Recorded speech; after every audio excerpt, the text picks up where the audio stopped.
This series presents information based in part on theory and conjecture. The producer's purpose is to suggest some possible explanations, but not necessarily the only ones, to the mysteries we will examine.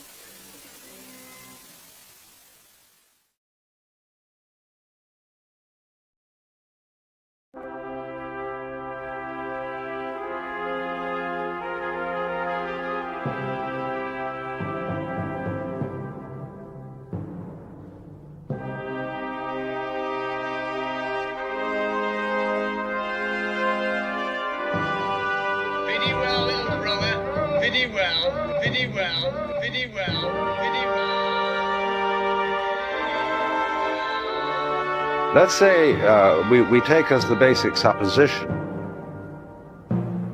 which is the thing that one sees in the experience of Satori or awakening or whatever you want to call it, that this now moment in which I'm talking and you're listening is eternity.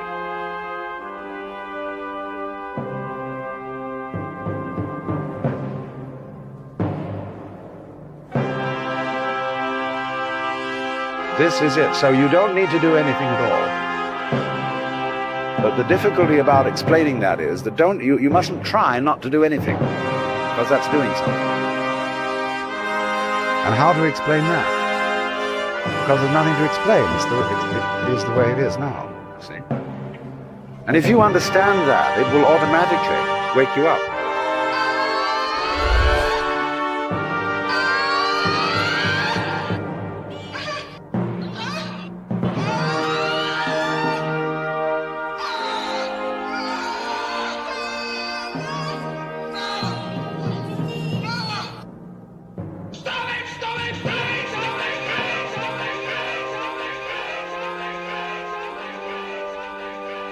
It's impossible through words to describe what is necessary to those who do not know what horror means. Greetings, salutations, Droogs. I'm just going to hope that you can hear me. The mic I ordered doesn't work properly. Is everybody in? Is everybody in? Is everybody in? The ceremony is about to begin. All right, beautiful people.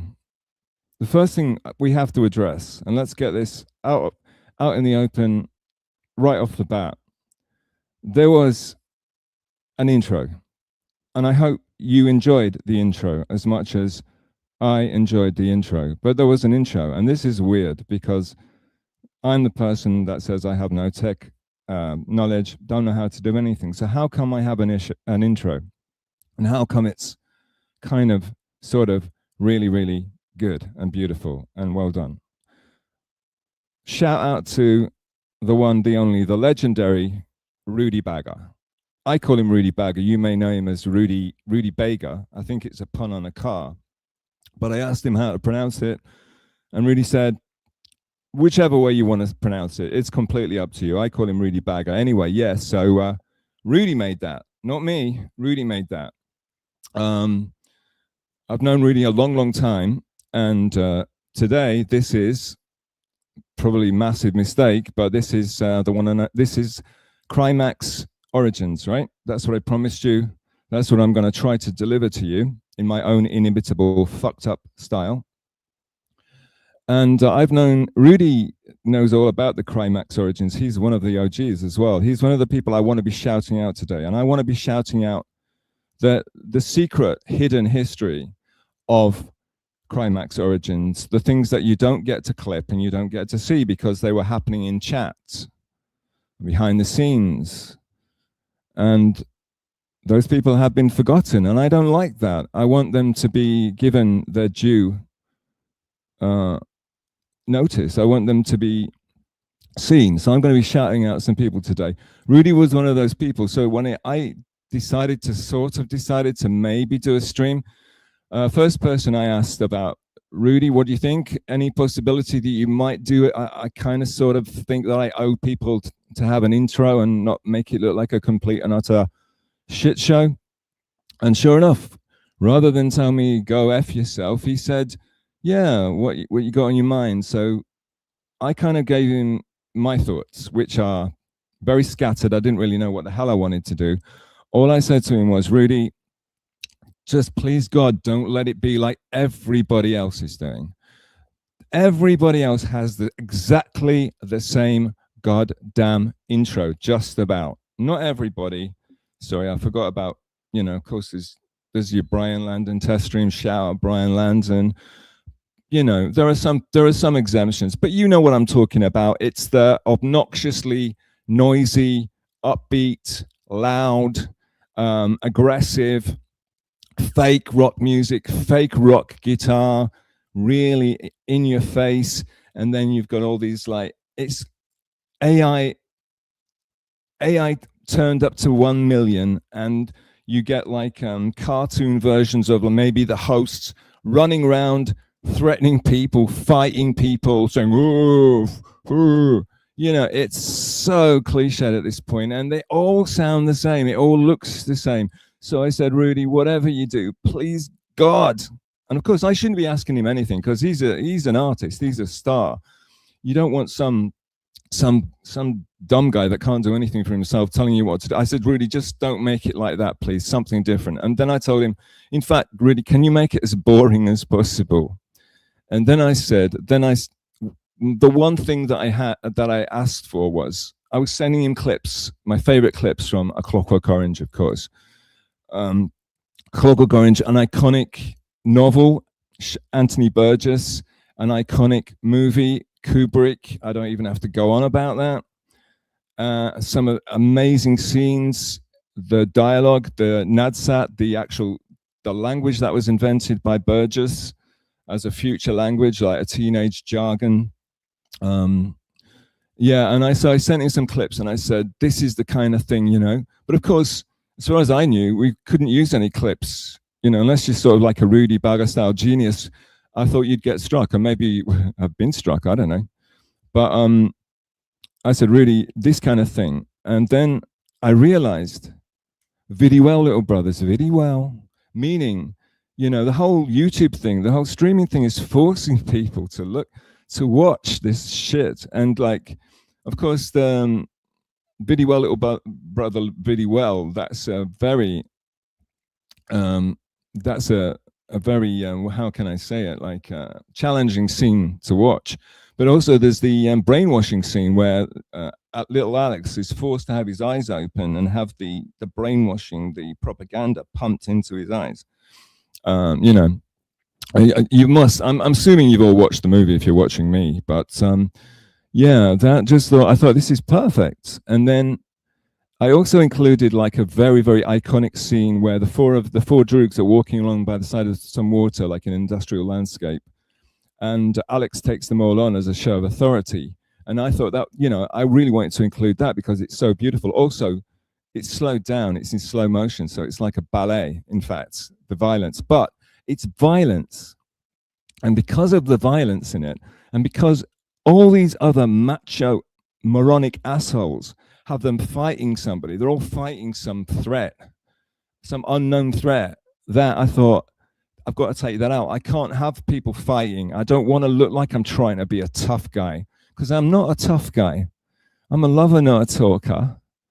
Anyway, a lover, not a fighter even, maybe not a talker either, but there you go. Foot in mouth. Yeah, so I said all this shit to Rudy, and then I promptly decided I'm not going to stream. Streaming's for losers.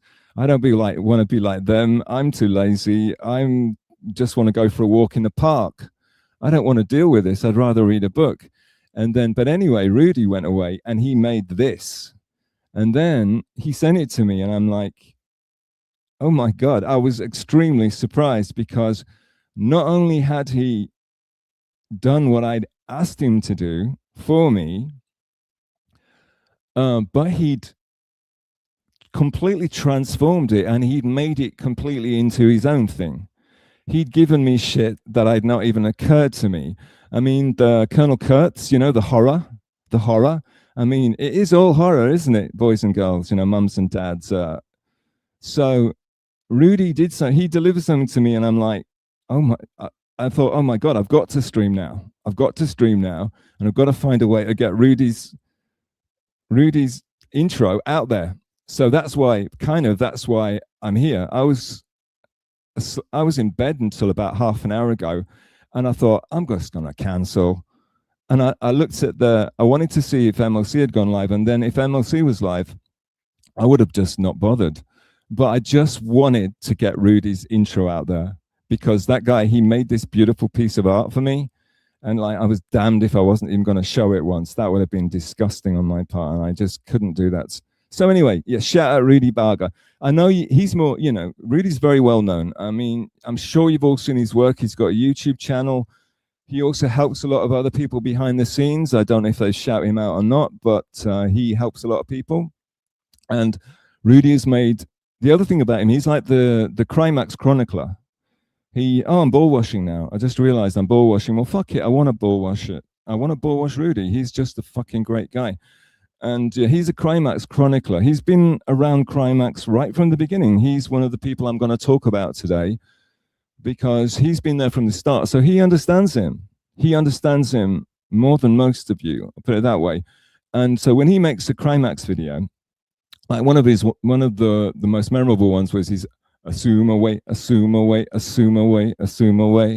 Yeah, so that's one of Rudy's. You might not know it's Rudy, but you've probably seen them. The other one, like a kind of iconic one he did, was when kind of yoga started kicking off in the Dabbleverse a bit. Shout out Ashley Cummings, shout out Rochi, etc.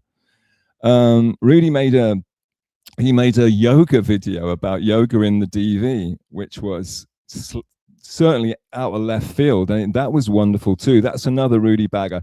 So before you'll get sick of the ball washing, go over, like, subscribe, tell him that Stealth sends his love and respect, and Rudy, yeah, but Rudy's already he's way bigger than me. But yeah, go switch this off, go watch some Rudy videos right now. When I eventually need to go and relieve myself, I will play that again, because I don't think I need really. I just want to keep playing that for a while. Oh, the music, of course. The music also of The Clockwork Orange is iconic. Wendy Carlos, full electronic score except for the silly song, Lighthouse Keeper. But yeah, beautiful, beautiful, lovely, lovely Ludwig van. And the other thing about Rudy, which surprised me was, and is amazing, he can actually run shit. He can run stuff on YouTube to avoid getting struck. He knows how not to get struck. I don't know how he can do it, but he's just an amazing guy. Fantastic. So the intro was the professional portion of this stream. Now let's get into the usual bullshit. Okay, here we go. All right, what are we doing here today? Yes, Krymax Origins, as promised. Yeah, and I'd much rather talk to the chat, but I thought I'd try to bring something. I really want to talk to the chat. I do. But here we go.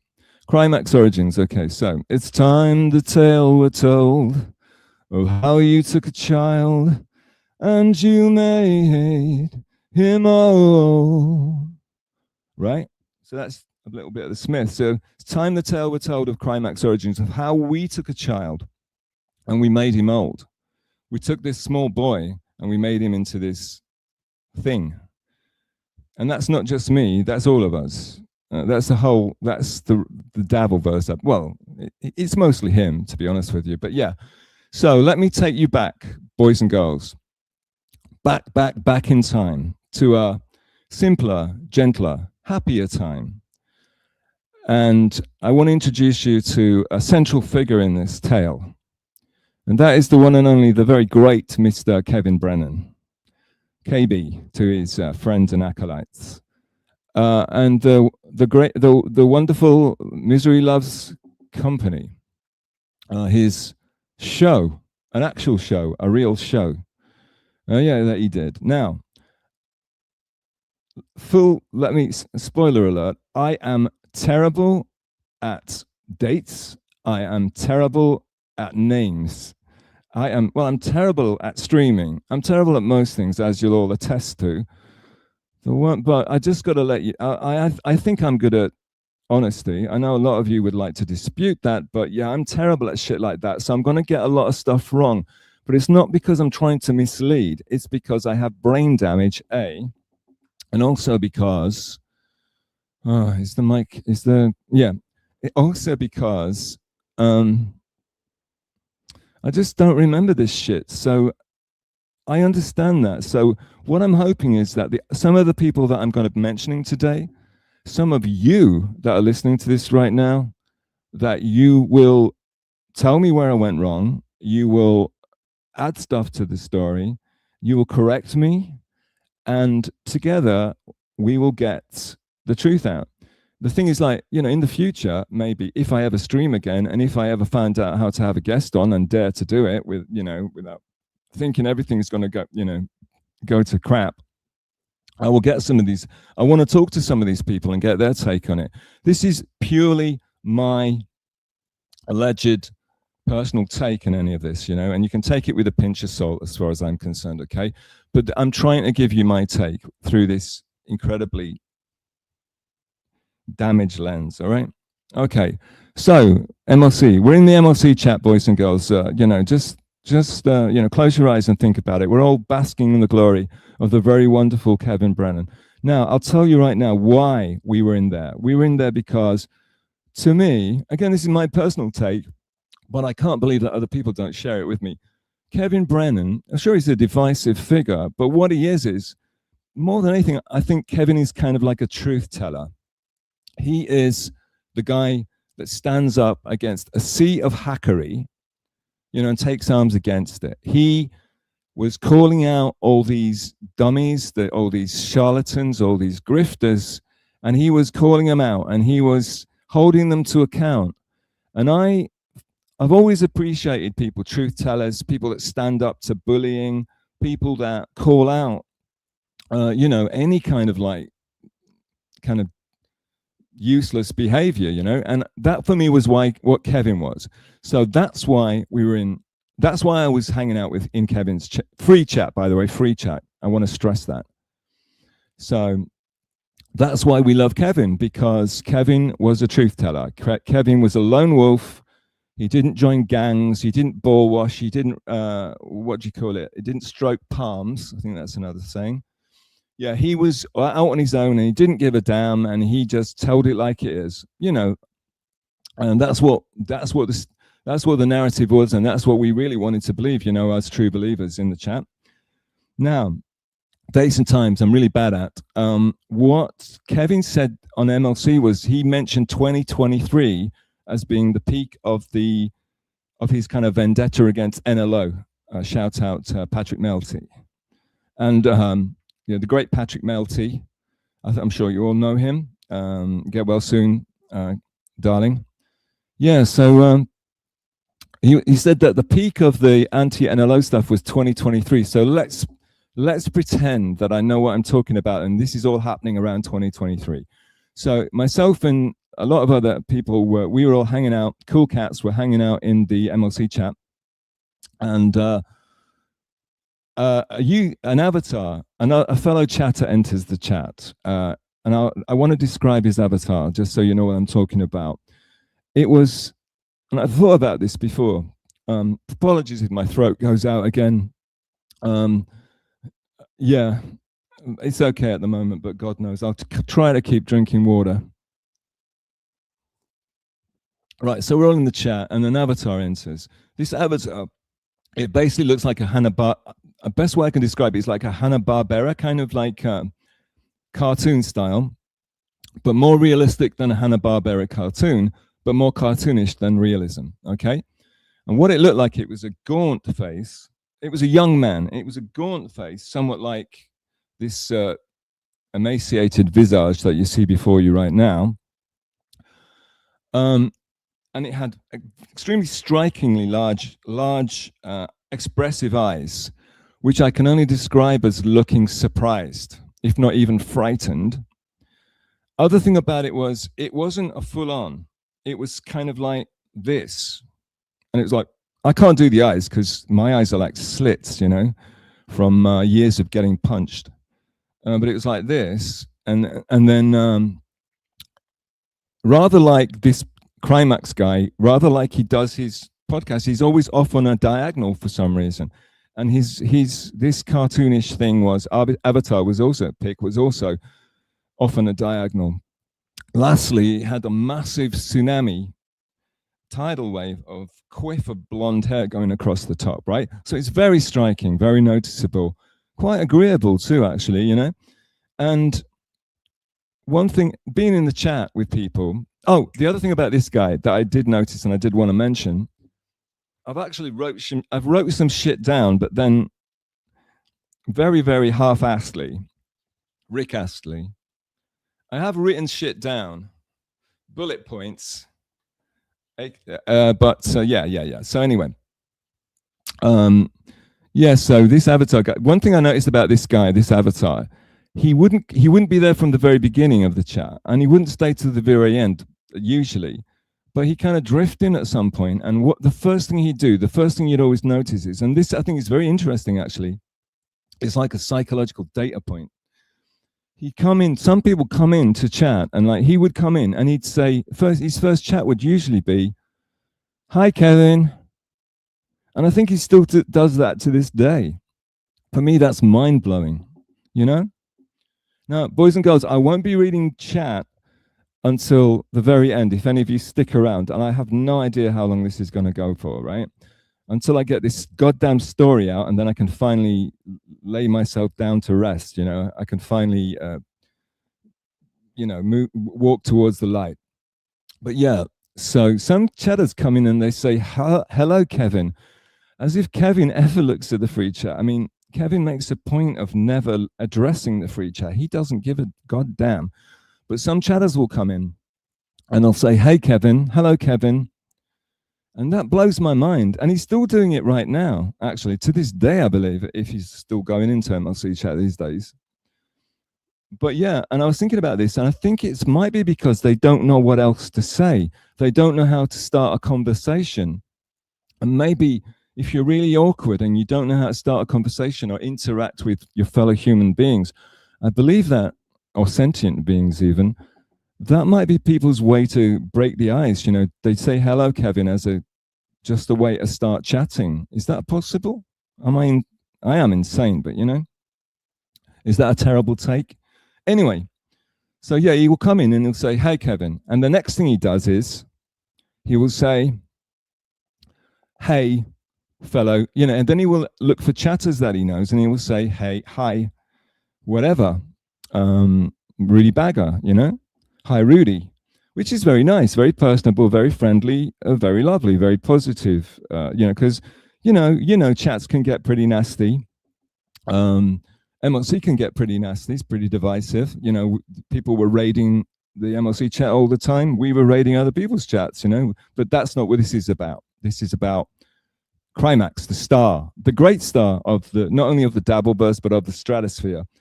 And I'm here to give him his dues. I'm here to praise Crimeax, not to bury him, okay, folks? Maybe, I don't know, but I might mess it up and I might end up burying him instead. Who knows? Who knows?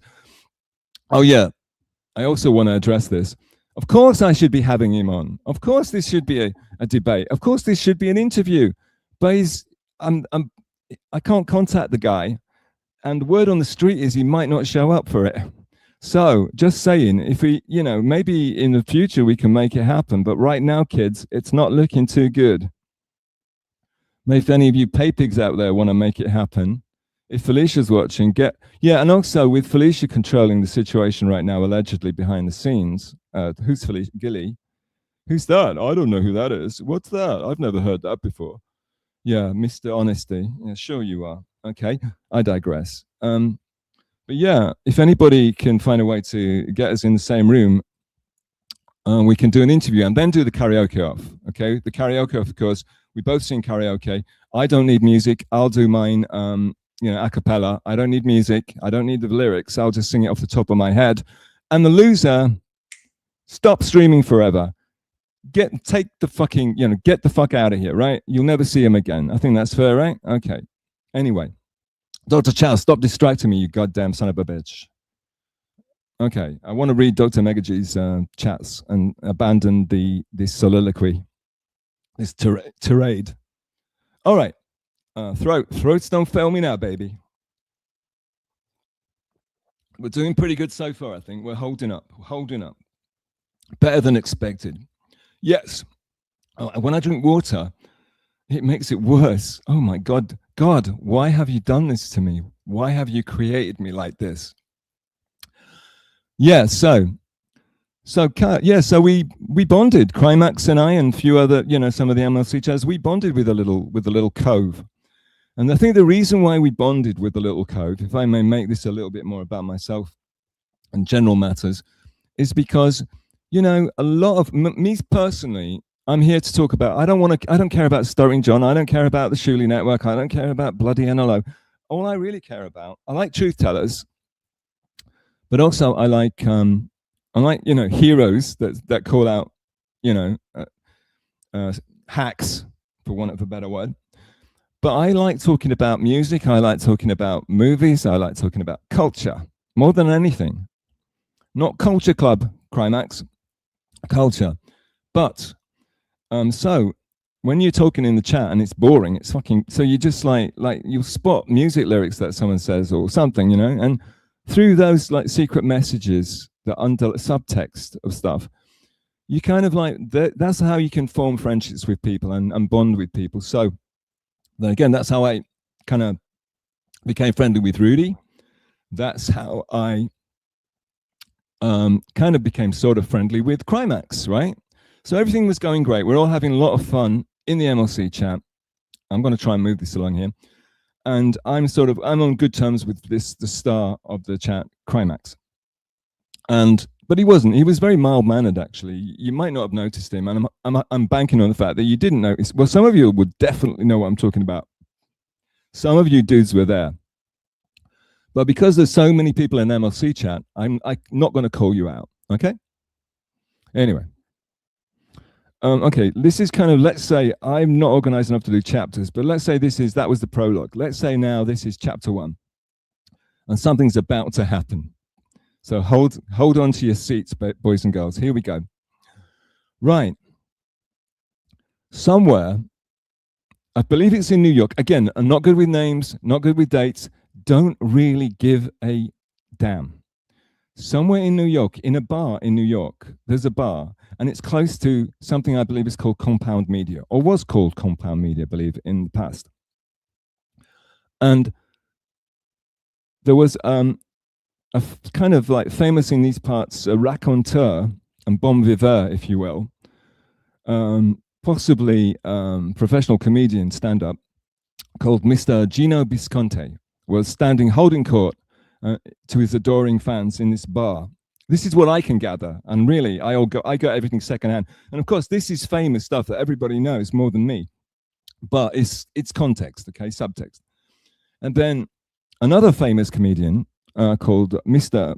Pat Dixon, apparently, and I'm a bit foggy on the actual details, but what I think happened was he walked into the bar and he had a newspaper, and he preferred the newspaper to Mr. Gino Bisconte, and he said, enjoy.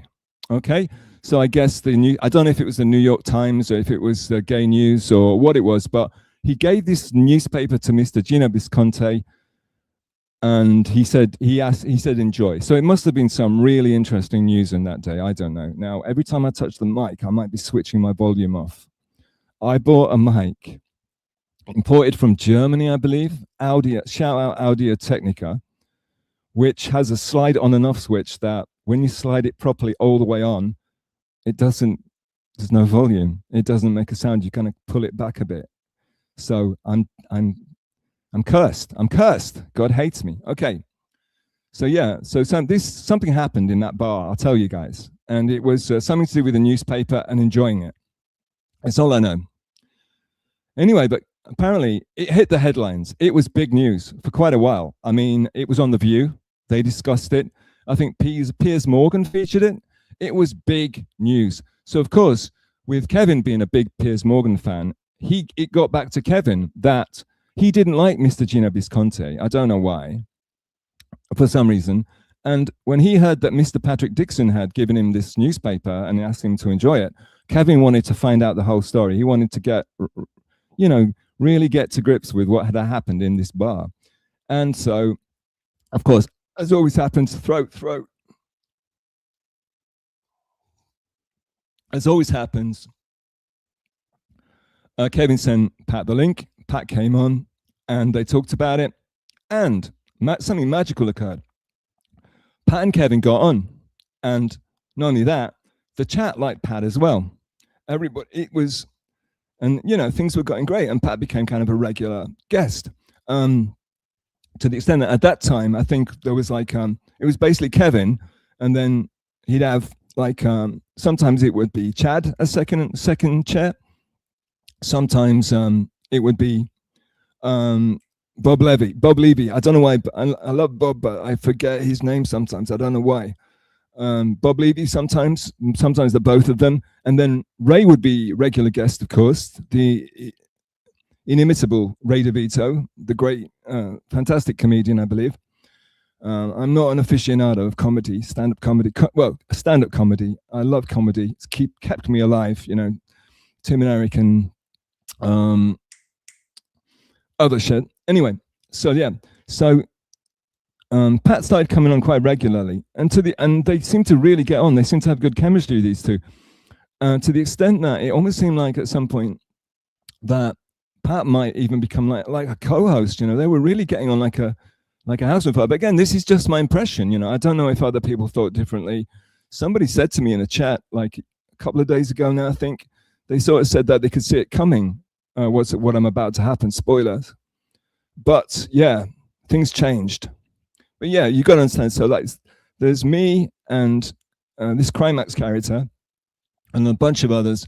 We're all enjoying, and we all dug a Pat on MLC. He was great. It seemed like a really great fit. Anyway, because Kevin's he's like me. Like if your enemy of your enemy is your friend. That's one of the rules that I live by. Okay. So, chapter 2, maybe. Oh, no, sorry. Chapter 1B.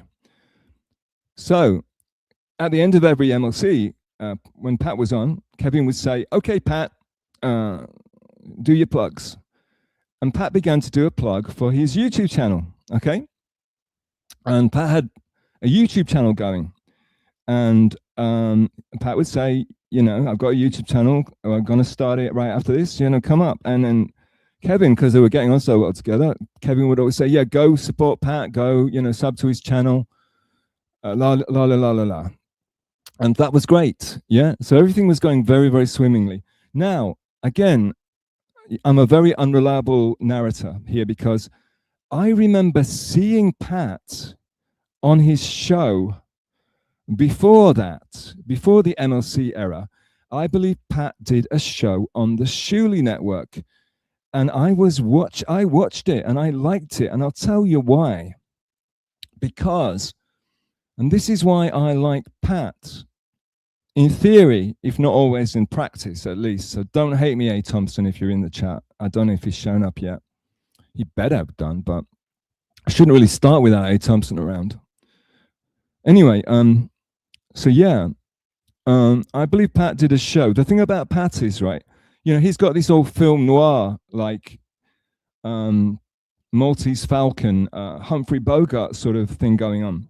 Whenever you watch Pat, you feel like it should be in black and white, So yeah, Pat had his own show going on. And the thing I do love about Pat is he goes his own way. He's not a follower.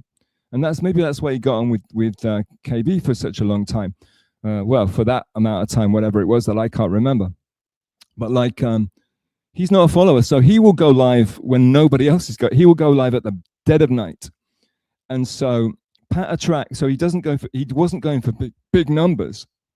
He was kind of going for cult stardom, which is something I love about him, and I love about anybody that isn't going for the numbers. They're not going for popularity. They just want to do their thing and they just want to make something cool and be themselves. 1000%. Again, shout out Rudy Bagger for doing the amazing intro. I love it. Thank you so much, Madrug. Okay. So Pat's started to do this YouTube channel. And the thing about Pat is he was doing it pretty late night as far as I remember.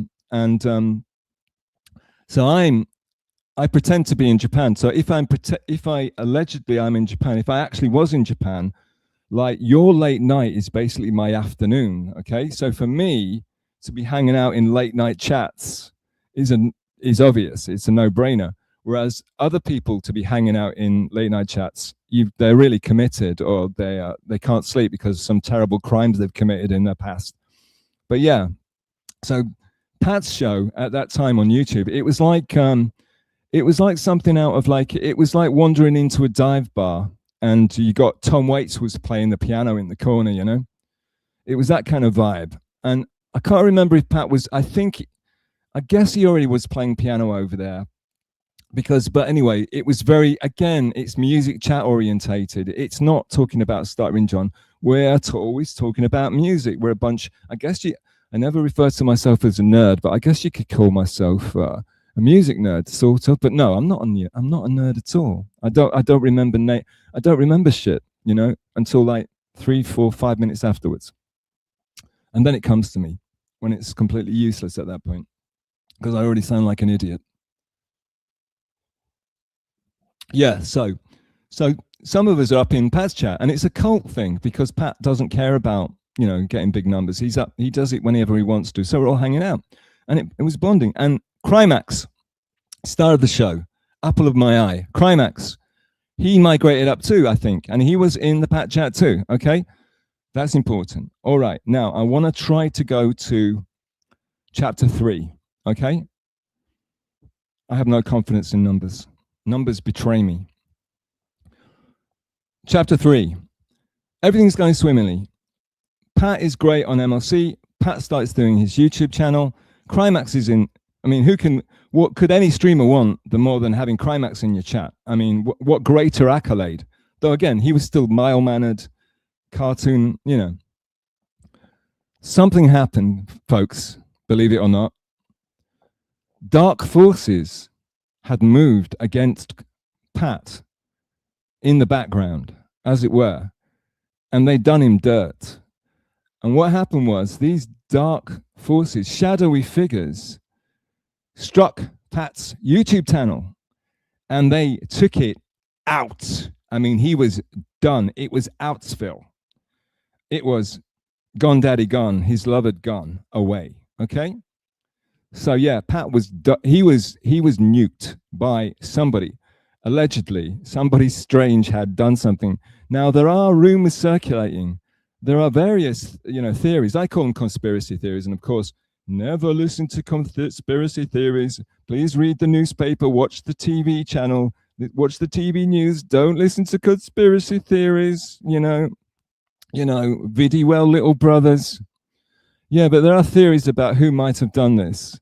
And they're not too outlandish, I would say. But you already know that, and I'm supposed to be telling you secret knowledge. Where's the secret knowledge, you dimwit? I'm going to get to that. It kind of kicks off in chapter 4, I believe. Yeah. So somebody nuked Pat and nuked our lovely after-hours music talk show that he was doing. And yeah, so this is the thing, right? So Pat got nuked. So what happened was, Pat had to migrate over to the lovely Rumble, which I should be streaming on right now and playing you music videos and clips and shit. But I can't work out how to do it. Well, there's a shocker. But yeah, I digressed. Pat migrated over to Rumble, and he did a Rumble channel. But this is the really terrible thing that happened. But if you think, I thought about this in kind of like thinking, what the hell am I going to talk about? And what it occurred, I haven't looked at my... No notes yet, Chow. You must be proud of me. Anyway, yeah, so what I thought was like, what happened was it caused a friction, and in fact, a fraction? It caused I can't remember the English word. Anyway, it caused a split. So there you go. I reached for the interesting word, and sometimes I have to settle on the typical word, which is split. It caused a split between Kevin and Pat, and this is why. And if you think about it, it makes perfect sense. And I don't think there's any there's no way you can say that Kevin betrayed Pat, or Kevin should have like stuck up for Pat, because just think about it. These dark forces were out to get Pat struck. They were out to end Pat, and they took him down. Now, if Kevin had continued to have Pat on, as we all were hoping for, and we all wanted Kevin to support Pat, and again, it's very messy. There are people in the chat, there are people everywhere who know much more about like when, you know, after Pat had his channel struck, how soon was it before Kevin stopped having him on, etc., etc. I don't know this shit. That's not your. I'm not your boy. I'm not your Huckleberry for that sort of stuff. But there are other people who have timestamps on that stuff, so go ask them. But yeah, I don't know. But eventually, Kevin stopped having Pat on. But the reason seems to me now, just thinking about it in retrospect, incredibly crystal. People hated Pat enough to take his channel down, and I myself know, you know, Kevin just kept asking me, why do people hate you so much? Why do people, I'm very used to being hated, believe it or not, you know. I know it's shocking for everybody, yeah, but I'm very used to being hated. In fact, I'm so used to it, I've become acclimatized to it and accustomed to it, and it kind of feels cozy to be hated, to be honest, at this point. Yeah, PTSD, right? Brain damage, yeah, tell me about it. Yeah, so anyway, but people hated Pat to that extent. Obviously, if Kevin was to have him on, they would struck Kevin, and Kevin would have been Dunsville, right? Is there any argument here? Kevin could not afford to keep having Pat on, obviously. So Pat got basic, and again, talking about Crimeax, so I should be talking about Crimeax. I've hardly mentioned the poor guy. You know, he shouldn't really be having Crimeax on, but they're all getting away with it. Shout out Pet Shop Boys. Though it's not, what's the name of that band? It wasn't Pet Shop Boys, actually. And never mind. Anyway, it wasn't a great band. It's only like 2 albums and done. All right, boys and girls. And it's UK, so no one cares anyway. Yes. So Pat couldn't go on. He was exiled. He was exiled up to Rumble. And I didn't even know what Rumble was, to be honest with you, but I went in there. So in the end, the people that had been watching Pat, hanging out in Pat's chat channel, YouTube show, we gradually, in dribs and drabs, we found our way over we walked through the deserts, and we found our way to a magical land called Rumble, and we ended up on the Rumble chat. Now, full disclosure, I would say I was a gung-ho MLC for lifer, but Rumble kind of, I think maybe with I'm not alone in that. Rumble kind of, it feels weird being on Rumble. There's just something, I mean, theoretically, I should love Rumble. Again, truth telling and like, do what thou wilt shall be the whole of the law. But yeah, but you know, Rumble's feels a bit clunky, because I think you're so used to, and especially because I'm so non-techie, especially because I don't know, I'd never, you know, don't even play video games. So like, to me, it just felt weird. But yeah, so I'm not like a gung-ho. Now we've entered a very, okay, now here we go. Krymax Origins. This is it. This is the beginning. This is where it all really kicks off. He'd followed Pat up from MLC, and he followed him up to his own show. Though I don't really remember him in the YouTube variation, but I'm sure he was there. And then we all migrated over to Pat's Rumble channel. Sometimes can't remember Rumble. The word escapes me, but I've got it so far. And Pat was doing a Rumble show. Now, this is where it really kicks off, the origins. This is where it gets maybe sort of kind of interesting for everybody. Finally. Yeah, I know, right? Anybody still left watching? Yeah. So I've got to, now this is where I got to shout out some names, all right? So like I said, I was not a big Pat Rumble guy, but I did always show up, and I did always kind of make a few remarks and leave. You know, I did hang around sometimes, but it felt clunky to me. I don't know, maybe I was having sex or something at the time. I don't know, but I didn't stick around. Maybe I had a life still. But yeah, but this is again, it's a new chapter. This is Pat Dixon, The Rumble Years. Ladies and gentlemen, big round of applause, please. No, I'm not going to play a drop. Not because I'm not a hack, but because I don't have a drop. I kind of do. I've got an iPad with it on him, but I'm not going to play it. I can't get distracted. If I get distracted, the whole thing is going to fall apart. Right. Yeah, can you imagine if this was on Mia Musk, it would be so professionally done. They'd have the clips, they'd have everything, but it's me just talking. How boring. What a great concept for a stream. Yeah, so Pat Dixon Rumble Years. Here we go. Are you ready? All right. This is where I might be pissing people off. Okay, I missed a massive chunk out. Get used to that, folks. I'm going to be missing massive chunks out.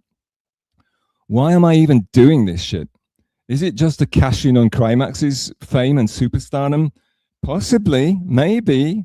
I mean, I might as well get a little piece, which brings me to the real reason I'm doing this. It's because of all the channels and streamers and shows and pontificators and know-it-alls and experts, so-called Crimeax experts in the Crimeax industry that has built up over what I would say, not a numbers guy, last year and a half, let's say. Okay?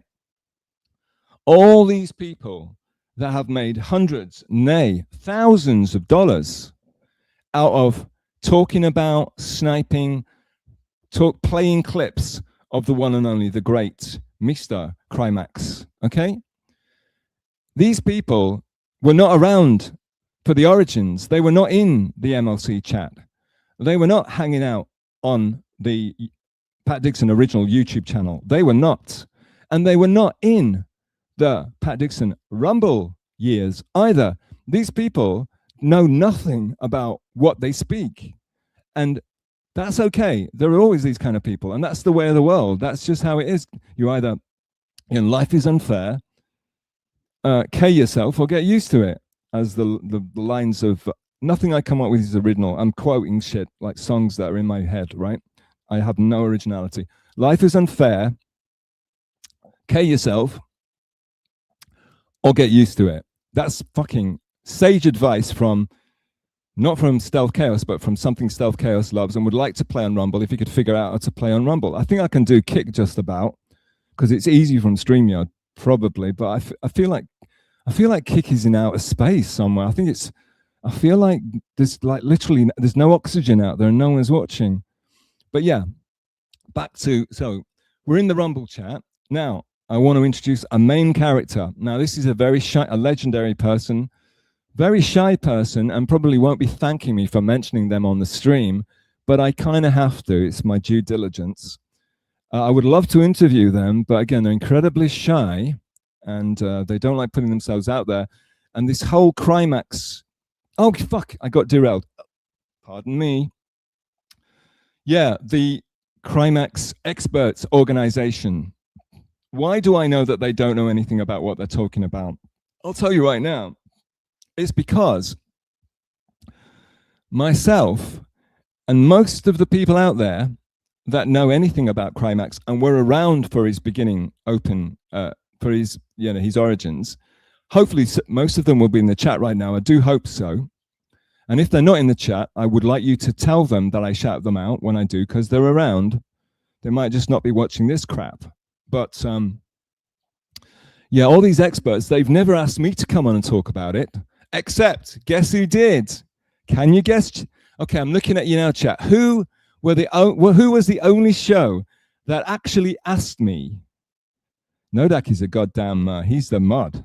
And if he isn't, I think he's a goddamn mod right now, which means he's part of the VIP Shield Society, the You Have My Respect guys. And the only reason Dr. Mega G hasn't got it.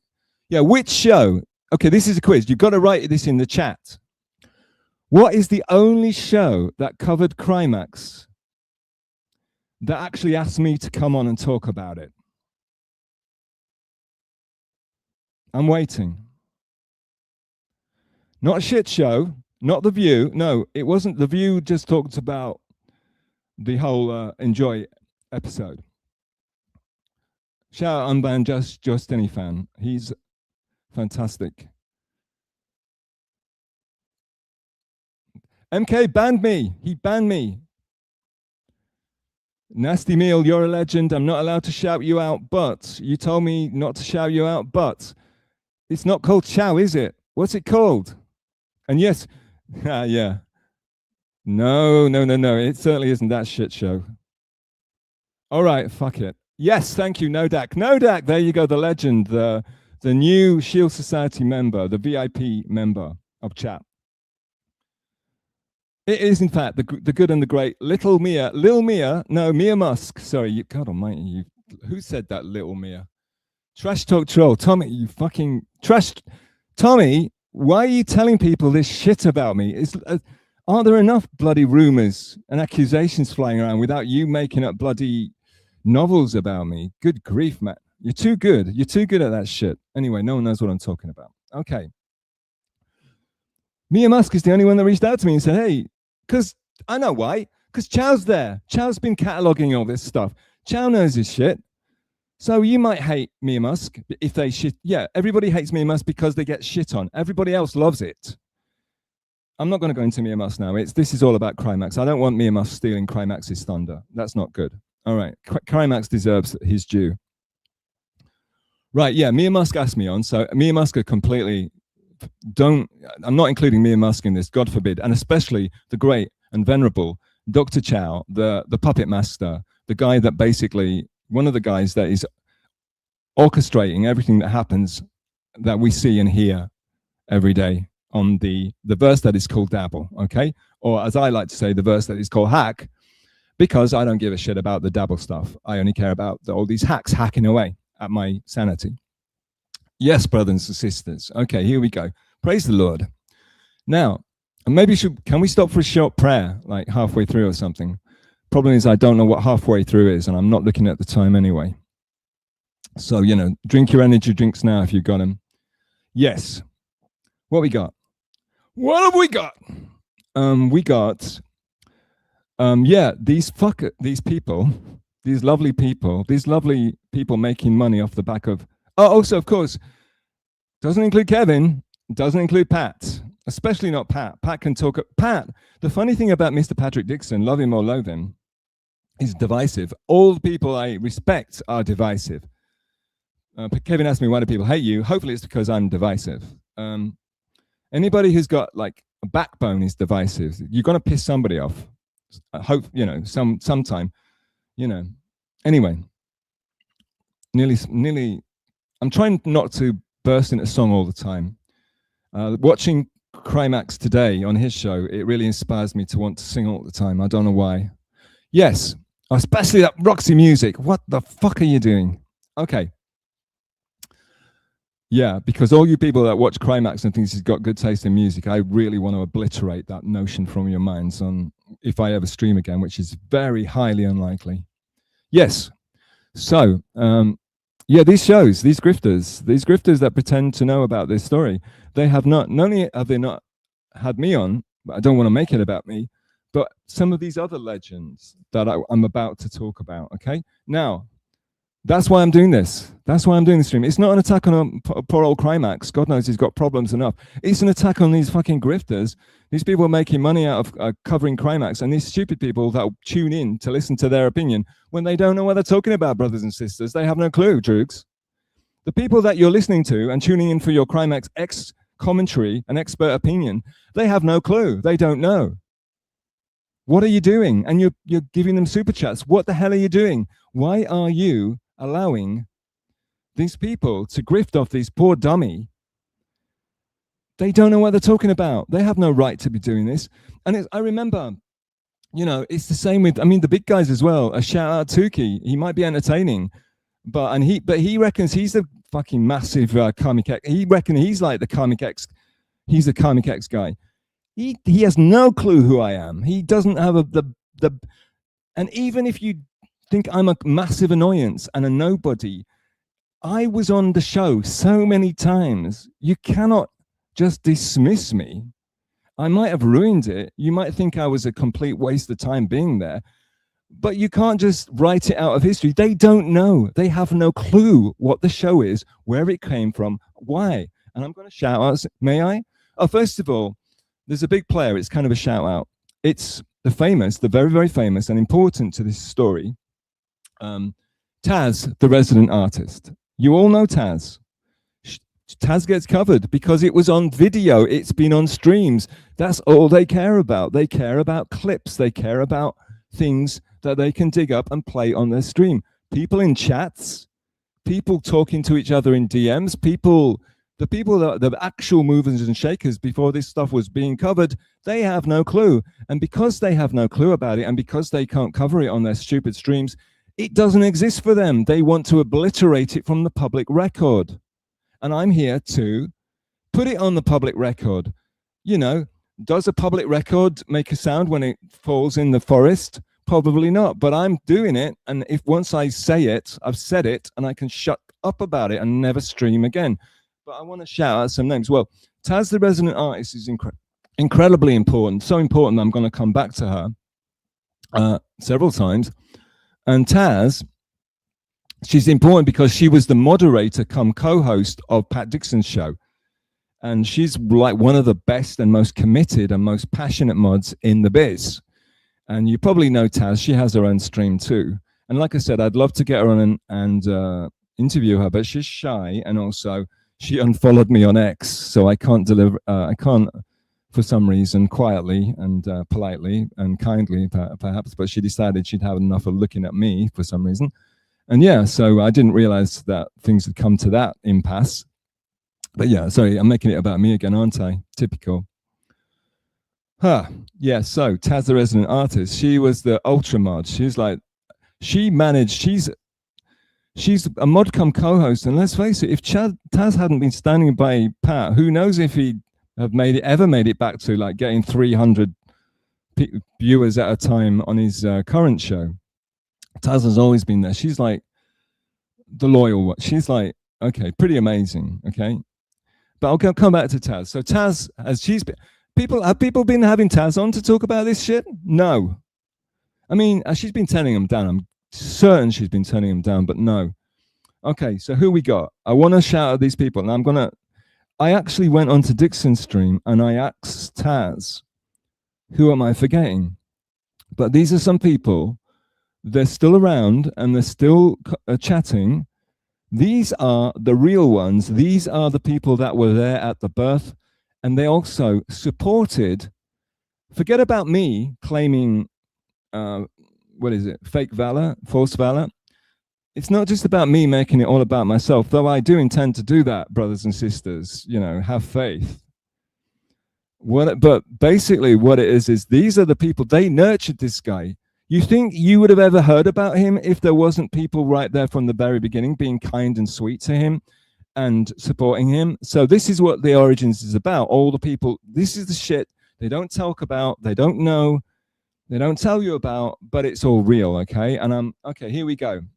Let me shout out some names for you. Nodak, N-O-D-A-K, the hit the like button guy. Very, very, very, very positive dude. Supportive dude, loyal dude. I made him into one of the Shield Society. I made him into my mod as fast as my little legs could carry me. As soon as I spotted him, modded the guy. Nodak. Nodak is an OG. He's been there ever since. He's known Crimeax probably as long or longer than I have. A. Thompson, the man, the myth. I want to get him on for an interview. A. Thompson. If you don't know A. Thompson's kind of bigger than this Origins stream. A. Thompson, of course, you could say that Kevin and Pat are the mummy and daddy of Crimeax. That's one, and you could say that and you'd be absolutely 100% true. But you could also say that myself, Stealth Chaos Live, and the very beautiful, lovely A. Thompson, and if he's not in the chat, what the hell is he doing? A. Thompson, the elusive A. Thompson. The only reason you might not have heard of A. Thompson is because he didn't want you to. A. Thompson is one of these enigmas.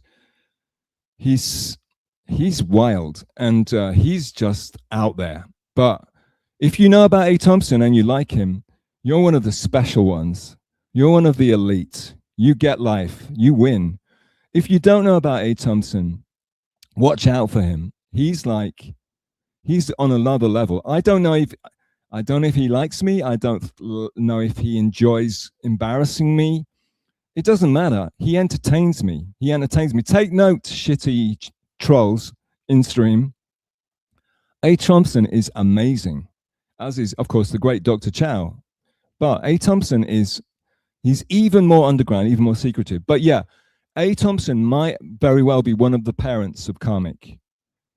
And I'll talk about him later. I can't, A. Thompson's incredibly important for me.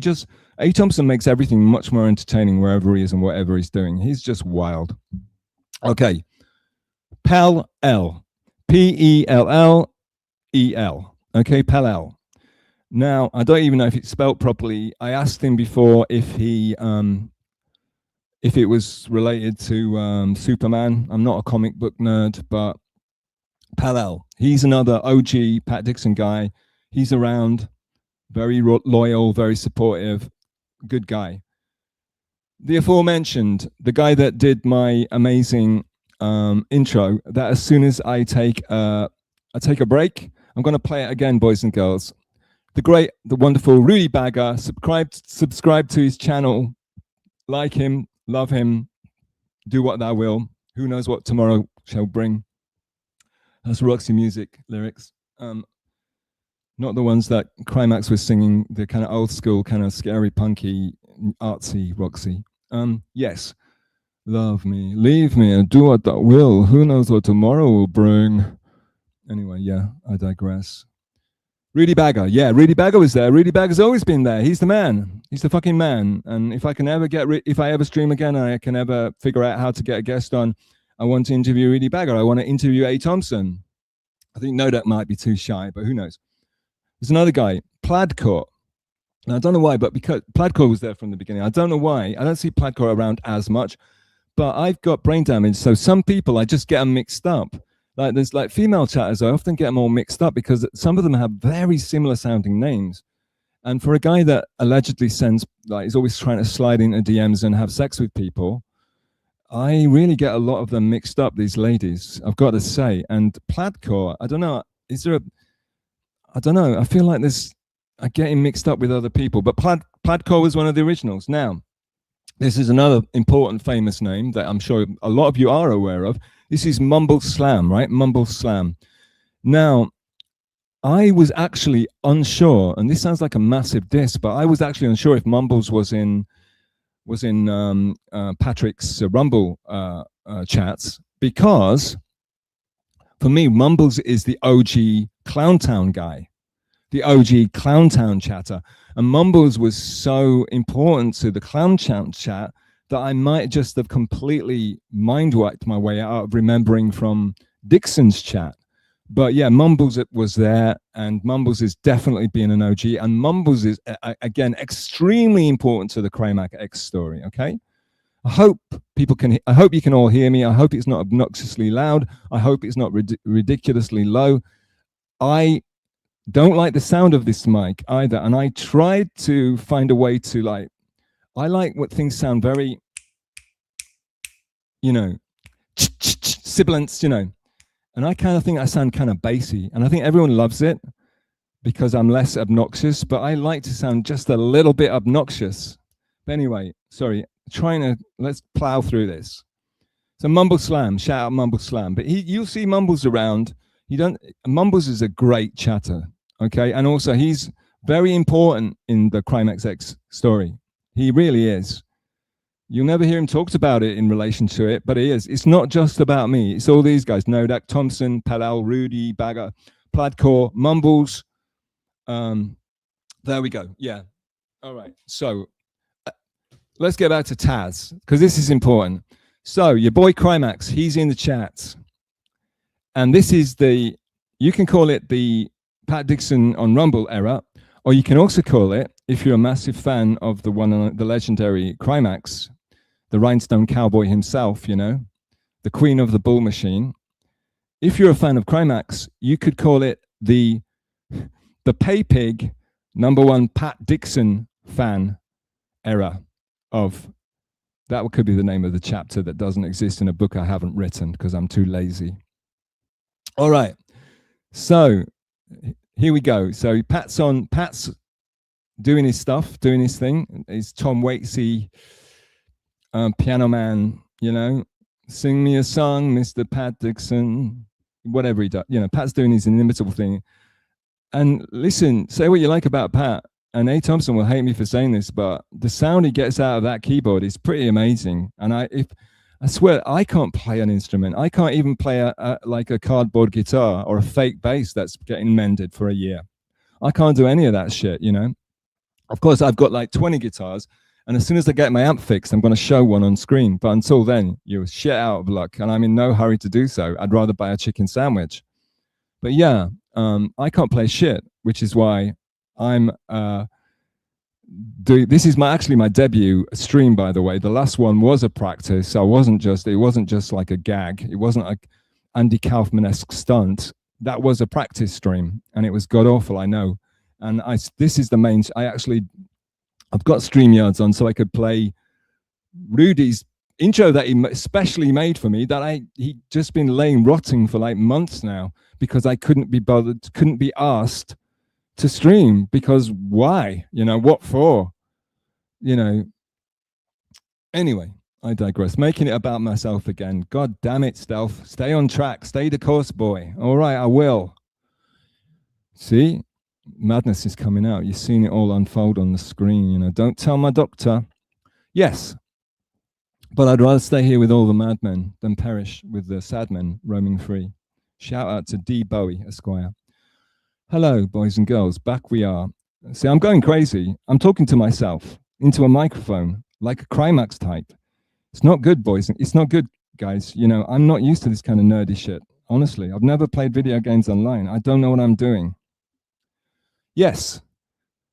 So, Crimeax, again, this is what I remember is he didn't seem to be there from the beginning of a stream, and he didn't seem to stay till the end. And yet, he left through pure force of personality. He left an indelible imprint, not only on Pat Dixon chat, not only on the show, not only on the Dabbleverse, but let's face it, right now, he's blowing up. He's going global, you know. He's stratospheric.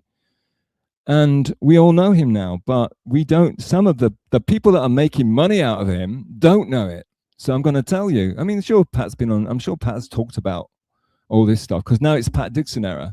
But yeah, but Pat doesn't give a shit about his chat either. And I'm talking about the people in the chat, boys and girls, okay? So down in the chat, where shit gets real, you know, where it's like life is cheap, down in the free chat, believe me. And we're all talking about music. We're all talking about music and movies and blah, blah, blah, blah, blah. And Pat's singing away and doing requests and being excellent. And Crimeax, you can't play an instrument. We know that. But Pat Dixon, he can play a piano. He says he can't, but my God, stuff on the sounds he gets out of that goddamn keyboard, it blows my mind, you know. And I listen to this shitload of electronic music, not AI, electronic music. I'm talking Kraftwerk, Throbbing Gristle, Vangelis, fucking Blade Runner soundtrack, you know. But yeah, YMO even a little bit. But yeah, Pat says he plays piano for tips. That's all he ever says. He's a venerated stand-up comedian that plays piano for tips. God bless him, right? But he knows he sings songs every night, many songs, some of them which he doesn't like, some of them which he doesn't even know. And but he can somehow manage to sing them in a way. He's found a way, and he doesn't. I don't think he would ever. I don't think he calls himself a singer. I don't think he would ever claim to sing. But my God, he manages to do it in an entertaining way because he knows his limitations and he works within them. That's what's called being a pro. And now, I don't think Pat would say he's not. He wouldn't say he's a pro musician or a magician, but he is a magician because he's very entertaining, and he sings all sorts of crazy songs entertainingly because he doesn't try too hard, and he knows his limitations, unlike certain complete and utter morons who have no reason to be singing whatsoever, other than the fact that they've mislaid their hairbrush, so they want to come on screen and do that teenage singing in your bedroom thing. That's all it is. That's all it's ever been. But anyway, I digressed again. Right. So, Mr. Crimeax, he's coming in. He comes in somewhat late and he goes up somewhat early. Who knows? Maybe he just came in on his, on his break at the turkey stacking factory. I don't know. I didn't know any of this at the time. I didn't know any of the law that we all know now. I had no idea. It's just this guy that came in and he would request like some shitty Rolling Stones. I'm not talking Gimme Shelter. I'm not talking Sympathy for the Devil. I'm not talking Paint It Black. I'm not talking We Love You. I'm talking shitty MTV era, sort of sellout stadium era Rolling Stones when they're kind of getting a bit too old for it. It's like stuff like She Was Hot, If he likes a good artist, it's always the kind of shitty end of the stick that he likes. Sorry, I'm not here to shit on him, but it has to be said, I bit my tongue for 2 years now, for many a long year. So he would come in and make requests, and also he would make comically gay requests as well, which was funny. He would be asking for comically gay songs, and all the chat would crack up about it. And but he never stayed around too long. Maybe the guys that I read out, Nodak Pelal, especially Nodak Pelal A. Thompson, Rudy Bagger, they will tell you, they can correct me if I'm wrong about this shit stuff. But that's what I remember through like I was doing a lot of H at the time, so it's hard for me to remember this stuff, from my drug-fueled haze, purple haze even. Sorry, Prince. Two geniuses I got mixed up there. Remember to drink. Remember to breathe. Breathe in the air. Can't sing that one. Okay, here we go. So now we're all in Pat Dixon land. And he's got this amazing moderator called Taz, the resident artist, who works really, really hard at her job. And she does everything she does to support Pat. And one of the things that Taz does, because he's an awesome mod, you guys don't have to do it. You're VIPs. You're not proper mods. You're just cool guys, okay? She'll say, stand down, take it easy, chat, you're here because you're fantastic chatters, that's all. And I want to read your chats in after. One of the bad things about streaming is you don't get to read the chat, which is what I want to do. I don't want to stream. Streaming's for losers. I want to be a chatter. I want to chat.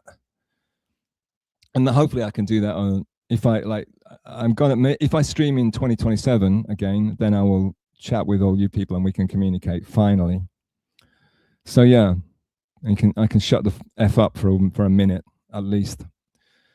So Taz is doing her thing, and one of her amazing things that she's famous for is anybody comes into that stream and she will shout them out. She'll give you a shout out. She'll say, "Hey, how you doing? What's up?" She didn't say what's up, but she has a Taz way to do it. She's like, so for example, I'm Stealth. Hi, I'm Stealth. Pleased to meet you. I'm from England originally. Yeah, I suck. Everyone hates me. I talk a lot. I'm also a coward, and I have nothing to say. So I stole that as well, actually. That's not an original. I didn't even have that as an original thought. That was a nice comment, that's a cheeky comment that somebody left in my first stream. That was lovely, a lovely moment, and I'll cherish it forever. Yes, not small-minded or mean-spirited at all. Funny, upbeat. I'm getting choked up. So emotional. So I'm Stealth. I'm Stealth Chaos, but I don't think Taz likes the chaos bit.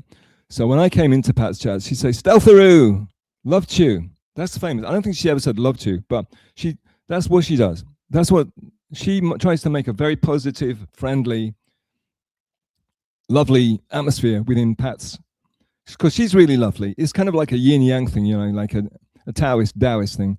So you've got like Taz over here being very sweet and lovely to everybody, and you've got Pat being a bitter, embittered, like a film noir sort of detective type, as we all know, like 50s sort of Edward G. Robinson sort of, type.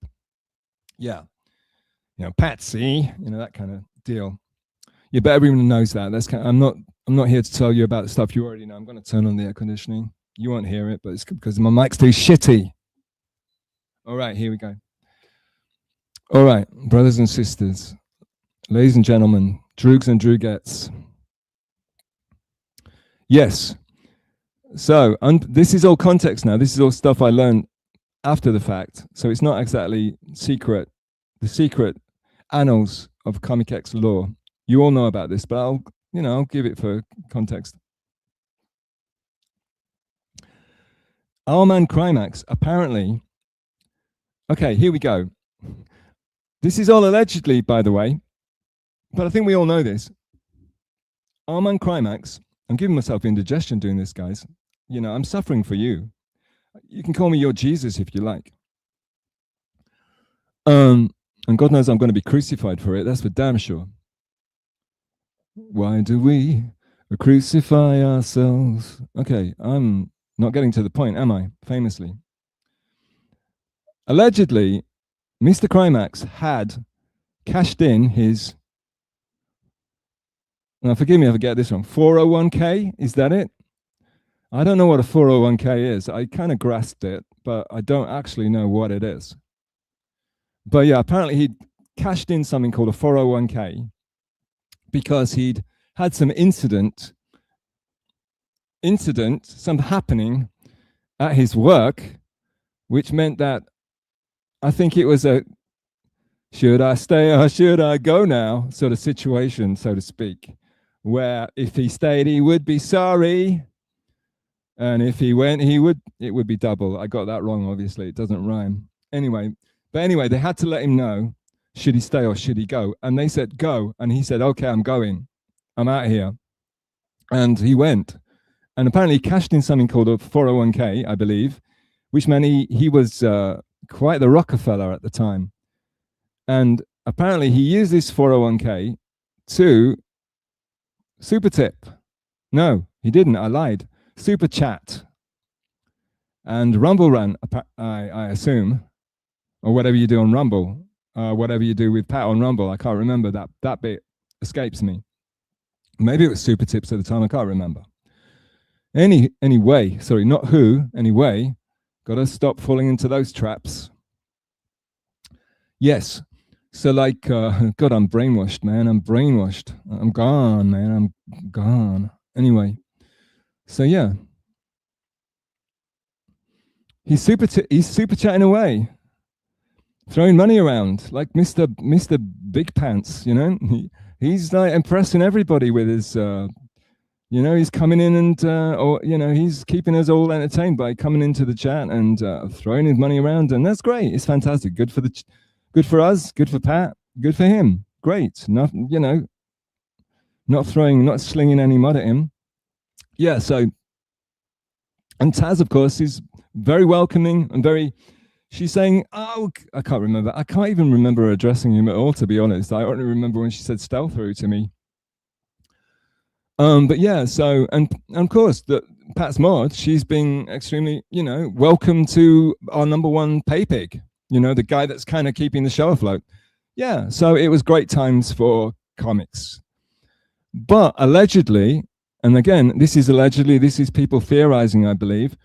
What he was actually doing was he might have had an agenda, which was that he wanted to stream, but also theoretically, he might have been allegedly chatting. He might have been super tipping in order to buy his way onto the Pat Dixon show.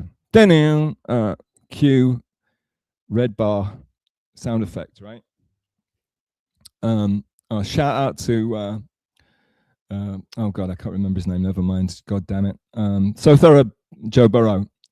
His heavy metal comics clips, they're just off the charts, man. Yeah. I saw a new one today. Fucking amazing. Okay, amazing. They make people so much more interesting than they actually are. Fantastic, fan-fucking-tastic. Yes.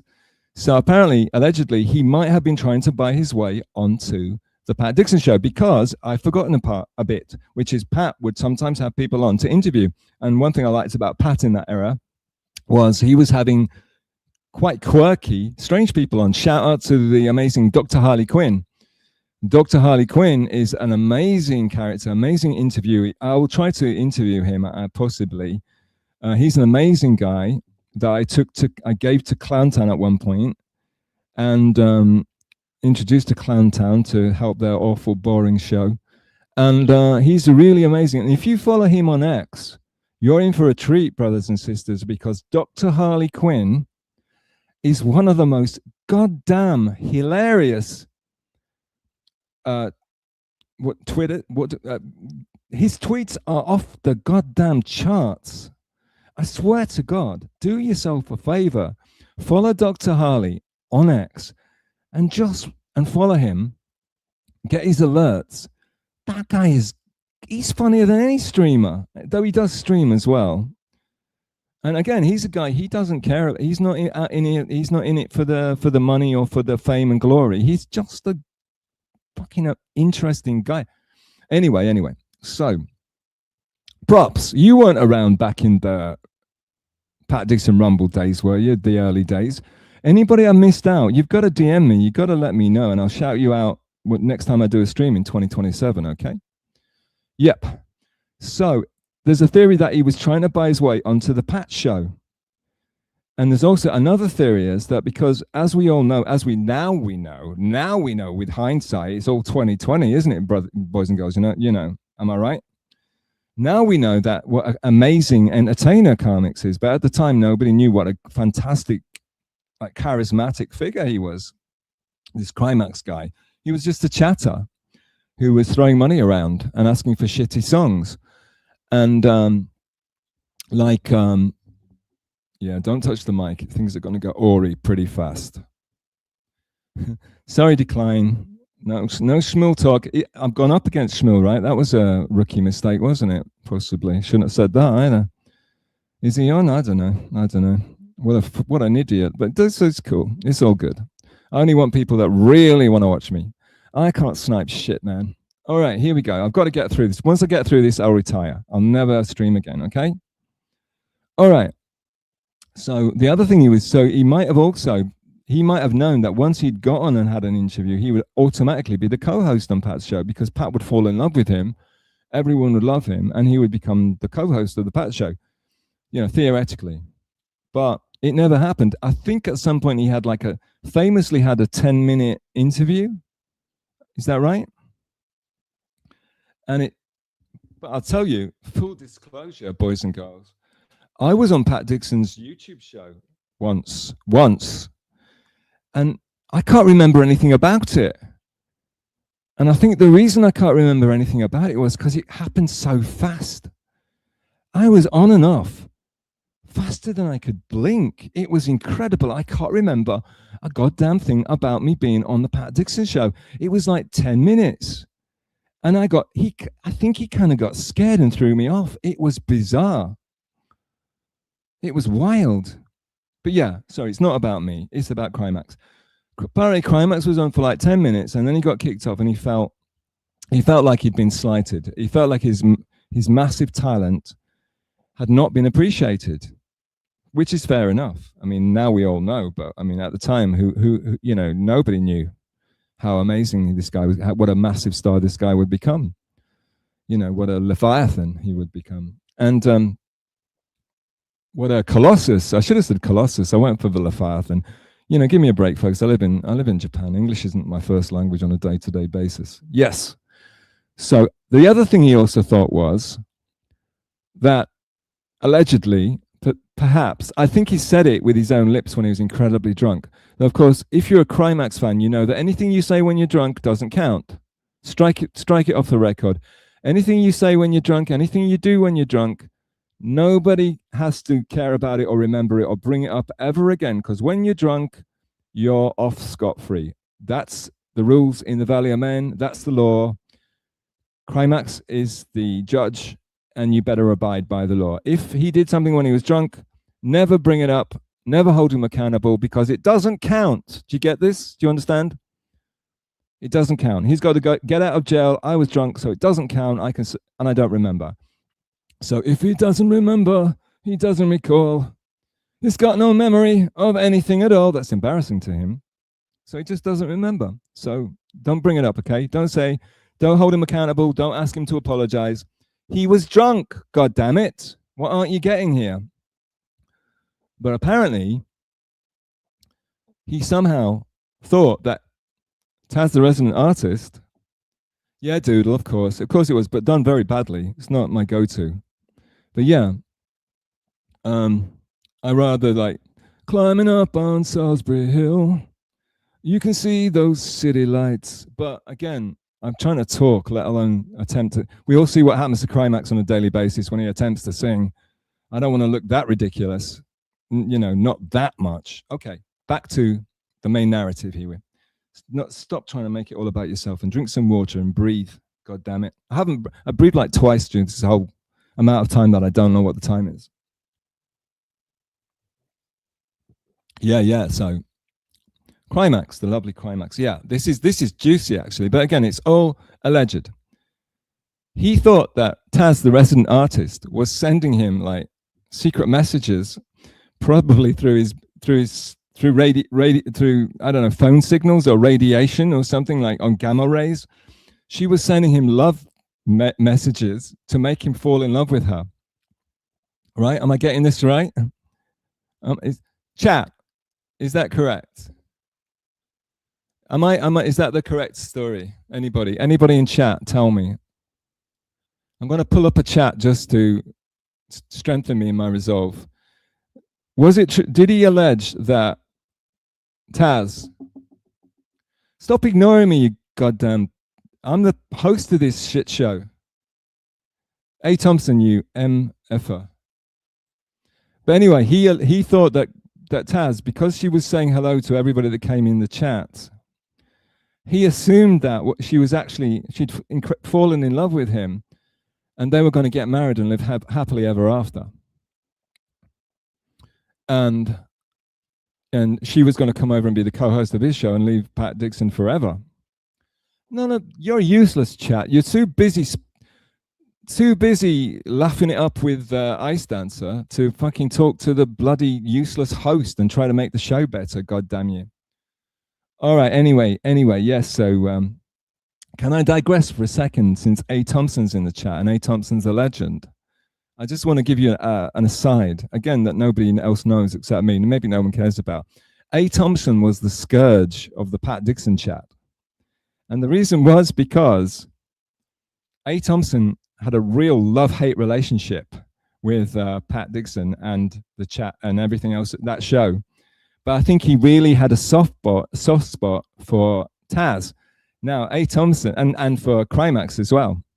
We all like Crimeax because he was paying Pat, and his donations were enabling the show to continue. We liked hanging out in this chat, so we were happy that Crimeax was paying Pat. We didn't know any about all this devious, alleged stuff that was going on purely in Crimeax's brain, obviously. But yeah, so like Mr. A. Thompson, he had a soft spot for Taz.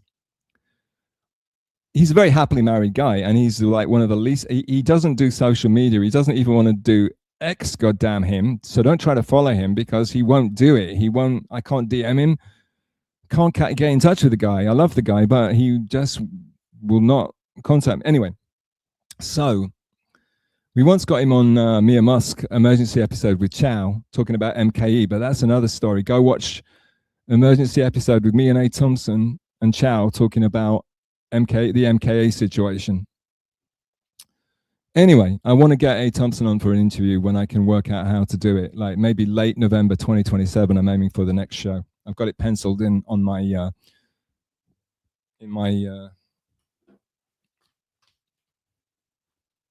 notebook. All right, stick to it. Stay the course. Okay, I will. A. Thompson would go and he'd go in and mess around. He'd be Kaufman-esque, if you will, as it were. And he would mess with Pat. And I think he was, I can't remember this. You've got to ask A. Thompson. I think he's around. Hey, Mumbles, how you doing, dude? We'll get to you. Mumbles is coming up later. Mumbles is incredibly important for the Clowntown era. See, there's errors, dudes.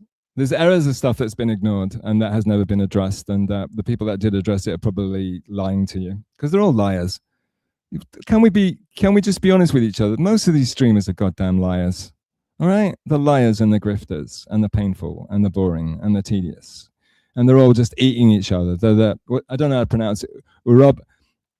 Uroboros. You know, it's the snake. It's not a snake. It's a worm that's eating its own tail. Right? They're all just like this. They're all like fucking hyenas snacking on the dead corpse. You know, whatever. Sorry, that's enough of that. But A. Thompson would go in a mess with Pat, and I can't quite remember what he exactly did, but I think he was talking about Taz the whole time and ignoring Pat the whole time. And for some reason, Pat took great umbrage at this, and Pat would ban A. Thompson, this mild-mannered sweetheart. It was just being nice to Taz. It was bizarre, and I appreciate shit like that, just the most bizarre, weird stuff, right? A. Thompson making Pat Dixon so aggravated that he kicked him out of the chat.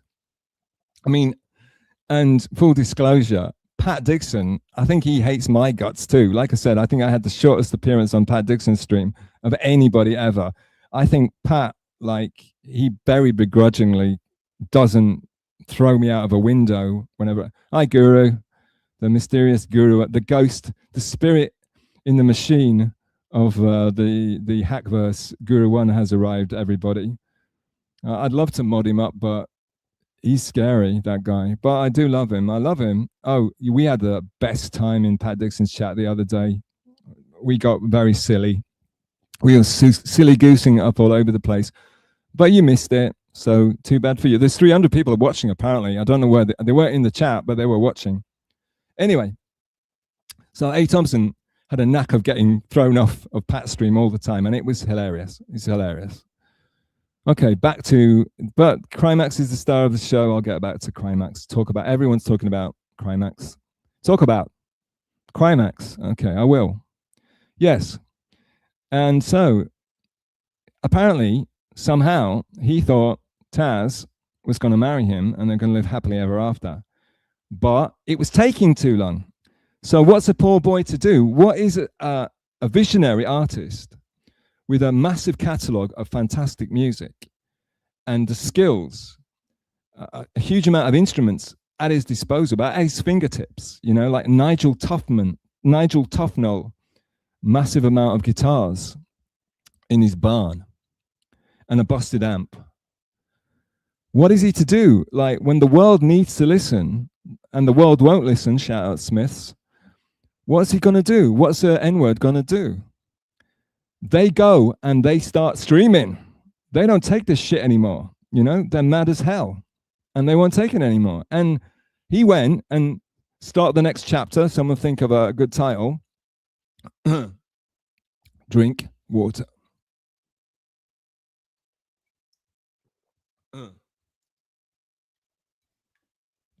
I should cough into the mic like professional streamer Crimeax does all the time. Ah-ha-ha. Ah-ha-ha. Do I sound cooler now? Ah-ha-ha. I like the way he does it into the mic. Ah-ha-ha. I like everything. It's kind of a half-assed that cough as well, isn't it? It's not a real cough even. He can't do anything from his guts. It's all coming from here. All right. Yeah, my throat's a bit dodgy now, people, so forgive me. I might take a break and play the Rudy Bagger clip again, which would probably be a relief to everybody. Yes, so he goes and starts to stream. This is a great day. These are great times. This is AD. This is AD for the Dabbleverse. This is the second coming.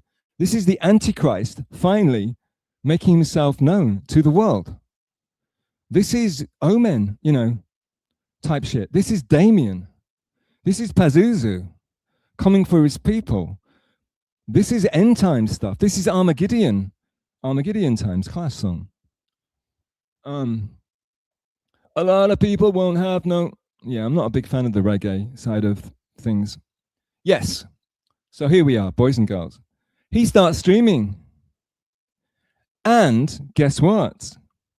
Unbeknownst to the fact that he thinks she's got a massive crush on him and they're going to get married eventually, and like she's a sex symbol, the lovely Taz, she puts the link to his stream every night in the Pat Dixon chat. That's how supportive and lovely and wonderful they were, and loyal. They put Crimeax's stream, you know, they like basically said, you know, there's a button somewhere that says, go, you know, I'm sending my people over to your people. Well, they literally put the link in the chat every day so that people would go and support Crimeax's new concern and on his ascension to heaven, you know, his rise to the toppermost of the poppermost. And yeah, you know, it was Crimeax's wild years, basically. He's going straight up to the top. Oh yeah.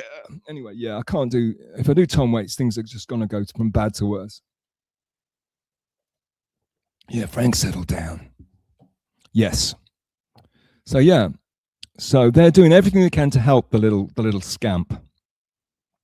So now we got little baby Crimeax over on YouTube with his own channel. And again, none of these fucking grifters, none of the comic experts were there. I'll tell you, there's some people in this chat that were there.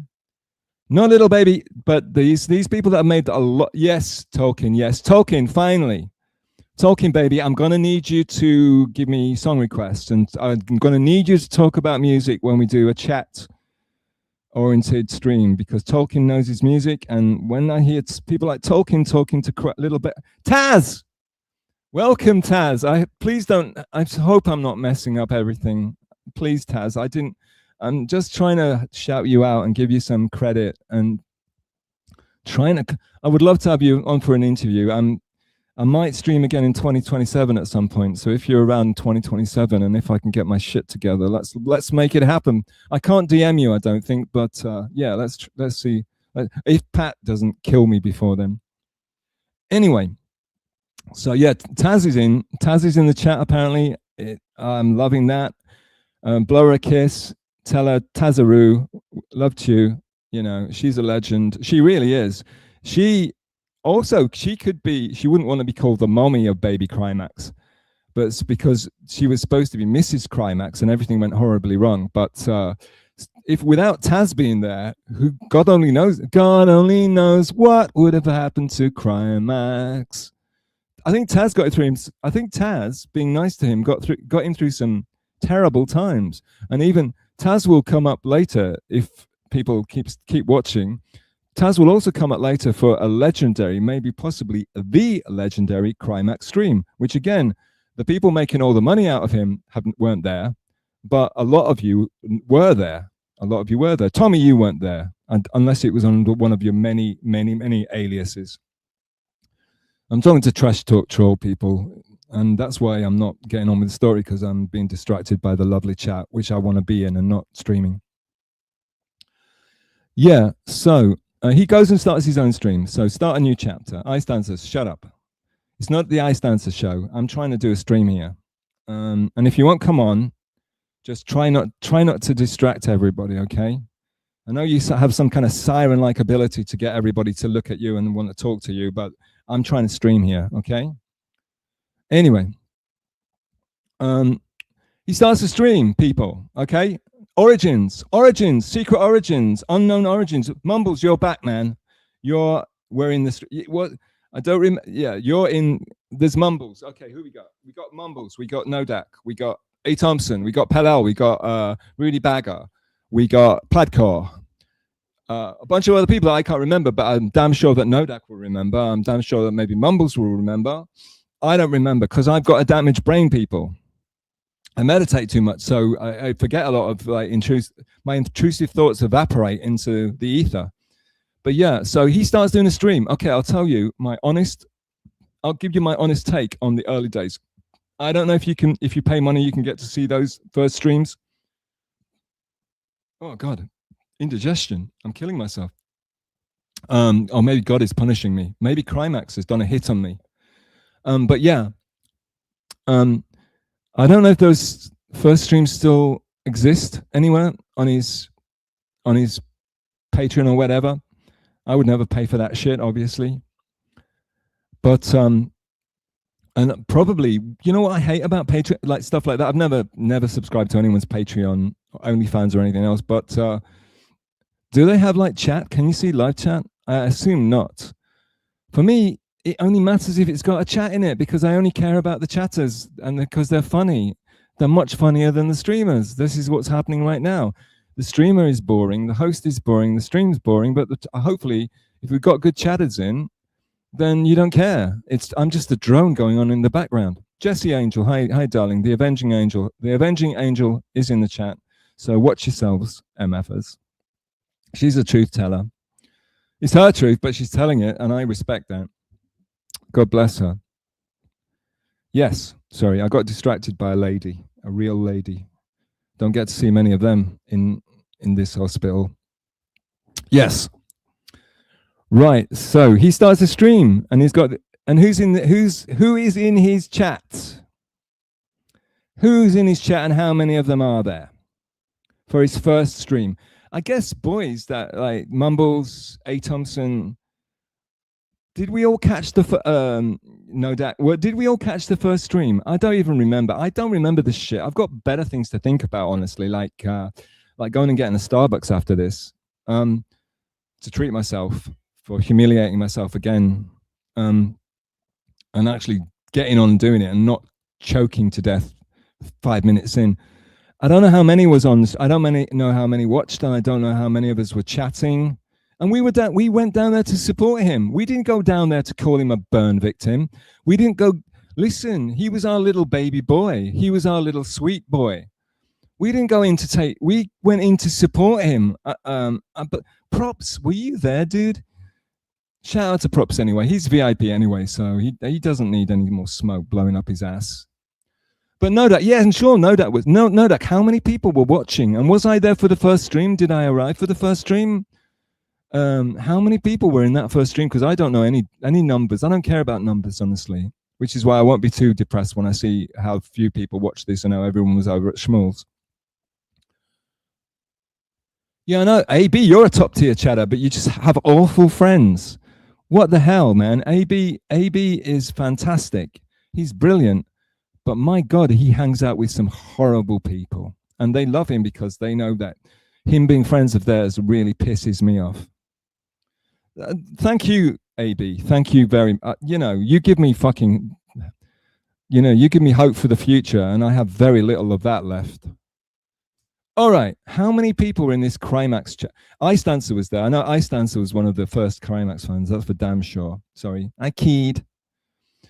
I would say there was 5 of us, okay? But I don't know what I'm talking about, but allegedly 5 of us, okay? 5 of us in the chat. And we were chatting. Everybody that was watching was chatting because no one else knew about it. It was all people that Pat Dixon and the lovely Taz, the resident artist, had very lovingly gifted him in a similar way that, Pat had his fans already, but, Kevin Brennan said, go watch Pat. And we did. But Crimeax was our boy, going back to the heady days of MLC. He was a sweet boy. That's what we used to think of. He was this sweet boy with a cartoon face and blonde hair. And of course, we all went down to support him. And also, maybe we didn't have anything better to do. Well, let's face it. Maybe we're just bloody that fucking hard up for ideas. Maybe we're all probably tired of life, to be honest with you. Yeah, so we were all in the chat. And these guys in the chat right now, a few of them, there's not many of them because it's a very elite squad. It's like 5 people, none of whom have ever been asked about it. None of them have ever been asked one word about how did it start off, where did Crimeax come from, what was he like. Nobody's ever been asked or recognized or shouted out. They don't give a fuck. All they care about is you giving them money so that they can talk about what they think about it and theorize and come up with some shitty ideas of their own. Because it's all about them at the end of the day, folks. They don't care about you. They don't care about Crimeax. They only care about themselves and their mortgage and their God knows what else. The alcohol they drink to lobotomize themselves to sleep at night. I don't know what they do. I don't watch these streams anyway, but I have caught glimpses. Yeah, so I think there's like 5. I would say early days Crimeax, 5 to 10 of us, and we chat. And we were there to chat. We weren't really there to watch the show. Now, I'll give you my very honest opinion about the show in the first early days. And I will give you my honest opinion. And Q, Stealth is a ball washer, accusations. I was blown away. I was blown away. I was not expecting it. Okay? You can write that down. You can quote it. You can clip it. Though no one's going to clip it because why would you? I was blown. Mega G, when did you show up? You're everywhere. You're everywhere all the time, I know. But Mega G's just everywhere. So I don't even... Anyway, Mega G gets enough bloody... You know, he's in all the newspapers. But yeah, I was blown away because you think this guy couldn't do anything. And God knows I can't do anything. Look at this shit. You know, there's no music playing. There's nothing happening in the background. There's not foul smell lines coming off me or anything. This is just me in a concrete wall, right? But this guy, his stream was fucking put together, dude. And also, I'll tell you something else. I didn't know anything about AI at the time. I wish I still didn't, but at the time, you've got to give it to the boy. I think he was the innovator. And you know, a lot of people that shit on him, a lot of these stupid streamers and hosts and podcasts that think they're better than Crimeax, they've all ripped him off on the AI thing. All of them. They're not better than him. They're impersonating him. You know, all these like dance little man things, that's supposed to be taking the mickey out of, I never know what to say, piss, but taking the mickey out of Crimeax. No, they're ripping him off. They ripped him off, and they've been ripping him off ever since. They're not better than him. They are worse than him, and they are basically imitating him. And nobody ever calls them out for that. Where are the truth tellers in the chat? Where are the people that stand up to this shit? You know, these fucking... And again, they're making money out of this, you know? You can't say, I hate AI music and then like do exactly the same thing and then play it at the beginning of your show every time and throughout the show every time and then say, oh yeah, Crimeax an idiot for doing AI music. You're exactly the bloody same, but you're also hypocrites on top of it. Crimeax thinks it's good. You like to think that you're better than that, and yet you're copying the guy, basically doing the same shit, doing exactly the same shit and pretending to be better than it. You're not. You're shit. And you owe Crimeax royalties, and you owe Crimeax a massive apology, though, of course, whenever the guy stupidly wakes up and stumbles onto their bloody streams, he does help their numbers, you know. And oh my God, if you want to know ball washing, you watch Crimeax on one of these late night shows when he somehow stumbles in and begs to go on. They are so happy to have him on because they got nothing else going on. They've got nothing to talk about, and they hope that Crimeax is their big break. Anyway, I digressed again. Hopefully, can you hear me now? Can you hear me now? Is there anybody out there? Just not if you can hear me. My mic's a little shitty. Can you hear me?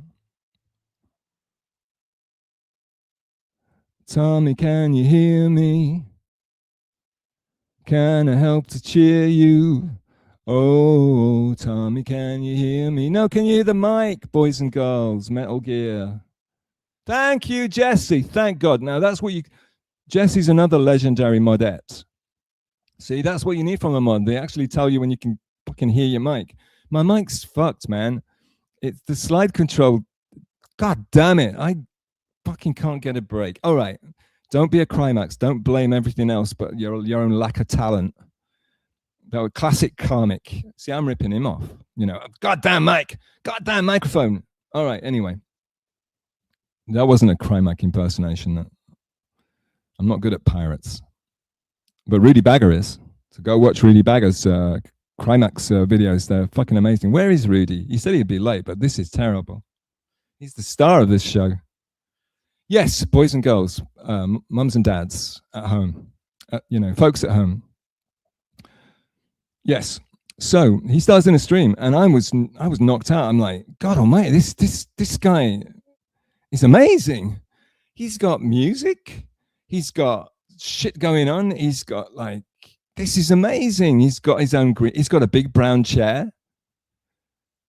it's fantastic. Now I don't remember how he dressed. I know I think he had sunglasses on, because we all know why he wears the sunglasses. He's so cool. He only needs to wear one, what's this called? Can't remember the word, but like, yeah, he only needs, is it an arm? Glasses, your arm and your I think it's an arm, right? Sometimes I just go blank. But yeah, sorry, I shouldn't have made a joke at his expense. That's what you get. That's what you get, Stealth Chaos, you fucking motherfucker. Okay. So yeah, it was amazing. Anyone else in the chat was knocked out by his professionalism, and like he seemed to have it all together? Like it seemed like amazing, honestly. And I know I'm English, so everyone thinks I'm being sarcastic all the time, no matter what I say. I just thought this was, I was blown away, because look at me, I can't do shit. And then he came in with this fucking amazing AI, which I barely knew it existed, because this was before all these other bloody useless shows that ripped him off, like I just called out. Thank me later, Karmic. But yeah, and that Karmic kisses ass off, and rather than tell them to go F themselves, which I did, I tried to take them all out using Crimeax as my puppet. How did that work out for you, Stealth Chaos? Yeah, it didn't work out great. I'm no Dr. Chow, that's for damn sure. I tried to make Crimeax into my Trojan horse, but because he's a donkey, it didn't work out so well for me. Write that down. All right. So yeah, he's doing a stream, and it was great. The only problem is, it was similar to, now I love Tommy Jordan. Everybody loves Tommy Jordan, and shout out Tommy Jordan. Everybody loves Tommy. He's got bags of charisma. He looks good on screen. He's the kind of guy that I think most ladies would like to go out to a bar with. Yeah, he's like an everyman. He's a sporty guy. He's fantastic. Tommy Jordan, everybody loves him. And he's got an amazing setup. And Crimeax at the time, because I'm a dumbass and I know nothing about tech, and this was like 2 years ago, boys and girls, like Nodak A. Thompson, originals, in Rudy, who's not here yet. I think it's like 2 years ago. I think we're talking 2 years ago, but I'm very, very, don't know about numbers and dates and shit. I don't care. I don't wear a watch. I sometimes don't carry my phone when I go outside. So yeah, that's how much I care about time. Except for the Tom Waits song, of course, of Rain Dogs. It's time. And time, it flexes like a whore, falls wanking to the floor. His trick is you and me. Boy. Yeah, sorry. Sorry, Crimeax. I'm not as good as you, but I'm working on it, okay? Just got to let my voice... what does he say? I've got to let my voice... Something nonsensical he does with his voice. He has to let it relax or something. I don't know. Every time I see you falling, I get down on my knees and pray, waiting for that. Anyway, no requests. We're not about the chat. We're talking Crimeax Chronicles, boys and girls. Shouting out the OGs. Anyway, so Crimeax is doing a stream, and I thought it was fucking amazing. There's only one problem. There's only one problem here, boys and girls. No content. Nothing to say. No ideas. Bereft. Empty. Empty. Nothing going on. I keep saying to Tommy he's not an ideas man. He is an ideas man, but they're all, he's an ideas man, but all these ideas are in tech and production. I love him. I love you, Tommy. And where are you, Tommy, you goddamn asshole? Okay, fuck, F him. He's not even in the chat. So goddamn, he's hanging out with Small probably. He's probably on the Small show right now. Though I don't even know if Small's going or if he showed up or anything about it. But anyway, I stopped sending people over to Small now, and I'll get back on track. It was fantastic. I thought it was fantastic, but he has nothing to say. So basically what he was doing in the early days, and this is all the only thing I can remember, and like I said, I do have brain damage. What he was doing in the early days was basically coming on, saying hi to us and saying, "Hi, I'm Crimeax X. I'm doing well. I hope you're all doing well." None of you knew that he did that. He used to do that, every stream. He'd come on and he'd say, first of all, he'd say, "Hi, Kevin." Then he'd say, "Hey, I'm Crimeax X. I'm doing well. Hope you're doing well." And then he'd beg for money. But he didn't beg for money because there was no money to be had back in those days. There's no super tips. Super chats were off on the horizon. So he was trying to get by on the meager remains of his 401k, whatever that is, allegedly. And yeah, so basically he'd come on and he'd say hello to us. And then it was basically the chat, like 4 to 10 of us. And you have to ask A. Thompson and no doubt people like that how many, because I don't remember. I didn't care. And I wasn't around that long, but we were all trying to support him. We were all saying nice things. Sounds great, looks great. This is amazing. All that sort of shit, all that ball washing shit. Because we, you know, he was our little pupa. He was our little embryo, literally. He was our little creation. So when I said an MLC, I created him. We created him, me and these people that I shouted out today. I'm not going to do it again. I think you've had enough of that. But, you know, hopefully you've written it down and you all know who they are now, these legends, and I'll be bringing them up again in 2027 when I stream again. All these people, we created, we nurtured him, we fed him with our naked breasts, you know. We got him through like 10 views, you know, tops, which is more than I'm getting, but still. And he's our boy, right? Am I right, boys? Like, am I right, Mumbles? Am I right, no Dak? Am I right, A. Thompson? Am I right, Rudy Bagger, who's not in the chat? I'm sure Dr. Megagy was around. He's always bloody around. You can't get away from the guy. But yeah, him and his spy network, you know, and his underground intelligence agencies. Yeah, he's like the J. Edgar Hoover of the, Dr. Chow, I'll tell you guys, Dr. Chow is the J. Edgar Hoover of the Doubleverse. I'll put it that way, okay? And elsewhere. It goes right up to the top of the United States government levels. Dr. Chow is manipulating everything. Anyway, so yeah, it was fantastic. But we were trying to help him along, support him. We popped in and we said, hi, how you doing? And a lot of the time he was asking us what to do. Am I right, boys? He was asking us what to do. And we were trying to give him suggestions. I mean, A. Thompson he's got great ideas. He's got great ideas on how to make, he knows how to make millions on YouTube. He knows how to get thousands and hundreds of thousands of views. But it's nothing I can do. So unfortunately, all his great knowledge, and I'm not being sarcastic, he has great ideas. And if you want a great idea for a podcast and it become huge, go ask, and you've got talent, a little bit of talent, go ask him. He should team up with Tommy Jordan, because they would make $1 million, those two together. But yeah, there was like, I'm sure it was like, I don't know, 5 or 10 tops, and we'd all be there. And you know, occasionally like you know, it was basically like a main, I think like 5 people, and then sometimes other Pat Dixon people would drift in as well. Maybe Taz would come and say hello because he'd given so much money to them, that sort of thing, you know. So he'd be asking what to do, and okay, one of the most memorable things that we suggested, not me obviously, but one of the most memorable suggestions that someone made was play video games. Now, I'm not a video game guy. I've hardly ever played video games, and when I do, they give me a headache. Honestly, they give me anxiety. It's like, for me, playing video games is working, but not getting paid for it. It literally is high stress for no reason. But that's just me. I'm a freak. I'm a weird. I know. I'm like one of the 2% in the Dabbleverse that thinks that. Anyway, even less in the whole world. It's like, anyway, but never mind. Don't worry about me. I'm not important. But yeah, so someone suggested he plays video games, and of course he used to play video games, or he had a video game console out with his 20 guitars and his 5 amps that were broken. But apparently the video game console was working, thank God. You know, it hadn't taken the same dire path as the amp and all the rest of the stuff that stops him from playing instruments on stream. So yeah, so he started playing video games. Now, cut to 2025, going through to 6. He shits on anyone that plays video games. He hates people that play video games and they lack their talent. And of course, now he's got super chats and he's got people telling him what to do and producing his stream for him and giving him topics to talk about. And now he's shitting on video games.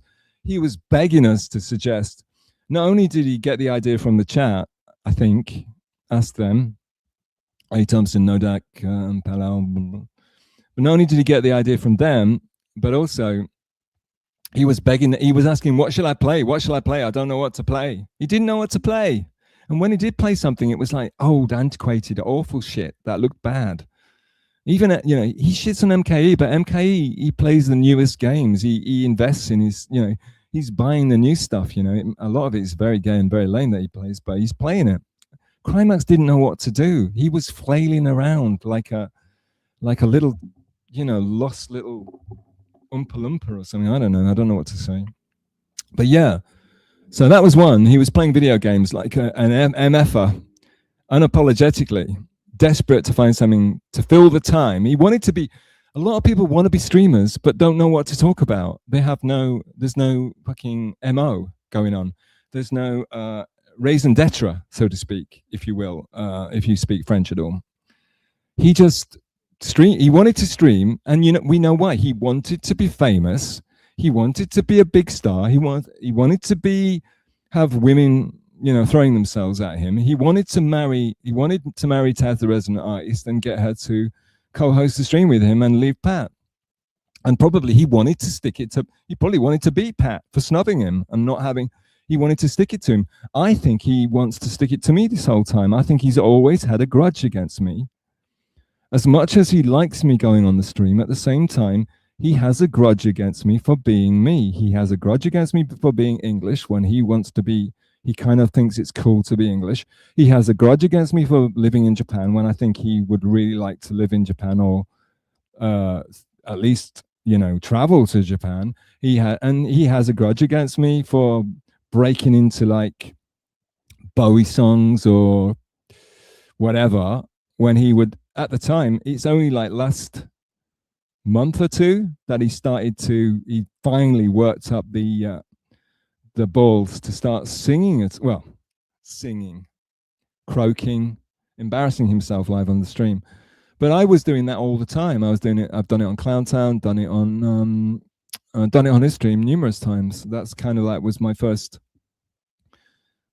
claim to fame, was I'm the weird English guy that breaks into songs out of nowhere if nobody asked them to. But yeah, and I will, if anybody, so since everyone else is grifting off it, I can't play an instrument. I'm no Pat Dixon, and I'm not a fantastic multi-instrumentalist stylist like the great Krymax X or Roland Rossetti. I'm just a poor boy from a poor family. But if you want me to, I will attempt songs that I like for you guys, and I won't charge you anything for it because I actually like singing. And since I can't play the songs, I will attempt to sing them. That's my excuse. But not today. Maybe when I come back for my next stream number 2, which is penciled in for November 2027. So I hope everybody will, will subscribe and stay tuned for that. Yes, where am I? What am I talking about? Yeah, so 10 people, right? So there we are. We're all 10 people. Now what happened? Oh, yeah. So I guess the next chapter would be, and yeah, I'm losing the plot for sure. I guess the next chapter would be Stelkes goes live on his stream. Yes, I think that's the next thing. No, I haven't finished. Okay, yeah, I suck. I know I suck. So he's playing video games, and it's not working out. Taz hasn't become co-host yet. You know, he's not set the world on fire yet. So what does he do next? Oh yeah, next up he starts. Okay, one of the things he did was, of course, what does everybody that has nothing to talk about, shout out bacon bits and all that, they start watching other people's stuff. They watch video clips. Of course they do. Why wouldn't they? They've got nothing. They have nothing to talk about. They haven't had interesting lives. Watch clips, and God knows I'd like to watch clips if I wouldn't be thrown off instantly. And I'll try. I'm probably I'll get struck so fast. My little you better remember me, because I'll be out here so fast. No one will ever know I ever existed, and it will be a blessing. I know. How lovely to live in a world where Stelkes was not a thing.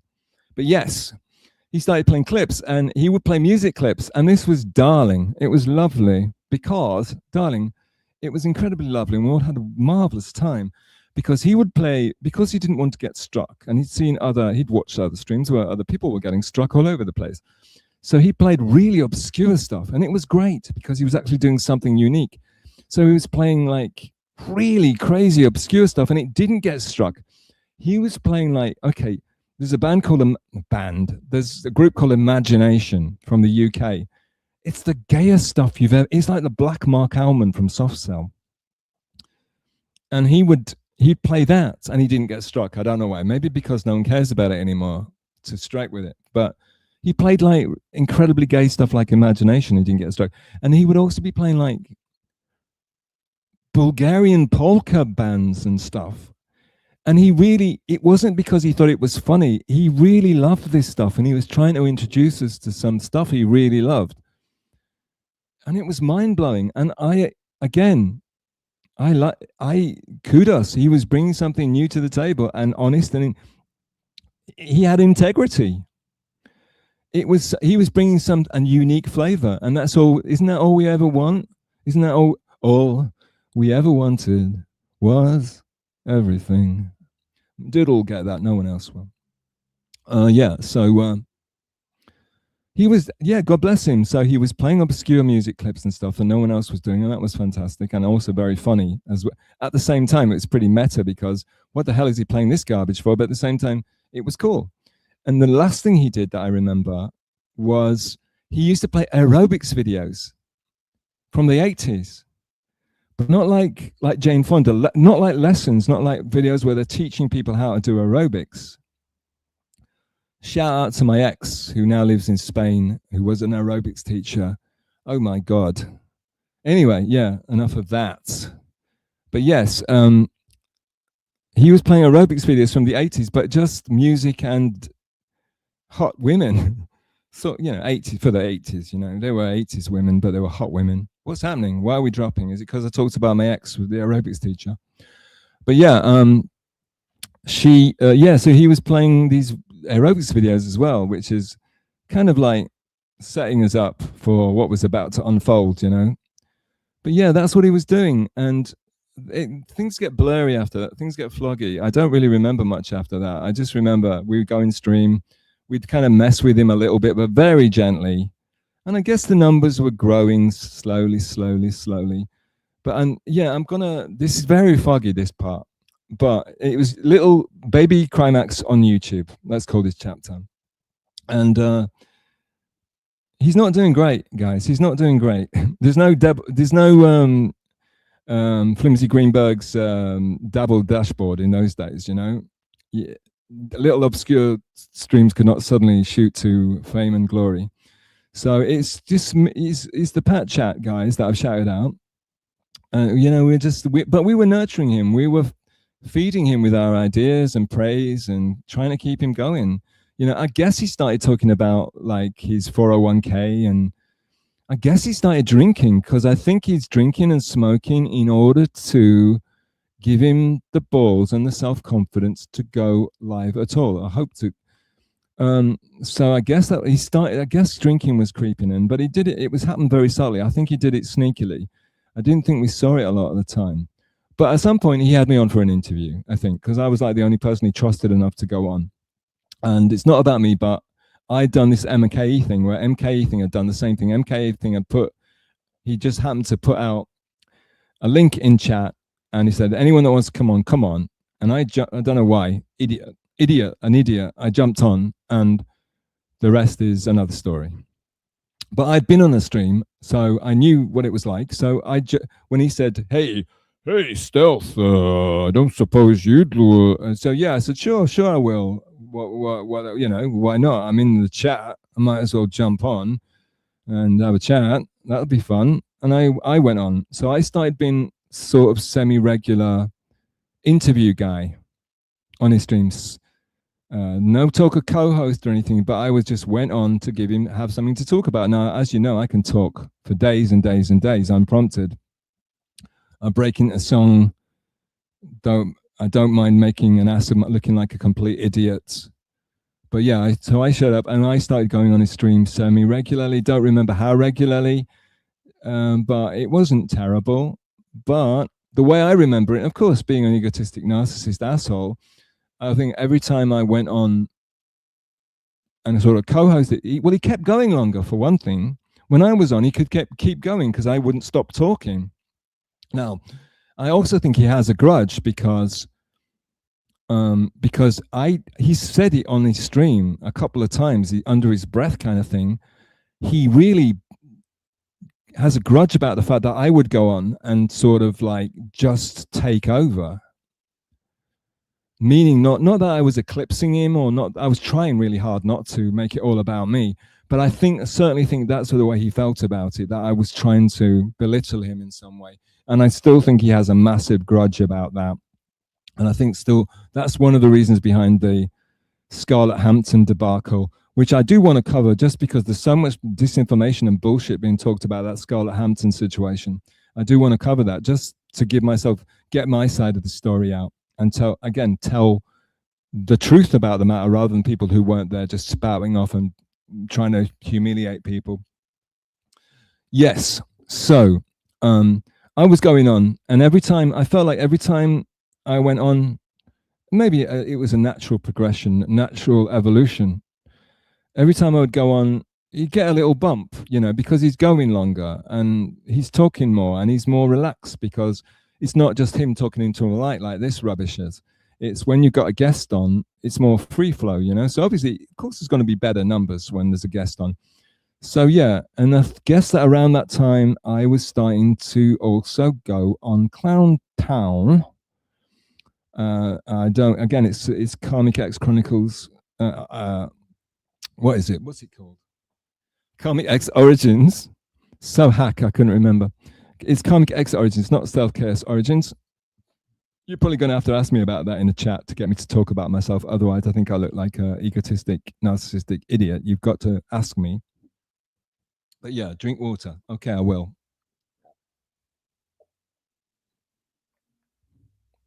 So I was told about this thing called, very briefly, I'll digress. Okay, digress count number, I don't know, 3 or 4. I don't have a digress counter because I'm not that big.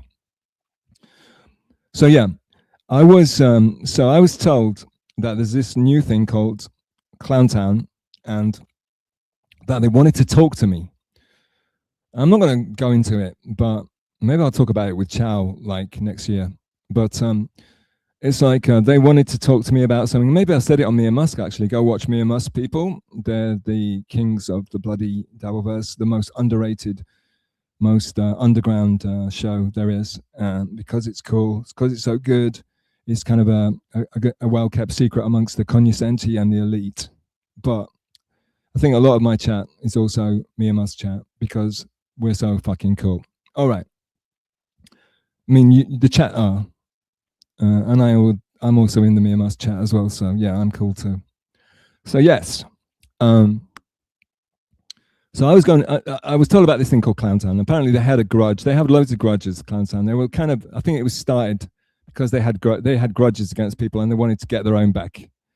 Kind of like this stream, actually, where I'm trying to get my own back on the people that have ignored the truth about Crimeax and ignored the reality and the facts about the origins, and they just go off and make money out of it without knowing a goddamn thing about it.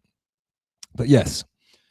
So yeah, apparently Clowntown had grudges against people that hurt them, and they wanted to make a stream to vent their grudges, and they're still doing it. Them and the spin-off show, it's all about grudges. It's all about humiliating and pissing on people that they think have upset them, or that's all it is. It's all motivated by getting their own revenge, basically.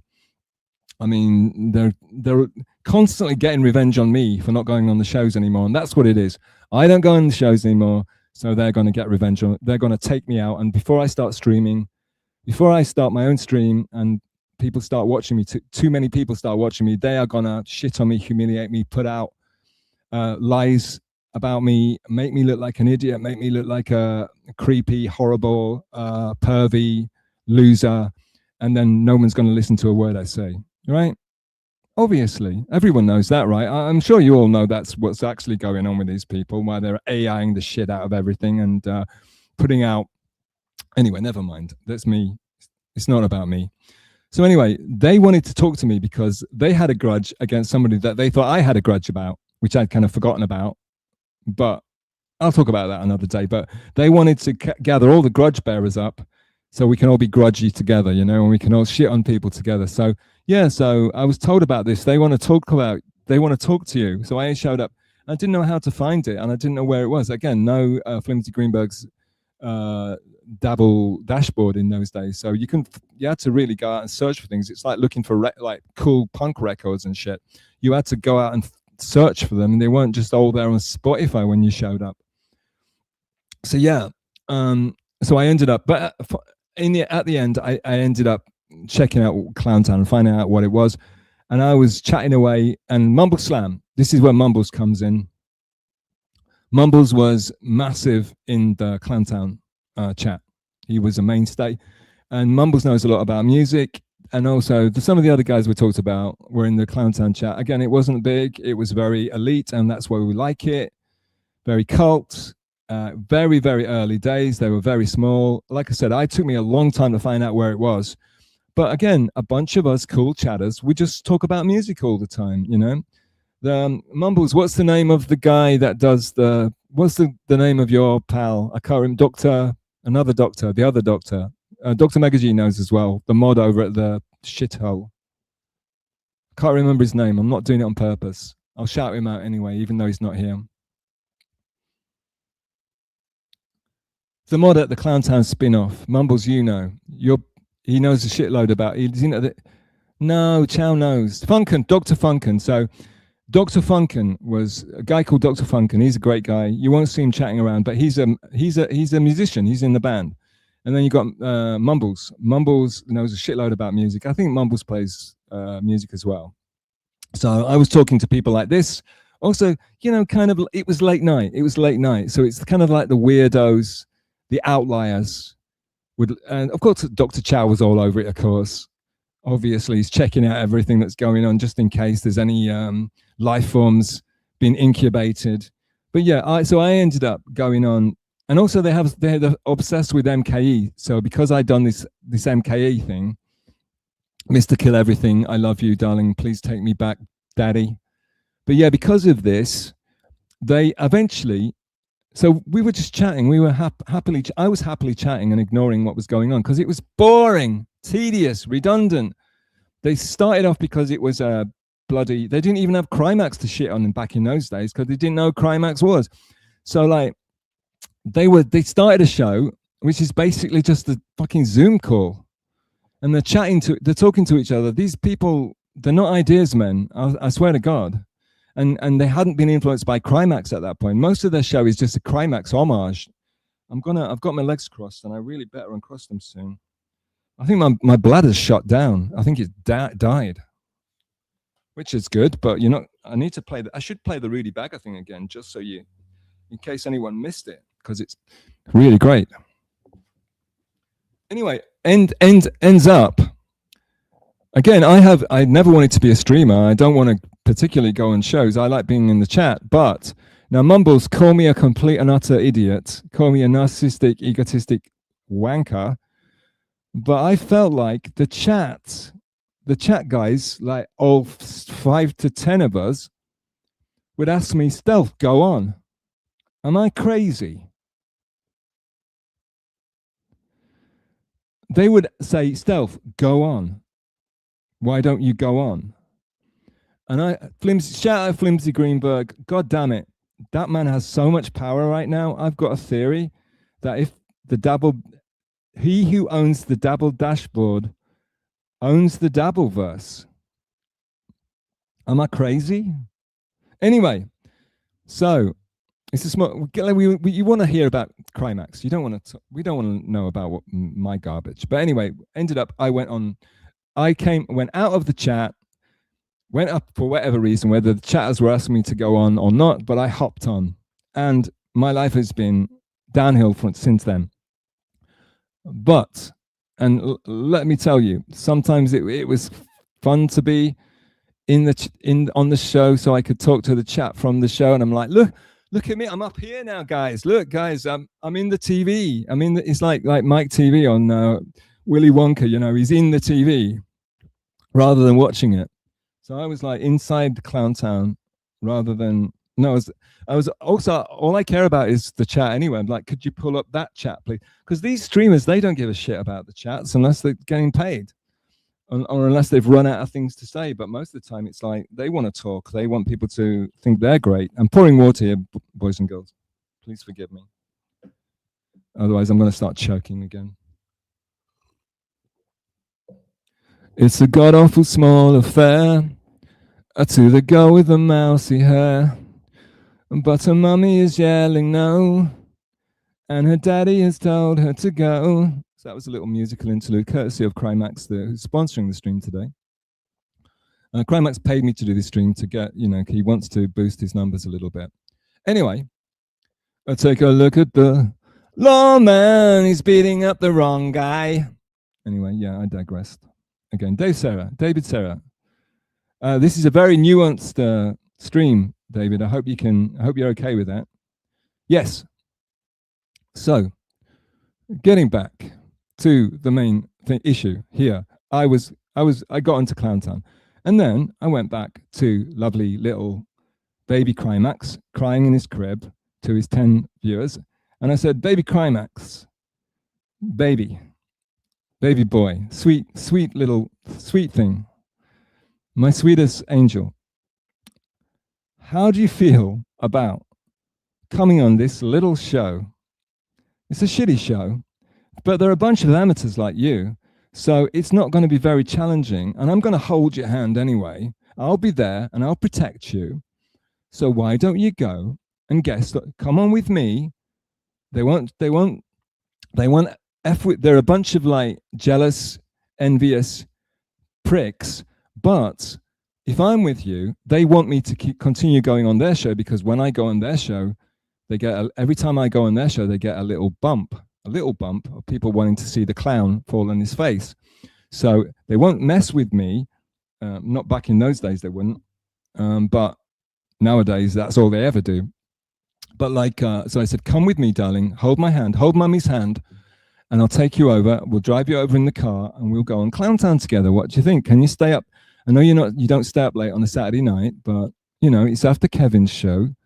And you're too lazy to do a stream most of the time anyway. So let's go over and you can practice being a guest. What do you think? And somehow, though most of the time, whenever I make a suggestion, he does the absolute opposite, because he has a grudge and he wants to shit on me as much as he can and make me look bad. But on this occasion, maybe he was drunk. He ended up going on Clowntown. And when he went on Clowntown, and because Clowntown was a cult show with like very late night niche viewers, he got a bump, because the people that sort of like in my head, it's like, so people that are watching Clowntown, which is like you Dr. Funkers and your Mumbles, but I think Mumbles knew about it already. But so I don't want to spread any rumors or confusion in the world, not on this topic anyway. So like, what happened was that the people watching Clowntown would then, because he was perfect fit for Clowntown. I mean, he's a clown, right? He's a little baby clown. Lacks any self-awareness. And all he wants to do is be a big star, but has no talent. It's the classic story, right? I mean, nowadays with autotune and AI, everybody's no talent loser. But yes, so that got him a bump. He got the Clowntown bump, and I always talk about this, especially when I was still trying to be friendly with Clowntown and polite. I would say he got the Clowntown bump, but it's true. I took him over to Clowntown with the aim of turning on to introduce him to my Clowntown chat friends, who had asked me. They're the ones that got me on. They're the ones that got me on Clowntown in the first place. I took Crimeax over to Clowntown. Crimeax, of course, Crimeax was a hit on Clowntown because they have no content and they like weirdos anyway. And then people that saw him on Clowntown then followed him over to his own stream, and he got the bump. He got a note. I don't know. See, I'm crappy at numbers, but he got a noticeable bump, and he started to evolve. Now, things just get more blurry now. The more it becomes more mainstream, the less I really remember of it, because once it's mainstream, I don't give a shit anyway.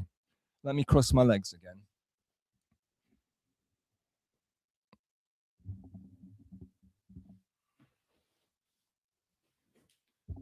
It's much more comfortable and grounding. I get less spazzy when I'm sitting in a Padmasana. I've done it wrong. Jesus Christ. Okay, it doesn't matter. It's a variation. Yes. Yeah, so he starts to grow. He got a Clowntown bump. And he started to go on Clowntown semi-regularly, but he was smoking and drinking. You know, he started to smoke and drink more and more and more. But, and again, you be probably better off asking Mumble Slam to do a stream and talking about this, because I swear to God, it's all very, very foggy in my brain. Okay. I stand, sir. What the heck are you talking about? Pay attention. Yes. So, though I know Dr. Chow is more interesting than me, but it is my stream, okay? At least give me that. You can go watch Mia Musk anytime. You know, every show is gold. Anyway. Yeah, so he started to grow. He started to evolve. And again, because you had people like Mark, he had hardcore fans that were always there. And we were always joshing, because it's all about the chat. Without the free chat, they shit on the free chat. But without a healthy, strong free chat, there is no, your stream will crumble. The free chat is the roots of every stream, every streamer. It's all about the free chat. If you've got interesting, because the streamers, let's face it, they're never that great. They're just not that interesting. But if you have a very strong, that's why I've modded so many people whose chat I really respect. And I think for different reasons, they're interesting shit kickers, or they just have really weird takes, or they are, you know, so many reasons. And listen, you know, I'm trying to mod all the people that I really respect in chat.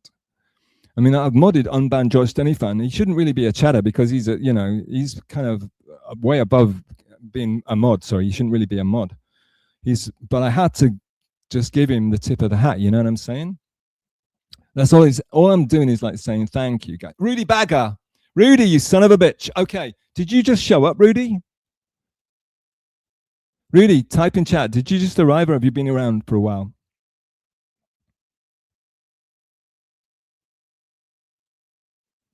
Yeah, pandering, David. It's called shouting out people you respect and you think should be more respected by ignorant people who don't know about them, because they are fucking amazing and the streamers are fucking moronic. That's it. If that's called ball washing, if that's called pandering, you got me. Okay, Rudy. So, right, I think it's time. I'm going to take my first break, and I'm going to do what I have to do. Yeah, David, I love you. David, come on, let's not make a fake beef. You know you love me, and I love you, and you've got lovely hair and a very pretty smile. So don't be mean, David, okay? And thank you for clipping me, because it got me on Brian Landon. So thank you, all right? I love you, David. Don't pretend that we hate each other. No one's going to buy it. All right. Even though I also have horrible friends. Thanks, David. All right. And remember, I am brain damaged, so you've got to give me a little bit of slack here. I'm going to take a break. And what I'm going to do during this break, if I can pull it off at all, and I might not be able to. Since Rudy's there, I'm going to play the thing that the amazing piece of art that Rudy made for me, and you're going to watch, and you're going to listen. And hopefully, I'm going to be back in time. If not, just keep the faith, all right, boys and girls? I present to you the piece of art that Rudy Bagger, if you will, the amazing video creator, who has his own YouTube channel and has the best Crimeax videos out there. And if you don't know him, and you all do, because he's super famous and very popular, you've got to go run over, turn this off, go watch him. But I'm going to play his latest. He actually made it like a month ago, 2 months maybe, really. And I just couldn't be asked to stream, to be honest. I just couldn't be motivated. But I'm playing it, and I'm going to come back in about, hopefully, 2 minutes and 32 seconds. This series presents information based in part on theory and conjecture. The producer's purpose is to suggest some possible explanations, but not necessarily the only ones, to the mysteries we will examine.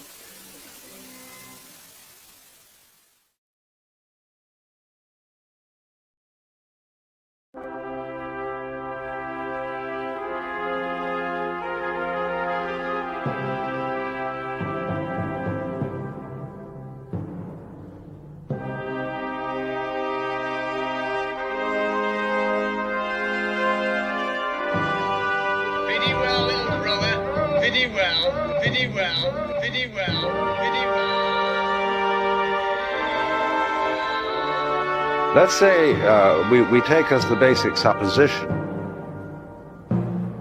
which is the thing that one sees in the experience of Satori or awakening or whatever you want to call it, that this now moment in which I'm talking and you're listening is eternity.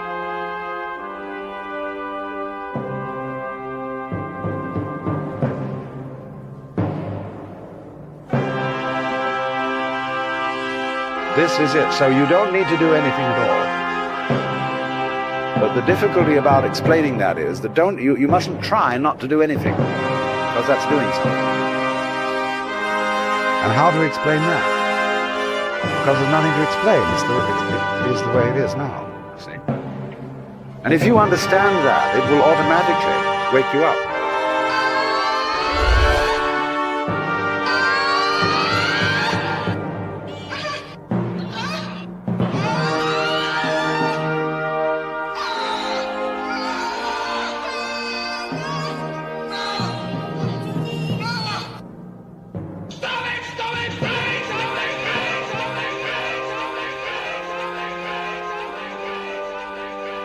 It's impossible through words to describe what is necessary to those who do not know what horror means. Oh, it worked! And I'm back. I made it. This is amazing. That's Rudy Bagger. Rudy Bagger donated that to me. He made that for me. Fucking knocked it out of the park. God bless you, Rudy. And this stream, I only made this stream in order to play it properly. And I only downloaded slightly more inexpensive. Well, I only downloaded bloody, what's it called, StreamYards, purely so I could play that somewhat semi-professionally. That's all Rudy. Rudy Bagger, possibly Rudy Bagger, over on YouTube. Fantastic. You know his work already because he helps out a lot of other people. I don't know if they shout him out or not. Hey, Tolkien, my darling, I think I'm going to mod you. I want you to talk about music in my chat with me, you know, because you know your shit. And also, you know, Anthony Burgess. I've got a clip, an Anthony Burgess clip that I would like to talk about on this stream. An interview. It's pretty mind-blowing, but you know, there's going to be like 2 people be watching it, and you better be one of them, Tolkien. Oh yeah, I've got to turn on the aircon. Forgot about it. I was so. All right. Yeah. So Rudy, I talked about Rudy's Rudy's work that he made for me. He donated to me. I kind of gave some sort of context, but I was in a hurry to get to the Crimeax stuff because that's all anyone cares about. But yeah, if you want to rewind and go watch, listen to me, ball wash Rudy Bagger. Is on. Okay, right. So Crimeax he's evolving. He's getting there, and my remembrance is getting foggier, possibly because I was starting to go on his stream more often, and I was also going on Clowntown, so I was getting more and more PTSD and brain damaged as things were going on. You know, I was in my prime getting lost in the fucking in the Dabbleverse, being, you know, guesting on these awful streams and being humiliated and making myself look like an idiot. And doing all sorts of bollocks. It was a bad time, you know. It's my lost years, you could say, Frank's wild years. But yeah, but Crimeax was evolving, and it's not like I was co-hosting every stream or anything.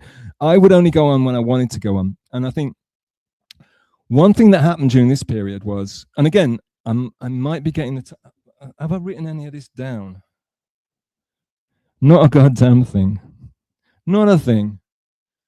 I kind of wrote down the names of the original chatters, and then I gave up. Typical stealth chaos, classic stealth. All right. So things are going to get pretty hazy, but I think you must all be bored by this point. So anyway, one thing that happened was that I kind of got pissed off by bloody Clowntown because a lot of their content is just shitting on people, especially their ex-co-host. The only reason they're streaming is so that they can feel better than other people by humiliating them. So much of their content is it's a humiliation ritual. They get people on, they get guests on, And the only reason they have a stream is because they have guests on, because they're not particularly interesting people. Some of them are such cowards that they can't even come, they won't even show their faces on a stream. And they've got the most, some of them have the most ugly voices. They should never be allowed near a microphone. Like, it sounds like, was it Beavis and Butthead? So it's Butthead. One of them. Awful, awful, awful people, awful voices. And, but all they will do is they'll get guests on, and then the guests will entertain the chat, and then they will do everything they possibly can to undermine and shit on and humiliate the guests. That's what these shows are. It's a humiliation ritual, basically. And spoilers, you don't get into the fucking Illuminati at the end of it. You get humiliated and cast aside, and people, you get thrown in the ditch at 5 a.m. And, you know, they would pass, it's not, I'm not going to give you Clowntown origins or, you know, but people falling asleep and you being left there talking on your own because the so-called host has passed out and left you playing awful. Oh, Krymax Origins, right. So one time me and Crimeax were on the stream and the dumbass host, incompetent loser, he passed out. And he passed out while he was playing some awful music video. Mumbles might remember this because Mumbles was like, he's always been in that chat. And he passed out while he was playing some awful video, and there's me and Crimeax are on there. And you never know when he's passed out because the guy wouldn't even fucking appear on he's never appeared on screen because he's so scared. And because he's such a horrible piece of shit, doxing, really low life, that he's too scared to appear on because he doesn't want people to do what he keeps trying to do to other people all the time. So, but me and Crimeax were sitting there, me and my boy, we were sitting there on this stream with people like Mumble Slam watching it, and Dr. Megagy popping in every so often when he could be bothered. And there was these awful, the dumbass, not only had he left us, he'd passed out drunk, or on pills or whatever the hell he's doing, allegedly. Whatever the hell is going on with that guy, he passed out. I'm making it sound much more interesting than it actually is. That it's the worst thing you've ever seen. And so don't bother watching. He passed out, and he'd been playing this awful video. God only knows what the video was, but he's such a dumbass that he left it on whatever it is, the YouTube thing, where it just keeps, it goes to the next video and the next video and the next video, right? I don't know, is it a chain or...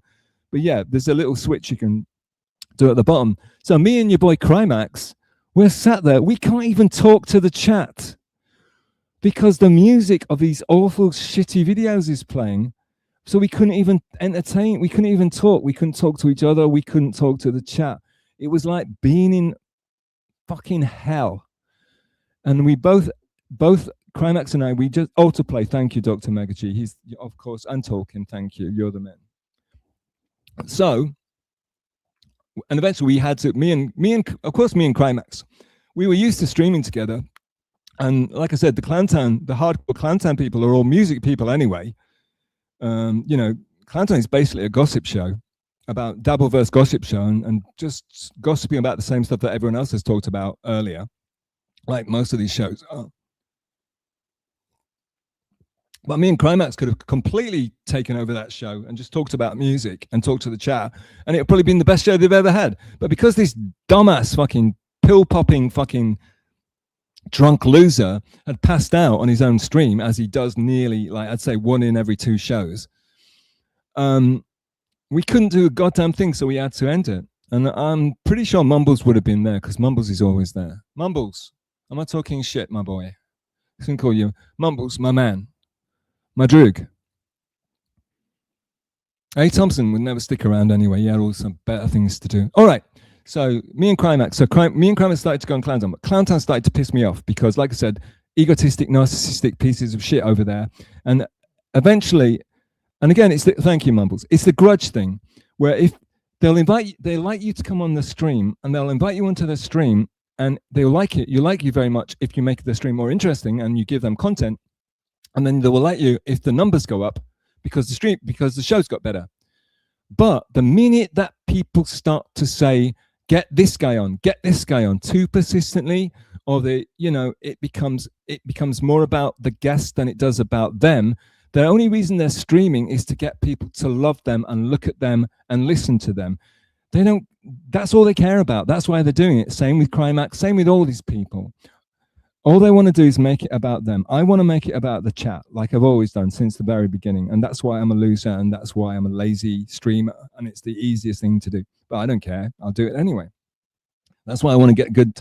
I want to get the good chatters on my side and in my chat, because then we don't need, it doesn't matter what I say. You can all just talk to each other and admire each other and tell each other how lovely you are and how beautiful and how you all rock.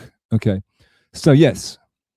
And then, so to stick it, so I thought, so they were doing better and better. And of course, as soon as they get a little bit of power, as soon as they get a little bit of popularity, it goes right to their bloody pea brains, doesn't it? We know this, it happens in life, in every walk of life, but especially in the Dabbleverse with these startup streamers. So as soon as they started to feel like popular, then they started to, they wanted to make, then they started to get a little bit cocky. So I thought, fuck these guys. And these are awful people. So as soon as they get a little bit of power, of course they're going to abuse it. Of course they are. That's what they do. That's why they're doing it. They're doing it to get power. And when they get the power, first you get the power, then you get, first you get the power. No, first you get the money, then you get the power, then you get, I don't know, go watch Scarface. I can't remember. It's been a long time since I've seen it. Brian De Palma, very good movie. And then, so they started to get cocky. So then they become more shitty, more vile, less respectful of their guests that made them in the first place, and less respectful of the chat. God help us when they get super chats or super tips, because then they're really gonna not give a shit about anybody except the pay pigs, of course. And then it's all members only bullshit. Members only comes down. Let's kick the post kind of rubbish. Fuck that shit.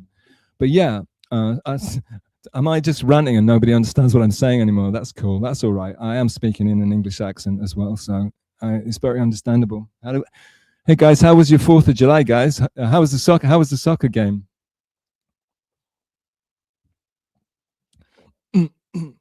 So I like to support little shows, but when they get big and turn into assholes, as all of these shows do, inevitably, never going to happen to me because I'm never going to get big.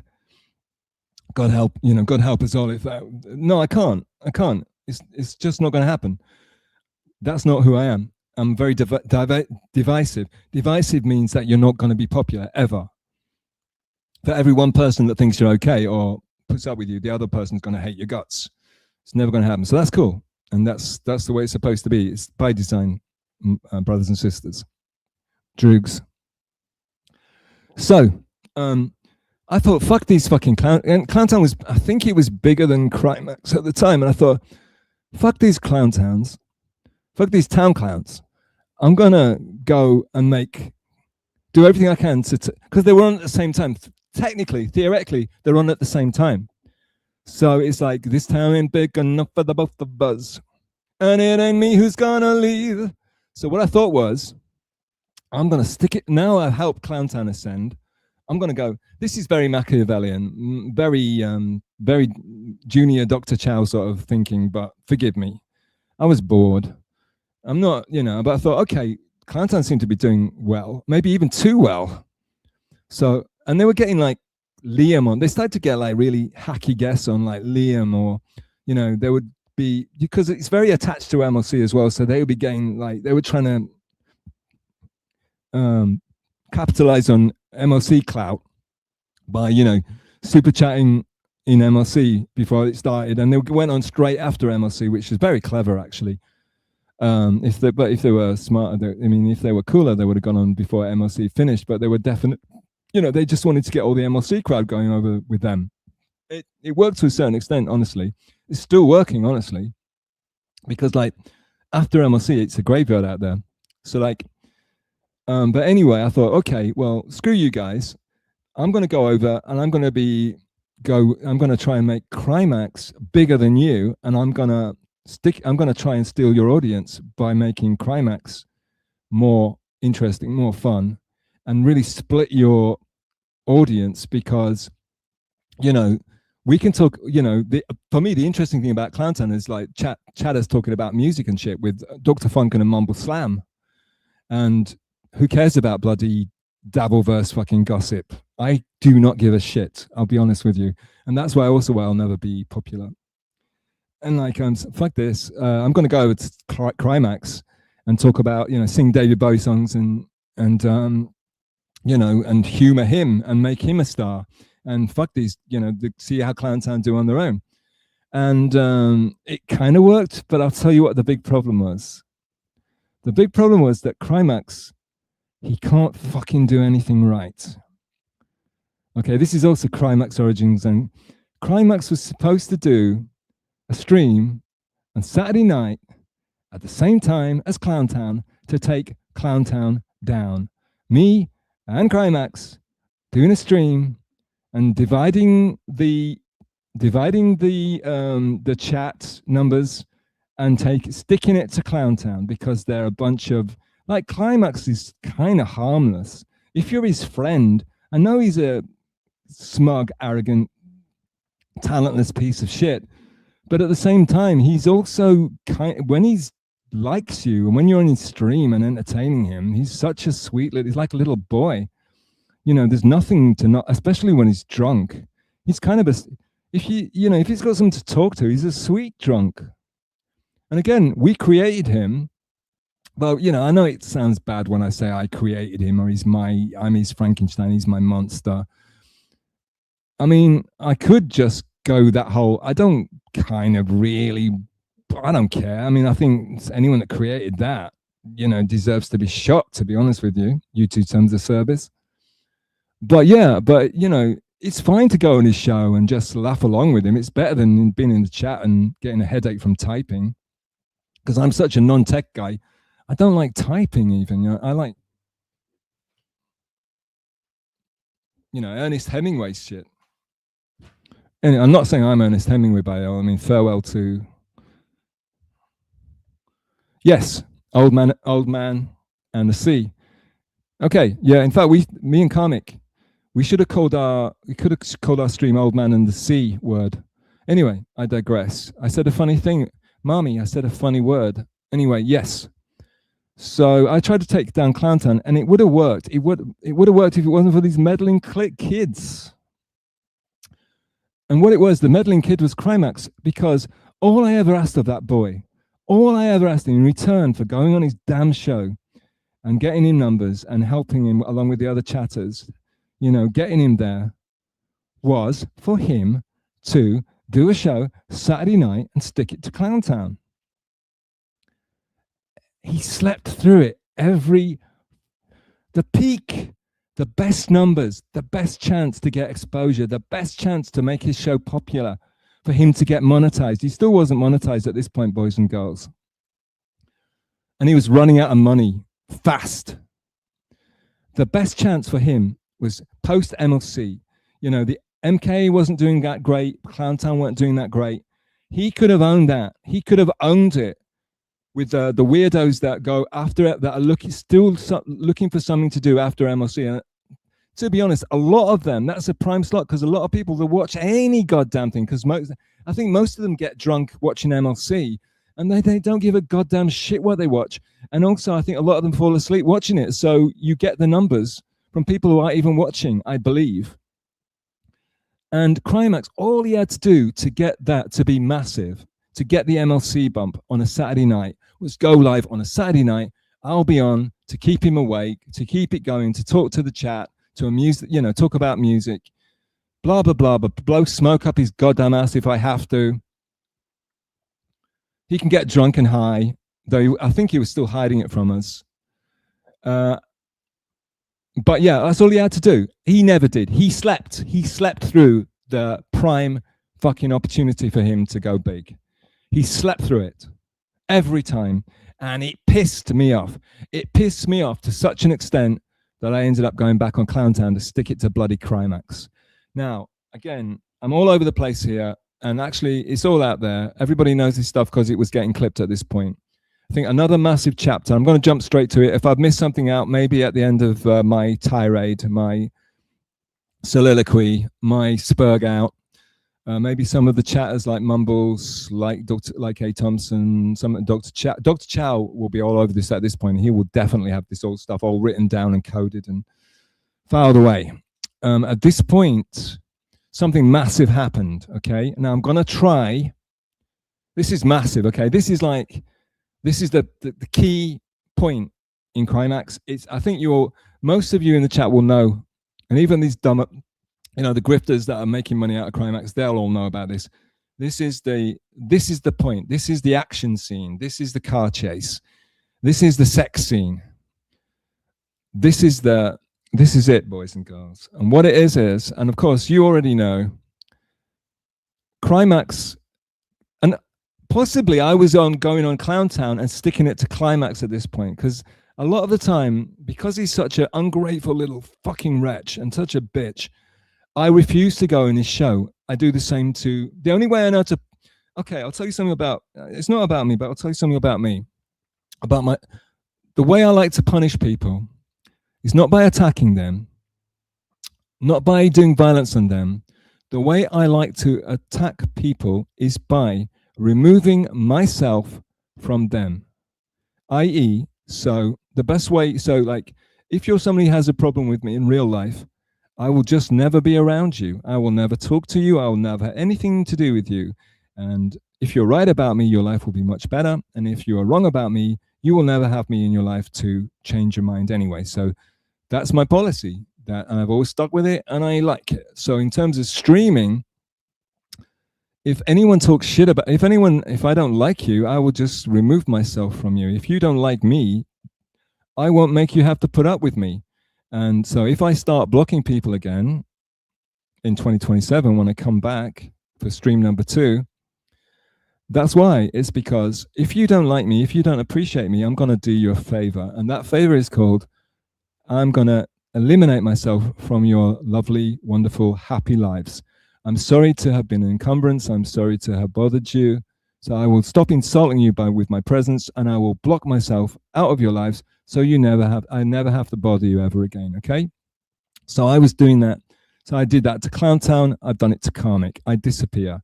I do it to the Dabbleverse to a certain extent, but that's just called regaining my sanity and having a normal life for a change. Seeing real friends, walking in real parks, and visiting real Zen temples and amazing scenery and people and places that you can only dream about. But I won't try to rub it in. Okay. So sometimes I'm sticking it to Crimeax. Sometimes I'm trying to stick it to Clowntown. But both of them are already kind of like, I've got to say, they're out of my control. They're already big. They're already huge. And it's always like what is it? The horses are out of the barn. Very good for Crimeax stories. It's already happened. The genie's out of the bottle. That's another one. Shout out to whatever Aguilera. I can't remember her first name. Yes. So I sometimes stick it to Crimeax, and when I stick it to Crimeax, I'm in the chat doing what I love, which is chatting with the other chatters. And again, this is famous, but a lot of new chatters have no idea about this because they weren't in this chat. A lot of you were. Some little assholes were not around back in the day. And it's always the little assholes that were around and weren't there in that chat that will make up shit about it and try to control the narrative about shit that they weren't even around for.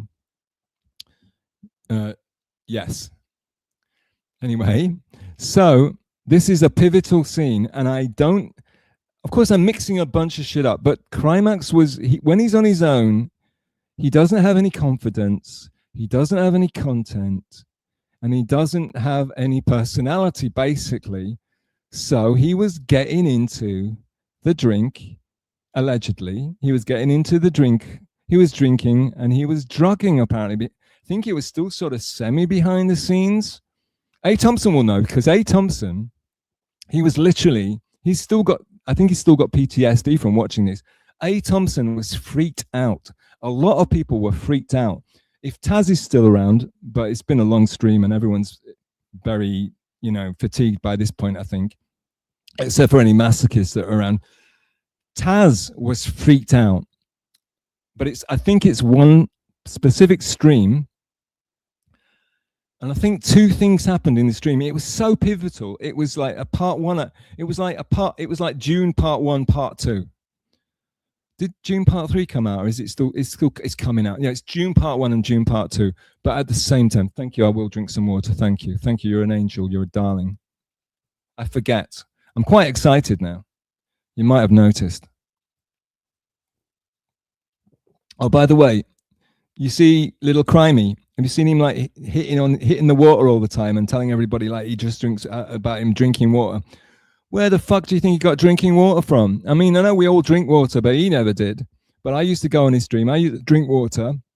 I'm telling him about my fasting regime. And so, sorry, I'm making it about me again. Typical stealth. And I went on. Yeah, I used to go on a stream and say, no. I used to say, okay, Crimeax, I'll come on the stream, but I'm actually fasting right now, so I don't have any energy. So I'm going to have to eat something, and then I'll come on, and then I'll go on, and because when you're fasting, a lot of the time you just feel absolutely wasted, you know, and not in a good way. And I would eat a chocolate because then you get caffeine, you get sugar, you get all the bad shit and that would kind of steady the ship a little bit. And then I jump on, and then we talk about the fact that I'm fasting and what it means and what fasting's about and why we do it. And he was really intrigued. Again, I'm not going to try and make it about me, but it is kind of about Crimeax because this is his personality. And now, of course, he's the fasting king, wouldn't you know? But he doesn't know how to do it, because after you fast for like a day or two or whatever, it's very, very, very, very important. How you break the fast is incredibly important. And because he's a dummy and a dullard, apparently, and I think this was yesterday or the day before, he talked about he'd been fasting for 2 days. Of course, he's talking about it and showing off about it, and he forgot who fucking gave him the notion in the first place. He went on. He said, "I've broken my fast today," and he had like a barbecue. What a plonker! You're supposed to break your fast with like salad or some grapes or something to get your metabolism going. It's fasting 101. Anyway, I'm boring everybody. Sorry, darlings. Yeah, and I should be saying darling and droog more often because it's supposed to be my brand. Yes. Yes. Yeah, Kevin, if you go on streams and call everybody darling, people are going to hate you, Kevin. That's the simple answer to the why do people... Kevin said, why do people hate me? And I was so strung out and out of my, stressed out that I didn't have a decent answer. The decent answer to why do people hate me is because I call them darling on stream. Americans don't take kindly, especially people like Penis Handler, Panda Handler. They don't take kindly to people calling them darling, especially other men who are very, very, very confident about their sexuality and don't mind messing around, and are fans of David Bowie, Lou Reed, and anyway, never mind, I digress. Okay, so yes, digress counter, please. And if somebody be a digress counter, please. I want to be a professional streamer like Crimeax. Anyway, yes. So, so Crimeax, he was on his own, and we were all in the chat and have a wonderful time, and he was getting pretty good views, I would say, at this point. Again, I'm not a numbers guy, I don't pay attention, but he was drunk, and he was high, and possibly, and I didn't know this at the time, but there was a shout out NJ Ranger, it's Wednesday in Japan. And this morning, I suddenly got an anxiety attack thinking I was going up against you. And I nearly quit and decided, I nearly cancelled because I thought going up against NJ Ranger on his time zone is insolent and unnecessary and awful. But then I realized that your Wednesday, boys and girls, is my Thursday. So here I am, boring the hell out of you all. All right, so what's it called? So Crimeax was on his stream, and he was doing another substance, which I didn't even, the KRATOM substance, which I only know about from Luis Gomez. They used to talk about it on their podcast, on his podcast, with Zach, not Galifianakis, the big guy, the big dude, Zach.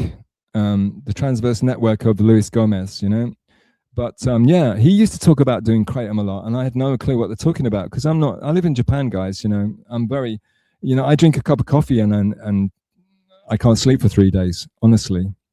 And I'm not lying. That's not a joke. I'm not that funny. That's the truth. If I drink a cup of coffee after being clean for a week, I nearly drank coffee today because, believe it or not, I didn't think I had the motivation to talk today or do a stream today.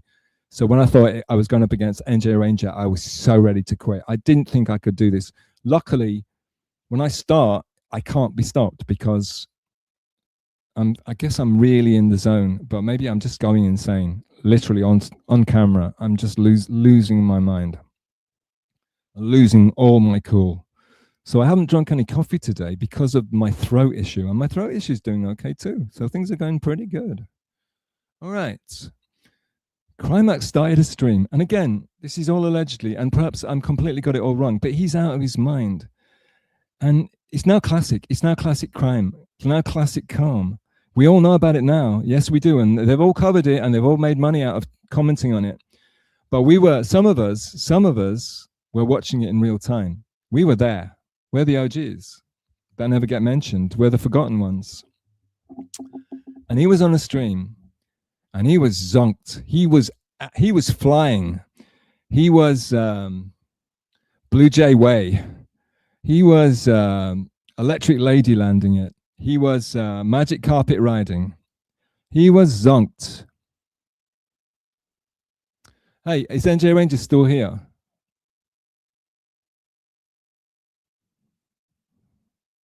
Maybe not. NJ Ranger. NJ Ranger. Stop your messing around. Time to think of your future. Time to straighten right out. Doing something. Forget that bit. Rudy. A message to you, Rudy. So it turns out, yeah, you think I'm losing my mind. I mean, yeah, I like the specials. I like Madness more than the original Jamaican shit. But yeah, it turns out NJ Ranger's a big ska fan, Blue Beat. Yeah, and so see, you can bond with music, guys. You can get over anything with music. You know, if you're into good music and you know good music, you can always find common ground with people that hate your guts. So there you go. Who knew? Anyway, brothers and sisters, boys and girls, mums and dads, folks at home. Crimeax starts the stream, zonked out of his mind, and in the pattern we've all come to know and love, he begins to, how can I say it? Crumble is the best way to put it. Somebody mentioned ego earlier. He begins to literally collapse. And because of the substances and because of the alcohol and because of the lack of talent, the lack of self-confidence, also because at this time, allegedly, I don't think he had any money at all. He was really, really seriously running out of money. I mean, he was on a wing and a prayer. He was on fumes. Shout out to, what is it? I can't remember the name of the game that everyone, what's the meme where I'm not a cool kid. What's GTA? The computer game that everyone's waiting to come out. I can't remember. See, I suck. All right. That was Swing and a Miss. Yes, boys and girls. So he starts to fall to pieces. He literally starts to fall apart. And in front of our eyes, and God, my God, it was the best. It was just the best. And not because I like to see people fall apart, not because I like seeing people suffer, just because I like to see, we were seeing him being real. Finally, this fake lying puppet was actually exposing himself. Allegedly, like, you know, metaphorically speaking, obviously, this is YouTube after all. But yeah, so the guy, he began to, again, it was like a fever dream. It was like it was like his intoxication had leaked through the computer screen and through our earphones or whatever. I never use them, but you know. And we were all high. We were all there with Crimeax. He's such a great communicator, such a great broadcaster, that he sucked us into his world and his space, his mental space, his emotional state, that we were all high. We were all, it was bizarre. It was fantastical. And I can barely remember what, all I remember, the main points was he started to do it was the Taz thing. It was the Taz thing. He started to tell everybody about how he loved he loved poor, shy Pat Dixon's fantastic, excellent moderator that never looked for any fame or never wanted to be blown up never wanted to be embarrassed, never wanted to be shown up and humiliated by some dumbass drunk loser on his stream. This poor lady, very shy, very, just very friendly and nice and really excellent mod. He started going on about her apropos of nothing other than large amounts of drink and drugs and failure. And he started going on about her. Okay. And it was terrible. And the lovely Taz, the resident artist, was in the chat. And this is extremely important later. Cut to, and again, I don't know because I was in the chat of the wonderful Krymax X stream. Cut to, over in a far distant planet, there were people called the Onions. And these Onion people, their leader is called Melty, Patrick Melty. And he's it's kind of like June, David Lynch June, where the leader of the industrial planet, he's really fucked up and sick, all powerful, but he's like, his body's falling apart. And rather like that, they have this, I just thought that just came off the top of my head, see? Thank you, David Lynch, R.I.P. And I do like the first, I prefer the first. You can kill me, you can hate me, but I like the David Lynch tune. Everyone else, David hates it, but I thought it was a masterpiece, David. It's just so beautiful and interesting. Anyway, so yes. And you got a good pay. I hope at least you got a good paycheck. Turn on the air conditioning, Stealth Chaos. You're going to get too hot. And drink some water, Stealth Chaos. You're losing your fucking mind.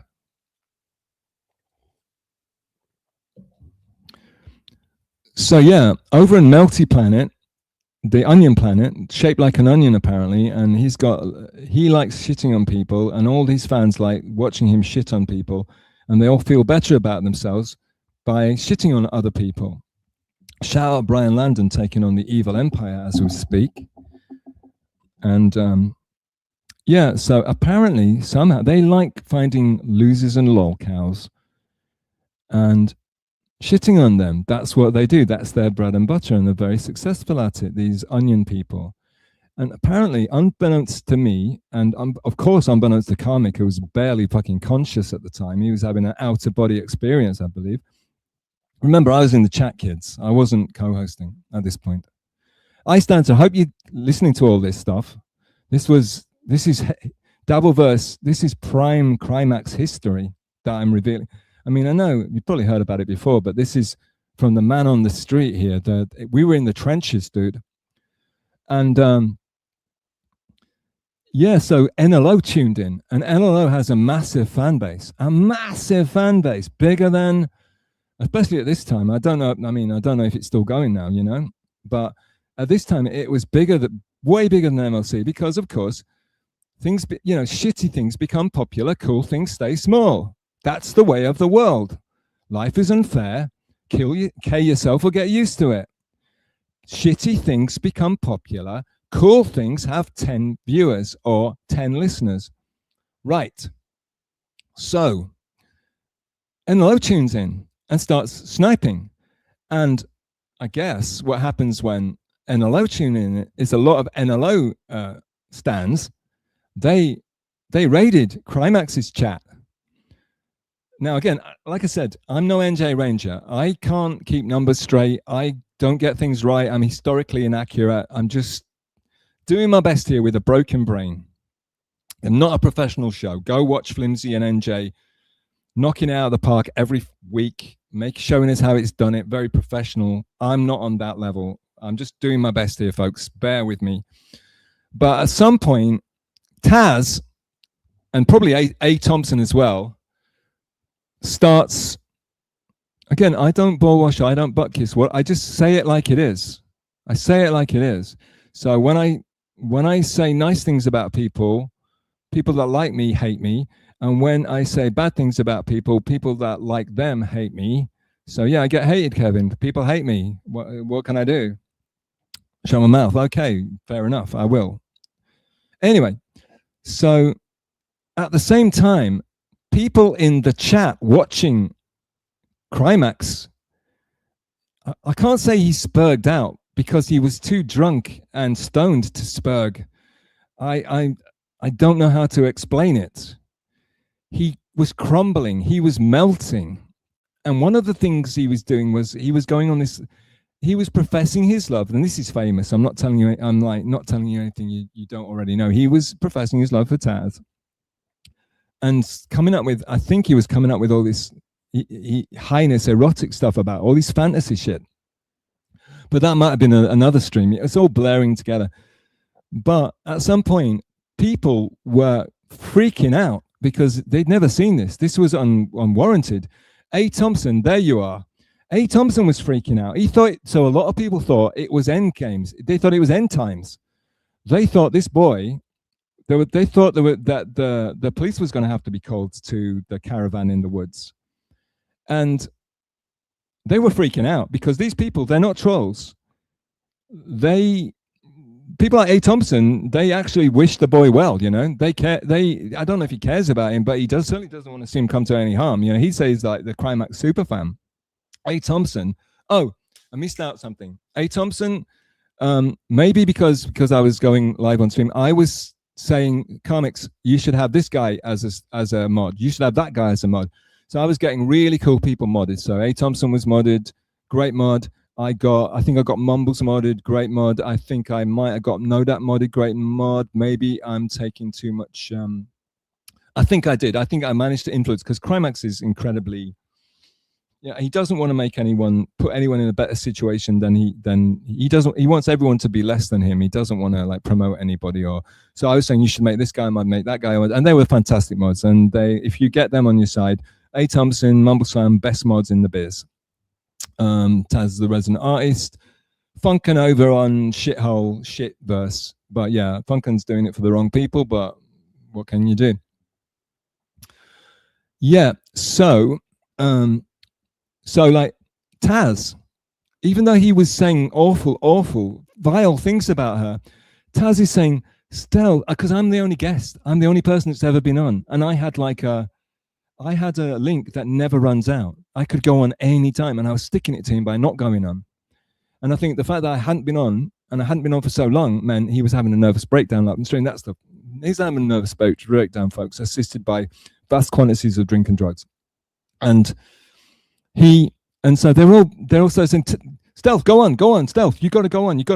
Look at him. Is he all right? Is he okay? He's not going to be okay. What's happening? I think sometimes he would disappear from stream. He still does, let's face it.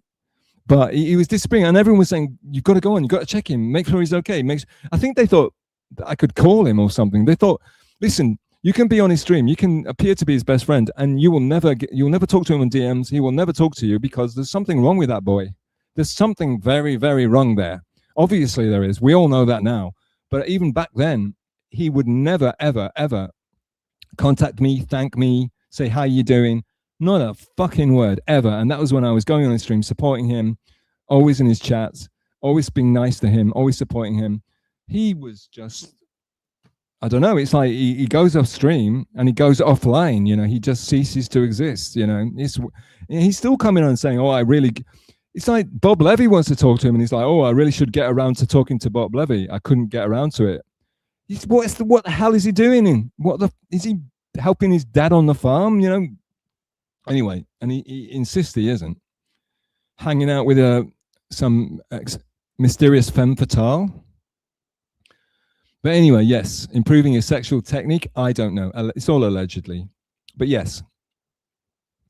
So yeah, so people are begging me to go on. Get the link, go on, check him, check if he's still alive, basically. Because they were freaking out. They were worried. They were really worried that they were worried. But because we didn't know he was a massive liar then. We didn't know what a complete and utter liar he was and how full of shit he is. So we didn't know, and they didn't know. I mean, I was having a great time. I was having a ball. I was enjoying every minute of it because I'm the guy that was sticking it to him by not going on. So when I don't go on and I don't guest and everything falls apart, I'm loving it. You know, I know it's a shitty attitude, but, you know, guy fucked with me. Anyway. Yeah, so they're begging me to go on. And eventually I shut up. I went on. Against my better judgment, I didn't want to save the show. This is the thing. Another reason, Kevin, another reason why everybody hates me is because I kept going on Crimeax's show. And when Crimeax is melting down and crying and like hitting the wall and everyone's loving it, all the haters are really enjoying the debacle. People say, go on, Stealth, go on and stave him. I don't want to go on. I don't want to spoil it for everybody. But they force me to go on, and I go on and spoil it. So thanks a lot, A. Thompson and Taz. You made me into a bloody pariah because I'm the guy that goes on and, yeah, Taz, I'm talking about you, Taz the Resonant Eyes. You forced me to go on because I like you. I don't like Crimeax, but I had to go on because you were upset. And because you care about, you know, because you didn't want him to hurt himself. And A. Thompson, you wanted the best for the boy. Sorry, Taz, I'm being theatrical. It's all alleged, obviously. But you're a sweet person. You're a nice human being.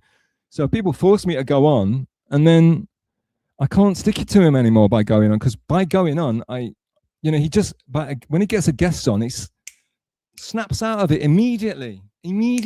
Everything's fucking fine again. And it's bizarre. He can be, everyone thinks he's, how can I say this? Sweetie, suicide.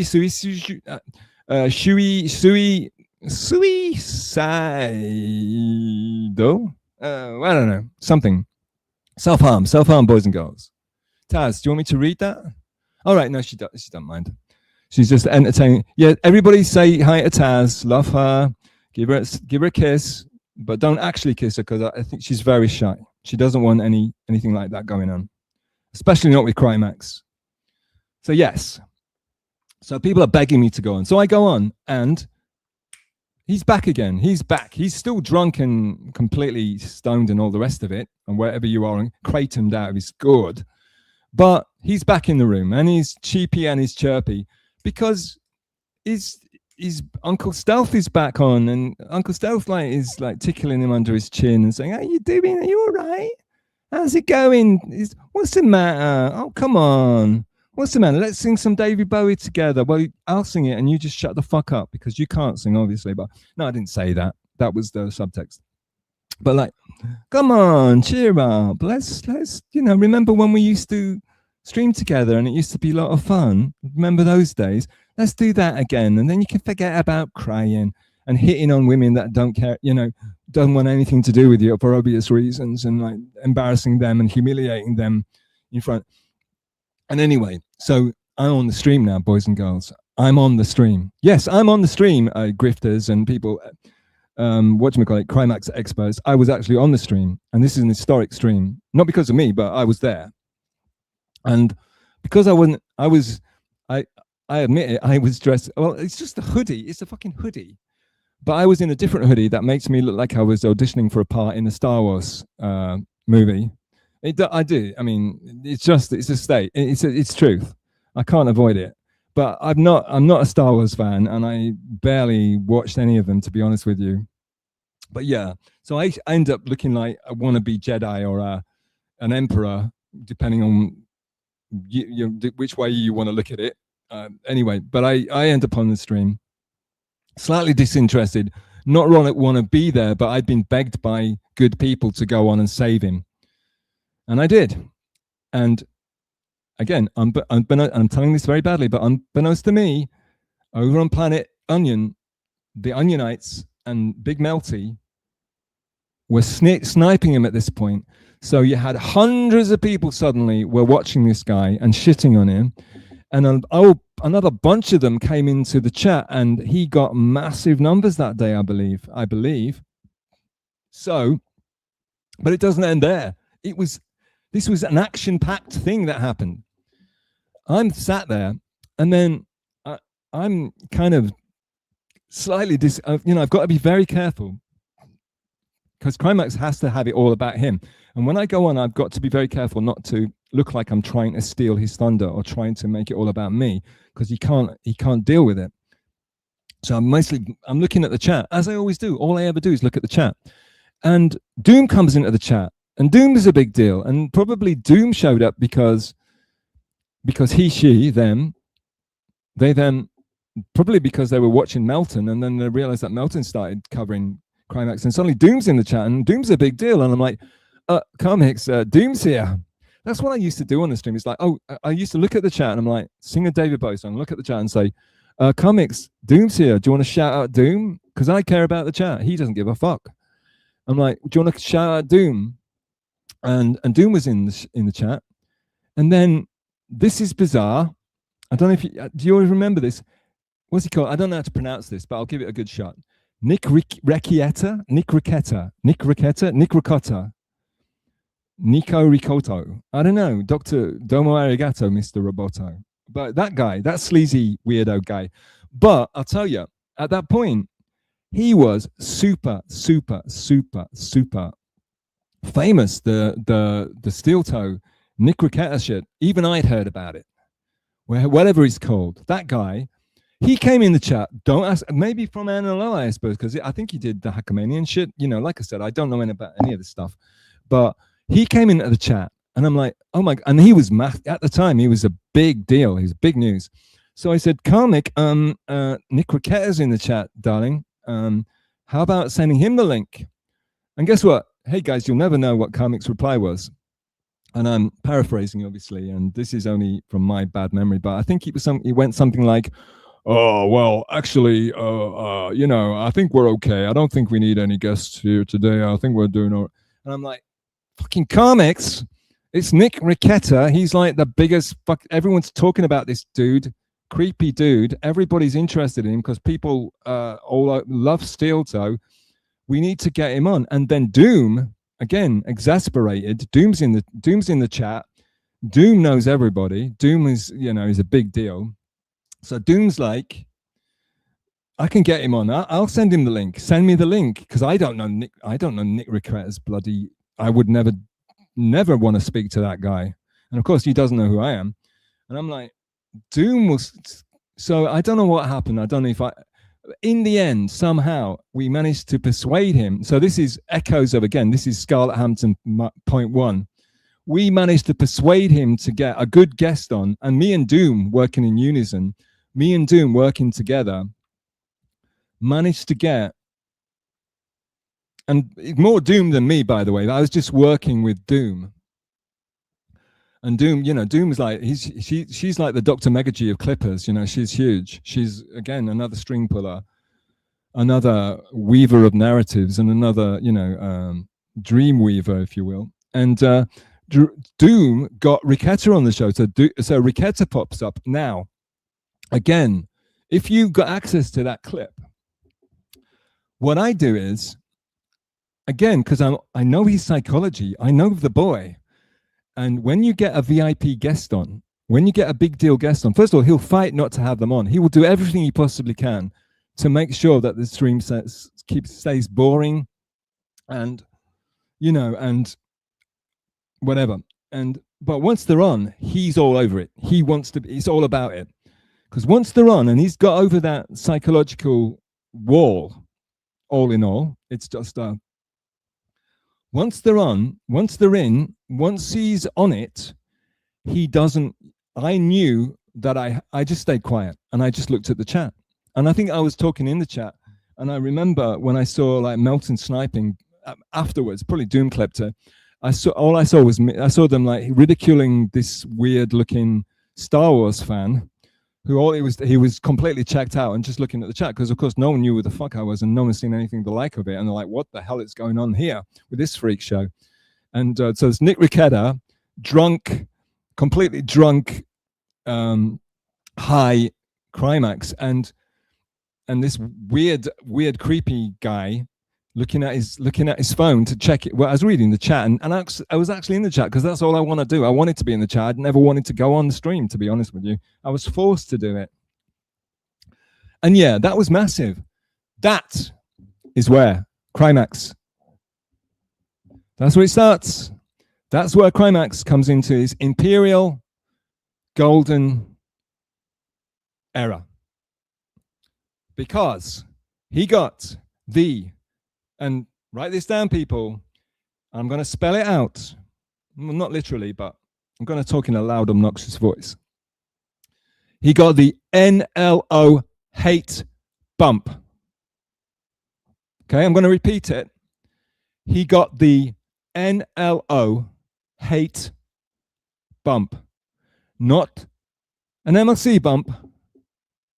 Not a Clowntown bump. Though there was a little Clowntown bump, and when he went an MLC, he got a little MLC bump too, as you do. I went an MLC, I got nothing. As you do, as expected. But at least I'm not being shit on too hard, so that's okay, I suppose. That's good, because I mean, I went on there to be humiliated and shit on, and I got humiliated and shit on, but I still showed up for this thing, this debacle, so yeah, I'm still alive. Anyway, he got the NLO hate bump. That's what he got. He got a bunch of haters sent over by Patrick Melton. That's what he got. That's where his fame comes from. And he still, to this day, he A, will not accept it, and B, does not believe it, and C, he's not even aware of it. Does anyone else know? Am I the only person that thinks this? Am I? That his whole audience, and he wonders why the audience is full of shit talk. He wonders why not everybody. His audience is NLO from that day that Patty Melty and the Onionites sniped him and what's the word? What's it called? Not attack. When they raided him, they never went away because it's the funniest, wildest, weirdest thing they'd ever seen. And that's how it continued. And it's been like that ever since. His base, his fan base, his numbers are all haters from the Melton stream, plus drips and drabs from Dixon, drips and drabs from MLC, and drips and drabs from Clowntown, for example, and anything else he's done since. And that's, I don't think does anyone else talk about this? Is it just me? Am I insane? Isn't that exactly what happened? Am I crazy? Maybe I should read chats now for a minute. Shall we take a breather? Shall we drink some water? I'm gonna do, can I just dig into this? Okay, slow down. I'm gonna try to read some chats. You know I suck at it. Okay, this is a long one. So I'll pull it up. This is Teflon Patrick Melton. Great name. I've never seen you before, my droog, but I'm gonna read it anyway. I haven't pre-read it, so I'll just read it anyway. Let's see what happens. Spontaneous. Pat was rough on Karmic, considering Karmic is young. No, Pat's rough on everybody. Teflon Patrick. Pat is rough on everybody. Pat Dixon hates his chats. He's rough on everybody, okay? But so if he was rough on Karmic, he was also very nice to Karmic too. But okay, and this is the part I forgot. Karmic was really, really butthurt when Pat, and remember, he's still theoretically a Pat Dixon fan at this point. You know, he only turns against Pat after he starts going on MLC. He might have also been going on MLC at this point too. I'm not going to lie to you because it's all blurry in my mind. And honestly, I don't give a shit because who really cares? At the end of the day, this is all nonsense. It's all bullshit. It's all alleged. No one cares. But it's funny. It's fun. It's funny. It also pisses me off when people misinform and grift on it without knowing the facts. So yeah. So like, I mean, if I ever really wanted to write a book on it or something, God knows, so 10 people would buy it. But I'd get A. Thompson in, I'd get Dr. Chow in, I'd get some, you know, the Nodaks and Taz and Patrick Dixon, not Melton. I'd get them into, you know, to give their side. And probably I'd write some of it, and then I'd get mostly interviews with those guys, and I'd like to interview them. One day we'll talk about it, possibly. Like I said, next stream coming to 2027, hopefully, if I can muster up enough motivation to do it ever again.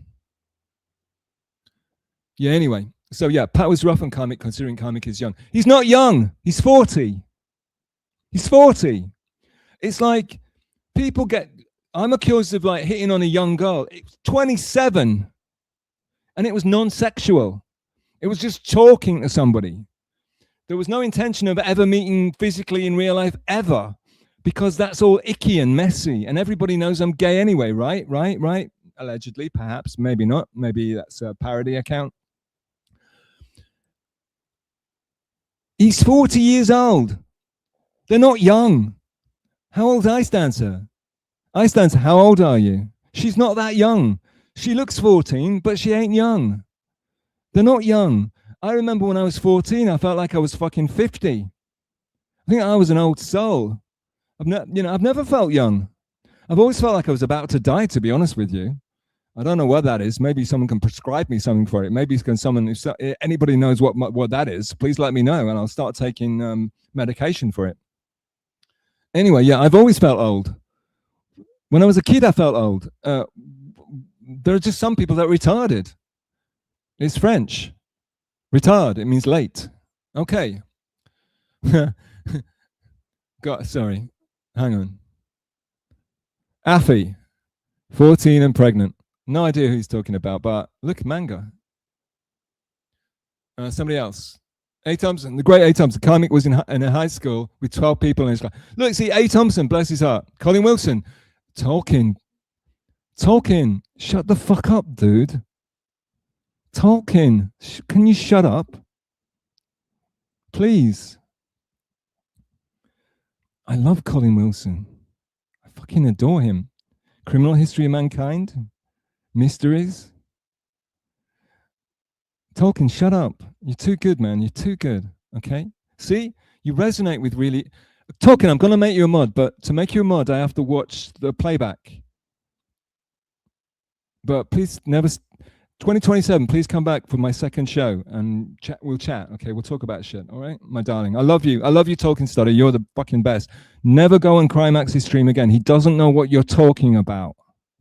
He doesn't know what you... Oh, yeah, so A. Thompson. Sorry, A. Thompson. I disrespected the great A. Thompson.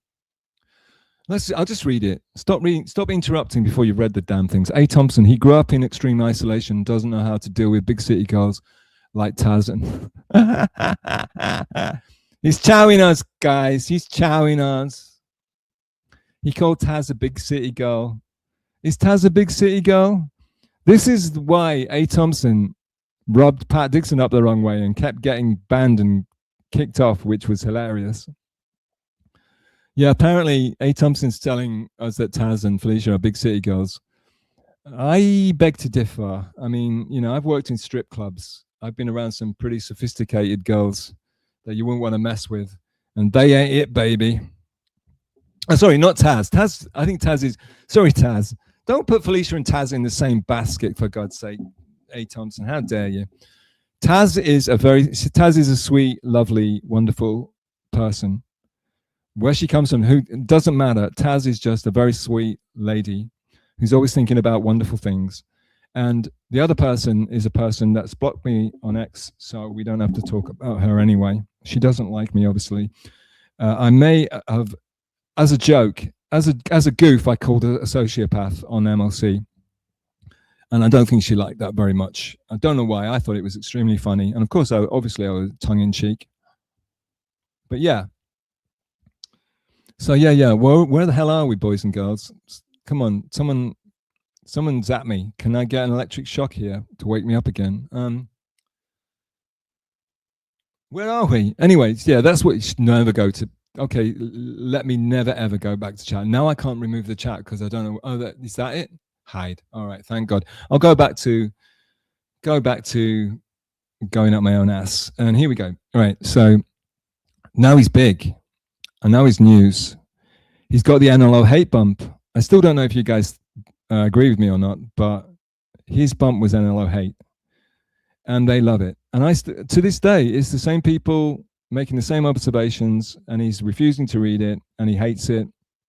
And it's funny. It's funny shit, man. It's just the funniest. It's the best. The chat is the... Hang on. Unban the legendary Unban Just Any fan. I would do. You shouldn't even be Just Any. You shouldn't even be a moderator. You're too good to be a moderator. That's why the moderating thing it has to be just a loose amalgamation, a loose group of just really cool people. You shouldn't even be a moderator, let alone. There's no I have to be the ultimate moderator just because I don't know what I'm doing, and this thing could like fall to pieces. It barely exists anyway. So yeah, I'd love to. You be in the running. No, it would have to be A. Thompson. Does it have to be only one? Is it like Highlander? You can only have one ultimate moderator? Well, surely that's me. And anyway, I'd have to give it to A. Thompson because, it would have been, it breaks my heart, but there's two people that I loved dearly in the past that have completely turned on me, talk shit about me all the time, and watch garbage. And they would have been main mod without, I wouldn't have been thought twice about it. But unfortunately, those days, and it breaks my heart, and I'm sad about it. They don't like me anymore, or trust me anymore, or they've seen through me and they understand what a piece of shit I am. So now I can't make my ultimate mods into my ultimate mods, unfortunately. But there you go. That's life, isn't it? K yourself or get over it, as the song goes. And when I ever do like a stream where I can actually play music videos, I will definitely play that one, and you'll all hate it, but I love it anyway. I don't care. Yes. So now comes big news. And now you know more than I do because I forget about it. Now maybe I'm going to send the link to Dr. Megagy and he's going to tell you all about it, or maybe they're going to do it on next Mir Musk. But yeah, so comes big news now because he's getting big numbers now. And at some point, and again, I'm too stupid to remember if it happened concurrently or it happened before, it happened after. There were certain people, okay, recently, strangest thing happened to me, nearly made me cancel doing this, and nearly made me cancel myself, nearly made me cancel streaming forever.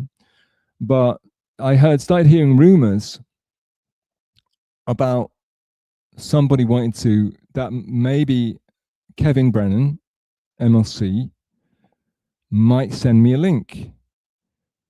And it was the strangest, weirdest thing. I'll talk about it another time. I don't want to, it's like, I have so much trauma from working with Crimeax and people like that, that I know that if I start talking about myself, I feel bad about myself. I feel like I'm being shitty and I should be talking about them, and I shouldn't even draw any attention to myself because I still think I'm on that. Part of me still thinks I'm on their stream and I'm taking away their glory from them, and they're going to kick me off.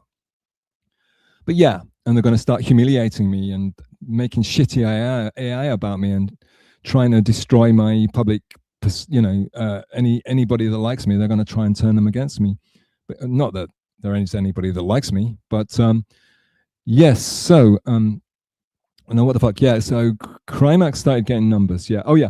So yeah. So I started hearing rumors that Kevin was going to have me on Saturday, and I understood because there were certain people were making big super chats, making up some funny narrative. I hope it's funny and not vindictive, but they're trying to make a narrative, and it's all funny, fun and games, whatever. Okay, I'll play along, whatever. I hope then really don't believe what they're saying, and they really aren't as vindictive as it appears. I just think they're doing it for fun. I like to think that they're doing it for fun, and if I believe that, that's the truth, because you create your own reality. So yeah, I will stay positive about it. But long story short, I start getting all these things like, Kevin's going to send you a link, and I've always known that I'd be shitty. I can't, as a person that's watched a lot of MLC, I should talk about this separately in 2027, but I know that there's a certain chemistry you need for guests, and there's a certain symmetry, a certain alchemy. I've got to drink some water, gang. And I'm not it. I can't fit in. I'm not an MKE. I'm not a chuckle fuck like Crimeax. I'm not a CWC. I'm not an old school comedian. So basically, I don't fit in. And so somebody paid a lot of money to get me on, to humiliate me.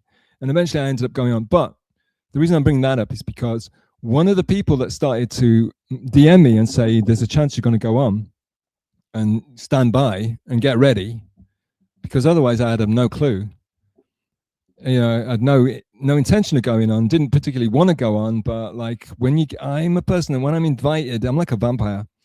When I'm invited, I have a hard time turning down an invitation just because people took the time to invite me. And So one person that I'm not allowed to shout out, I did want to shout out, and I said, can I shout you out? And they don't want to be shouted out. There's one person working behind the scenes to get me on to MLC. There was a few people, actually, but one of them was this person that I can't shout out. You might know who I'm referring to. He might have been in this chat today, but also that person is the same person that, as far as I know, according to records, he's the person that bought Krymax X on to MLC, because that's how Krymax X got onto MLC, as far as I know. Again, I'm very vague on this. This is not my truth, so it's just stuff I've heard. It's hearsay, Your Honor. But yes, I think there's a certain person that basically bought Crimeax onto MLC for their own. Again, one of the people working behind the scenes to make, there are certain people working behind the scenes to make all this Doubleverse and all this streamer bullshit more entertaining for us chatters. I don't know if you know that. Shut up, Final Boss. Shut up. I'm not allowed to shout it out, okay? I know you know your shit, but I'm not allowed to shout it out. So ignore Final Boss, everybody. But don't ban him. Don't time him out. He's a guess. He's guessing. He doesn't know what he's talking about. But anyway, I'm not at liberty to reveal that.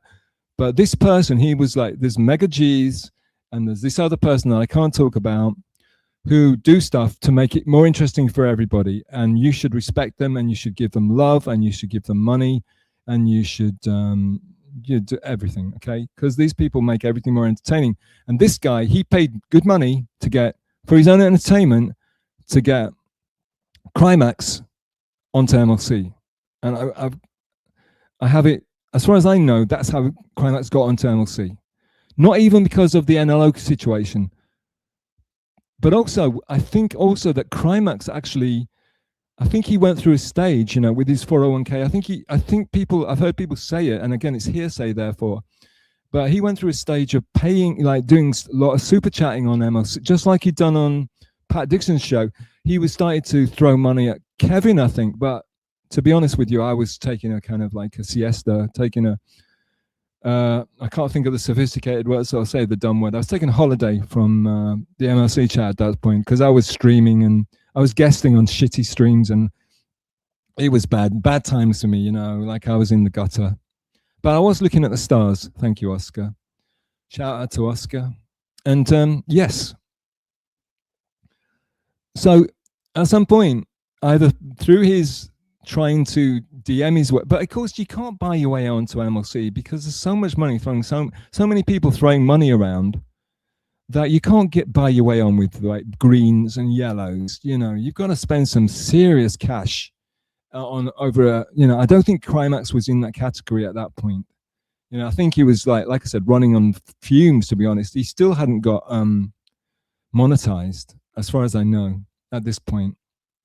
Anyway, cut to, he gets an MLC, so then that starts a whole other thing. But you all know about that. So already, I think the origin story is coming to a close, because right now he's public property. Everybody knows about him. Everyone's clipping him because he was, you know, he was featured on NLO. Everyone thinks he's hysterically funny, and everybody loves shitting on him. Everyone's going daily into his streams to shit on him. Occasionally, I'm still guesting on his show occasionally, very occasionally. He's still going on, instead of like going up against Clowntown and taking them down and, you know, ascending, he's still being lazy, sleeping on Saturday night and then waking up and then dragging himself onto these shows and them kissing his ass and him chuckle fucking away the night away. But yeah, so boys and girls, I think we come to the end of the origin story, because now I think Crimeax has become a big star. And I think Crimeax is being clipped. He's being covered. He's got a lot of people in this chat that I've never seen before. Okay, one last thing. It just popped into my tiny little damaged brain right now. Brothers and sisters, droogs. I believe that the ascension of Crimeax is one of the reasons why the DV, the Hackverse, sucks so much. Okay? Can I repeat that? I believe your humble narrator, oh my droogs, my humble narrator, your humble narrator, stealth of the chaos, the chaotic stealth one, the stealthist that is chaotic. I believe that Crimeax, the ascension of the superstar, the king of the stratosphere, the one and only, Kyle from Minnesota Kyle, Crimeax, is one of the reasons why the Dabbleverse sucks so much right now. And I'll tell you why. I will expound. And I've never thought about this before. I kind of have thought about it before. And because I know you guys are all big David Lynch fans, right? And so I know if I can explain it in the form of a David Lynch metaphor, you're going to be able to follow it much more easier than me trying to explain it. Okay, remember in season 3, Twin Peaks season 3, right? When it gets super trippy and gets black and white, and David Lynch is showing it's fucking incredibly awe-inspiring, beautiful, scary, moving. Like, I'm getting a bit Crimeax right now just talking about it, because David Lynch, rest in peace, King, you fucking legend. Hang on, drink some water, Stealth. You're embarrassing yourself. One of the Twin Peaks was great. I mean, Twin Peaks 3 is great all the way through. And again, he's got boring parts in his movies. Twin Peaks 3 was a lot of boring parts, and I love it. That's why I asked Rudy to make something boring for me. There's a Buddhist a Buddhist guru, writer who talks about cool boredom, and he was a bit of a sleazebag actually, but let's not go there. But he talked about cool boredom. I always thought that was a really great phrase. Cool boredom. You know, boredom doesn't have to be bad. All of these people making all this AI shit and with all this horrible, overexcited rock music in it, AI rock. Boredom is beautiful sometimes. Boredom is peace. Boredom is beauty, man. You know, so cool boredom, I always resonated with that. David Lynch made this classic episode. It was just one fantastic classic episode. It was better than a movie. And in it, there was like stretches of black and white. And what it was something, it was the atomic bomb. And I don't know if it was the tests in the desert. I don't know if it was being dropped on Japan, but it was the birth of when David Lynch is saying that when humanity, I guess, and David Lynch always he leaves it open to interpretation, but I don't know if I've heard other people say it. I don't know if this is my own opinion, but whatever. I think what David is saying is that when the humanity started meddling around with stuff like splitting the atom, and they started messing around with nuclear power, messing around with nuclear bombs, atomic bombs, we did something. And the way that I've heard it said is like we ripped a hole in the space-time continuum or something like that. I don't want to sound pretentious. I don't really know what I'm talking about, but I hope you get the gist. And according to Twin Peaks, as far as I can interpret it, when that happened, we let in some really evil shit. We let in some bad stuff.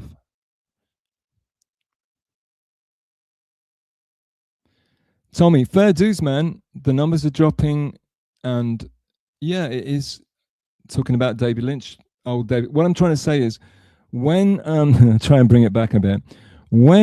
So David Lynch was saying that when the atomic bomb test started, we caused a rip in reality, which lets in bad stuff from the outer reaches of the universe, or from other consciousnesses, other realms, so to speak, right?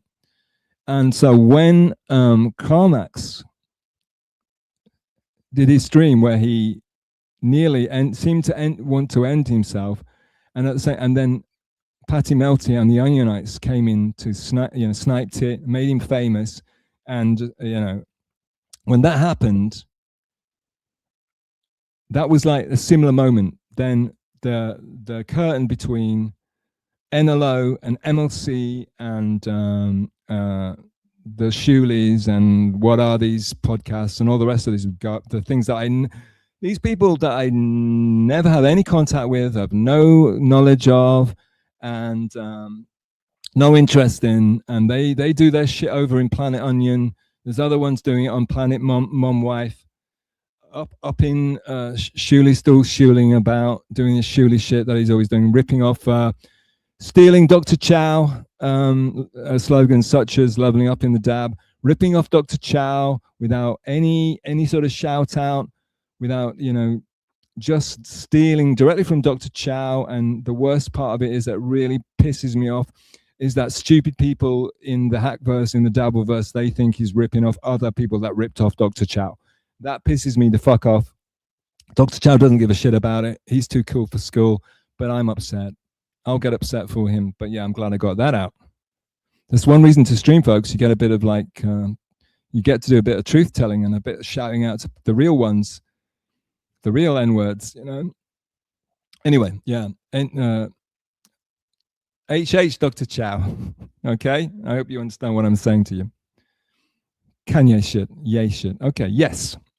Back to the future. Yes. So I believe that when that happened, all of these separate worlds suddenly collided. The worlds collided in Crimeax X hate stream. In the Crimeax hate stream, a load of words collided. We got onions. We got MLC for life. We got people with mom wives and shitty surf bands. And we got Shuleites. They all collided in this fucking awful bloody mess of a bloody stream. And that's why we all know each other. A lot of us. They crossed the streams. Ghostbusters reference. Though, if you don't like David Lynch, Ghostbusters. They crossed the streams, dude. And we can never undo that shit. We crossed the stream. That's a better. There you go. That's more suitable. The stream. Soren Ringholm. I hope you're from Scandinavia because I love Scandinavians and God bless you. They crossed the streams and all these separate entities that should never have been shown up together. And Pat Dixon fans, all of these people that should never ever meet each other, never mingle, never talk to each other, we're all in the same stream, hating on Crimeax. But I don't necessarily think it is a good thing. I don't think it's all, we don't all sit down and kumbaya. We all hate on the guy. We all beat on the brat with a baseball bat. Yeah, Judy's a punk, So I think that's a take I wanted to get out there. I just think they crossed the streams and that's on that show, that pivotal show, everything kicked off. I don't think the Dabbleverse is ever going to be the same again. And I think it's so weird that it's like one of these, like, what's the word? Idiot savant, like simple fool. It's like Dostoevskian. It's like Prince Miskin. It's like some ineffectual dude. It's like Life of Brian. Some nobody suddenly becomes the center of the universe out of the blue. And suddenly I suddenly went like cinema references, which is good. This is actually the stream I want to do, but I have to talk about Crimeax to get anyone to watch it. So yeah, I think that is, I don't know if it's the beginning of the end or the end of the beginning or, but yeah, shout out to Flimsy Greenberg Dabble. I think now that Flimsy created the Dabble dashboard, I basically think that Flimsy's the emperor and he's got the Death Star. The Dabble dash. No, sorry, we're talking about Crimeax, right? But shout out to Flimsy. Flimsy's the man. Flimsy controls. You better bend the knee to Flimsy because he's got unlimited power right now over all of us. So anyway, yeah. So like, and that's a good thing. I'm saying shout out to Flimsy. Like, if Flimsy had made the Dabble dashboard, how many people would be watching this? Like 2, maybe 1.5. Yes, it would be Dr. Chow and Ice Dancer, I think, possibly, and a bunch of haters that can't not show up to talk shit about me. Yes, sorry, Kevin. Yeah, people hate me. I live with it. You can live with it too. Yes. So like, yeah, I think it's a massive thing that Crimeax has caused this. All these haters got together and started hating on it. I think, and so what happened to me is like, because I was caught up in this drama. So like, there's a load of people that would never have known who I was. Now they all hate me too. So thanks, Crimeax. Thanks a lot, Droog. Thank you very much. That way to pay back. You got me hated. Yeah, of course I'm not going to be a Crimeax and blame everybody else for my misfortunes. It was my fault. It's my personality, my annoyingness. But at the same time, if I hadn't been on that stream trying to save his ass, a lot of hateful NLO people wouldn't know who the fuck I was. So yeah, I don't know. Who knows how it's all going to work out. Maybe I'll get more people coming in to hate watch me for my 2027 stream. But yes, there we go. Is there anything else to talk about? Actually, I think we're up to date. Basically, I think we kind of covered it all, because right now Crimeax, because he's like he might even be streaming right now. He threatened to. He said like he was going to go live later in the evening. But of course, as we know, he says things and never does them. If he says something, you can probably bet he's not going to do it. So yeah, there we go. I think I reached the end of my soliloquy. I've run out of shit to say. What are we on? Coming up to the 4-hour mark, which is pretty cool. Pretty nice. I got through it. I didn't choke too much. I didn't throw up. I didn't pee myself. I didn't. No, I shouldn't be vulgar. All right, boys and girls, what say you that I try to negotiate reading chats now? Okay. It's not going to read every chat, because I got shat on for doing that last time, and there's too many. When you get too many interesting chatters, it's hard to cover everybody. Okay, so can we say I'm going to try? Hey Taz, I'm going. So starting with Taz, right? Who's the OG? If it wasn't for Taz, so once again, in summary, boys and girls, droogs of all ages, sizes, shapes, no matter how short you are, I don't love you, but God loves you. I hate you, but God loves you. If it wasn't for people like, and I'm going to read them all out again. Fuck you. Okay. If it wasn't for people like Kevin Brennan, Pat Dixon, Taz the Resident Artist, Nodak, A. Thompson, Pal L, Rudy Bagger, Pladcore, Mumble Slam, and that's just the ones that I can remember. If you know anybody that are missing out, put it in the chat. Though I'm sure nobody's watching now, but if you know anybody that are missing out, put it in the chat. If you know somewhere where I've got it completely wrong, put it in the chat. If you know something that I missed out that I should talk about, put it in the chat. If you don't want to put it in the chat, DM me, tell me that you want to come on and be interviewed and talk about your experience, and then I'll try to get it together, get motivated to do a stream late November 2027, and hopefully I'll have you on to talk about it. And I mean, like, for example, I'd love to talk about Taz, but like I said, she's very shy and she doesn't want the heat. She just wants people to be happy, to draw her artwork, and she's got a stream, so go support Taz. She's getting a lot of popularity now, I've noticed. Go support Taz. Go watch Pat Dixon. Ask him for his music. His music things are fantastic. He's great. He's the best music chat in the biz. Over on, and then, yeah, of course, everybody loves it, Kevin anyway. And when you see any of these people I've shouted out, just shout it out. And you see them in the chat, just say, hey, man, we heard Stuff was washing your balls. Stuff was kissing your ass. Nice. Just give them a bit of love, But these people are shy. They're modest. These people are the people that should stream don't stream. They're really interesting, cool people. They're above it. They don't want to stream. And it's the losers like me that actually finally end up streaming and begging you for, trying to grift you out of money and begging you for your attention, when really you should be going and doing something more interesting, or maybe streaming yourselves. Oh, the sun's coming out. That's pretty. All right. Yes. Let's read some chats, shall we? But go easy. Keep it. I'm only going to pull up ones that... Yep. I'm not going to pull up things that say nice things about me, because that's embarrassing. Sorry, Taz.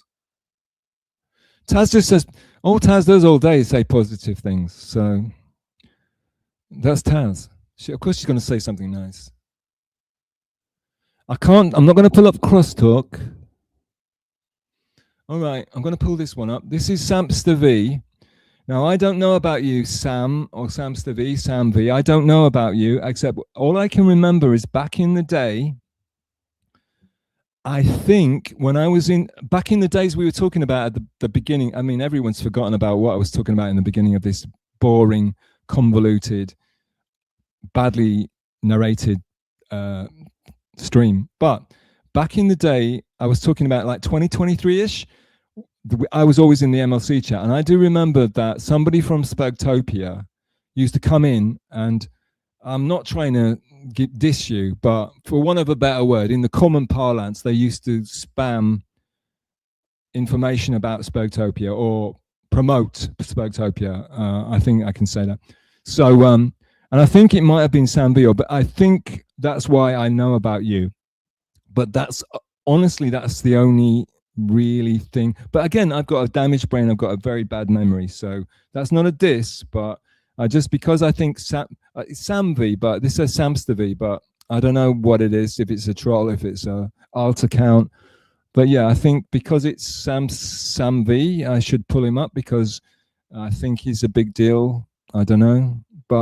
And Samster V says bubbly with Bibbly. So someone's drinking champagne and celebrating, presumably. The legendary Rudy Bagger, he's usually talking about music, but he's just saying love to you. And that's shout out to Taz. Because hopefully all the people that I mentioned kind of brought them together and made them realize how important they are and what cool people they are. And like, because they are very modest, very shy. They don't get in your face. They're not always begging for attention, but behind the scenes, they are very, very, and you wouldn't have Crimeax without these guys. You wouldn't have Crimeax without Rudy Bagger. Go over to Rudy's channel, rewatch and watch again all of his videos.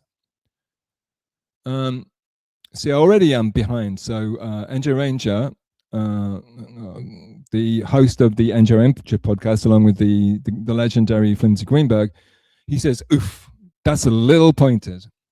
But I don't know what it is, though, because I guess we're already behind. Sorry, should I go faster?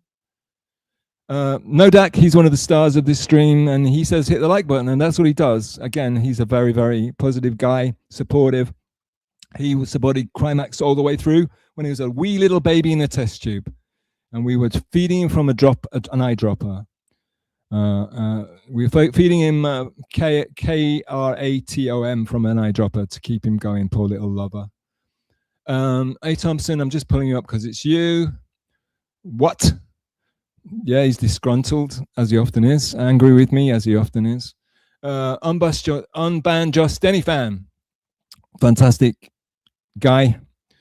He says Sam Boss. Somebody else says something that I'm not going to... Trying to grab attention and suck energy out of the stream, so we'll ignore that. But it's crosstalk, I guess. If you're going to do crosstalk, can you put the @ mark in, please? If you're going to crosstalk, put an @ mark in. Or if you have an @ mark in and I just can't see it on StreamYard, then someone please tell me. Because I've noticed that people don't use @ marks. They just make a statement and expect everybody to know who they're talking to. And I don't play those. I don't play those games. Okay. Dr. Megagy, Doug Nelson. Doug is also, of course, he's a part of the story, but at the same time, A. Thompson will back me up. Doug Nelson is sort of co-host on Pat's stream, and he's a great illustrator. He's a fantastic illustrator. He's brilliant. He's also a raconteur. He's also a brilliant streamer. He's brilliant. He talks about movies. He talks about comic books. He's fantastic, and he reads all the chats. He's the guy that used to read all. I've got to say this actually. Thank you. Thanks, Dr. Megachi. I've got to say this. There would be a portion of the Sam Dixon, the Pat Dixon chat. See, Sam and Pat, it's not that different. Pat Dixon, on the Pat Dixon's show, there would always be a part of the show where Pat would never look at the free chat, but Douglas Nielsen, you can find him, I think. He's got a channel. Please follow him, like and subscribe, send him money. He's great. He streams very, very late. That's probably why you don't know about him. Another night owl. And but he's great. And Doug Nelson, he was around all this time, but he used to read all the chats out. He used to read every chat. He still does. And I'm going to say I'm kind of stolen it from him. So there you go. Thanks for bringing that up, Dr. Megagy, because I owe a massive debt to Douglas Nelson. And yeah, Doug's a great guy, and you got to go watch his stream because he's really underrated, and he really shouldn't be. The Rudy Bagger says Spurg. I don't know why, but I'm going to pull him up because he made my intro, and he's a legend. Metal Gears, how can anyone shout at your Stealthcast, your sweetheart? No, that's clearly not true, but thank you for being sweet. Metal baby, I want you to be a little bit more mean. I want you to be a little bit more arrogant. I want you to be a little bit more gangster, right? You don't have to be so, you're really nice, and you don't have to be so nice, right? Especially not to me. You're allowed to criticize me. You're allowed to take the mickey out about me. You're allowed to joke about me. You don't have to, just because you're a mod doesn't mean you have to be super positive all the time. You're the sweetheart. There's many reasons why people dislike me, and that's fine. Hey, Thompson, I want to be on the timeline where Taz marries Karmic. Well, there was a point where we thought you and Taz might be a thing, except that you're married, of course. But sorry, I don't want to dox you, but you're a happy guy doing your thing, and apparently very successful. A. Thompson famously visited Japan recently and didn't fucking let me know that he was here, motherfucker. But yeah, so A. Thompson, there was it got a bit tricky, a bit dicey. It looked like there was going to be a foursome going on at some points, but again, A. Thompson, he's great, but you never know if he's being serious or not, or if he's playing with us. Affy says, shout out Affy, just get Taz on. Affy, why have you got Deb in your avatar? Little Deb, or whatever she's called. Deb, the nice podcast Deb. Why have you got her in your avatar? That's crazy. Affy says, just get Taz on. I would have Taz on. I don't think I can DM her, and also she knows she knows, but she's just so shy, man. And also my show is shit, and I don't know what I'm doing. And right now, this is phase 1. This is the punk rock stage, not meaning super cool punk rock, meaning don't really know what I'm doing, but doing it anyway. Punk rock, raw, unproduced, unfinished punk spirit, no talent sort of deal. That's why it's phase 1 is punk rock. I want it to be post-punk. Phase 2 is post-punk, but I'm not good enough yet. I can't play an instrument. I can't use my tools. I am the tool, and I am. So I want to come on and talk about the experience of going on MLC. The reason I want to do that is because in November 2027, the reason I want to do that is because me doing a stream is you chatters get to see. The reason I went on MKE in the first place, the reason that I went on Clowntown in the first place, the reason I went up on Crimeax in the first place is A, to support him, but also B, because I wanted to represent the cool chatters. And so I want to show the cool chatters what it's like to try to do a stream without having any clue what you're doing, because I think that's quite interesting, because that takes me back to seeing Crimeax come on. But the thing about Crimeax, when he started up his stream, I was shocked at how good it looked and how he not amateurish. He went, I'm trying to go from punk to post-punk. He just went straight high energy disco. He was high energy disco off the bat. It was breathtaking. He came in so polished looking. It was crazy shit. But yeah, it kind of gets old very quickly. That's the thing when something's very polished and very professional and it lacks any grit, I think we get bored of it quickly. Whereas sometimes things that you initially you don't like at first, they keep growing on you and keep growing on you till finally they're your favorite thing in the whole world. And I think sometimes, so things like with Climax, it comes in initially looking very polished, but soon it gets to be very, very bland. Whereas there's other like an MKE, you can keep watching it forever because,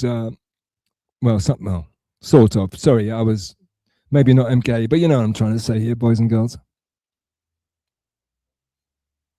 Yeah, I think when my throat starts bleeding, maybe that's the time I'm going to shut it down and play the Rudy Bagger clip again, because that's what we all want to see, right? All right, so just get Taz on. Yes, obviously, definitely. Do a GoFundMe. Do a GoFundMe to get me some guests on. I mean, pay them, not me, obviously. Where were we? Thank you. Wham, bam. Thank you, man. Suffragette City. Oh, Suffragette City. Hey Drugi, don't crash here. So there's a big Clockwork Orange David Bowie crossover. Big Clockwork Orange. I'm talking about Clockwork Orange because of the intro. Rudy Bagger. Shout out Rudy Bagger. Just for those of you who don't know, you probably will, but so like Bowie was, of course, everybody was in 1973, two, it must have been two, 90 because of the Ziggy Stardust. So in 1972, everybody was infatuated with, everyone's infatuated with Clockwork Orange, the movie.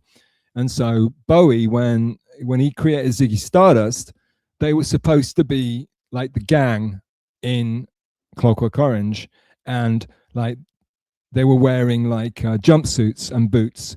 That was based on Alex and his Droogs from A Clockwork Orange, and famously in Suffragette City on the Ziggy Stardust album. And I think it might have been the first single off, or maybe not. Sorry, I'm not good with that sort of shit.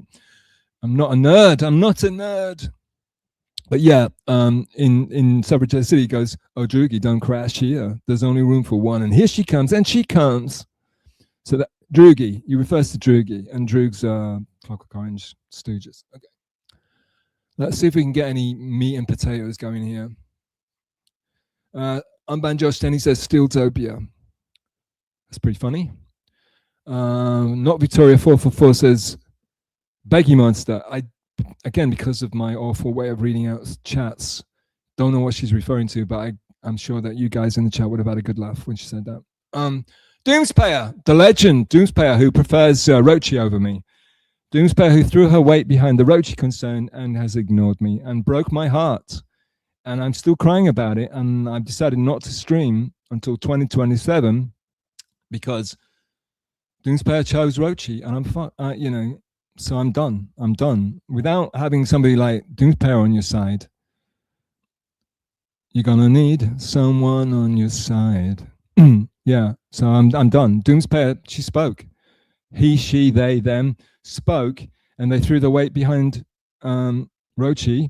And when they did that, they basically placed a death sentence on this little shitty stream. So yeah, so Doomspayer, but I love her. She's a legend, and we all, without her clips, without Dabble Dashboard, Flimsy Greenberg, I reckon everything's going to collapse without people like Doomspayer, Josh Denny fan, Stalin. I should have made a list. Oh my God, what is he called? I've shouted about already today. He's fantastic. He did amazing. The hardcore. Oh Jesus, but his name's really long. Who's a great clipper who made the Crimeax one today, and he does the massive like Crimeax raging out with like heavy metal. You all know who it is.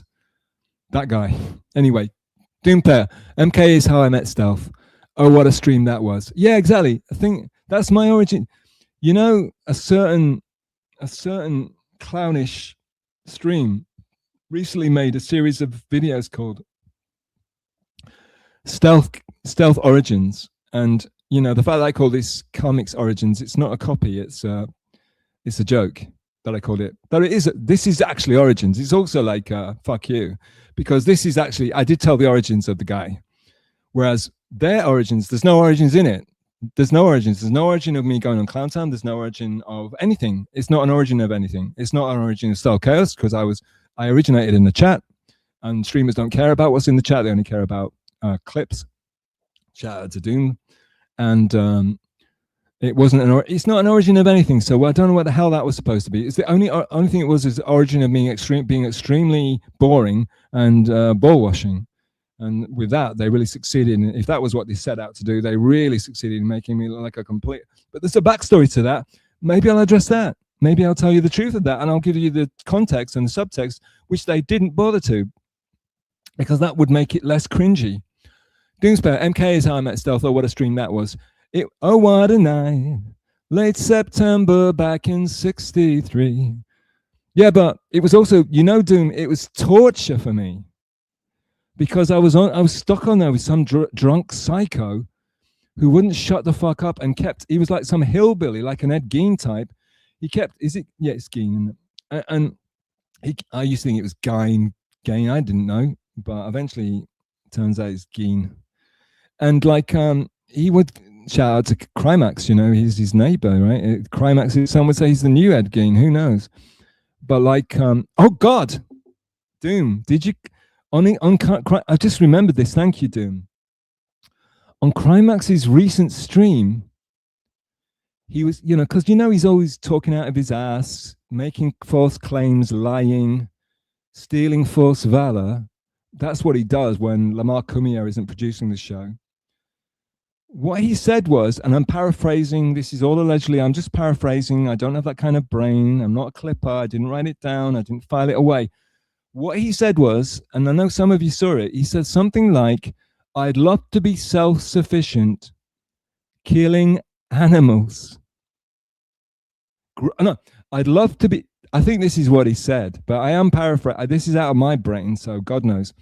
I'd love to be self-sufficient, growing my own food, killing my own animals. That is as close as I can get it to being a direct quote of what he said, because I remembered it. And if I remember something, you know that it was remarkable. Talking about Ed Gein, right?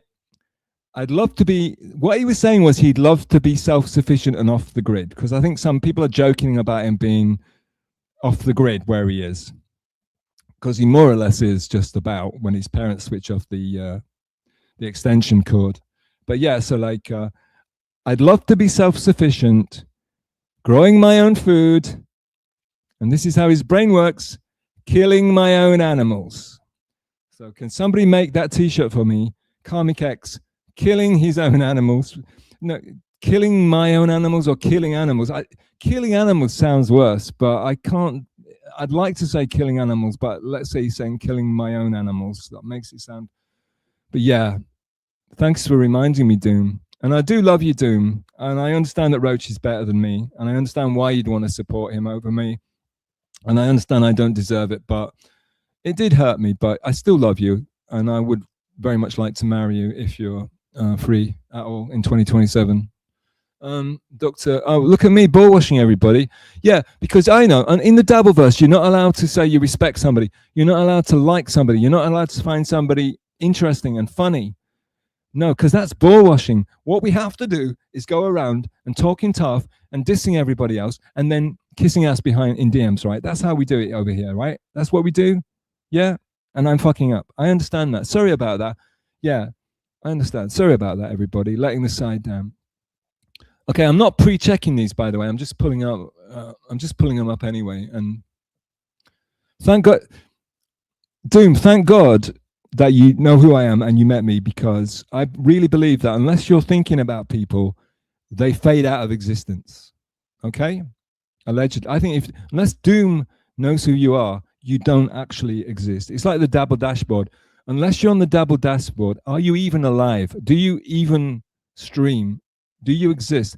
And I believe that if you, no, I won't go there. I don't want to give flimsy ideas. Dr. Megagy, the one and only Dr. Megagy, and I do want to get you on a stream. I want to give him a regular stream, actually. I want to give you, well, we talked about it. Me and Dr. Megagy have talked about, I want to get certain people on and give them a voice and give them I don't really want to stream, but one thing I could do, I don't really want to talk.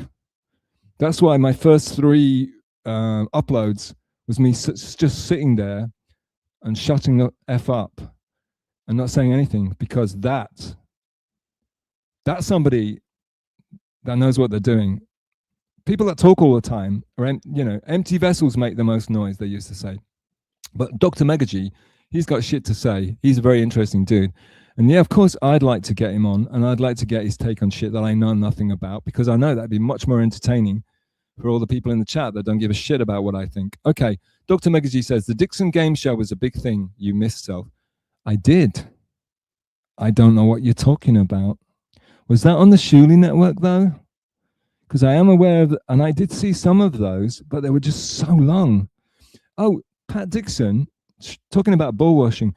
Pat, I think he was one of the first people to do really, really long streams. I think he was one that really kind of pioneered that. So me going on MKE doing however long that was, And I don't remember because it was so long at the end of it. I was just reading chats. It was like, again, I'm saying this a lot, fever dream. So like, I didn't know, it's like I was high out of I didn't know what was going on. I was semi-conscious by the end of it. And of course, MKE said, "Oh, thanks so much, Stealth. I guess I owe you. Should I pay you?" But he was joking. But he was very grateful for like 10 seconds, and cut to him booting me, panning me out of his chat for apparently saying something bad about Mazzy, which I didn't say because I don't have any ill will towards Mazzy. He thought I said something rude to Mazzy when he was unconscious. But A. Thompson swears up and down. A. Thompson was also banned. He swears up and down I never did. I never said anything bad about Mazzy. And it's all in his twisted little head. But I love him. MK is very entertaining, especially on MLC.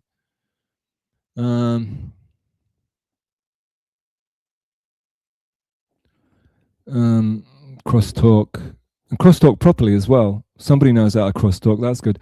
Sam Bibley actually knows how to crosstalk by putting the @Doomspayer. So shout out to Sam for doing chatting correctly. As some would say, he's the king of the chat. So there you go. He's doing it correctly. You put the @ on the name. Otherwise, we don't know what the hell you're talking about. Doomspayer shouting out the real ones. The real ones recognize real ones. No, not only nice chats. No. Just make it funny, make it witty, make it interesting, make it thought-provoking, please. You can say whatever you like. I'm not like a Krymax X. However, try not to be mean-spirited and try not to be small-minded. Try, and this is a big one, try not to make it all about sucking all the energy out of the room and make it all about you. Try to contribute to the chat and make it entertaining for your fellow chatters rather than trying to make it into your own personal show. That's all. But if you're Doom and you come on, everybody's it's fucking Doom. She can't help it. They can't help it. He, she, them, it cannot help being the center of attention when they come into a chat. However, just the way I see it is don't suck all the energy out of the chat if you can. If you're not Doom, try not to suck. Guru Numbruno. Guru. I do love Guru. I'm not going to lie. Tell us about Fuddle. I can't go into that. They have me blocked for a long time. I will say I'm a big fan of serial killer movies and books about sociopaths and what's the word? Narcissists, bad narcissists. What's the word? I can't think of the word, folks. Malignant narcissists. I'm a big fan. I'm very interested reading about them. And full disclosure, haters, stealth haters. I know there's a lot of you out there. Kevin Brennan's very interested in you. The reason why the reason why most people become psychologists, the reason why most people become interested in serial killers, etc., is because they are actually interested in the dark parts of themselves. And they're trying, I think to a certain extent, we're all trying to check out how alike we are to them and what parts of ourselves are mirrored in these freaks, right? And some of us are actually, sometimes I've been Googling, I'm not going to lie, I've been Googling shit because I know I'm a weirdo, I know I'm a freak. A shout out to Tom York and Radiohead, But yeah, I'm not going to sing it. Don't worry, folks. You don't have to leave. But yeah, we're not singing today. Not after Crimeax knocked it out of the park earlier. I'm not gonna follow that guy, though. I do want to be. We got to crowdfund a karaoke off. Only one can survive. We're gonna do a karaoke off. I'll do it a cappella. He can sing it karaoke style. I'll come on, sing it a cappella, same song, and then the chat votes or the sponsors vote or whoever, Kevin Brennan, Felicia, Taz, Pat Dixon can vote, A. Thompson can vote, and whoever loses never streams ever again. And I'll take that on. I will promise you, if I lose, and it'll be funnier if I lose, and so I'm probably going to lose whatever happens, but let's do a karaoke off. Let's make it happen. Never mind Chaz Zumok's special. How about Karmic? Look, it's already a great brand. Karmic Karaoke Off. Come on, a Karmic Off, if you will, as it were. See, it writes itself. Oh, hang on. Okay. Sam Bibley, we go lightly, we play nice, we're here to make your night. Okay, that's a good jingle. Can I make merch out of that, Sam? For the 2027 relaunch, that's hopefully in the works. Taz is because Taz has got a lot of fans, so she's trying to thank her fans. Here we go, A. Thompson. See, I knew I'd trigger him. Getting back to the MK thing and why we're both banned. A. Thompson, 8976. MK was drunk AF. I felt bad for him until Final Boss got the truth from Mazzy. Oh, wow. Shout out Final Boss, shout out Mazzy. Okay, so this is some deep lore. I would like to get A. Thompson on and interview him and talk to him about things he's interested in. And also, maybe it's just a telephone call. But you can just call in. But I'd like to get... A. Thompson's a very, very interesting, intriguing, wonderful, underrated person that we got to hear more about. Okay, so A. Thompson, you're welcome. As soon as I get my shit together, 2027, I'm hoping for November it'll be okay. I want you to come on and tell everybody your truth, my darling. You know, rather like the EPSTIEIN. We need you. I know they hurt you. I want you to speak out about these bastards. Okay. I'm skipping over stuff, trying to keep it interesting. Big names. We got big stars like NJ Ranger. You like him stuff. Yeah, but who though? Who will I like? NJ. Educate me. NJ Ranger, he knows shit. He knows names. He knows dates. He knows lots of shit. He's a historian. He's a classical historian even, some would say. Yeah, okay. He's a big shout out Diogenes. Let's just leave it like that, shall we? I think NJ Ranger, he's doing, yeah, you all watch his show already. I don't need to shout him out. He'll be live tomorrow. I nearly had an accident when I realized I thought I was going up against them, and I thought, oh my God, this is bad. But it turns out, of course, my Wednesday, stupid me, my Wednesday is there. No, his Wednesday is my Thursday. Let's put it that way. So this is Wednesday for me, boys and girls. Okay. That's what I'm trying to say. I'm not good at time, I'm not good at numbers. Sam Bibley, back in the day, I was Sam too, Sam. There's a lot of Sam talk. I don't understand it. I'm not just, this is crosstalk. I shouldn't be reading this, but not Victoria says he said awful things about Spurg, Sam V. I don't know what's going on here.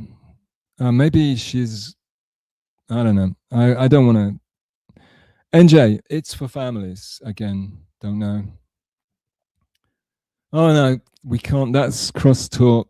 I'm sure everyone's loving it in the chat, but it goes right over my head. Be nice, 666. Mazzy is a complete liar. Oh my God, that was cross.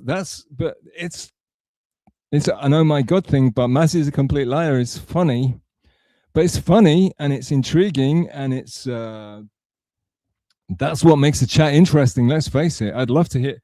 Wouldn't you love to hear what Be Nice is, his opinion? I mean, that's coming out of left field.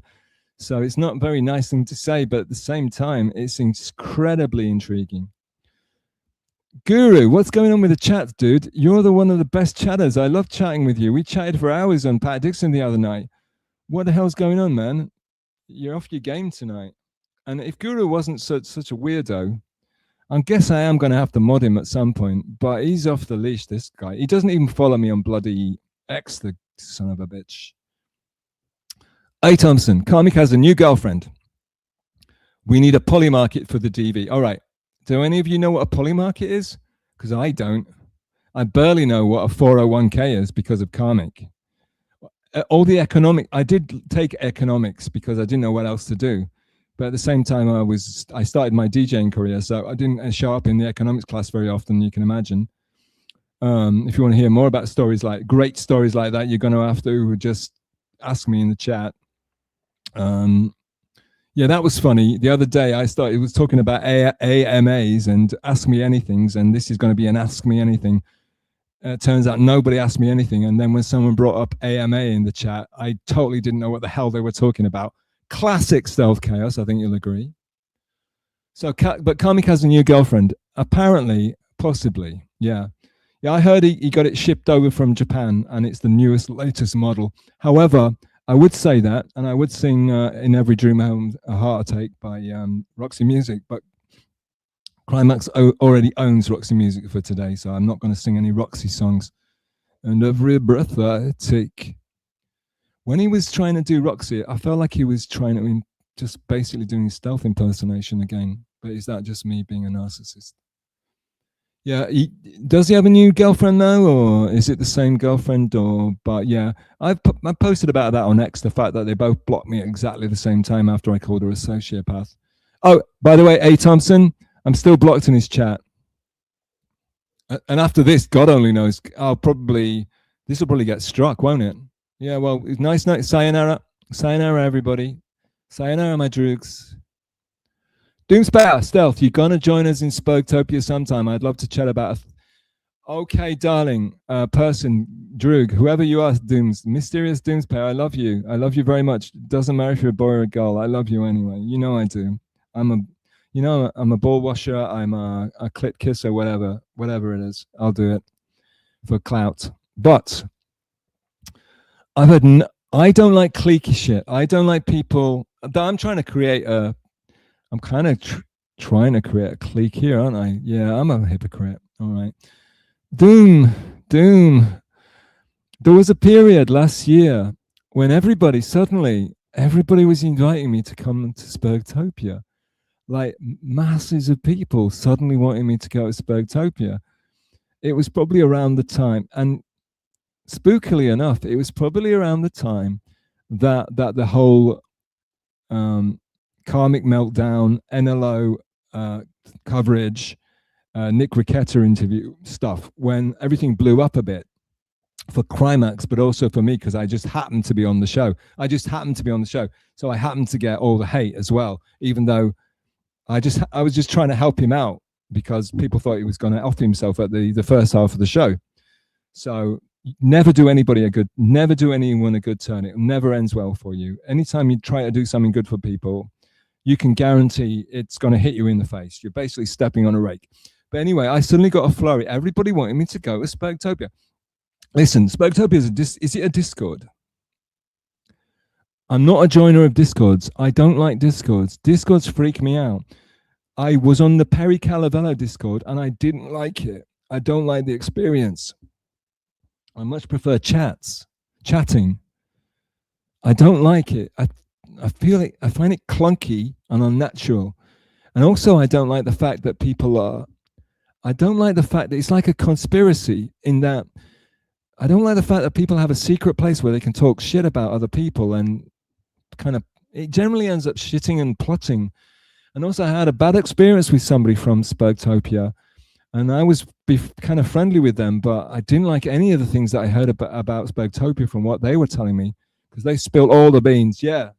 When I was friendly with this person who doesn't like me anymore, but when I was friendly with them, they gave away all your secrets, Spoketopia, just so you know. And other people too. Other people that hate me now, but that's seemingly disappeared. Something, their avatar was, no, I can't dox them, even though it's not actually doxing, but in my brain it's doxing. But yeah, someone else was telling me stuff about people tell me what goes on in Spoketopia, and I'm not liking any of it.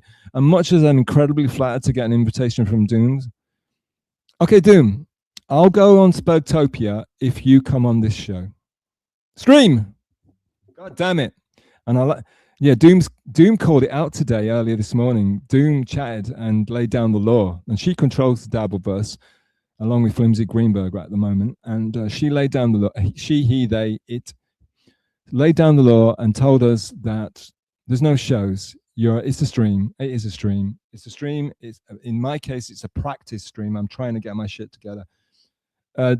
Doom, I would be doing my next show late November 2027.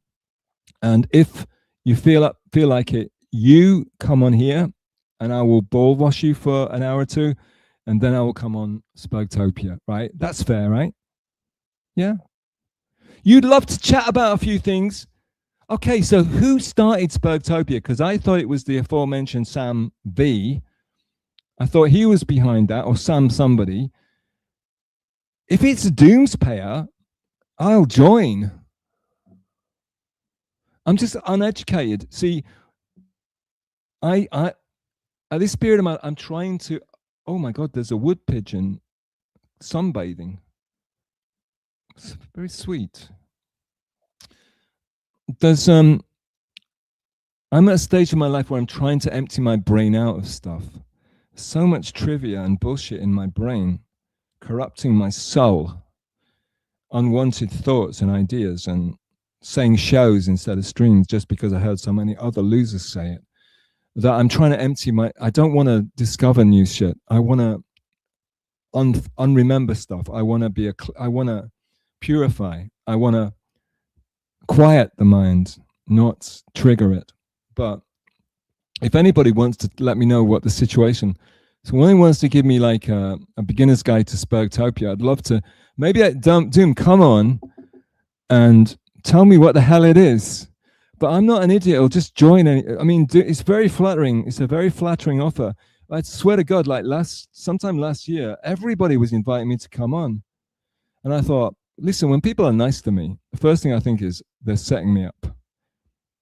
I'm sorry. That's just the way it is. They're setting me up. And it ain't going to be good. Thank you, Doom. Love you. A. Thompson. Well, after Mazzy said all that, MKE confirmed it all. Yeah, A. Thompson, he's the man. He's the go-to for MKE. He's the go-to for... Yeah, again, MKE. I forgot about this, A. Thompson, but we could do MKE Origins because when you come on, it's MKE Origins because we were the original MKE. And it's the same thing. Kevin had MK on.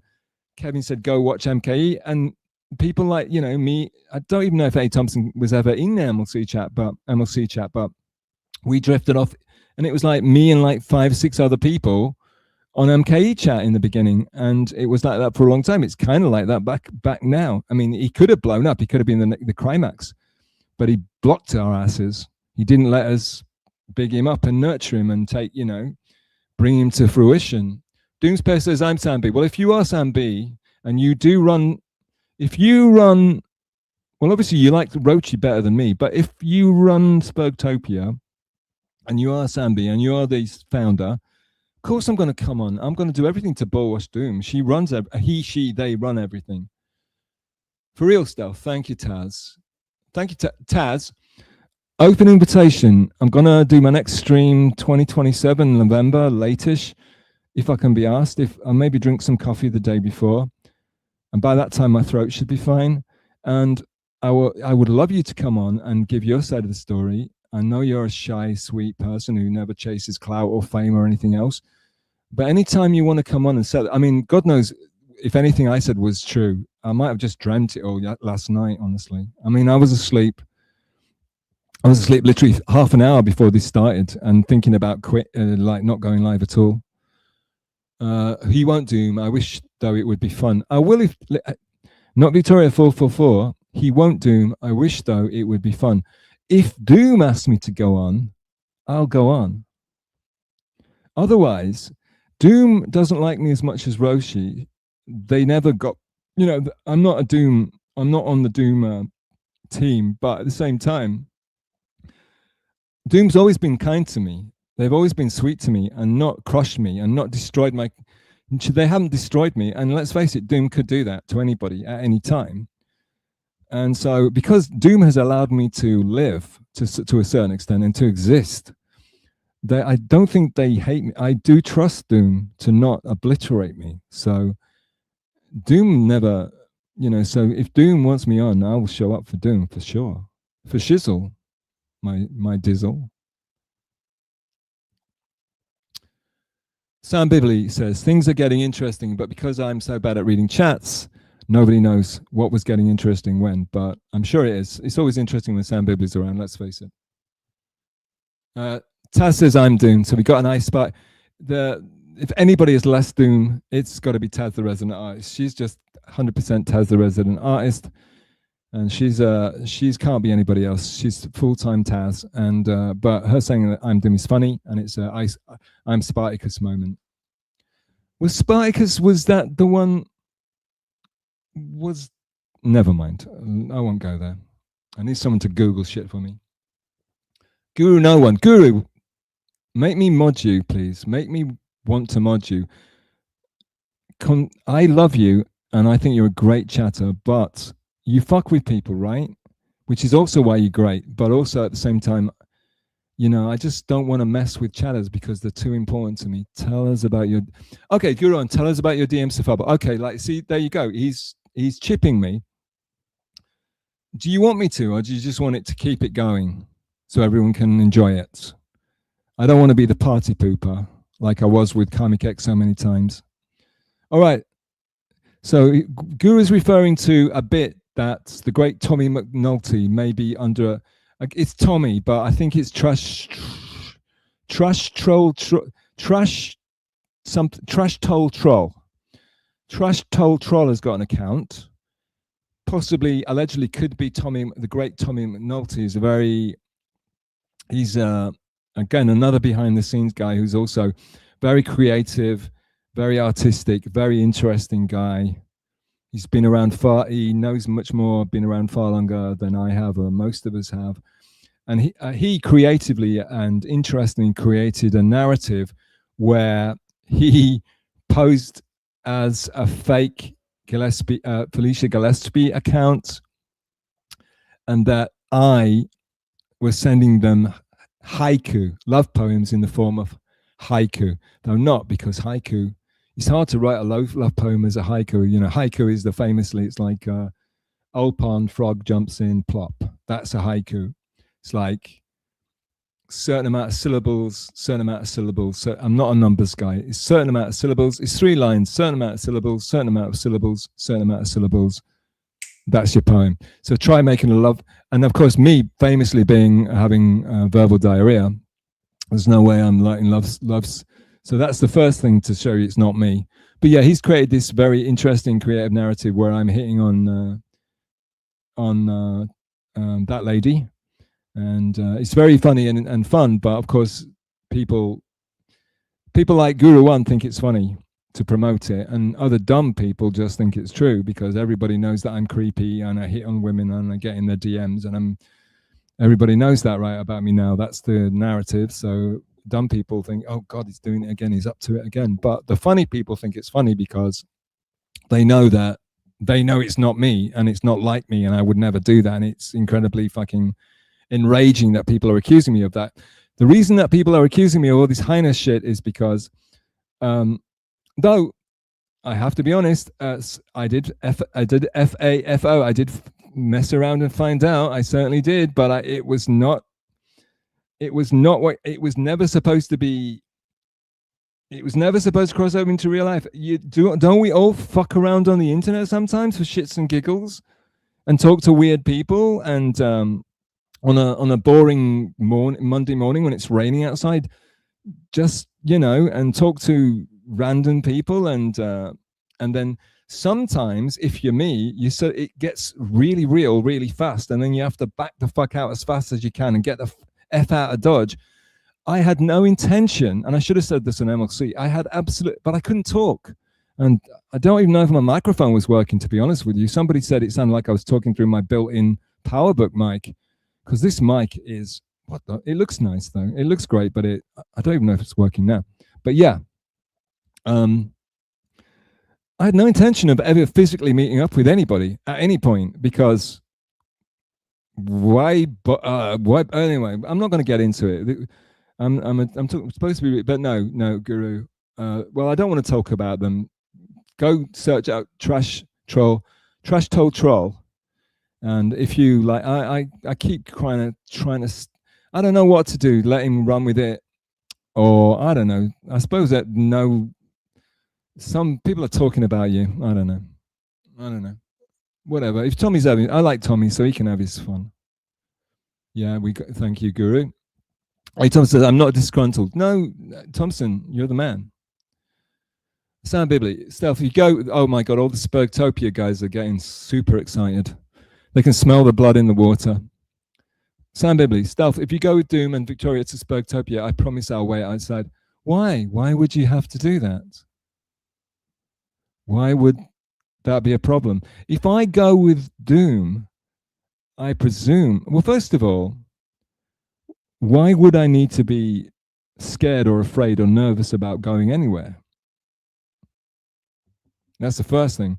B, I presume that if I go with Doom, I'm untouchable anyway. No one's going to mess with me, because if I'm under the protection of Doom, who's going to mess with me? You know, and I trust Doom. I can't go anywhere with anybody because this is the internet. But yeah, I don't know why would you have to wait outside, Sam? I don't get it. But thank you. I think you're being encouraging and positive at least. So thank you for that. But I don't understand why you'd have to wait outside, and I don't understand why I have to go with Victoria. Doom made the invitation. When I was talking to Victoria over large periods of time, she was never asking me. Sounded like Spurgtopia. When I was talking to Victoria, she was telling me that it was full of losers. Basically, she wasn't telling me that it was full of losers, but what I gathered was it was full of horrible incel losers. So that's my take on it. But if Doom is there, I guess I was wrong. Okay, NJ Ranger. It was in reference to your Randy Newman-esque derision of short people. Yeah, short people got no reason to. Short people got no reason. Yeah, I'm not a big. That's the best I could do, just to show NJ that I knew the song. But also NJ, on that point, when I was talking, I was talking about Pat Dixon. I kept referring to him as being Tom Waits-esque. But the other thing, I also think he's quite Randy Newman-esque as well. So I couldn't remember Randy. I just left it at Tom. And so thank you for bringing Randy. It's interesting. Maybe the fact that I was trying to reach for Randy Newman might have inspired. I don't know. Who knows? Let's not get too spooky. Here we go. Doomspayer. Taz has never lied. This is true. Taz would not lie, and she has never lied. I could go deeper into what speculation about what is going on with why he did what he did, but it'd be much better if Taz was on the show. It was on the stream with me. But yeah, I mean that would have a whole episode, a whole stream to itself, because what he did was absolutely unforgivable and outrageous and disgusting. But you know what, Doom, if you're still here, Taz, if you're still here, I think Taz knows this. You know what was shocking for me? It wasn't what he did on the stream and on the live when he was drunk and high and all the rest of it, and how disgusting he was and how the horrible things he said, even though he thought he was being charming and sexy probably in his brain. You know what freaked me out? And I'll never forget this. This is why I'm remembering it to say it now, because I don't remember much. But the very next day, he came back and he streamed. And not only was he right as rain and not obliterated and not hung over like hell, but he was, everyone thought he was going to end himself the day before.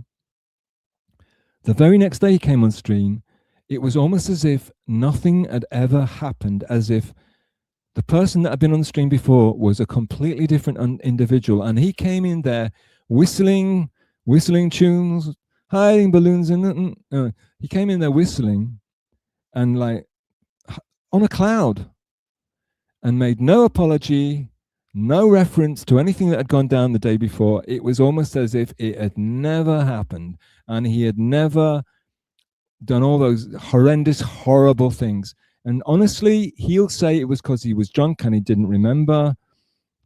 I tend to think there's something clinical going on there. Something very, very, there's some disconnect happening in his brain, okay? But I'm not a licensed psychologist. I know a lot of you are. I know that the sorcerer that goes on MLC probably isn't. But yeah, I'd like to talk about that more with people. But Taz never lied. We know who lies. We know who's the biggest, the most famous liar. Some say it's me. I like to think it's Crimeax. Maybe they think I'm a liar too because of Hangout. I hate liars. And I think the only reason to stream is to get your truth out.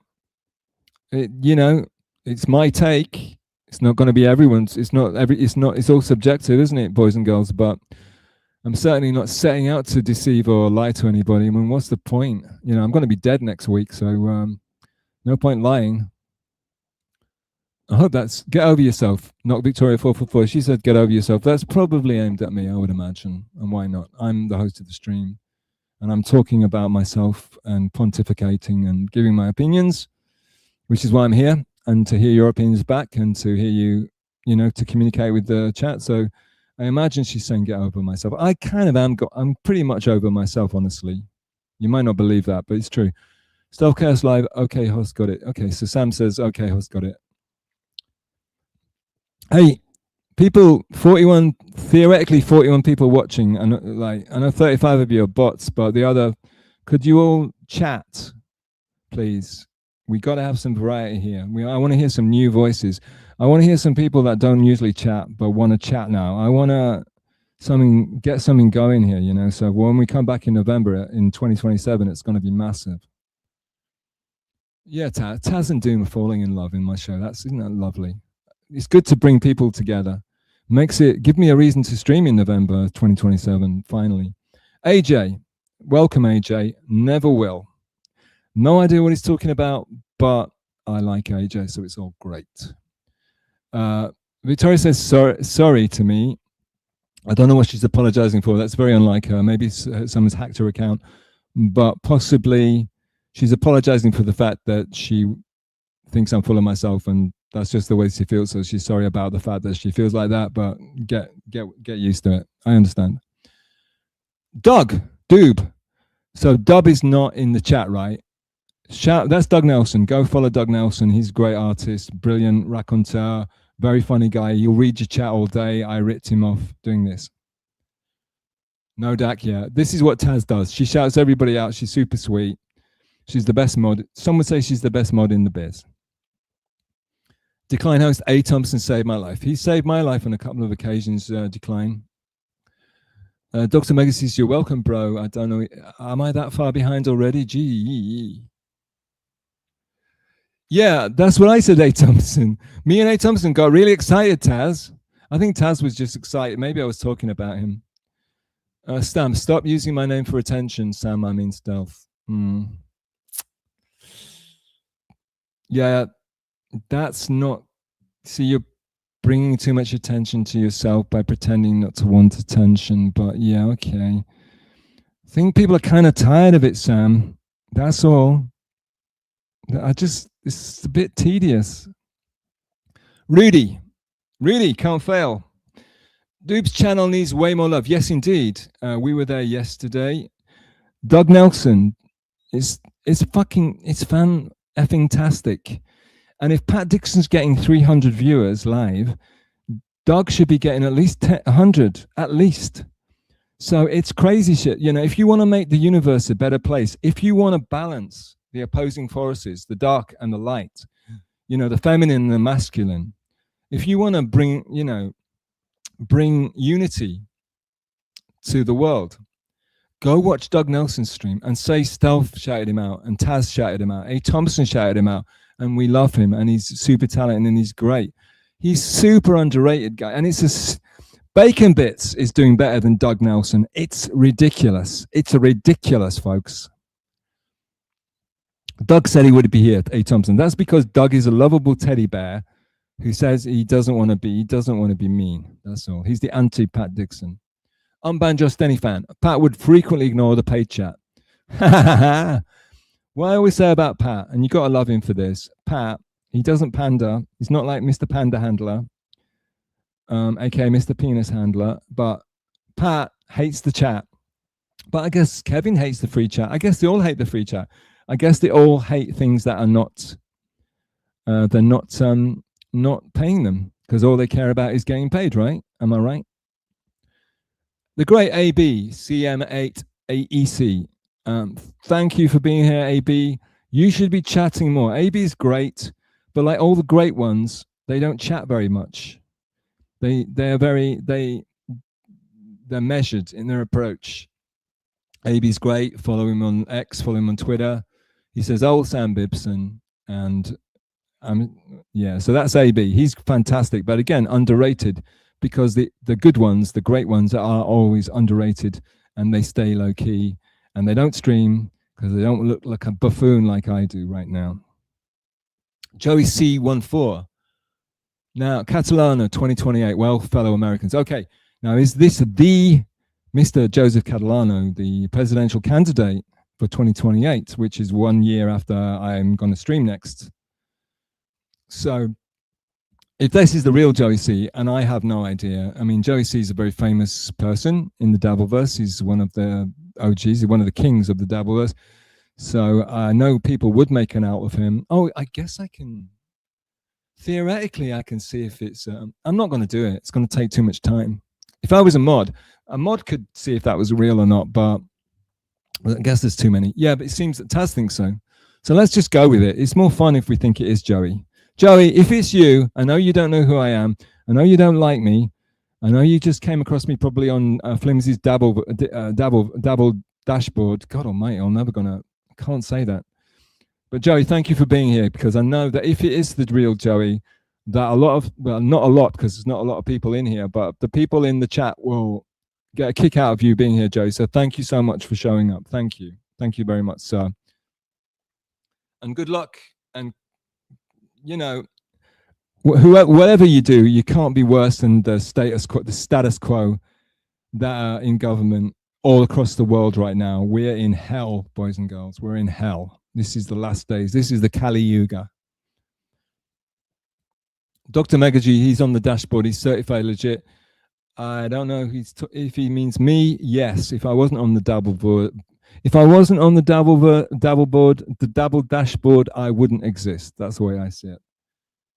Not Victoria says he ignored Doom. What, me?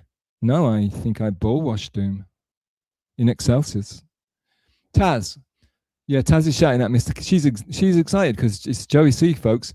There's people that base their whole existence on Joey C. There's people that all their streams are Joey C. So just because I'm not, you know, Joey C doesn't know who I am doesn't mean that I don't know who he is, and I don't know what a big deal it is for him to show up. Kevin Brennan, the great Kevin Brennan from MLC, it's on record that he's loving a bit of Joey C right now. He is a big Joey C advocate. So Joey is probably gonna. Where is MLC? I think, did I discuss Kevin so much that he stopped streaming after that, after one show? Is he not around? I was terrified that I'd be going up against.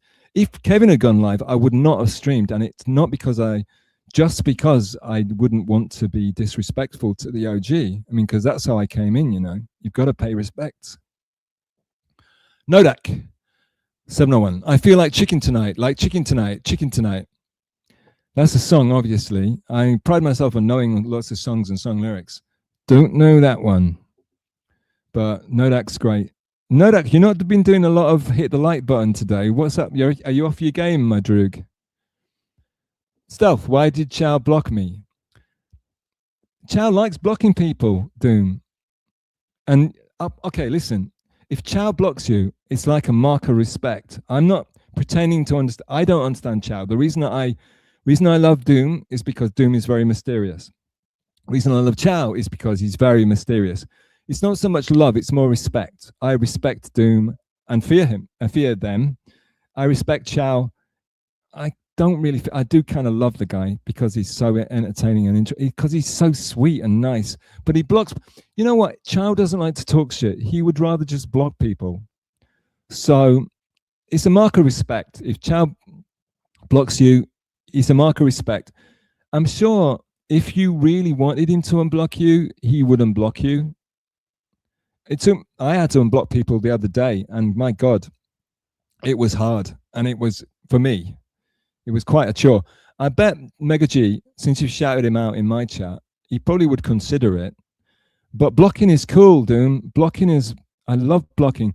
Any of you people suffering from people talking trash about you or annoying you or boring you, and none of course, this is not, doesn't apply to Doom. I know why I blocked you, Doom. It's probably because you shouted out Rochi and you didn't back me, so he probably got upset with you. I'm joking. I keyed, you know. No, but yeah, I think blocking is great.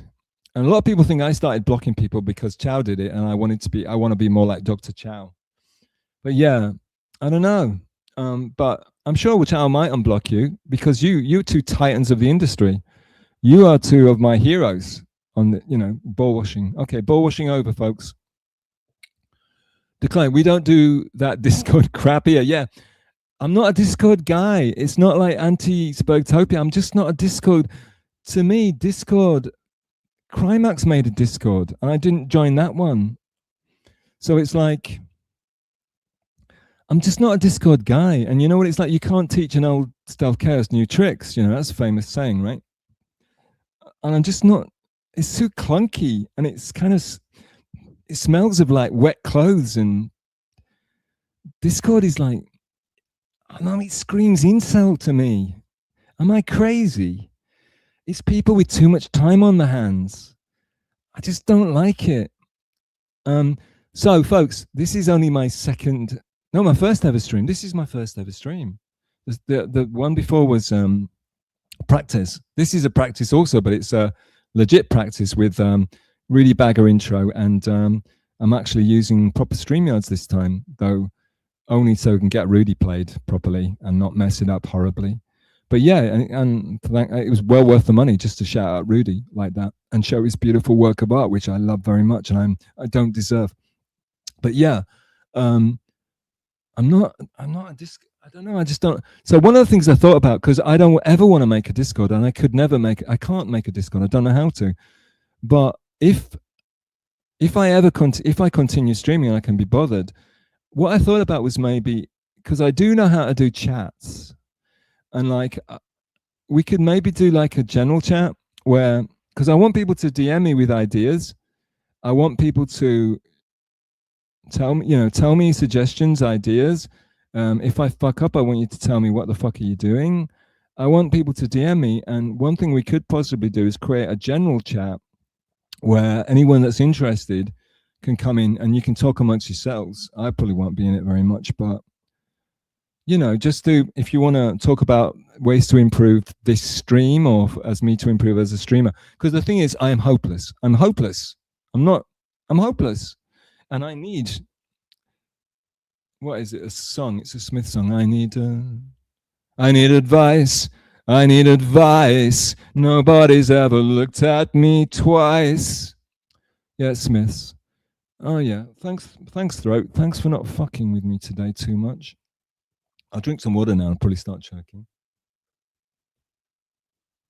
Yeah, so I need advice, guys. I don't know what I'm doing. Also, if anybody wants to contribute to the stream in any way, like suggestions, who to interview, and of course, I do hope to topics to talk about, things to discuss. I don't want to be inundated. I'm like no one hardly ever DMs me, which is fantastic. I don't want to be inundated by any means. So I think the general chat might be better, but I'm not a particularly social person. I know a lot of people say I love DMing people out of the blue and doing foul things behind the scenes, but honestly, I'm not. But I think that might be okay, because I'm not into doing a Discord anyway. So yeah, long story short, no Discord. But if the great and the wonderful Doom invites me on a Discord, who knows what's going to happen? I'm not going to join, but also I was invited onto Clowntown Discord and I could not get on. It was, and they thought I was messing with them and trying to mess them around, rather like Kevin Brennan thought I was trying to do before I went on his stream, his show. So he's just got a show. But like, honestly speaking, I couldn't even get on Discord. There's something about Discord that I just don't mix with. NJ Ranger 201. He'd look at the paid chat like this. I don't know who it is though. Oh, Pat. That's Pat, isn't it? Sorry, NJ. Took me a minute to get it. Yeah, that's clever. That is what we see. I might go on. I might do another humiliation. I don't want to kind of guest on other people's streams. At first, I wanted to guest on little streams and blow them up the way I thought that in some way I contributed to blowing up Clowntown and Karmic, as I was saying earlier, like 16 hours ago. But other than that, like, I don't want to go on big streams and try to get, beg people you know, try and get viewers or something that way. I'd rather do it only word of mouth. This is like the bands that I like, artists, writers, it's all word of mouth. And that's the best way to build a brand. That's the best way. You know, I've been involved in building up brands, building up, doing stuff like that. And that's the best way to do it, rather than getting a massive bump and then deflating horribly a bit. Maybe what we might have seen with Crimeax. We'll have to see how it all works out. See if Ian blocks me, the miserable bastard. But yeah, yeah, so I'd rather do all word of mouth. I certainly don't want to go into alien lands and try and beg them to like me, because they're not going to like me, A. B, if I'm not in your chat and on your stream already, chances are I've got nothing to talk to you about, and I'm not going to go suddenly start popping up everywhere just because I'm desperate for viewers or clout. I'm shy. I don't even have a decent stream, so I don't want people to look at this. I only want people to look at this who are interesting people that can actually add to it. Because, like I said, the free chat is the stream. I'm just the guy that's trying desperately to facilitate it in somewhat of a timely manner. The free chat is the stream. The moderators are the elite chatters, basically. And so I want to get them and people, you guys, to tell me. I'm not like a comic. It's like, you know, I've got shit to talk about. You know, I can't shut the F up. However, I want you to tell me what it is that you want me. And if you want to ask me a question, ask me a question. But the one last humiliation. So one stream I thought about I need to go on is because I've had this thing. We've had this ongoing thing, me and NJ Ranger, and to a certain extent, Flimsy was involved too. Flimsy's been talking hella shit about me. I thought we were good. I thought me and Flims were good, but since I fell out with NJ Ranger, the shit's really hit the fan, and Flimsy hates my guts too now. But basically, we had this back and forth going on, and oh yeah, maybe I can talk about it now since we're over the Crimeax and everybody's left anyway. So like, yeah. So what happened was, of course, that I got cheeky in the chat on NJ Ranger's stream. And then me and NJ have a little bit of history, at least in my mind. Well, NJ knows. He knows what he did. He knows what he did. But yeah, but probably nobody else noticed. But I noticed because I'm like that. And NJ Ranger he knew what he was doing. And yeah, so we had a little bit of history going on, me and NJ. We've never been best mates, let's put it that way. It's not like with Crimeax and we come in and say, hey, Stealth, how you doing? Me and NJ were never like that. And I noticed what he was up to, and I guess he noticed my shenanigans, and we had a mutual ignore each other sort of thing going on rather than a hate thing. I don't know how he feels, but I don't think he was a big fan. And cut to, I didn't talk shit exactly, but I wasn't being helpful in his chat, and he kind of called me out on it, and he kind of said, challenge me to go on. And I said, well, yeah, blah, blah, blah, Flimsy, if Flimsy will come on my stream. Of course, I didn't stream again for like another 3 months or something, but I didn't stream at all. Didn't even make a channel. But I said, if Flimsy comes on my stream as a goof and a gag. And which I knew would kind of like, I thought it was funny because it was kind of like undermining. I wanted to undermine NJ. I think he knew what I was trying to do. It's like a psychological thing. But yeah, so anyway, so NJ's like, you know, come on the show, you coward. And I'm like, well, you never sent me a link, you coward. And then I said, okay, well, I'm going to do a poll. And it was only 40 people. And nobody watched, nobody reads my Twitter. No one cares. But I did something on Twitter and basically saying, you know, should I go on this? Should I let NJ Ranger, give an easy way for NJ Ranger to send me the link so I can go on the show for my humiliation ritual? And first of all, NJ shot into the lead. And then after that, the other option was he gives it to Flimsy to send to me because, you know, I've always really liked Flimsy. So it came as quite a shock that Flimsy suddenly started hating my guts. And I was very sad. And NJ Ranger, he's already won because if he turned Flimsy against me, I'm already depressed. So NJ Ranger wins. And it's already won. There's no point me going on the show because he's already won the battle. He's already won the fight. I'm a broken man because if Flimsy hates my guts, which he stated on the stream several times on NJ Ranger. So I'm already lost. I'm the loser in this situation. I probably should quit streaming until at least November 2027 for a fact. But yeah, I kind of said that I would go on, and I'm not a coward. And the reason I didn't go on was because you didn't send me the link. And then we facilitated. So anyway, the votes were in, and it was very, very close. Rather than Flimsy sending it to me, which I would have liked, because I was being a cheeky chappy, I had to follow NJ, and I followed NJ. And when NJ will maybe he'll play it really cool and just ignore me and never send me a link because now he's too big for me, which I'd do that. That's the sort of thing I'd do, I think, if I wasn't so goddamn polite. But I might end up for my second humiliation ritual of the year.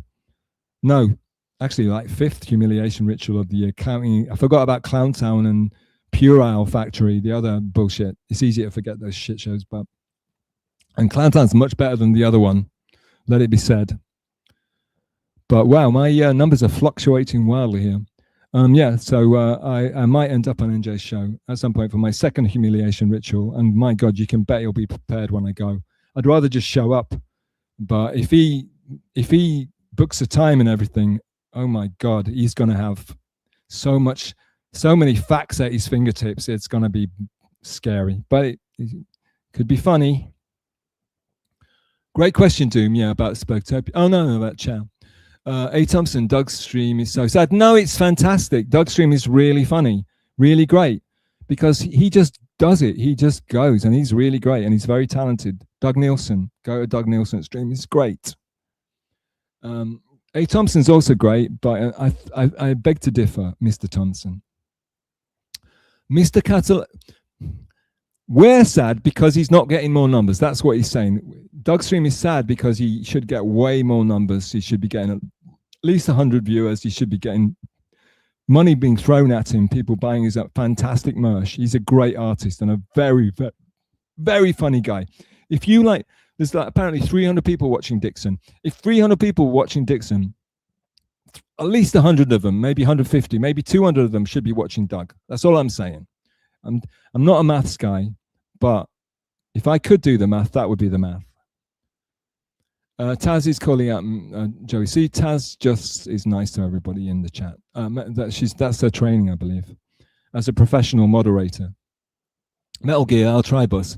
Yeah, Metal, just if you got hair, let it down and just let your freak flag fly, man. You're a mod here because I respect you. I think you're a great guy. I think you're a good. I don't want to say egg because everyone says egg. You're a good guy. So just be yourself, man, and do not give AF, right? Because you're protected here. You're as much as I can protect. And you're there's other cool mods that will protect you in here. No one's messing with us, okay? So you do what you just enjoy it, man. Dr. Mega G, the legend. Metal is on the come up. His IQ has risen tremendously. Yeah, he's just a good guy. He's just a really good guy. And at the end of the day, doesn't matter. Rather than IQ, rather than how much money you got, rather than how old you are, how young you are, how handsome you are, how tall you are, be a good fucking person. Could you just be a good person? Be like Taz. Be a nice person. And then you can do all the other shit. But be nice, be good, be positive, wish others well. Otherwise, we're likely to think that you have a miserable life, and that's why you act like such a shitty person. That's just a tell, you know? That's just my take.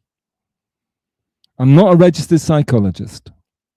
A. Thompson, I feel bad when I'm the only person there. Well, if it makes you happier, A. Thompson, I come in just to talk to you, dude. So I'm probably the saddest person in the chat, so don't worry about it. I feel bad that we can't tip him because he won't get super chats, or he can't get super chats. Let's at least get him monetized, for God's sake. What's going on? Sam Bibley talking to Joey, so that's cool. But at least Sam knows how to chat to somebody at Joey C, right? So we don't have to. All right. Oh, there's Joey chatting back to Sam. There you go. The future president of the United States, everybody. Dun, dun, dun, dun, dun, dun, dun, dun, dun. Okay. Sorry about that, a bit hacky, but thank you for dropping by, Mr. Joey C, the legend. What the hell, Taz? I can't read this. You know I can't read Japanese. NJ, hey now. Yeah, flimsy shout out. Yeah, I used to think I was friends with that guy. Can you believe I had the audacity to believe that me and Flimsy were cool? It's been hell. It's been hell. First of all, Doom gets behind Roachy team, ignoring me, and then NJ Ranger turns lovely, beautiful Flimsy against me. So my life is over. Basically, I'm dead in the water here. Sam Bibley, lovely Sam Bibley. I'm coming to Japan this summer, Stealth. Is that a threat, Sam? All right. Well, I know you'll. This is where I get into trouble, Sam. People say I'm coming to Japan, and I say I bet you'll have a lot. No, actually, this is how I got into trouble. I said I usually tell people, just to be polite, I say, well, actually, I'm in Japan, and then they say, oh yeah, I'd love to come to Japan, and then I say, oh, I bet you'd really like it here. It's not a fucking invitation. I'm just saying you probably like it here because you just said you'd love it. I'm not inviting you to come to Japan. I'm not going to give you money to come to Japan. I'm not going to give you an air ticket to come to Japan. I'm just saying you would like it if you came here. I don't want to meet you. I don't want to see you. I'm not going to be your tour guide, but you might like it if you come, okay?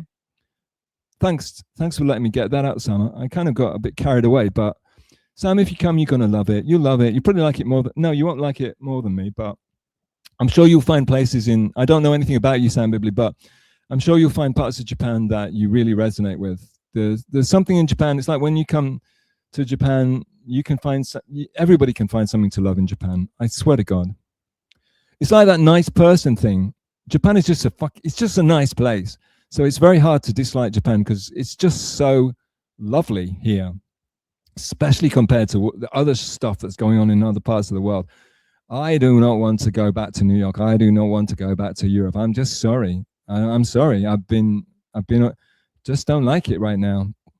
A. Thompson, Taz don't like Asia. He's being sarcastic. He's not English, but he knows how to be sarcastic. A. Thompson is genius. Dr. Mega G met A. Thompson. I want those two droogs to do a car show together. Deb from MPS. Oh my God, we're not that far behind. Jesus. Yeah. Okay. All right. Well, he's being funny. He won't address the real chats. Oh my God. Everyone's a critic, eh, Victoria? I'm trying. Which ones was it? So Doom's chat was... sorry, you lost me. Yeah, I'm rubbish. Yeah, Victoria knows this score. Nodak, Heat of the Moment was a good song, A. Thompson. I don't know that song. See, they know, these people, these chatters that we're talking about today, they know music. They talk about, when I get boring, the chat talks about music or movies or, Supergirl or, what is it, Obsession, all that good stuff. Just forget about the boring streamer and the host and just talk amongst yourselves. It's great. Doomspayer, Decline Host is in Groiper Discords and racial chat rooms posting feet pics. That's quite a chat there. There's a lot of stuff. Wow, Doomspayer, that's very edgy. Groiper Discords and racial chat rooms. Racial chat rooms? Do you mean black people? Racial chat rooms? Is there such a thing as a non-racial chat room with people of no race? Every chat room is a racial chat room because everybody has a race, right? Hey, Doom, you're way above. We'll have to follow this up on Roach's stream because this is above my intellectual pay grade. But yeah, I'm sure he is. But Decline Host, great. Well, people should be allowed to have their own opinions and their own feelings, and in the United States, at least, not where I come from, but not in the UK, of course, but in the United States, you're allowed to express those feelings and tell people what you think without hurting or damaging anybody. And I'm 100% behind that. Isn't that why isn't that why we're chatting? Isn't that why we're supporting outspoken people? That's why I like Kevin Brennan in the first place, because he said kind of outrageous things, and it's just refreshing. Because I think, I realize we have to walk on eggshells the whole time, and I don't like that. I wish we could all say, but we don't. Just don't hurt each other, Just don't hurt each other. Don't impose, and don't be mean-spirited, and don't be small-minded, and do whatever you like, No, okay. I think I've read that already. No, Trumpet. Trumpet says, Stealth, we can't super chat you. Trumpet. This is only my first show. Stream. Sorry. I'm gonna whip myself afterwards. Okay, so only is my mic still working after I hit it? I don't know how to. Rochi said something about that you can see if your mic's working. I don't. Oh yeah, maybe I can. Oh wow. Oh wow! Thanks, Rochi. I've seen it now. I know what you said. I think it is working, isn't it? Brilliant. So why is Crimeax always messing up then? All right, Trumpet. This is my first real stream with an intro by the great, wonderful Rudy Baga, and Baga, and with proper StreamYard, though I'm hardly using it except for Rudy. And first of all, so you can't super chat me, obviously, because I don't know how to turn it. I don't even know how to get monetized.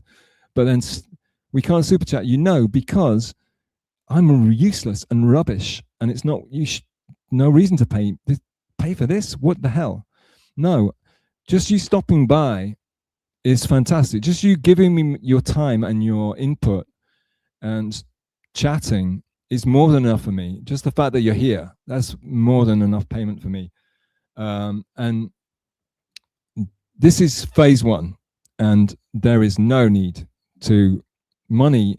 Money don't matter tonight. It sure didn't matter yesterday.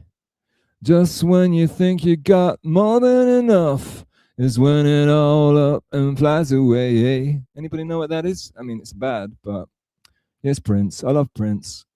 That song is so beautiful. Money don't matter tonight, baby. Okay. Sure didn't matter yesterday. Fuck money. We don't need money. Money's Trumpet. You're always welcome.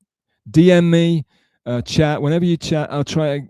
Just you don't need to pay for anything. I should be paying. I should be paying people for giving me this input and this, this input. Lots of phases. Let's see if phase one has just started, and already I'm thinking about no doxing, Doom. Oh right, yeah.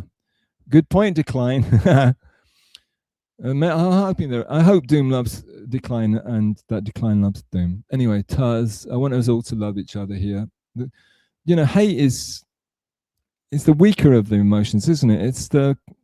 It's the laziest of the emotions. Sometimes it takes real. Well, I don't know. It depends on your personality, I suppose. Hey Thompson, Big Trouble in Little China is 40 years old today. I did not know that. I did not know that. Thank you for bringing that up, because we like movie talk, we like cultural talk, we like we like interesting facts like that. And A. Thompson's the man. He's the man for the job. I did not know that. I know that it's Kurt is in it. Kurt Russell's in it. And that's about all. It's by the guy that does the great the thing. What's his name? I can't remember. I don't have to say it. Carpenter, John Carpenter. Thank you, God. A. Thompson, Big Trouble. Yeah, I do. Okay, thank you. NJ, November 2027. Why not the start of the new year? Okay, I'll tell you why, NJ. Because that's funny. It's actually very funny. See, he's subtle and he's funny. He's subtle and he's funny, and he keeps it positive. I'll tell you why, NJ. Because if you have me on your show and you humiliate me and you come with facts and quotes and timestamps and humiliate me in front of all your viewers, which is like 3-4 times the amount of people that watch my shit, I won't be able to show my face again until late November 2027. Okay? So I have calculated my possible appearance on the NJ Ranger concern with the love of my life, the young, sweet, flimsy Greenberg. I have calculated in the fact that you're going to humiliate me and hold me to account And that's why I'm saying November 27th. It makes sense now, right? You see, I might look dumb, but I'm not really as dumb as I look, okay? I'm a little bit less as dumb as I look, okay? If that's possible. Decline, that sounds like you, says Taz. How dare you, Taz? Be nice. Taz, I thought you were the only nice person in the Dabbleverse, and even Taz is getting in on the dumping on poor Decline. Sam Bibley, that's not the dynamic between punk and post-punk. You're comparing apples and oranges, whereas Decline host, I'm going to hurl a brick at this dog. Sam, I'm guessing you're joking, but to say that, when you say something comparing apples and oranges, doesn't that mean you're comparing two totally different things? Is that what you're trying to say? And if you're referring to, well, first of all, what are your punk credentials, my friend? What are your musical credentials, my friend? Does anybody know that you know anything about music? What kind of music do you like? I don't know. I have no idea. So first of all, I don't have to listen to you about what your musical knowledge, because you have not been in the chats that I've been in, and you have not been talking with people that I've been talking to. We've been talking about music for years, dude. And I don't know when you showed up, but I've never heard you talking about music. And for as far as I'm concerned, and I've never seen you in any of the chats until like a few months, 6 months ago or something. I didn't know you existed. So first of all, to get respect, you have to give respect, and also to earn, for me to give any credence to your opinions on music, you're going to have to put a few opinions out about yourself, so I know that you're worth listening to. Okay, I know your opinion is worth listening to, and that you have any taste whatsoever. I would send you a musical playlist to get your feedback on it, but I'm not allowed to do that apparently, because apparently that's creeping on people sexually nowadays. That's how I psychologically assess people, is by saying, do you like this? Do you like that? What do you think about this? And depending on their answers, I will assess you on whether we're going to be friends or not, and whether you know shit about music, right? Now, you, sir, I don't know anything about what you think about music, and if you have any knowledge about music whatsoever, forgive me if I'm ignorant. However, if you're saying that comparing punk and post-punk is comparing apples and oranges, I think that's complete and utter bullshit. Punk and post-punk, obviously, quite obviously, punk, some of the punk bands became post-punk. It's the same people. Punk, Sex Pistols, John Lydon. Post-punk, Public Image Limited, John Lydon, same people. It's the same people doing the same thing with a different name. Howard Devoto, Buzzcocks, lead singer of the Buzzcocks, one of the first independent single, first punk independent single for damn sure.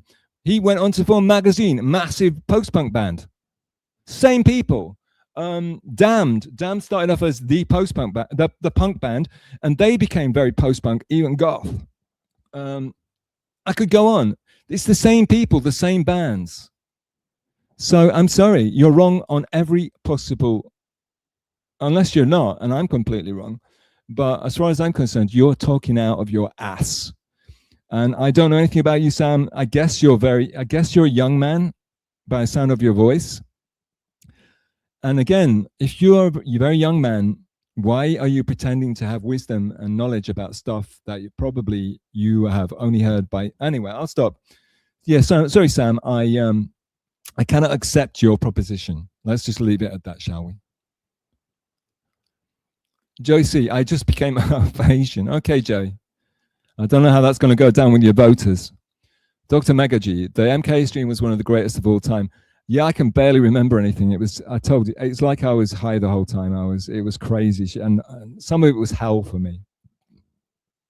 Taz is shouting people out. She's being a mod even when she isn't a mod. NJ says, yeah, a lot of crosstalk. I shouldn't be pulling them up, but it's all right. Send Taz the link. No, Thompson, I can't, because this isn't a good enough stream. And also, we've been going for a long time and people are tired. So if I did a stream with Taz, I'd first of all, I'd promote it, and hopefully I would be better at streaming by then, and in November 2027, and hopefully I would promote it, and I'd get as many people as possible to watch it. I'm not just tagging her on just throwing her on at the end of a stream that people have got tired of watching already, and people are already like anyway, YouTube terms of service. Joey's, yeah, well, people are having a great time, and I endorse that. Mumbles hasn't been chatting much. It was a classic. Yeah, the MK stream, Mumbles was there. It was well, I think a few people were there, but I don't. Nobody clipped it. Nobody clipped it, and MK buried it. There you go. Deep. Thanks Sam. Thank you, Sam finally commending my streaming style and my knowledge of punk and post-punk. Thank you, Sam. That's very sweet of you. Tommy from MySpace. Yes, goddamn, she's here, Tommy. Of course she's here. Taz is everywhere. Rudy Bagger, the great Rudy Bagger. The guy who made me my intro, donated the intro to my stream, and he's helping a lot of people throughout the Dabbleverse, and he made, wait for it, he made this. This series presents information based in part on theory and conjecture. The producer's purpose is to suggest some possible explanations, but not necessarily the only ones, to the mysteries we will examine.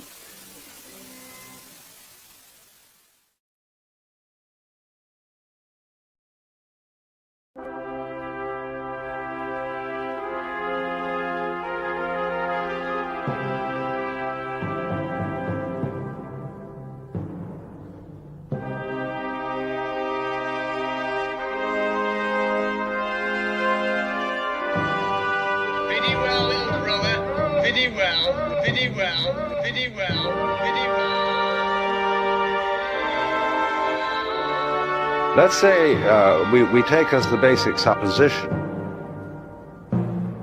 which is the thing that one sees in the experience of Satori or awakening or whatever you want to call it, that this now moment in which I'm talking and you're listening is eternity.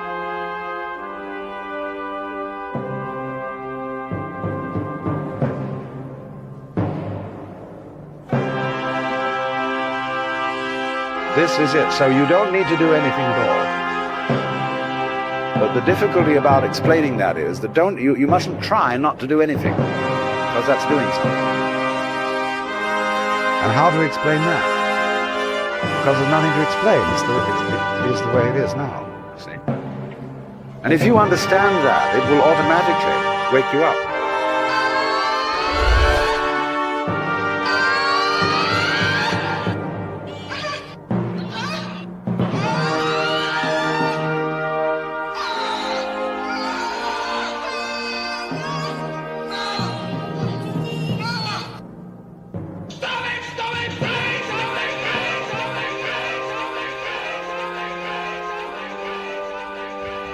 It's impossible through words to describe what is necessary to those who do not know what horror means. There you go. That's Rudy. Rudy made that for me. Rudy donated that to me. I talked about it earlier on the stream, and yeah, he made that for me, and I'm pretty happy about it. As you can see, I couldn't make that on my own. Rudy made that for me. The great Rudy Bagger, creator of great art. His videos, you can go watch his videos on YouTube. You already know all about him, because let's face it, he's helping out loads of people. He's making great, amazing videos, and I honestly don't think, A, that anybody else would have wanted to help me, and B, that anyone could have made that except for Rudy, because like I said, we bonded over music and shit, you know, like most of the people in the chat, and you bond with people in these chats talking about random shit, and Rudy was one of the people that I bonded with, and like, he did that for me, and I guess he kind of understands me. I guess he kind of looked right into my brain. And he made something that not only was something that I really liked, but also it's something, he's got stuff in there that I didn't even know I liked. Well, I did know I liked it. I like, you know, Colonel Kurt's Apocalypse Now, Joseph Conrad. Hell yeah. All right. But anyway, that's Rudy. And Rudy said, cut to, Rudy Bagger says, well, you know what old Jack Burton says? Okay, he's talking to A. Thompson. I don't get the reference. But if I was smart, as these two old chunks of coal, I would know what who Jack Burton was, but I honestly don't know. And so I guess I'm like not cool enough to hang with these two. Boys and girls, will it be okay if I just jump to the front of the chats now so we can read the ones that are coming up right now? I'm sorry about that. It's just I'm so bad at reading chats out, and you're such good chatters. I think it'd be more fun for the people that are here now. Bloody hell. All right, so I'm at the front of the chat queue now, and I'm going to start doing it from Mumble Sam. All right, so now, boys and girls, if you chat now, there's a possibility that I'm gonna be able to read it, and you're gonna be able to hear it, okay? Instead of the stuff that was happening like God knows 2 hours ago. All right, so we're okay. Here we go. Mumble says Ultra Chaos. I like it. I like it. I just like it. It's like with me. Oh, there's an all caps. Thanks, Taz, because I actually said that because I like all caps. The reason I'm writing all caps is because I'm not like internet. I'm not literate for. I came into the internet so late, and I'm not computer savvy. I'm not tech savvy.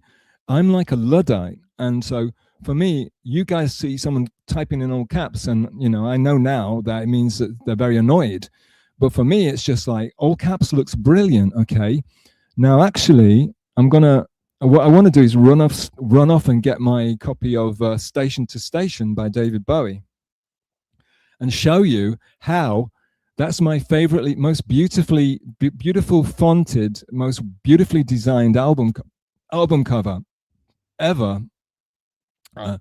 And if you look at the back of it, you'll see that the font is all caps, run-on sentences. So if you think I'm annoying doing all caps everywhere, I would like to do all run-on sentences, meaning no gaps between the words. So that's why I like all caps, because I'm ignorant. All right, but it looks beautiful to me. So capital letters and not cap. The small, like regular letters, they just looks kind of awkward to me because I like the spiky bits and the clean lines. You know what I mean? It's minimalist. Intermission, Guru. Well, I wanted to play the Rudy, and also I was sat in my meditation pose. So after like an hour or two, you've kind of got to move for your blood circulation. So like I had to go, and I forced myself to use the men's room. And when I did that, it kind of gets to a point where it's hard to walk, I'll be honest with you. And that's not lack of flexibility. It's just that's what happens to the body when the blood isn't moving for too long. So it was good for me to do a little stretch and to relieve myself, but I really wanted to play Rudy. Did anyone comment on how fantastic that Rudy intro is? Because that's what I want to read. Yeah, I'm showing off Rudy's thing. Yep, see, Taz knows what's up. Taz, leave Patrick. I'm going to do a Crimeax. Leave Patrick Dixon. Come and mod for me, baby. We'll go straight to the top. Think about it, November 2027. I'm doing the comeback. You come on, you do the interview, and then we announce together that you've moved to Japan and that you're now my new moderator, my head mod, okay? My managing mod, okay? What do you reckon? Think about it. You've got like over a year to think about it, all right? Just think about it. Let's see how the Dixon concern spans out, shall we, okay? Just keep it in mind, my darling. Guru, Rudy isn't even protecting me here. What does that mean? What's going on? Guru, my darling, I know you don't follow me on X, and I know you like to stay aloof and mysterious. No one's going to mess with you here, darling. I would like to make you into a mod. I guess I could make you into a mod, and then if you do anything risky, the other mods would tell me, but I'd love you to be a mod here, Guru. You know I love talking to you. You know I like your knowledge of music. I'd love you to be a mod here, but you're just you're too kind of strange and quirky and esoteric and unknowable to be a mod at this point. You're too much of a rebel and outsider. Like, where did Tolkien's not allowed to leave. Yeah, anyway. Yeah, so Rudy, but no one's gonna mess with you, Rudy. No, so Guru, no one's gonna mess with you, darling. If anyone messes with you, just DM me or follow me and DM me or whatever it is. Just let me know, and no one's going to mess with you. You'll be modded just to protect you. Okay, no one's going to mess with you here. Yeah, no one mess with Guru. I know he might be annoying, but he's just too interesting. He's so interesting, and he knows a shitload about music. Don't mess with the Guru, okay? All right, shame. Yeah, probably. We've all. Hey, I've been on MLC and like been pelted with bloody. I walked naked onto MLC last weekend and got pelted with rotten tomatoes. So you think you're feeling the shame? I certainly feel shame. Sorry, Taz. Rudy. Yeah, Rudy. Fuck yeah. Yeah, there you go. Rudy. Rudy, you didn't. Rudy, you didn't. Did he? Well, it's all water under the bridge now. We're all droogs now. We're all good. So I don't want cool people muting cool people. Mute the small-minded, mean-spirited, nasty, negative, foul people. Yeah, Guru. See, Guru mix it up. He gets it out there.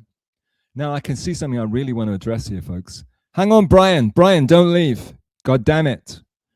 Where's Mint? Where the fuck is Mint Diggity? Mint, is he fishing? Rudy Bagger, being there, lol. Okay, Guru. No, come on, guys. Too many mods. No, okay, Guru, you were absent. Okay, my mod squad, it's the Shield Society, right? Like Yukio Mishima, he had a society, he had a private army. But it's just the name. The name of his private army was the Shield Squad, and that's because they've all got shields, right? But it's not a mod army. It's not a private army. What it is it's just me giving respect to people that I particularly want to come and chat here. I want them to know that I value them chatting here because I know that I am not interesting enough to hold a stream. I know that I need really good chatters in my stream to keep it going. And that's why it's the strength of the chat that is the strength of the stream. And the stream, in the case of Stealth Chaos Live, and start printing t-shirts up, the chat is the stream, okay? The free chat is the stream, in fact, okay? All right, Guru, stop distracting me. Here we go. This is someone I wanted to shout out. Brian Landon Test Stream, the very best stream. I think we all, now Brian Landon Test Stream, Brian is somebody I particularly admire, I particularly respect, and he's a person that I think in real life I could probably get on with. Now, the only thing I dislike about Brian is the fact that he, on a weekend, he goes in some of the shittiest, worst streams and and helps them, makes them more interesting, even though they're way, way, way, way, way, way, way below his pay grade. Brian Landon is a man of wealth and taste. He's a classy dude. He makes news. He makes stories happen. People respect him. People like Brian, and Brian's blowing up. However, he just goes on these shitty streams, and Brian, I hope to God you realize they were feeding you so much bullshit, so much hateful, jealous, envious bullshit about me. I hope you saw through it all, my Droog. But yeah, Brian Landon's the man. Brian Landon Test Stream is the best stream. He's just an amazing, he's an actor, he's a businessman, he studied law, he's been to Japan and he can speak Japanese. He's just an amazing guy. He's the kind of guy you want as a friend, right? He's the kind of guy you want to hang out with. He's just a fucking cool guy. Now, the other reason you got to watch the test stream is he's a truth teller. He's a truth teller. He's he doesn't take no shit from anybody, and he calls people out. And what's happening right now, you probably already know about this, especially if you're in my chat. He calls, like, I think Mint Diggity is his #1 fan, and Mint is a fantastic guy as well. And I'm very sad that he's not in chat right now. But yeah, so right now, Brian is taking on the might of the evil empire, basically. He's David, and he's going after Goliath right now. And I don't want to do any spoilers, but I suggest that you go and watch Brian Landon test streams and go to Brian's channel and you watch him and you follow him, because he is he's making massive moves. And I don't want to dox anybody, but I was saying to the Mega G yesterday, I think it was yesterday, what I said to him was, I think if Brian Brian, we were talking about the karmic, he got a hate bump from NLO. NLO started hate bombing him, and because of that, his numbers like doubled, tripled overnight. And if you get the hate bump from NLO, if the NLO start like raiding you, etc., which probably is going to happen, I can only imagine it's going to happen, you're going to be massive, like overnight. So get ready. It ain't going to just be me, Min, and Guru in the chat anymore. It's going to be, yeah, but Brian's the man is what I'm trying to say. I'd love to get him on. He doesn't have me on his stream anymore, but when he has me on his test stream, he usually gets on a bunch of people to fight with me as well, which I didn't appreciate, but it's not his fault. It just happened. But yeah, Brian, I'm going to, my next stream is going to be in November 2027, quite late in the month. But if you're available, I'd love to have you on here. By that time, I should have worked out how to have guests on. Okay. Sorry for spending so much time on Brian, but he's a very important person, and he's going to be massive. So get on the Brian train while you still can. Thompson. Oh, Thompson probably timed somebody out. I timed Thompson's out. I timed Thompson out in someone's stream for when I was a mod for some reason, and I did it as a joke because I love Thompson, and I did it for the least amount of time possible as a joke, as a jape, as a goof. And I think it was Crimeax he kicked me off the mod thing. He stopped me being a mod because he thought I was trying to steal his show off him. Anyway, I'm skipping over Taz because she's just being nice. And then here's another big deal. Here's Clay Dabbler, fellow Englishman, fellow Brit, very excited about soccer, I would imagine. John says it's a sign of mental illness. Clay, what's a sign of mental illness, baby? Streaming? Yeah, I would agree. If streaming, I know nothing about Stuttering John or the Dabbleverse. I have no clue. Clay's the man. Clay, November 2027, I want to interview you as well, honey, sexy guy, okay? Sexy, fellow skinny guy. All right. Mr. Panhandler, Mr. Panhandler, Mr. Panhandler, you ran from Ranger like the colossal pussy. See, this is classic Panhandler. Now, I don't want to start talking shit because that's what he wants me to do. So I don't want to do the whole cliche thing of, Panhandler. Fuck that bullshit. Panhandler, darling.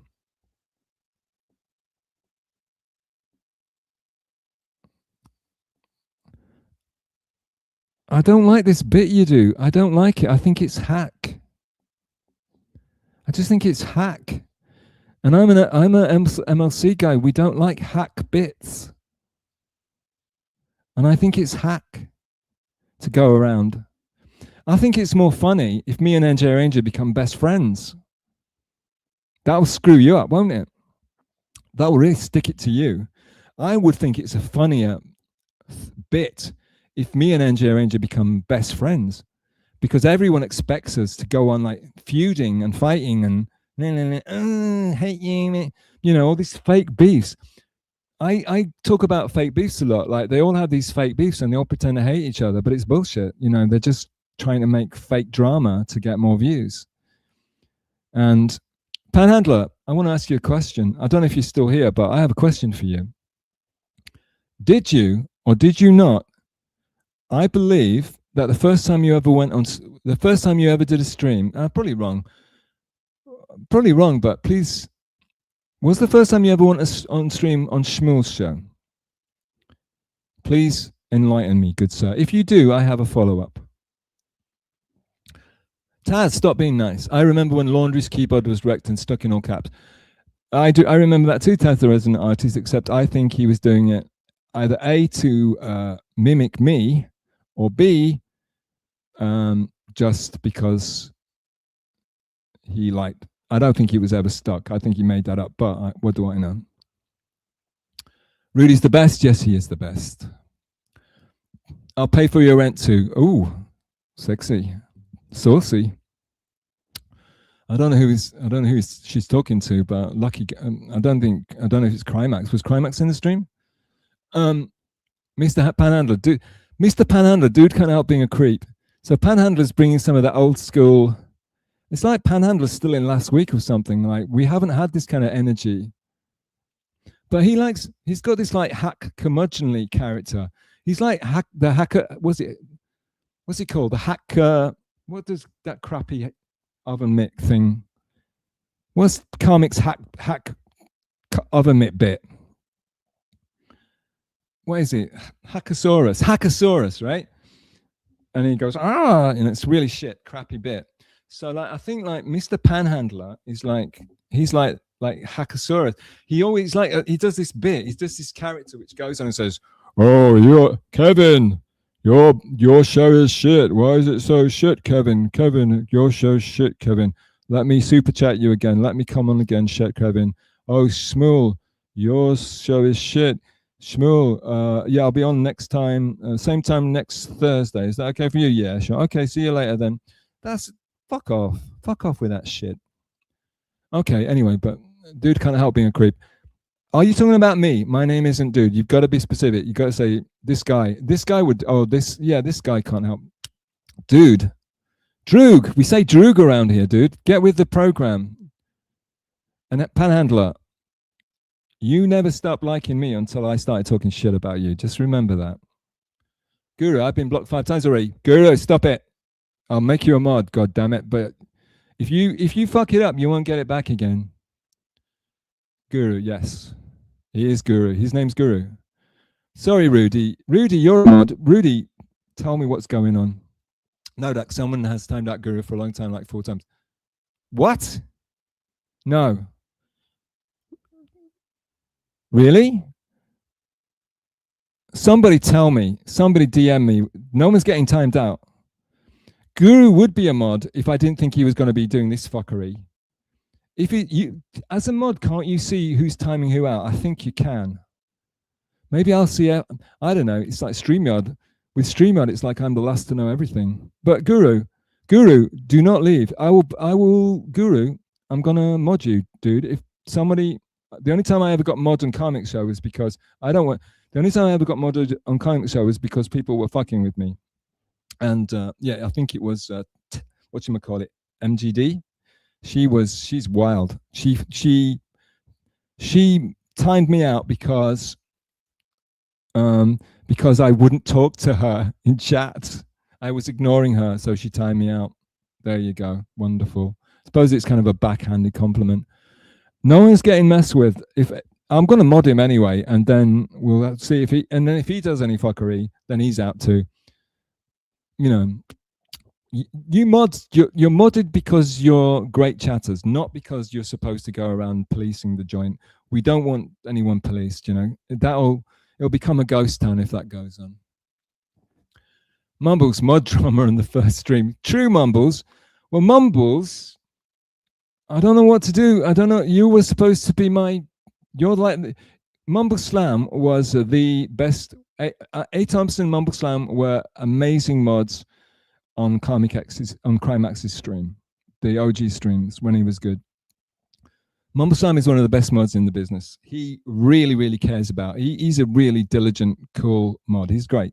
Mumbles is a fantastic mod, which is why no one on the shit show that he watches, no one's modded him because they're idiots. Mumbles is a fantastic mod, and in fact, Mumbles and his friend Dr. Funken, they would have been and A. Thompson, you would have been the top 3 choices, and I wouldn't even have thought about it. But I've seen so much shit talked about. You can understand why you've really made this fucking difficult, and yeah, it breaks my heart, Mumbles. It really does, but it doesn't mean I don't love you still. But it's just Jesus Christ, my man. All right, but Mumbles is great. He's a brilliant mod. He's a great guy. He knows a shitload about music. He's got a very interesting avatar. Mumbles is fantastic.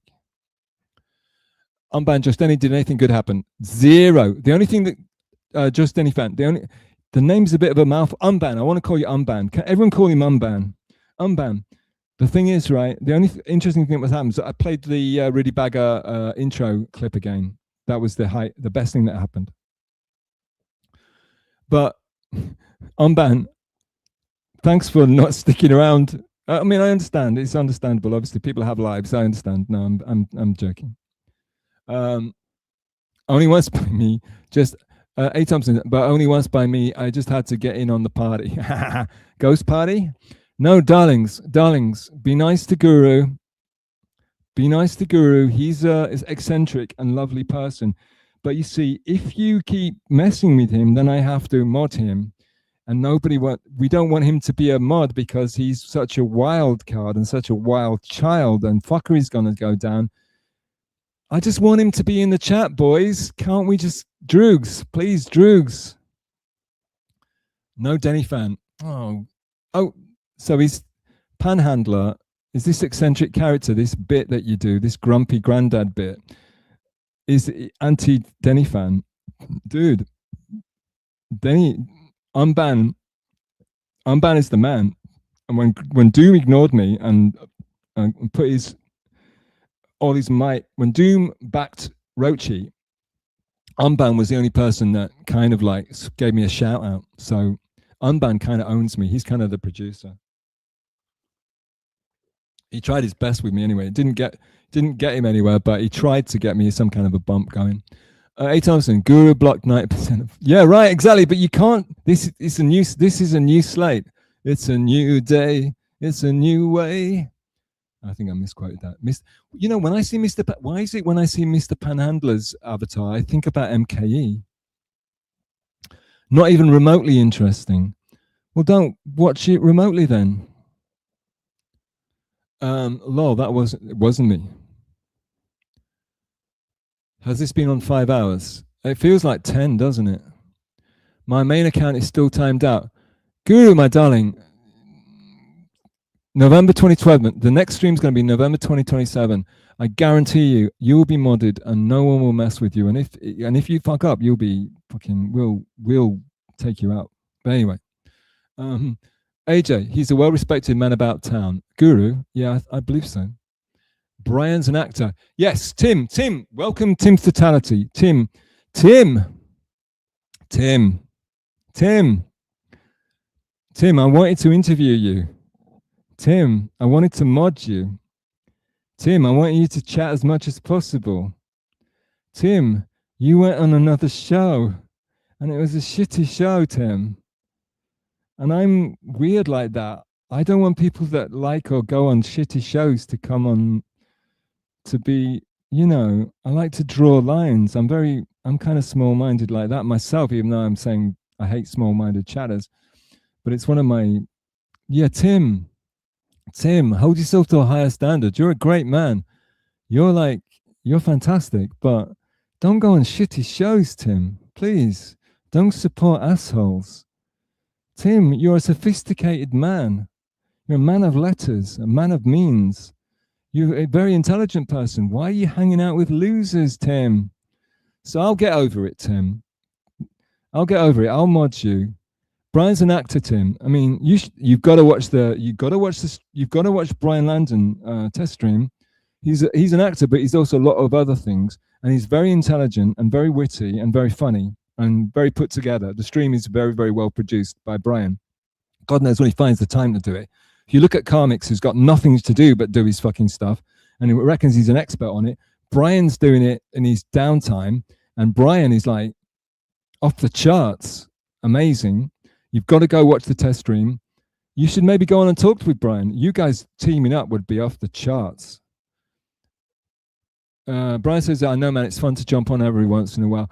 Nah, man, but they just lied to you the whole time, and they tried to turn you against me and brainwash you, and they just lied to you, bullshitted you, and showed you AI pictures and made up weird, creepy stories about things I like. The whole show is basically libelous. You're a man of a legal man.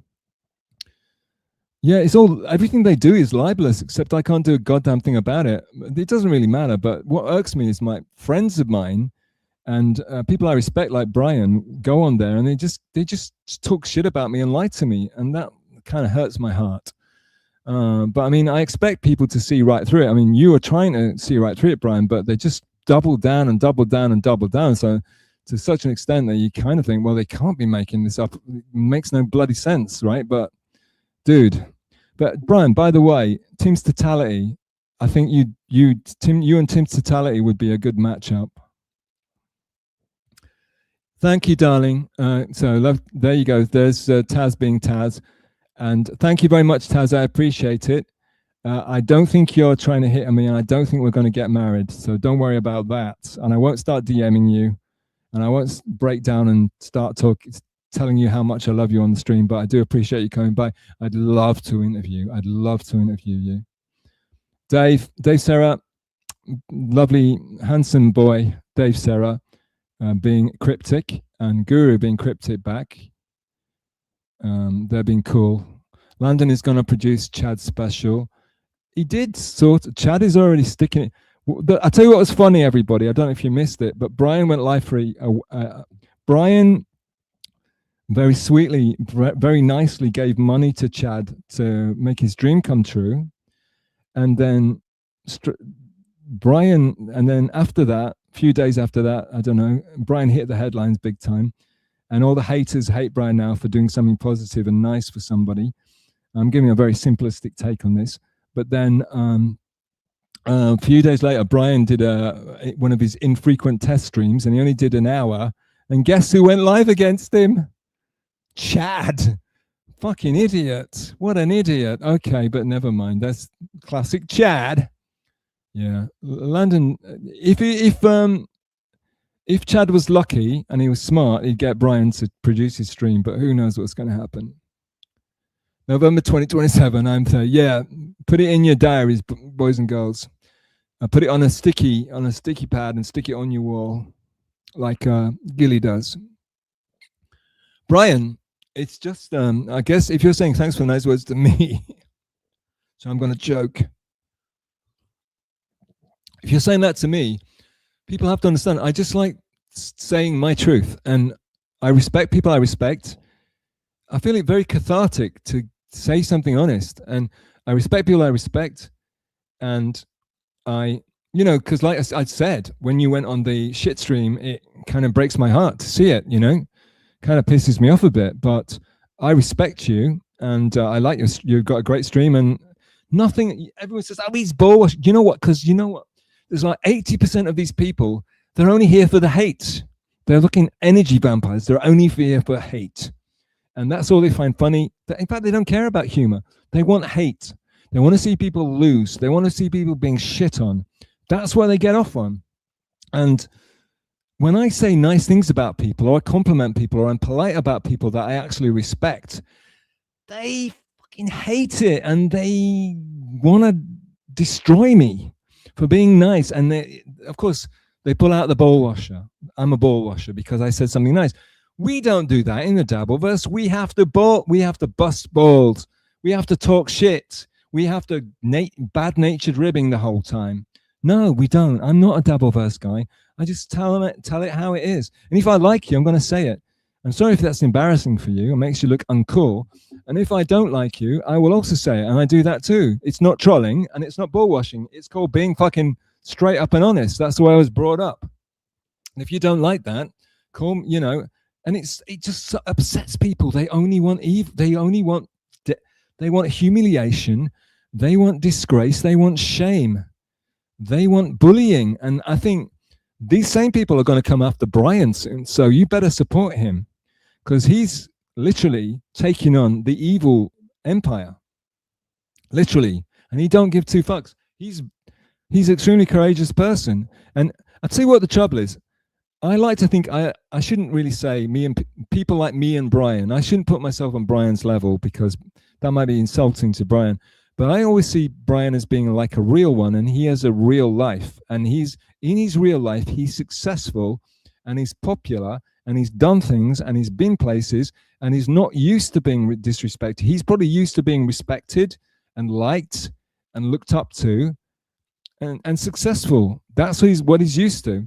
And then when he comes into this place where all these hateful little trolls and incels and weirdos, they hate people like that. And they come at him, they want to drag you down for being like that. So anyway, so I'm getting carried away here, folks, and people are losing interest. Sorry, Brian. But anyway, you don't have to thank me, Brian. A. Thompson, that's a very controversial take. We want Noodle Facts. Oh, new avatar. Noodle Facts. This is a great time. I don't know who you are, Noodlefax. I bet you're somebody else, but good to have you aboard. We want to see more new people and more people chatting. I want to see new faces. This place is stale and dying. Clay Dabbler, spamming in caps. I kind of spam in caps, Clay. So apologies. Panhandler is jealous his women are above 30. What? Who? Panhandler's doing a bit. He's doing a bit. He thinks by doing a bit, people, his buddies, he pretends to be this like, oh, you're shit. They're all panderers. That's why he's Mr. Panda Handler. He's pandering to them by coming on and doing his lovable curmudgeon bit. He's a lovable curmudgeon. Write that down. He's doing a bit, and it's very hack. It's not. I think he's a good. I used to really like his political takes, but then I really like his political takes, but then he kind of keeps doing this hack shit. And like people call me creepy. He's creepy but it's kind. It's cool. I mean, let him do he's only messing around. But how come is it when I do it, I'm meant to be some evil person, but when he does it, it's all fun. It's fun and games, isn't it? Yeah. But that's because they're all friends. There's no beefs. He doesn't really think the show's shit. He loves coming on it. That's why he's always on them. You don't always go on shows that you think are shit. If I think something's shit, I don't want to go on it. That's why you never see me on certain late night Saturday shows. That's why I'm not on Crimeax anymore, because I think they're shit and I don't want to sign off on it. Panhandler, all the things he hates, he's on. Okay, just think about it. All of the shows that he hates, he comes on. Your turn, Mr. Panhandler. Again, Panhandler, you're a veteran chatter. Your chats are shit because it says the dude, again, calling someone a dude, not referring to them by their real name, says the dude I'm not a dude for a start, I'm a droog. I'm a droog dad. I'm a droog dad. All the young dudes carry the news, says the dude who spurgs in every chat until the host recognizes his nonsense. Fair point. Kind of. I just like I like a bit of a cavort. I like a bit of the old ultra-violence. You know? I like to mix things up, Mr. Panhandler. Mix it up. Sometimes I'm super nice and polite. Sometimes I come on as a bit of a curmudgeon, but I don't just do one character every fucking time. Okay, moving on. Panini Handler has been very hack lately. Preach, Mumbles, preach, my droog. Though I think it's hack piling on because he's coming. Okay, all right. I'm going to second guess myself here, boys and girls. He's coming into this chat and he's talking shit. And sure, there's a lot of haters in this chat, though. I think a lot of them got tired at this point. I think a lot of the haters just got bored. And who can blame them? But those of you who are still here, I want to go get coffee. My treat was going to be I literally got out of bed. I took a shower, came on stream just to show the Rudy Bagger intro video. And I haven't had breakfast. I haven't had anything. And it's now 3:30 in the afternoon.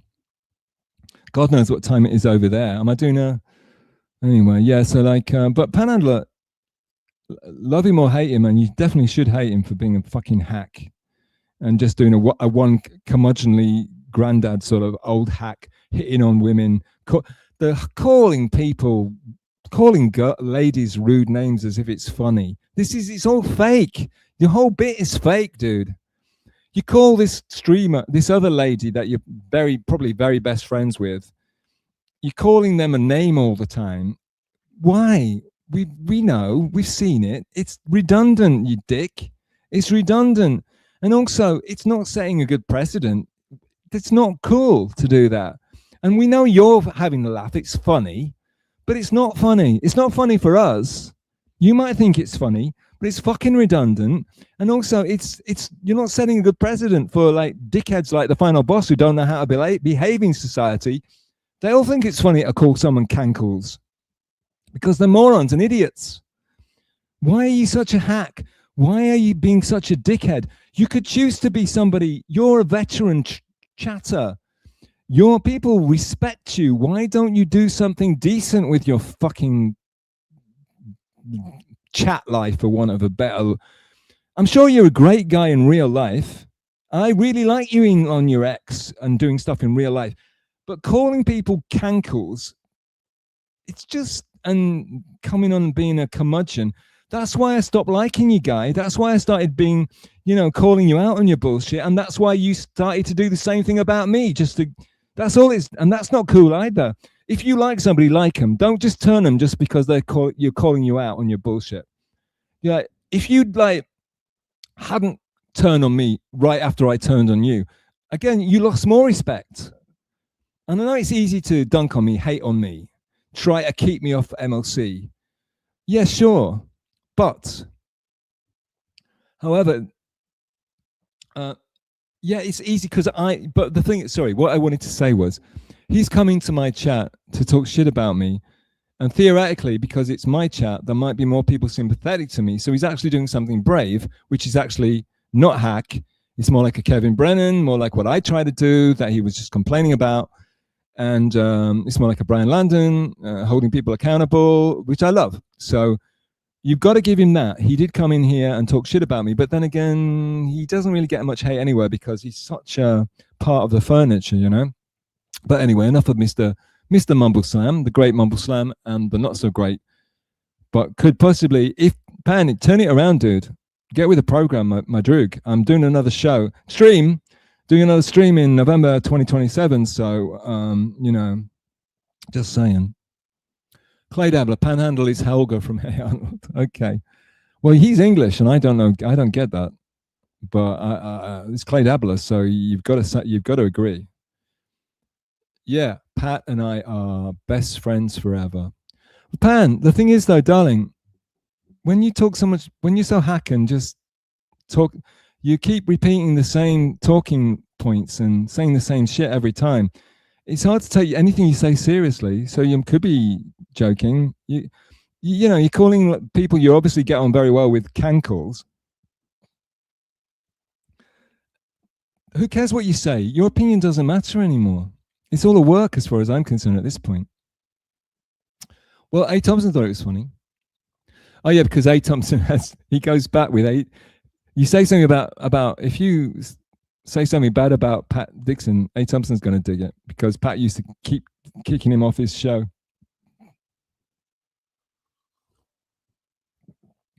Brian says stealth comments and caps. I'm fucking. I just like caps. They look so cool.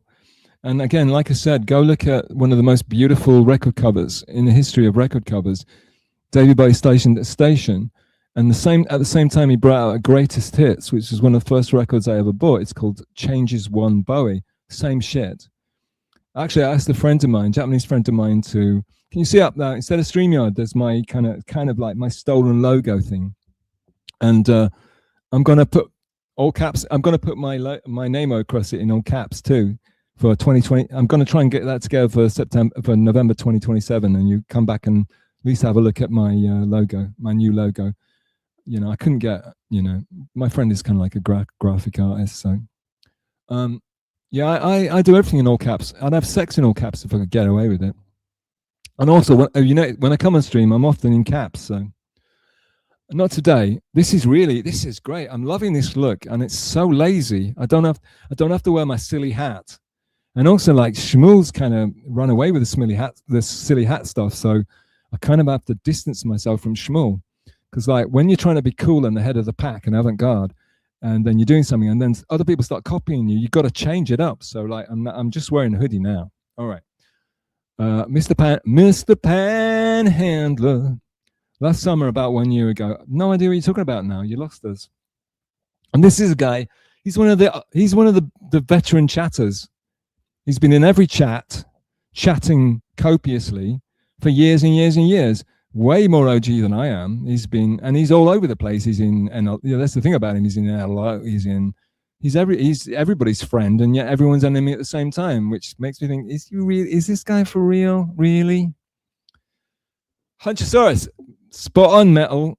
Exactly. But I got it in the end. The thing about me is I can't remember shit, but then I remember it like 3 to 5 minutes later. Thank you, Rudy. Yeah, I'm slow and GAY. Noodle, I don't think it's a bit. Thank you, Noodle Facts. I don't know who you are, but I love you anyway. Weak argument. Yeah, everything I say is going to be weak. Mr. Panhandler, keep going with that stealth. Maybe someone will believe you eventually. Nah, no one's. Everyone takes everything I say with a pinch of salt. People know. Some people think I'm a proven liar, and they say that because they know that being honest is extremely important to me. So the best way to hurt me is to call me a liar. But Pan, again, you're the great chatter, but we don't know what you're talking about. I don't know what you're talking about. Keep going with that stuff. What? The fact that you go on the show, or you go on loads of shows and you always do the same bit and it's always negative, and you call women mean things as a funny bit, and it's all, what's the word? It's all dishonest. It's all like nothing is real, nothing to get hung about. Panhandlers comments are bullshit. Hunchosaurus, thank you. Clay Dabbler. Envy is a deadly sin stealth. Right, yeah, well, Pan, get over it then, dude. You used to like me again, you fuck. If you like me again, I'll support you, but you've got to stop being so fake. Fake. I used to really like you because in your real life, I think you're a pretty decent guy. You know, you're a real ass dude. Why is it that when you go on streams and you come into the Dabbleverse, why is it you're such a fake fuck? Moving on. But yeah, envy is a sin. And thank God I don't have any envy in my heart for any of this. Rudy Bagger, Pan driving Schmuel crazy is hit. It drives me crazy. I can't help my... That's not even a good song. Pan driving Schmuel crazy is his best bit. Yeah, but it's hack. It's hack. Because Schmuel knows he's going to do that when he comes on. So Schmuel invites him on, and he comes on, and he always comes on when he's invited, and then they pretend to have a fight. And people think it's great. So Rudy, you know I love you, man. You know I owe you a ton. You know I would never say anything bad against you, but let's just agree to disagree on that one. And it's very subjective, of course. But then again, he's saying it's his best bit. It's a bit. See, so me and Rudy are actually agreeing, and I was just too stupid to recognize. Metal Gear, stop playing, Guru. No one is timing you out. Yeah, Guru, but he stopped commenting, though. He stopped commenting, boys. Droogs, where's my Guru? I miss my Guru. Panhandler is a national treasure. Yeah, he is. He's a legend. He's much more. He's an OG. So it's disappointing. That's all I'm saying. It's disappointing. And he used to really like me, and we used to really like each other. We used to have a mutual appreciation society going, so it's very sad. However, he went on MLC just to try and get me shut down. Think about that, boys and girls. He went on MLC, possibly the only time I will ever go on MLC. And he's gone on a few times because he super chats a lot, and he's not small super chats either, boys and girls. He went on MLC specifically to shit on me and make me look bad in front of Kevin. That's the kind of guy he is. Okay. Wonderful. Thanks, Pan. Thank you, Panhandler. You're a great fucking guy, man. I really don't know what Pan did to Dixon to get that rage. A. Thompson. Yeah. So, well, I know what he did. He does the same he does everyone, to everybody. He's doing it to me now, Thompson. He goes on, talks shit to be relevant and to get the attention. And then Dixon, Dixon's very thin-skinned. So, it's two alphas, two silverbacks in the jungle, right? Or in the forest. They live in the forest, don't they? Not the jungle. Apologies to my people that are into stuff like that. You're David Attenborough's. Okay. Clay Dabbler, okay, ban all mods. Clay. I think you're too big for me to make, you're too famous for me to make you a mod. My mods are, I'll say it again, the people that I want to show respect to and have them so that will come in my chat because they amuse me greatly whenever I see them anywhere. When I see them chatting, drink some water. When I see these guys chatting, I know this is a place I want to be, because these guys, I will talk to these guys rather than listen to streamers or watch the stream or anything, because they're really great chatters. And Guru One is one of them. Guru One should be a mod here, actually, for his own protection. But I also,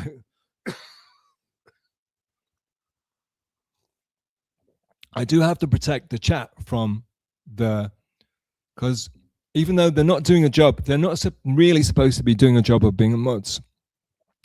It's just a mark of respect, really. Hang on. It's a mark of respect. And I don't even want them to time people out, all the rest of it, because it's better to, in a way, it's better to, when people say shitty stuff, when people are being shitty, it's kind of cool to hold them up to the light and talk about it, discuss it with all of us.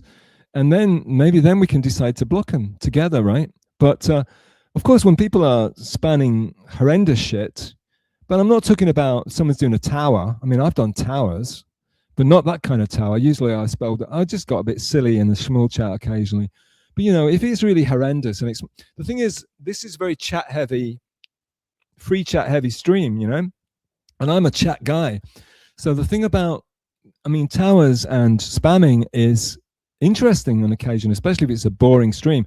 But if we relying on reading the chats and the chatters having a good experience, someone like A. Thompson, who's very diligent, and Mumbles, who's not actually a mod right now and might not even be here anymore, but someone like Mumbles, I trust these guys to be proper mods. But you other guys, you're just stars. You're just VIPs, so you don't even have to worry about it, okay? And don't be uncool enough to do any shenanigans, because honestly, Karmic made me into a mod to protect me from these other mods messing with me, and which was fair enough. Otherwise, I would not have wanted to be a mod. But he made me into mod just to protect me. But honestly, I never wanted to. And when I was a mod, I never did. The only thing I ever did with being a mod was I basically looked at, if someone famous came in, like Joey Catalano came in, if someone like said Joey Catalano, I would just check to see if it looked real or not. That's the only thing I did with being a mod. I think that's the best thing about being a mod. You can check if someone's real or not, or fake. So I think that's a good reason to be a mod, and to have other people not, because they're good chatters and they say what they think, they could get messed with, the kind of people that might be timed out. There's shitty shows late on Saturday nights. They time me out all the time. They basically stop me from talking because they're lying about me on the screen and they don't want me to say the truth. And also the other reason is this is something both Clowntown and the other one did. They were trying to force me to go on and speak online. They wanted me to go on the stream. And I was refusing to get on the stream, so they would tie me out to force me to, if I wanted to say anything, I couldn't do it in the chat. I had to go on the stream, which was clever of them, I'll give it to you, but no bueno. I didn't want to go on, so I just don't watch it anymore. Yeah, so Clay, I would make you a mod. However, because I respect you and I'm very happy to see you in the chat. Thing is though, because you like a famous streamer, I think that would be off. Also with Chow, I think it's off to make. But if anyone messes with you, Clay, anyone messes with any of the people that I obviously respect and love, then just going to lose their modship. So. And I still like him and I still respect him, but I just can't have anyone. I can't have any of that kind of petty bullshit, But I understand sometimes it's nice to get your own back on people that you think have wronged you. But anyway, let's go. Guru has 95% of his old blocked. Anyway, that's why I like him. That's why I like him. Isn't that cool though? Isn't that great? He's missing out, but that's fantastic. He doesn't follow me on X. So there you go. But I still want to mod him. But also, I don't want my other mods to. Let's keep in touch, guys. All right. I'm gonna make a general chat for all the mods. And if you got any gripes, anything, but just DM me anyway. Just communicate. We can communicate. This is not. I'm just making you a mod, and who gives a shit. Communicate with me. Tell me off. Give me your input. Okay, you're on the board. You're on the board of the whatever board of directors. People were mean to Karmic. Yeah, and so they should be. Thompson, you're such a sweetheart, such a softie. He's like your baby. I understand. You created him. You co-created him. We all did. But that guy is a smug prick. And okay, I'm going to make merch. Comic is a smug prick. When he's high, when he's doing well, he's a smug prick. Unbearably smug. And also, he's a spineless worm. And I've called that to him. I've called that to him on his face. He never stands up for anything. You're standing up for Crimeax right now. He will never stand up for you. He doesn't give a shit about you. He unmodded you. He never calls you out. He never gave you any respect. I'm giving you as much. People call me a ball washer, give me respect. I don't give a shit. Call me a ball washer. I don't give a shit. I think it's important to call out good people and tell them how great they are. And to, what's the word? To encourage them to keep being cool and tell them that they're being recognized for being amazing. All right. And I will lose viewers. Viewers will go down, but that's cool. I don't give a shit. That's my ethos. And yes, so people were mean to Crimeax, and Crimeax deserves to have people being mean to them. So shout out to Tommy Jordan, the Thomas Giordano Esquire. Thanks, Tommy. Thank you, darling. I tried to get you a good clip. I wasn't trying to be weird or troll you. I just wanted you to get a good Crimeax clip. I thought it would help the show. Sorry for trying to produce. Noodlefax, Guru tried to steal my bitch. Yeah, well, he's kind of Mr. Steal Your Bitch, isn't he? That's what they call him. Mr. Panhandler. A. Thompson, I'm certain that Pat would disagree, but we are probably very similar and neither likes what we see. That's a strange thing to say, though. I think you are similar to, it's alphas, basically. It's silverbacks. And I thought, that's why I think Panhandler, I just think, just be real, very real. Don't be this character. I think I hold you to a higher standard than you hold yourself to, Pan, because I really liked you. And like to see you doing all this pandering bullshit. And you never answered my question, by the way. I asked you why was Shmuel the first one you went up on, and I don't think you answered my question, or else I didn't pick up on it. Mods Ruin shows. Nick in Fort Wayne. Nick, he's an OG, famous guy. Nick, they're not real. Then it's not mods. They are just OGs. Okay, they're just people I respect that I want to encourage to come back. Okay. They're not, you don't think, oh, he's got so, I know you come in and say, oh my God, he's got all these mods, you know, he's scared about people attacking him or saying shit about him. It's not what this is. It's not. It's just my mark of respect, because I think respect is very, very, it's lacking and it's very important. That's all. But Nick, again, anybody ruins anything, if anybody ruins your experience here, you just got to let me know. I will check it out. I won't be like a Crimeax and crick him off, and I'll talk to them about it and we'll get it sorted. If anything happens, just DM me, just let me know, chat me, free chat me, and I will look into it. All right. They're not here to shut anything down or police anything. They are here to make sure that it's they're here to just be respected. But if they're taking it very seriously, they're basically, what they're here to do is make sure everything runs smoothly and everybody can have a good experience. That's it. We've not talked about it, but I respect them enough to think that they understand, because these are the guys that will get so timed out in other streams. I get timed out in other streams, so I think they understand. And guys, mod squad, Shield Society, think about it. You are guys that get timed out by other people, and you know how fucking terrible that is. So just bear that in mind. Just chat, dudes. You're interesting, funny guys. Guru blocked all of us for years now. Yeah, it's cool. It's cool AF. Panhandler, what are your thoughts on stealth DMing all the young ladies? Thank you, Noodlefax. This is definitely, Noodlefax is messing with me. Well, he's asking Panhandler. I can't possibly comment because he's asking. Mr. Panhandler says, Noodle, you know the answer. That's the thing. We all know the answer, Pan. We all know what you're going to say. We all know what you're going to say. But Pan, you're accused of DMing all the young ladies, correct? So I would assume that you wouldn't say anything about it, because that would make you very hypocritical, right? Except I think you are actually DMing with the with ladies, and I actually don't. Except did on one occasion, with some weirdo, and oh yeah, sure, and the weirdo bit back massively, and the rest is history. Metal Gear Solid. Yeah, I haven't seen Guru in at least 2 years now. Well, it's a shame, but as a mod, that's again, it's weird. Why can't a mod see everybody? Why can't a mod see people? That's so weird. Noodlefax, see Noodlefax. I'd never seen Noodlefax before, so I thought, oh, this is an out. But then I thought, give it the benefit, let them cook, and because I want new people, I want new faces to pop up. But they come in and they're saying, so what they do is it's like a drunk in a bar. When you go, let's say you go into a bar and you sit down, and then the local drunk will come up and he'll say, hey mate, nice, I like your jacket. Where's that jacket from? That's a super, they start love bombing you, and then and maybe you buy them a drink just to get them to go away. Next thing you know, they become mean. They become a mean drunk, and they'll start turning on you. And this is what Noodlefax is doing in classic troll fashion.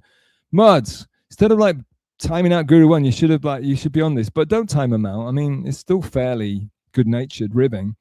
Stealth, I think I know who this is, in fact. I think it's a Spurgtopia friend. Stealth, who is your latest prey?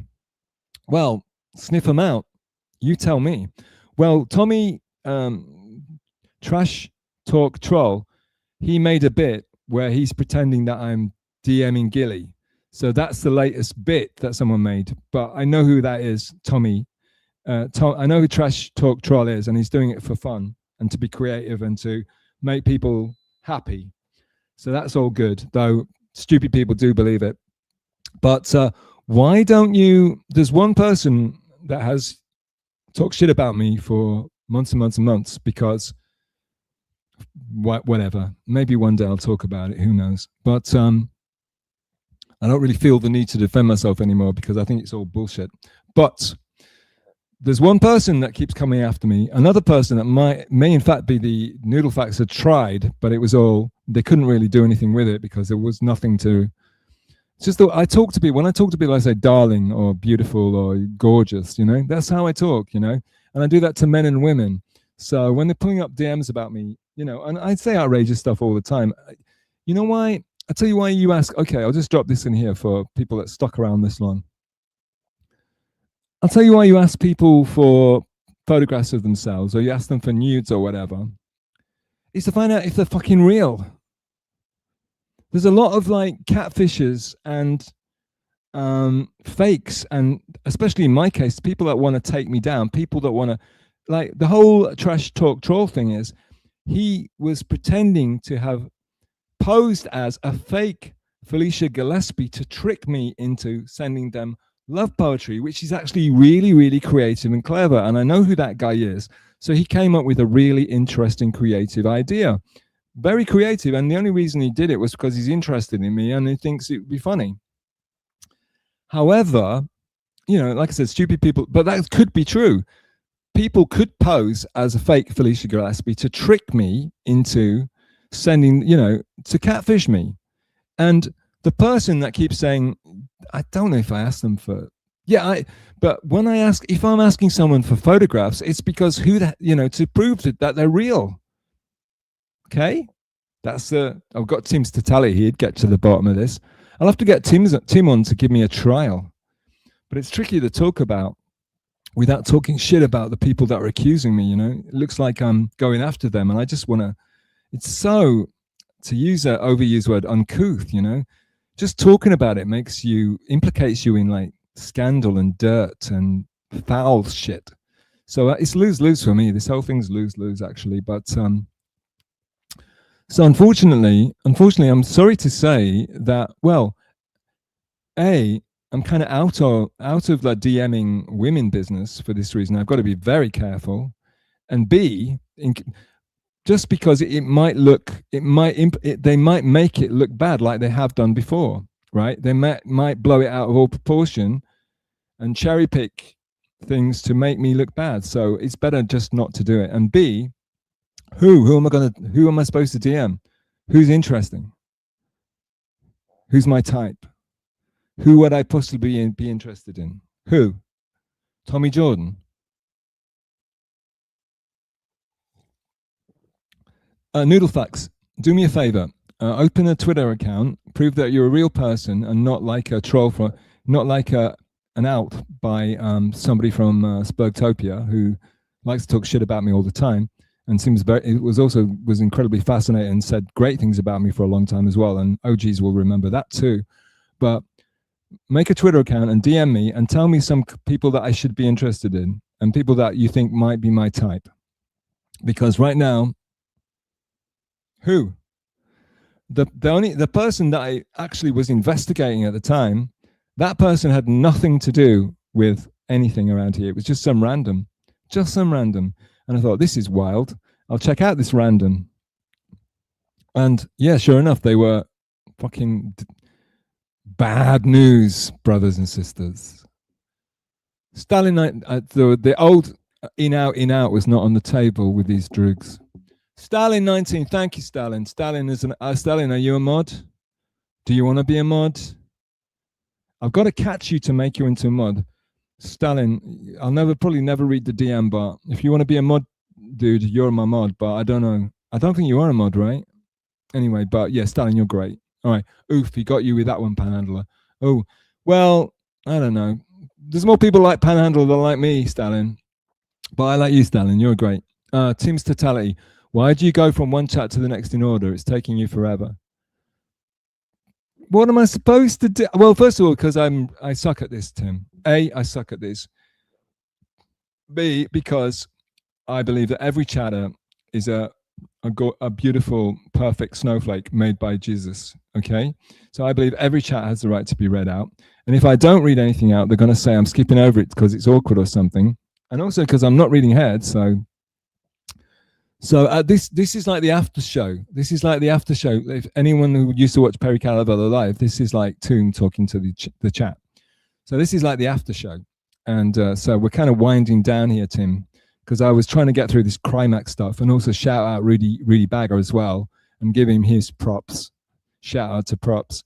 But yeah, so this is like the relaxed part of the show where the numbers drop rapidly and people are just, maybe most people are just passed out anyway and they forgot to switch it off. But yeah, Tim, I don't know. But Tim, I respect you, my dude, apart from that stream you went on, which was, you shouldn't have gone on because you're too good for it, Tim. But Tim, tell me what to do, man. You're one of the smartest people out there. Give me your advice. I don't quite know what to do, but I love reading chat, Tim. I love reading the chat. I do.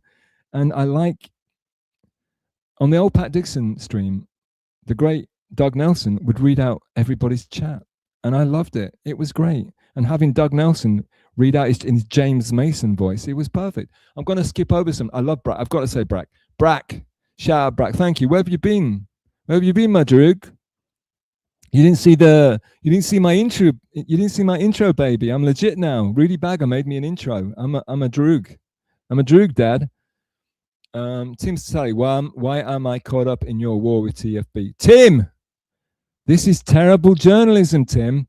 A, there's no war between me and the final boss, TFB, allegedly. There's no war. He talks shit about me all the time and comes after me and tries to irritate me, annoy me, and I ignore him. That's not a war. That's a cold war at best. And he tries to get, well, yeah, final boss didn't stick around very long, did he today? That's interesting. Yeah, and he wasn't blocked. You're not caught up in my war with final. But the thing is, Droog, the thing is, I love you, Tim, and I want to have you as a guest on my show, and I want to promote you. But if you're doing kind of nefarious business with like nefarious people in the shadows, you understand? Do you get what I'm saying? But anyway, Tim, I still love you, Tim. I just had to shout you out. Yeah. Anyway, sorry. But Tim, you're great. Tim's great. Tim, and also Tim, don't spend so much money on the. I just realized my face is underneath the bloody. My face is underneath. Because all right, sorry. All right. It's good actually being hidden by the chats. That's kind of cool. Good choice. Yeah. So sorry, adjusting my PowerBook Serenity now, long time listener, first time viewers. This is the Japanese adaptation of the Shmuel Bookman show. Whoa. Wow, that cuts deep. That cuts deep. That's horrible. If this is the Shmuel Bookman show, Japanese adaptation, that's a foul thing to say. It is funny, but Serenity knows how to wound me. And I was just about to call out Serenity now, say he's an OG. You know, he was he caused a lot of fun times in the karmic. He shouted me out a lot as well, back when he was still nice to me, before he was suggesting I'm Shmuel Buckman. But it's funny. It's very funny, Serenity. It's very, very funny. I would like to ask Serenity what he thinks about our friend, Brother Crimeax, and what is his take on his singing abilities and him doing the karaoke and all that shit. I would love to know that. I'd love to get that from Serenity, because Serenity can belt out a tune too. So, but Serenity's being mean to me now, so I don't know what to say anymore. Anyway, Tim. Everybody knows it, Tim. The only thing is that you're giving money to these assholes for our entertainment. They should be paying you, my droog. They should be paying you. I think you should watch Brian Landon, and maybe Brian Landon will have you on, and you guys can talk, because he's very intelligent and he's very, I think you'd hit it off with Brian. But I like you. I really like you too. I think you're a guy that you need to have on your side. I need to have on my side, because you're very smart and you're very logical. Yeah, but people know Tim's like a bloody. He's a legend already. I don't know when he's a legend. Tim, were you the guy that was in MLC chat and everybody said, "Oh, that guy's a black guy"? And that was like your claim to fame. He's like, "Oh, he's actually." Everyone thought you were white, but it turns out you're not white. Because now, but since you're using that avatar, and since a lot of time I forget people, but after seeing you showed up. You were a legend in Crimeax chat. And really made the show. You were the producer. It's like you, Lamar Cummia, and Goldfolds. God, I wish Goldfolds was in my stream, but I guess he only comes to pay money to people. Metal Gears, you snubbed Self-Chaos for Blub. No, he didn't. He never. Metal. He never snubbed me. He never did. He's too polite. He's so much of a gentleman. But he just did it. He went there, and he's too good for. It's like Brian going on the other shitty Saturday stream. It's not that he's not snubbing anybody, and he didn't do it. He didn't know I was so petty and thin-skinned. It's just that sometimes I want to get people to say, "You're too good for that shit. Don't be. Just stay with the cool people." And I'm trying to create the cool people zone over here, And Tim's very welcome. Tim, you don't want to be a mod, do you? I mean, I don't think Tim wants to be a mod, but if Tim wanted to be a mod, I'd mod him too, as a mark of respect. Oh, numbers are dropping. Okay, Chad Boozmuck. Thanks for coming back, Chad Boozmuck, famous Chad Boozmuck. Did I get my wrench yet? Chad, aren't you too kind of OG and too like, I sense that I don't think I'm kind of, maybe when this stream is more professional, I think you're a guy that you see you in like more professional chats or big shows. I think that's what I associate you with like major players. This is still a very fledgling stream. So I think you're too big time. I think to me to mod you, because the mods are kind of people that I hang out with a lot, and the kind of like weirdo, edgy weirdos like me that a lot of people, some people love them, some people dislike them. Chad, you're more of an establishment figure like Panhandler, so I wouldn't dream of modding you, because I think you're above that. And also, I don't know if you're going to stick around, to be really honest with you. I don't think this show is like, maybe it's still not professional enough for you. So, but if anyone messes with you, I would mod you. And if you did want to be modded, but again, I've just got to, I think you're too big time for, I don't know. You're a streamer. You have your own stream. I don't mod streamers. Streamers are streamers. They don't, I think it's weird for streamers to be modded at someone else's, because you've got your own concern. You're too big to be modded. Okay, there you go. You're too big to be modded. You're already a made man. Okay, this is it. I thought of it. Okay, everyone likes Sopranos. Everyone likes Goodfellas. Okay, this is it. My mods, it's my family, and when I mod them, it's me making them a made man. Okay, get it? Now, if you're too big, or if you're too famous already, or if you do your own stream, you're another family. So I can't make you a made man in my family because you're of another family. Does that? Okay, there you go. That's it. When I mod you, I'm saying you're a made man in my family, in our family. Okay. But people who have their own family going are already members of another family.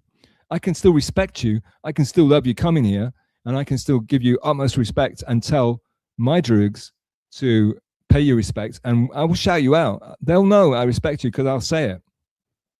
And then you're protected, and you're like the Irish guy from Goodfellas. I can't remember his name right now.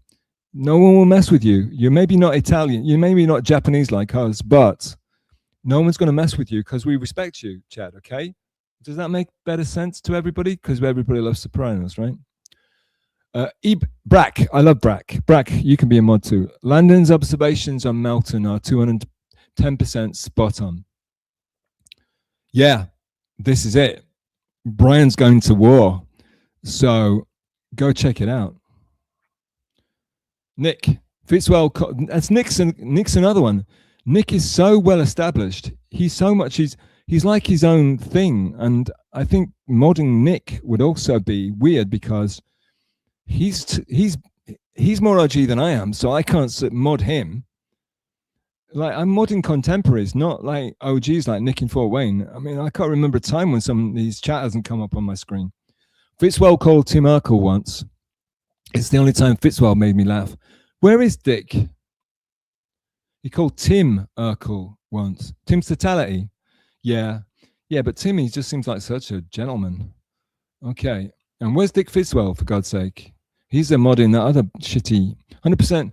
A Thompson 100% Taz told Stealth loved you. She did. She has to. It's kind of like she has to, or people start booing if she doesn't.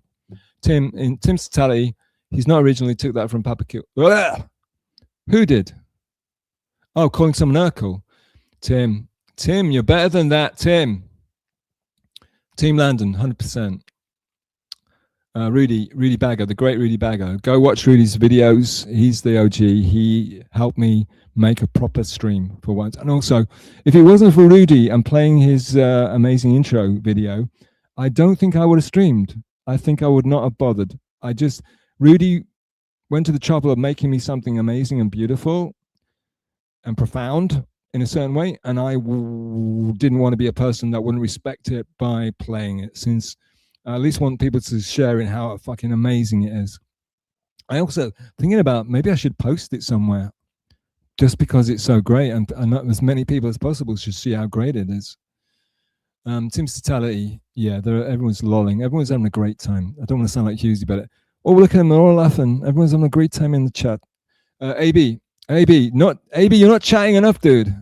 AB's a great guy. He's a great mind. He's fantastic. He's just not chatting. He's not in the mood today. AB, I assume Noodle Fax is Guru. Why? Because he got timed out. Guru, tell me if you got... No one messed with Guru. If you mess with Guru, you're just going to force me to mod him. Is that what you want, guys? And then if he messes around, he will be then unmodded. But I really like him. And I like shenanigans. I do like shenanigans. I like, I like a bit of a cavort. What can I tell you? Thanks, AB. AB, you got to chat more, dude. AB's fantastic. And AB, if you want to contribute anything to anything, if you want to, if I get better at this, like November 2027, if there's anything, I would love to share he's an artist too. He's a great, amazing person, great thinker. If there's anything you want to, I'd love to, promote more of you on this stream. I would love you to be more involved in the stream in any way possible. Clay, no, I don't see if you do. I don't care if you do. Well, I don't know what. Sorry, Clay. I don't. Sorry, man. I'm going to assume all unknowns are Guru. Yeah, fair enough. Yeah, Guru. That's the thing. That's why it's so interesting. It's wild. Nick, panhandler is the definition of fact. That's kind of what. I used to really like the guy. We had a mutual fan club going on, but I called him out and then he hates me now. So that's kind of hack too, isn't it?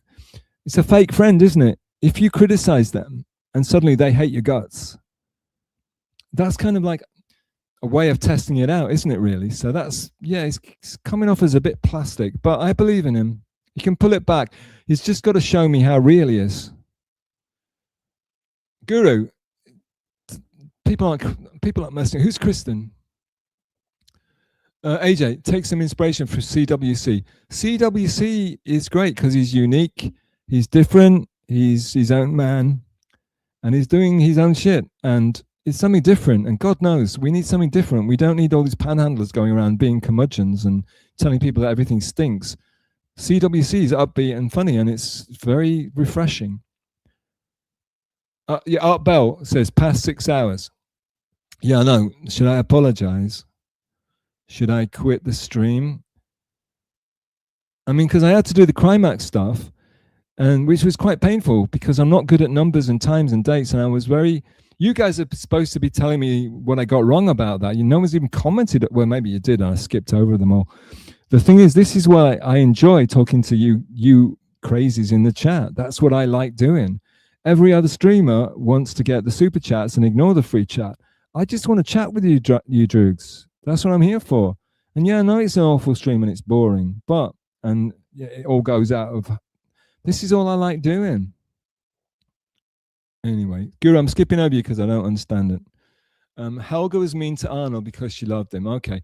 I'm not, you guys, I don't, this is stuff, it's above my pay grade. It's too cool for me to understand. Stalin says Smool has cornered the hat market. Stalin, how dare you? Who was the first person that came in with silly hats? How dare you, Stalin? I thought me and you were tight. Stalin, all I need from you, Smool, I think Smool is wearing the hat stuff. He's doing the hats as an homage to me and Chow. Because me and Chow are hat guys. And I think Shmuel is just trying to jump on that train. I think Shmuel, for past months, has been trying to up his game and trying to look as, I think a lot of these people, they hate me and Chow. They hate him badly because they're holding them accountable in a similar way to that I did to Panhandler, and he didn't like that. Yeah, Guru, come on, man. Don't make it harder for me. Yeah, I can see what you did, and I love it. I love it, and hopefully no one messed with you for that. All right, so, but come on, Guru, just come on, calm down. I'll make you a mod, all right? But I have to protect you, you crazy shine on you, crazy diamond. I don't know. That was bad. All right, I don't want to sound like Carmax. Yeah. So, yes, I think Smool is trying. They hate Chow and Mia with a vengeance, but they're also scared of them and respect them. So they've been coming after me because I am the guest on the show that has had no stream and no clout and nobody likes. So I'm an easy target. So instead of going after Chow and Mia, they've been coming after me, my droogs, big time. But luckily they're weak and ineffective. But at the same time, they hate me. They really hate me. And they really want to take me down. And they want to do to me what they really want to do to Mia and Chow is what they want to do. So yeah, that wasn't great. This is what happens when you're trying to do a good thing. You know, you go on a stream with people you like, and next thing you know, you're hated by all the people that hate them. Happened to me with Crimeax too. Anyway, but never mind. All right. So sorry. So Stalin, do you want to be a mod? Do you want to be a moderator? Or is that you're Stalin's a guy? I don't know if I can make him into a mod. Mumble says it was lame as fuck. This stream, yeah, I agree. Clay says, I'm starting work. It's so hot already. It's only 8 a.m. Clay, I want you to do an interview, my darling Droog. November 2027. That's when I aim to do stream number 2. A guru says, Droogs, and nobody mess with him. And it's wonderful because it's great. I love it. I love it. Thank you. And Guru, you are the first tower we've had in this stream. I don't know if there's going to be another stream, so you might be the only tower we've ever had in the stream. So great, man. I don't, and he did it in caps, so even better. I don't follow anyone on X. Yeah, but Guru, come on, baby. All right. Clay Dabler, I make me feel special, Daddy. Clay Dabbler. I'm not a streamer. I was just John's mate, but I appreciate you, bro. Yeah, but if you want to be modded, I'll make you a mod. People love you, Clay. Clay went on with John, and people still like him. That's amazing to me. You know why people don't hate Clay for being nice to John. But I respect Clay. But Clay, if you want to be a mod, tell me. If you will come on and do an interview, tell me. You're too good to not be on streams. Or people really like you, Clay. People think you're great, and you're like one of the only decent English people around before I showed up. Stalin. Oh, sorry, I forgot. Forgot where I was and what I just thought I was chatting. I basically just think I'm chatting right now, so I'm not surprised the numbers have fallen off a cliff. I'm just having fun, guys, which is something you're not allowed to do. Yeah, sorry, can't understand. I let the algo do its job. Sorry, I don't know what's going on. I think you might have got a bit of payback for the tower. Stalin, well, it reveals to you don't message anyone. It's the Guru show now. So you see, this is what Guru is now. It's now the Guru show. Everyone is obsessed with Guru One, and they've forgotten I was even here, and everybody is talking about Guru. But because I am a bit out of it, I'm going to skip over it, I'm afraid. Stalin, a person I respect and love very much, and no, so he doesn't want to be made a mod. Yeah, I understand. Some people just don't want to be mods. Wrenches have too much power. It will corrupt me. Stalin, you're a powerful figure. I respect you. You're a powerful figure. Your word holds, respect. And like I said, I explained several times, and people are already bored with it. The mods here they are here to be just.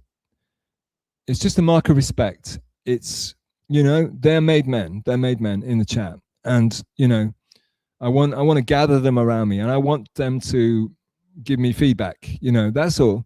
But it's not a private army or anything, God forbid. But Stalin, I love you to be a mod, but I kind of think you're too much of the Stalin family to be a mod. But Stalin, if you want to be a mod, baby. Echo. Stalin 19 blocks everyone when he has a wrench. Is Stalin modding anyway? I thought Stalin was just I thought he was a clipper. Anyway, Echo, thanks for popping by, Echo. I know I should bring up soccer and how hot. It's actually really hot here today. It's been, oh God, hang on, water. Now I've run out of things to talk about. I'm going to talk. The weather report is that for the past month and a bit, it's been raining season in Japan and Asia, and because of that, it's been very drowsy and muggy and kind of low energy around here, as you could probably tell from my streams. But today, it's extreme. You can see the sun is hitting me now, right? Which is nice because it gives me a Crimeax filter. Because my lighting is shit. But yeah, see, that's what's happening here. See, it's getting really. Maybe I should do something about it. I don't know. Messing with my green screen. It's funny to watch Crimeax cry about his lighting changing in his hovel, and yeah, you all know anyway. So So it's been raining season here, but today's really hot and sunny. And of course, in England, it's been crazy, crazy hot, much hotter than in Japan. And Japan is much hotter than England usually. In England, is usually rainy season all year. But so I guess it's been tough over there, Echo, right? And but everyone watching soccer? I haven't been watching the soccer because I've been getting humiliated on MLC and trying to do streams, and it's fucking racking the nerves out of me. And I'm having nervous breakdowns all over the place, and it's raining season, like I said. So I haven't been watching the soccer, but like I said, I'd prefer to play soccer than watch it, to be honest with you. But thank you, Echo. Welcome, Echo. Guru, Team Smart. Okay, Guru. Here we go. Not Victoria returning to the fray. She probably didn't just check out of another outlet she was using that was a bit snippy with me, that I've already forgotten what the name of it was. It's probably not It probably wasn't Victoria. That's probably just coincidental. But she says, oh my God, still alive. Still live, not alive, still live. But Victoria, surely, since you were in the famous, however long it was, MKE chat, why would you be surprised? Just saying. Guru, shut up. I love you, Guru, but come on. It's not the Guru show. Everyone look at me. Everyone listen to me. It's my stream. It's my stream. Don't talk to Guru. I was being silly. Not Victoria 444. Take care of your voice. It's doing surprisingly well. Surprisingly well. I've even managed to sort of sing a few songs, but no one's requesting anything, I've noticed. I guess they're sick of that shtick. Anytime I went on the stream, people used to request the F out of me. I think they got bored of it, apparently. I'm going to have to think up a new... Now that Crimeax has started singing, nobody wants to hear my bullshit anymore. Thank you, Victoria. How lovely of you. Ah, Blob is sticking it to me. God damn it. Big timed. God damn it. But that's cool. People must be sick of the sound of my voice and the fact that I need to... My throat is a bit dodgy. So I imagine going on and sing some small blob of a small boy, cherubic looking guy trying to grow I guess it would be a cool, like having a, what's it called? Like having a sorbet between courses, right? It's a palate cleanser. I think so. Yeah, it's no problem going over to look at Blob do his. But Guru, you're not supposed to be promoting Blob on my stream, for Christ's sake. By the way, FYI, for the record, I came up with that. I came up with Final Blob or Fecal Blob. Right? That was one of mine. Me and Chow, we make, we shoot the shit, and sometimes we forget who said what. Dr. Chow, liven up in the dab. 1000% Dr. Chow. Every time you hear some asshole use that, not Husey, because that shit's hilarious. Husey, when Husey does that thing, that's hilarious when he does. But the guy that came up with that phrase for Dabbleverse, 1000% Dr. Chow, and other people are trying to claim it. A lot of other people. What's really funny is when Shuley does it, the guy that ripped it off Dr. Chow says, everyone says, oh, they're ripping off your thing. And he says, yeah, it's bad, isn't it? Well, what can you do? He stole it. All right, sorry. And that's not me, it's Chow. Team's too white. Yeah, Team's totality. He's just a very cultured, elegant gentleman. I've got it. Tarnished, thank you for coming in. Thank you very much. I want to see more of you, lovely Tarnished Maiden. I want to see more. OG, MLC Chatter, always very pleasant, lovely lady. Please be around more often. I would be very happy if you popped in here every now and again. Guys, if you're getting sick of this bullshit, of course you can just go watch something else or go to bed or whatever you got to do. But if you think it's time for me to pack it in, just let me know, okay? If I'm overstaying my welcome to my mods, for example, I don't buy that Tim White. Yeah, Brack, I would believe that, certainly, but let's not get struck, eh? We all know what you said, Brack. Brack, I meant to say I don't buy that. Yeah, we know what you said, my darling. You're better at this than you think you are. We know what you're talking about. You're very elegant and you're a good writer, and you hardly ever say, other than the amazing positivity that you have for Crimeax, everything you say is gold. But I still don't know what you're up to with the old Crimeax thing. But anyway, Stealth Chaos Live is a juggernaut stream already, and he just started.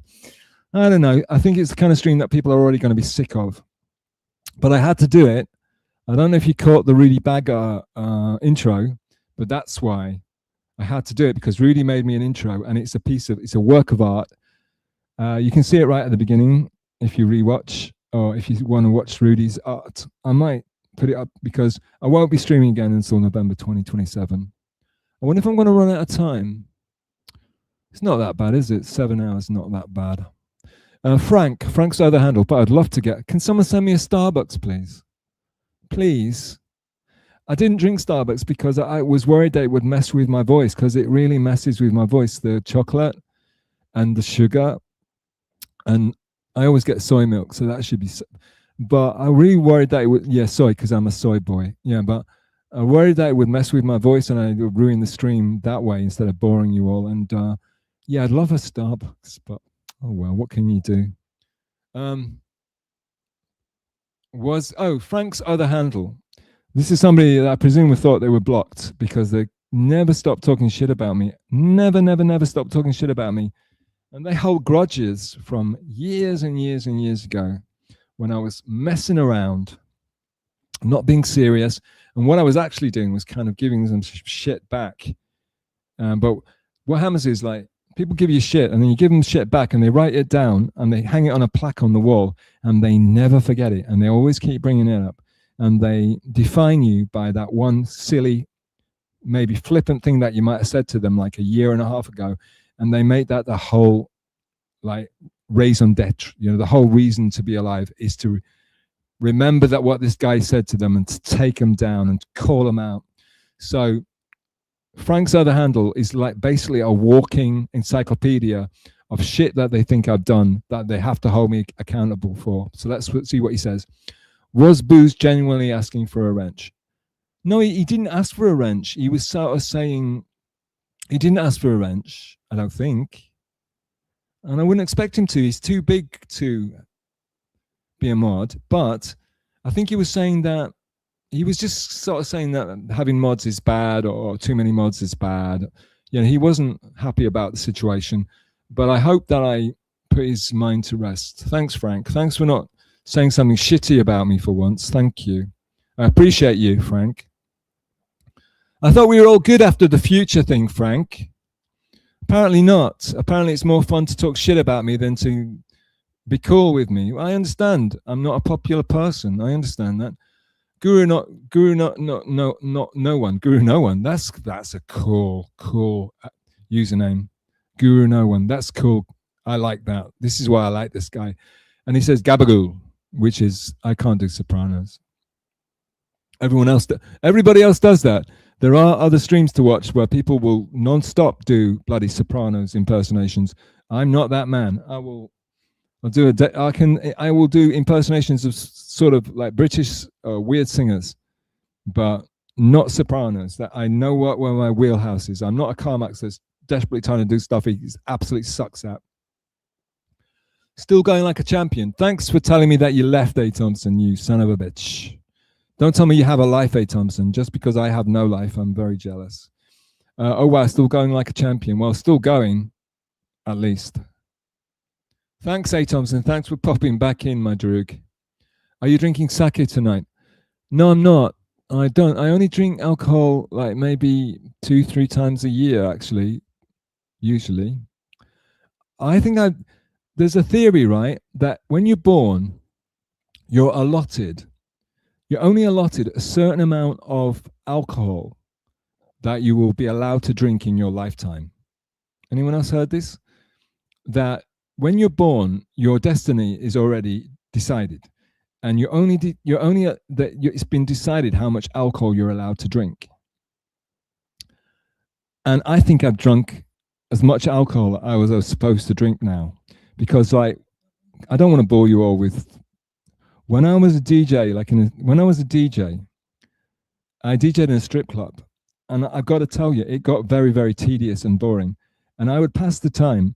The reason I drink alcohol, boys and girls, mums and dads, is because when I drink alcohol, it makes me more stupid. It lowers my IQ level. It actually literally kills brain cells. But I'm a very sensitive, shy, introverted person.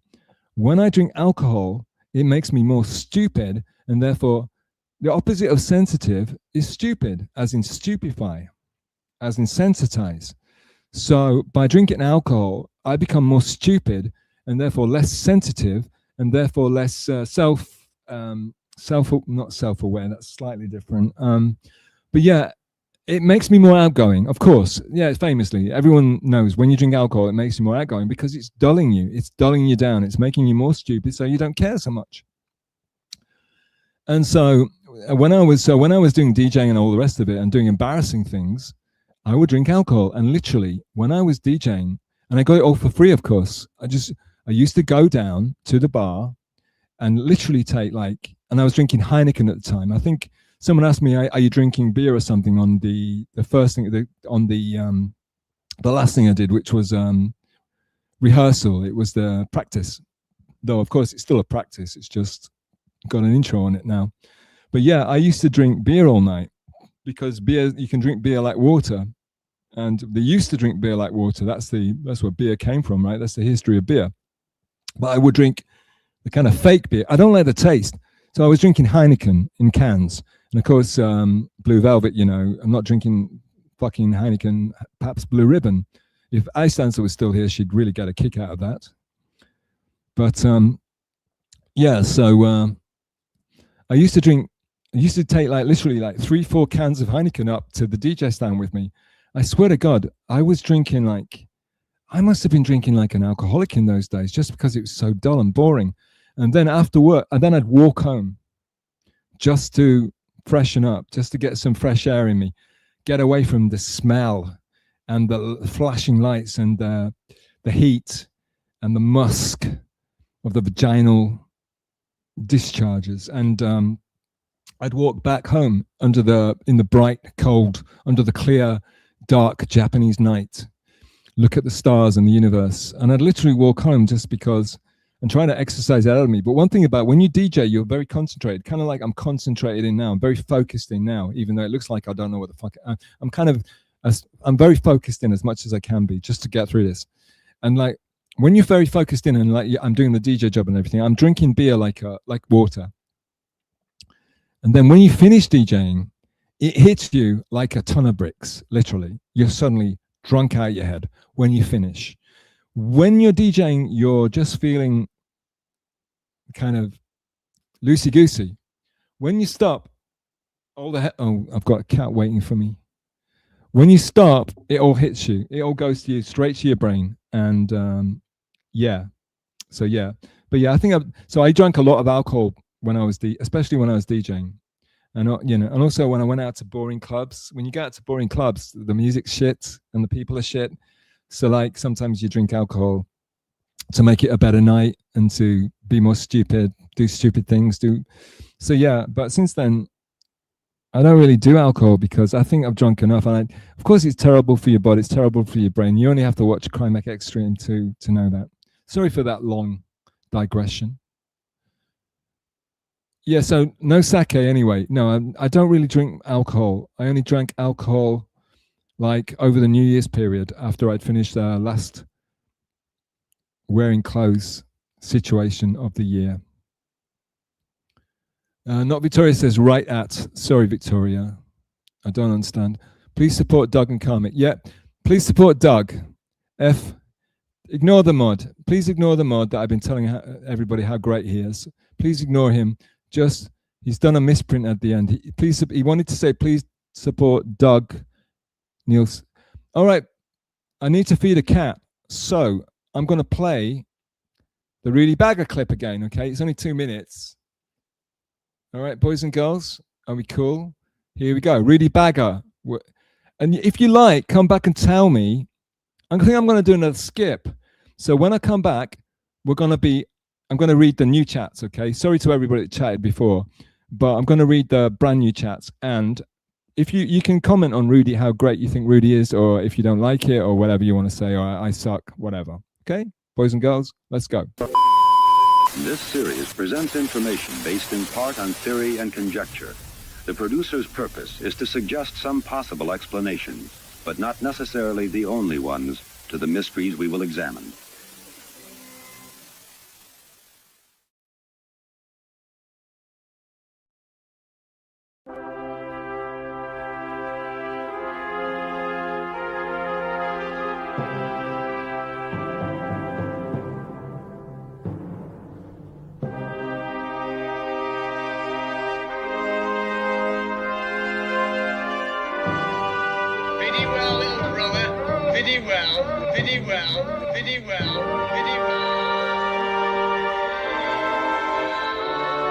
Let's say we take as the basic supposition, which is the thing that one sees in the experience of Satori or awakening or whatever you want to call it, that this now moment in which I'm talking and you're listening is eternity.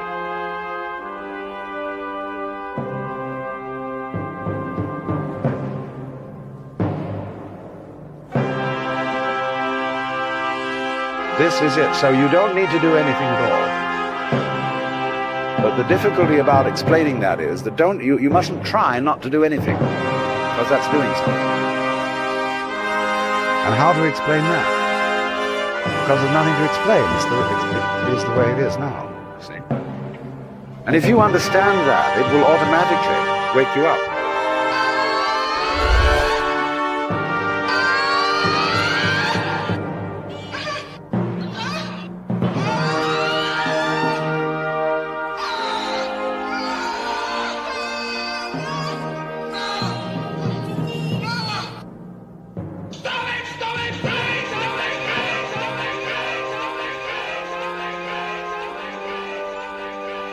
It's impossible through words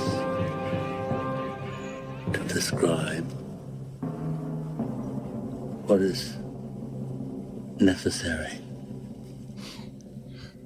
to those who do not know what horror means. I'm back. I've lowered the blinds. I'm protected from the sun somewhat. It was getting very toasty in here, and my little friend is eating at the moment, so yes. Right, so let's read some chats. Jacob Ryans, how are we doing with numbers? Numbers have dropped again. Fantastic. Fan-fucking-tastic. Okay. Jacob Ryans, can you explain the real meaning behind Lou Reed's Perfect Day? I could sing it, but of course no one can explain it except for Lou.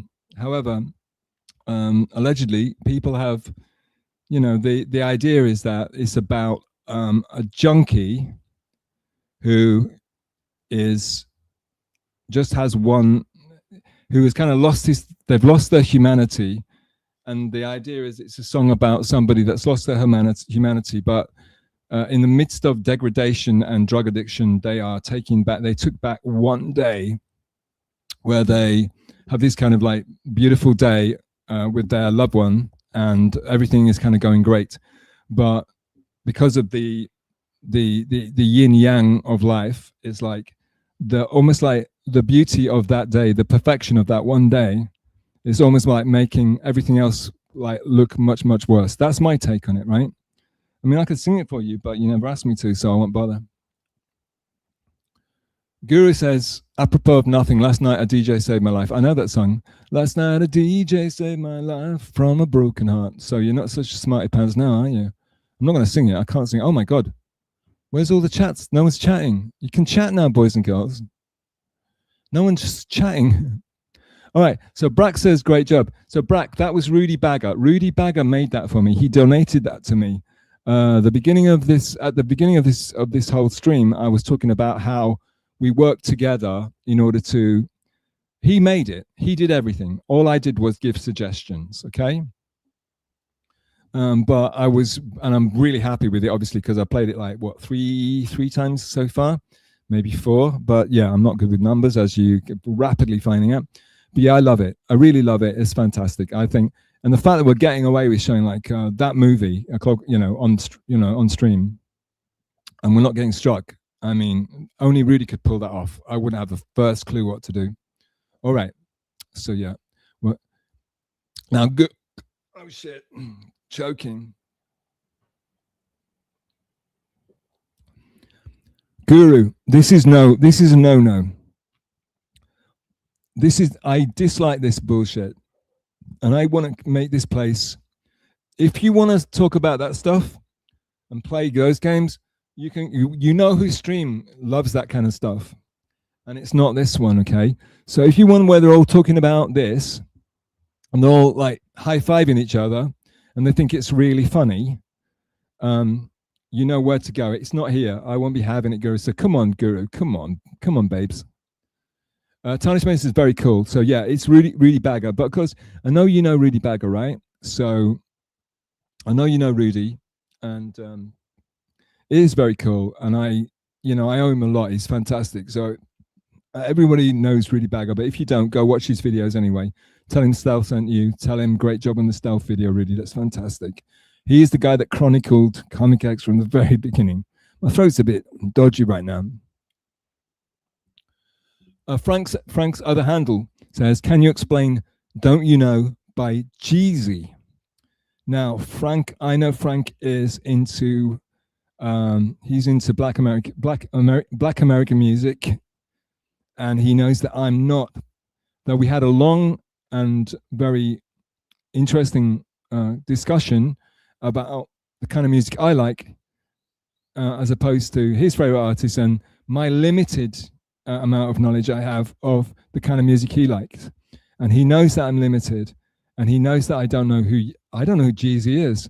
I know who Yeezy is, or is Yeezy the brand? Anyway, hang on a sec. I'm going to close a patio door.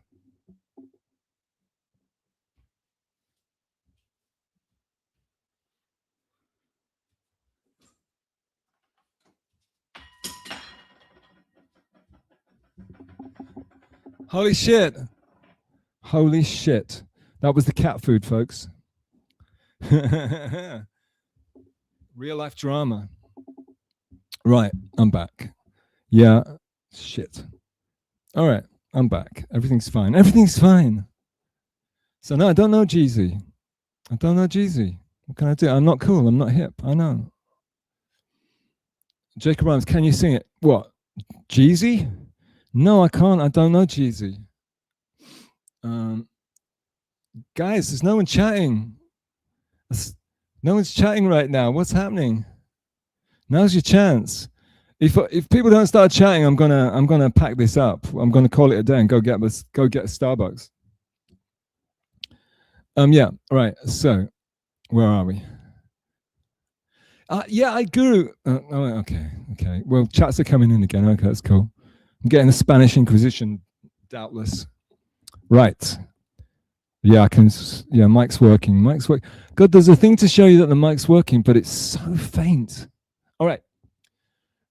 Tarnished Maiden says lol. Okay, I'm just happy Tarnished Maiden's here. Tarnished Maiden's an OG. She's definitely an MLC OG, so I'm very happy she's here. Guru no one. Rudy didn't charge. I don't know. I don't understand. Oh, he didn't charge. No, he wouldn't accept anything. He's just a lovely man. I mean, yeah, but I think, does he accept money on his? I've got to check that out. He wouldn't accept. He wouldn't. I offered, but he wouldn't accept anything. But I owe him for sure, and I'm not going to forget it. I'm not like a Crimeax who makes you all these promises and then delivers absolutely zero. But yeah, let's move on. Yeah, Tarnished Maiden's enjoying Frank. Because Tarnished Maiden, I think Tarnished Maiden, her better other half, is also very much into the hippity hop. And when they were streaming, Tarnished Maiden used to do a stream. It was up against MK back in the day. And the stuff I could talk about her stream and her better half stream, that's connected to Clowntown, which is an interesting story maybe. But I don't know. I don't think we need to go into it today. Because it's Crimeax stuff, Rudy Bagger, and also me reading chats right now and kicking over dishes with cat food in them. I think me kicking over dishes with cat food in is probably, well, Rudy Bagger, I'd say, was the high point of the stream. And then the kicking over the cat food was number 2. And then Frank asking me if I knew Jeezy was probably I think everybody liked that, the third part. Yeah, so where are we? Oh, there's something. Frank says, I think Stealth would like it. I probably would, Frank. It's just, I probably would, my darling, my angel. Yeah, I skipped. Okay, Guru, you had me spurging out a minute ago. Okay, I saw this when I just finished kicking over a cat food dish. And, but it's dry cat food. Don't worry about it. It's not too much of a disaster. But yeah, the thing is, like, I skipped over 100 chats because everybody hates me for being so far behind on the chats. So I said, like, I took the opportunity to make it contemporary, you know, so we're all on the same page, and I thought it would be great for you guys.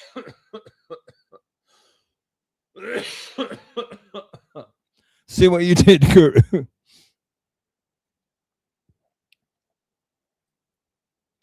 Maybe I'm allergic to cat food. God, maybe I'm allergic to cats. That'd be terrible. Oh God, it'd be funny if I'd been allergic to cats this whole time. I just thought it was damage from a vaccine I took. All right. I did skip over 100 chats. Did you think I was cool? Frank, Stealth, I want you to read my chat from About Scarlet. Can you just, why don't you just cut and paste it and give it me again?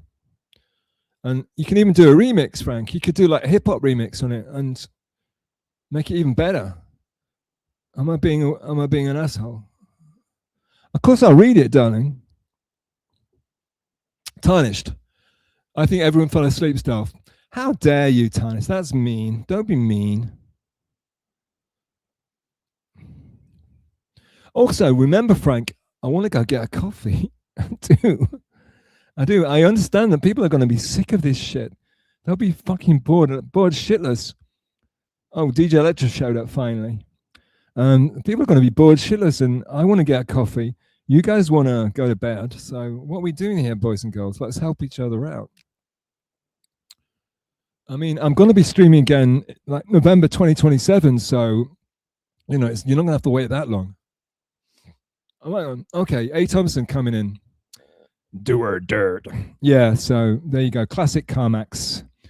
A. Thompson, Defender, the best mod. Well, the second best. I think Taz might be the best mod. A. Thompson's certainly great. He's one of the greats. Mason in Portland, OG, a very big. He's a legit OG. Again, maybe too big to mod. Actually, he's saying I'm doing good. And if Mason says Mason is not, he's an OG. He's a veteran. He's. I think I see a Mason in like he's in a lot of chats, but he's in the big streams. So the fact that he's in here at all, I think, is great.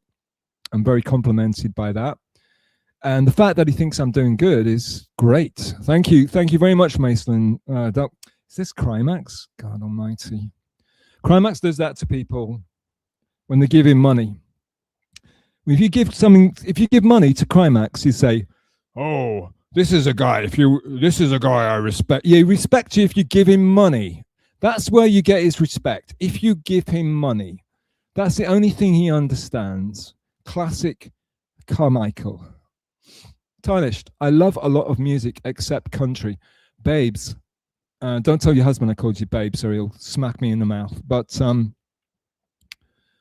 actually, your husband and you are very welcome to come on here for an interview at any moment, any time. And I keep telling him you should start streaming again. But anyway, country, you like country? Come on, Tarnished. You telling me you don't like Jolene? Everybody likes Jolene. There is certain country music everybody likes. I swear to God. I know you don't. I know what we all don't like. Johnny Cash. You know what? I shot a man in. No, I can't do Johnny. I shot a man in Reno just to watch him die. You know, I walked in. See, it'll take me a minute. I know I'm not Krymax X. I'm not a pro, but I walked into a burning ring of fire. You know, I'm getting there, right? If I practiced, I might be. You probably like Johnny Cash. There's a band called shit. There's a song called Hot Burrito No. 2. And it's a country, Mumbles, Hot Burrito. Who did Hot Burrito No. 2? It's a band that used to hang around with Rolling Stones. Did a country. They went country for a while. Wild, wild horses wouldn't drag me. Let me start that again. Wild, wild horses wouldn't drag me away. Right, for example, that's very bad. It doesn't sound like the Rolling Stones, doesn't sound like anything. But again, I've got to do. But yeah, so there's a song called Hot Burrito number 2. Who did that? Mumbles, you know. Flying Burrito Brothers, Mumbles fucking knows. He's fucking on it. Flying Burrito Brothers, they used to hang out with the Rolling Stones, and their lead singer was called, and the leader was called Graham Parsons. And Graham Parsons is famous because he was, he did drugs, drinking drugs and all the rest of it. It's like Jim Morrison of country, and he was rock country. And he actually ended up ODing, I think. I think that's how he went out. Sorry to do Shmuel, everybody. I'm copying off Shmuel again, everybody. Don't tell Shmuel. And then if you heard that Hot Burrito number 2 or whatever it's called, I'm your toy, I'm your old boy, and I don't want nobody else to love me. It's heartbreakingly. If you ever, you might hate like soft men or men going through shit. God, that's beautiful. That's a beautiful love song. If anybody that can hear that song by the Flying Burrito Brothers called, I think it's called Hope. It's got a silly title. I think it's got such a silly title, Hot Burrito, and there's a Hot Burrito number 1 and Hot Burrito number 2, and I can never remember which is which. I think it's number 2. But if you can listen to that without getting a little emotional, God bless you, my droogs. It's just like he says. Yeah, it makes me emotional just thinking about it. Technically country, love it. Yeah, anyway, so what about Rocky Raccoon by the Beatles? Is that country? I guess not. Rocky Raccoon checked into his room. It's kind of country-ish. What about Take Me Home? What about Glenn Campbell? What about I am a lineman for the county? Oops. And I drive I should be reading the lyrics, but and I want you more than love you, and I love you for all time, and the Wichita lineman is still on the line. Sorry about that, I massacred it. You don't think that's one of the most beautiful songs ever written? It's kind of country. Glenn Campbell was a country singer. Galveston. There are, you can always find shit you can love. Sorry, Tarnish, but I get you. I dig you. Actually, Tarnish Maiden is into some pretty wild new wave post-punk English stuff as well. So I was really shocked to hear that, but she really is. Guru no one. Just go in reverse then. Guru, we've got to move forward, my droog. Mumbles, I was wondering when the Burt interview is. Oh my God, let's do a GoFundMe. Mumbles is referring to Burt Bronx, who was the season 3 Fish Tank winner. He's a fucking legend. His streams are some of the funniest shit I've ever seen. Frank, if you've never seen Burt Bronx and his streams, it's way better than anything on the Dabbleverse. Way, way, way, way better than anything on the Dabbleverse. And like all the people like me who used to love Perry's got kind of too fake and hack now, like Panhandler. So now people that used to love Perry and PCL, we all go watch Burt Bronx. And Burt Bronx, man, it's off the charts. He's so real and so wild. He's such a wild guy. So we all enjoy watching Crimeax spaz out, but go watch Burt. And Frank, the funniest thing about Burt is people spam him with this thing that goes, geeked up playing Xbox all day, geeked up playing Xbox all day. And you might know that because it's a hip hop track, right? And he hates it. And they torture him with it. For Burt Bronx, it's like, what's he called? Roland Rossetti. It's Roland Rossetti. It's his kryptonite. The other one is like, I love Pokemon Go. Oh, I catch Pokemon Go every day. I bought Pokemon. I'd like to play that on here actually just to share it with you guys. But yeah, you've got to watch Burt Bronx. Shout to Mumbles. Mumbles knows what's up. Of course Mumbles always knows what's up. It's just that he spends too much time watching absolute garbage on a Saturday night. Mumbles, I was just about to type the question he missed from you. Ah. Whoa. What's that about? DJ Electra, is this live? Honey, of course it's live. Didn't you hear me messing up classic songs? Of course it's live, DJ Electra. How come everybody else knew and you didn't? You only showed up now. Okay, there you go. The legendary DJ Electrify. If I may be so bold, she made a very popular song called Da Da Dario. She made a song and video. She wrote it and she also sang it. And unfortunately, because she's clever, she sang it with a voice changer. So it sounds like a dopey guy's voice. But that's DJ Electra, ladies and gentlemen. She sang the da da da based on Phil Collins, right? Based on Genesis, or I don't remember which. But Studio. It's American. It's American Gigolo. I mean American Psycho. So it's Patrick Bateman loved it. It's Genesis when they stopped being weird, and it's Studio. It might be Phil Collins. God knows, I don't know. But I hate it. But she did that version. She wrote those lyrics. She sang the song and she changed the voice.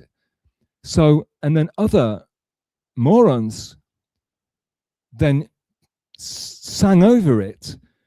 She sang it in a dopey guy's voice to make it dopey. And it was like a attack on dopey streamers, dopey guys that go on all the streams. And well, I shouldn't really be trying to get inside DJ Electra's head, but she made this thing. And then some like little piece of shit played it on his stream, sang over it. But this little piece of shit, he has a dopey male voice. So it sounded like he was singing it. It really did. I thought so everyone thinks he was singing it. Everybody thinks he actually sang over it, I think. I don't know what they did, and basically they just stole it. Like they stole Leveling Up in the Dab too. I hate these people. These thieves. And then they pass it off as their own and they don't shout out that's why I've said Rudy Bagger's name about 3,000 times just in case anyone thought I made that. I didn't make it. DJ Electra hasn't seen it. I'd like to play it for her, but I guess you've all seen it now. I'll play it right at the end and she can always watch it later. But pieces of, and no one calls them out on it. Everyone thinks they made it. DJ Electra made it. Okay, there you go. Yes, DJ Electra, it's live. So you can insult me right now in the chat. You can call me names. You can talk shit about me.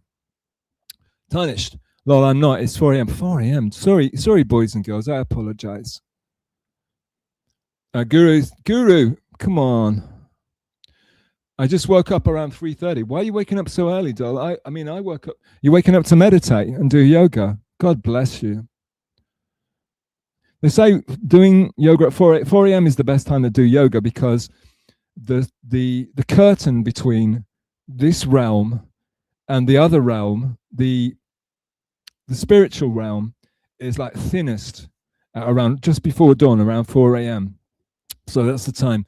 So like when I was doing my meditation things, it was usually about 4 a.m. when I did those. So DJ Electra is saying hi to Guru. Metal Guru, is it you? Metal Guru, is it you? She'll be fine, you know. Guru no one. Blob has live. No, he doesn't. He stole it and he's passing it off as his own. He has no version and he shouldn't be playing anything. It's nothing. He's stealing content. Guru is what he's doing. He's stealing content. And he said, "Oh yeah, well she just she stopped streaming. It's her content. She created it. Why is he playing it? Why has he got anything to do with it?" And everyone thinks that he's passed it off as his own. It really makes me sick. You're right again, Frank. Come on, baby. Give it to us, baby. DJ Electrify, Blob can suck it. He can. And anybody that supports him, anybody that says anything nice about him can also suck it. He made you famous. No, she was famous way before that.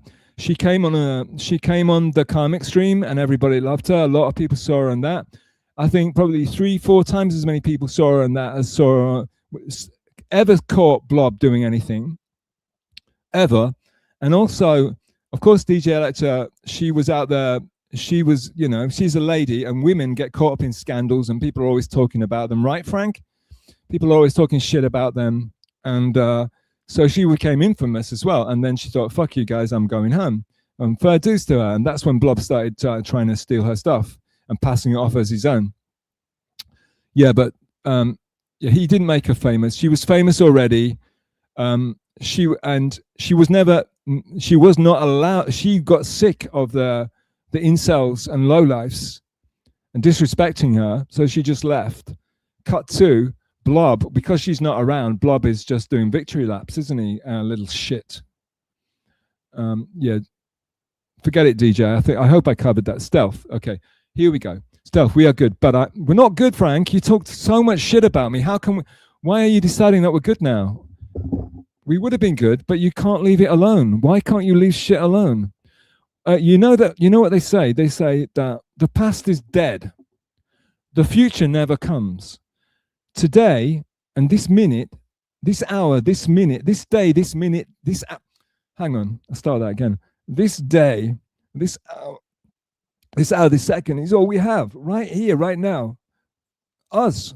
This is all there is. Everything else is either gone or never arrived. It's all we got. So no, forget about the past. Don't worry about the future. This is it, brothers and sisters, okay? So let's just focus on what we got now. And we're doing okay. We're in the chat. We're chatting away with people. People are not being shitty to us. And, you know, we're being, you know, we're just being humans together, right? So this is great. This is good. This is fine, right? I mean, I'd like to have a coffee, but I don't have a coffee, so fuck it, right? So let's just stay. But my God, stop talking shit about me. If you have a grudge against me, it's in the past. It's gone. I'm not the same person. You're not the same person. The person, if I insulted you in the past, I'm not the same person that insulted you, and you're not the one that was insulted. We are constantly, the human body is constantly remixing itself. We're constantly being reincarnated all the time. Our body is constantly creating new cells, and old cells are dying. So when we're constantly reinventing ourselves, except for our fucking brains and our minds holding grudges and talking, you know, just let it go, dude. So we are good, but I'm disappointed. Here we go. I'm disappointed how you treated Scarlett. That's Chad and MKE behavior. Yeah, listen, you mean on MLC? So, like, we can't have a proper conversation, and we can only talk in sound bites here. If you're talking about how I treated her, I haven't treated her at all, because I've never ever talked to her before. The only time I've ever actually talked to her directly was on MLC. And can you please take into account what had happened on MLC, what was happening on MLC, and maybe that might explain my behavior. And also, it's on MLC, that might explain my behavior, the fact that I have to try to be entertaining. And C, can you bear in mind the fact that, I forget C, I think A and B is enough. But anyway, yeah, just bear in mind what I'd gone through. And maybe can you find it in your heart to maybe give me a little peace, love, and understanding, okay? Nothing I said to Scarlett was untrue, I don't believe. Scarlett kept saying I super chatted her to do something. So Scarlett was out of her mind, my droog, okay? All Scarlett kept repeating was, and Scarlett can never stop talking, so she couldn't even listen. She wouldn't hear what I was saying anyway, so bear that in mind. And also the fact that she kept claiming, it was nice that she remembered that I'd done something really great for her, which I did do. I tried to do something nice for her. So are you going to give me that? Or are you just going to think about me treating her badly on MLC on Saturday? Or are you going to listen to what she actually said, was that I was the person that was trying to do something nice for her? Does not count? So only bad things that I've done count. Good things that I've done, they don't balance anything out. Is that correct? Because that's what it's coming off like, Frank. And if that's the truth, if you're only focusing on bad things, it means you've got an agenda and you're only looking for negativity. And that is not a good look, my friend. That is not having a balanced outlook on people. That's not having an open mind. That's not having an open heart. It's coming at something with an agenda. And Frank, my darling, I know you don't like. I said something to you which you felt was very stupid of me to say, and made me seem like a very nasty, bigoted person. But my God, Frank, all I've ever got from you for the longest time, in a very like a panhandler again, in a very redundant and obsessive and one-sided, like obsessive manner, is negativity. So please bear in mind that going forward, that anything, you have come at me like a complete and utter bitch for it would have to be years at this point. And I don't mess with you. I don't troll you. It's you coming at me, all right? But believe me, I've got a very bad memory. I'm very quickly forget grudges, okay? I mean, I'm sure Guru once fucked around with me. Hey, he's back. Final Boss is back. Final Boss, were your ears burning, my darling? My sweet boy. Yeah. Oh, Guru. He's talking about Guru. Okay. Final Boss, I thought you were doing a stream. I thought you sticking it to me. Anyway, Boss I missed you. Final Boss, I wondered where you were when you were gone, and they said you were streaming, and I thought, this fucking guy. Oh, okay. So Guru and Final Tarnish says, fair point. I don't know what she's talking about. Frank says, I know it makes me a woke gay lib. Yeah, there you go. See, he's got his grudge. Woke gay lib Zionist Islamist, but why kick her when she's... Yeah, see what I mean? But this is not a rejoinder or a rebuttal. He's just doubling down. What he's actually proving my point, which is that I once called him a woke gay lib Zionist Islamist. Well, obviously, that's ridiculous thing to call somebody. It's like, I'm just like calling him a bunch of things that we're calling someone, you can't be a Zionist and an Islamist. It's ridiculous. So it's obviously a joke. It's what's the word? I can't think of the right word, but it's absurdist. I'm being absurd. So it's a joke. So that's your evidence, Frank. You brought evidence to damn me. You cannot call someone a Zionist Islamist and be serious. It's absurd. So what this is you're not picking up on my absurdist humor, and you're not realizing that I'm both taking the piss out of you, but taking the piss out of myself too, because it's an absurd thing to say. So you have been holding on to a grudge, which is ridiculous, for all this time. Do you understand that? You say, why kick her when she's down? It's called an intervention, darling. It's called not enabling somebody, darling. And she's not down. She's fine. She's also very high. She was on, recently, there was a tape leaked of her very recently talking about how she had been off substances purely because, for like a few days, purely because her dealer, she couldn't contact her dealer. Maybe because her dealer didn't want to sell to her anymore. And so she basically admitted, and she's still with that. So instead of coming for me, why don't you talk to Scarlett and say, get away from Ethan Ralph? Why don't you do that? I'm not the enemy. People criticizing her for her bad life choices are not the enemy, especially when she's so high and so out of it that she's talking, so she can't hear me anyway. So anything I say to her anything I was saying to her was just to entertain Kevin, or just to make it interesting for the chat, because she wasn't listening. She never listens.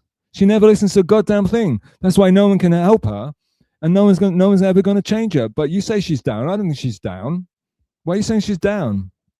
A lot of people think I'm down. I was just humiliated. I was humiliated for however long it was. I have no idea how long it was. Let's say 2 hours. Kevin was bringing people on to shit on me. And are you holding these people accountable and saying, why are you shitting on Stealth? Poor Stealth. Stealth was all alone, and all these, he had like 3 people ganging up on him. No, you don't give a fuck about me. You're worried about Scarlett. Why is that? What about me? I was shit on first. I was humiliated first. People were talking bollocks about me just to make me look bad first. But no, you're worried about Scarlett, a famous adult actress who's been on lots of streams, been on MLC countless times, always defended by Kevin. She's a fan favorite. People like her. She's got lots of fans. People pay her large amounts of money to do things with her, but and you're worried about Scarlett, and you're shitting on, yeah, and fuck yeah, who cares about me, right? Yeah, I don't want your sympathy, but then again, it's just interesting that that's you only care about this one person, and everyone else can go fuck themselves because it's for whatever reason. Okay, there you go. I'm not really spurging out. I know it comes across like that, but I'm actually having fun. Okay. Oh my god, Frank. Frank, tarnished is right. Country is pure shit. Did you hear me call out all the good country songs, and are you completely I don't even like country, but I don't like country, and yet I can give you a list as long as my arm, and I have very long arms, of a lot of good country songs. And I think Mumble says Flying Burrito Brothers, so I hope I changed your mind, because you shouldn't make I know it's fun to make statements like that. I know it is fun, and I know there's a lot of people that listen to country are probably kind of not the greatest people, and because they listen to country, you might be biased against it, just like a lot of people that listen to like gangster rap might not be the greatest people, and I might be biased against gangster rap for that. But at the same time, there are always exceptions, and you've got to keep an open mind at all times, right? Otherwise you're biased, and otherwise, you become a bigot, right, Frank? And I think that's what you're always attacking me for being, right? So I know you wouldn't want to be doing the same shit that I do, right? DJ Electra, country takes some getting used to. Country, it's like music is incestuous. So Bowie made a soul album, right? Shall I leave it there? All right, moving on. Like Bowie made Young Americans, Should I try to sing a Bowie Young American song? It's not my favorite, but at the same time, he made it, and he was obsessed with soul music, black music. Bowie did, yeah. He had rappers on his wedding album, Black Tie White Noise. But is it my favorite Bowie? No, it's not. But also, I'm a massive soul fan. I love, but classic, golden age, Motown, Philadelphia. Like you were talking about Marvin Gaye, What's Going On, Mercy, Mercy Me. That makes me cry. When I listen to Mercy, Mercy Me, it makes me cry. Okay? So you can call me a bigot all day long. When I listen to Marvin Gaye, I know he's got a funny name, but it makes me cry. Some of Stevie Wonder was like kind of a Mozart of black music.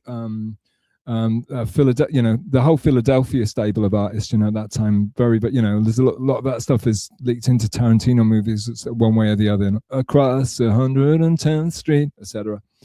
Yeah. So you can't ever shut down an entire genre, ever. I grew up in the country. All right, Guru, very good. He lives in a very big house in the country. Still Live. I grew up in. He still grew up in. Yeah, flying. Thank you, Mumble Sam knows the people I kind of get on with, or used to, and still they stop liking me. Well, people that know about music. People that know about music are usually good peeps. And if people love music, you can generally find some common ground with them. Even people that hate country, I don't like country, but I can find common ground with people that like country. I can find people that love heavy metal. I can find common ground with anybody, because music is, international language. That's the whole point of music. It's a communication tool. Blaze Bolt Sniper. Whoa, that's quite a name. Another stream of the host singing poorly at MLC Ray Karmic. Thanks, Blaze Bolt. Cheers, mate. Do you have a request? Because if you have I have sung in bands. I've sung on ships. I have been, generally I get a good reaction for it's not to everybody's taste, but then again, some people hate country music, and, I don't practice. This is my first ever proper stream. I used to sing sometimes, occasionally, late at night on streams a year ago, and I haven't really sung since, to be honest with you. I don't go around singing to myself all the time, and I'm not gigging at all now. So apologies. Maybe if I do these more often and people request stuff and I do start singing stuff, maybe my voice will loosen up, because it is a muscle, and you have to relax it, and you have to use it to make it more flexible.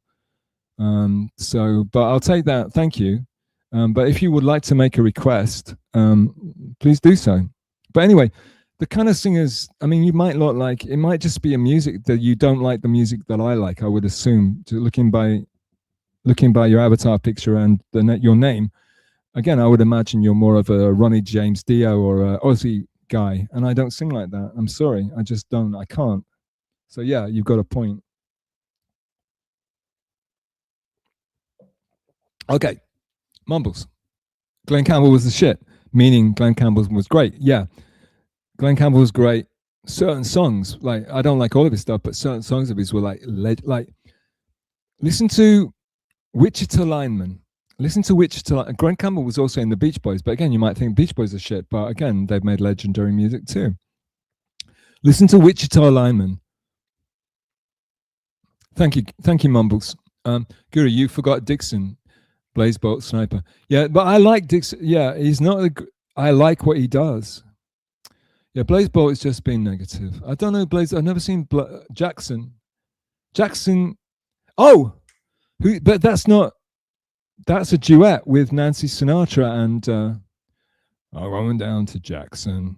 Yeah, all that shit, all that 60s stuff, I think Jackson is the name of a certain song, but I think it's a certain artist. He's actually legendary, but I can't remember who it is. Wouldn't you know? And I think Jackson, I think it was wasn't that Nancy Sinatra duet? Maybe not, but he definitely duetted with Nancy Sinatra and some stuff. Unless I've got it completely wrong. All right. So that's Blaze Bolt, Sniper, and Guru.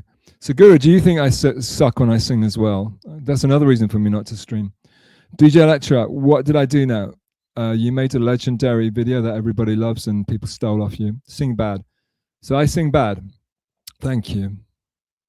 That's all right. That's all right. I'm just trying to entertain the troops. That's all.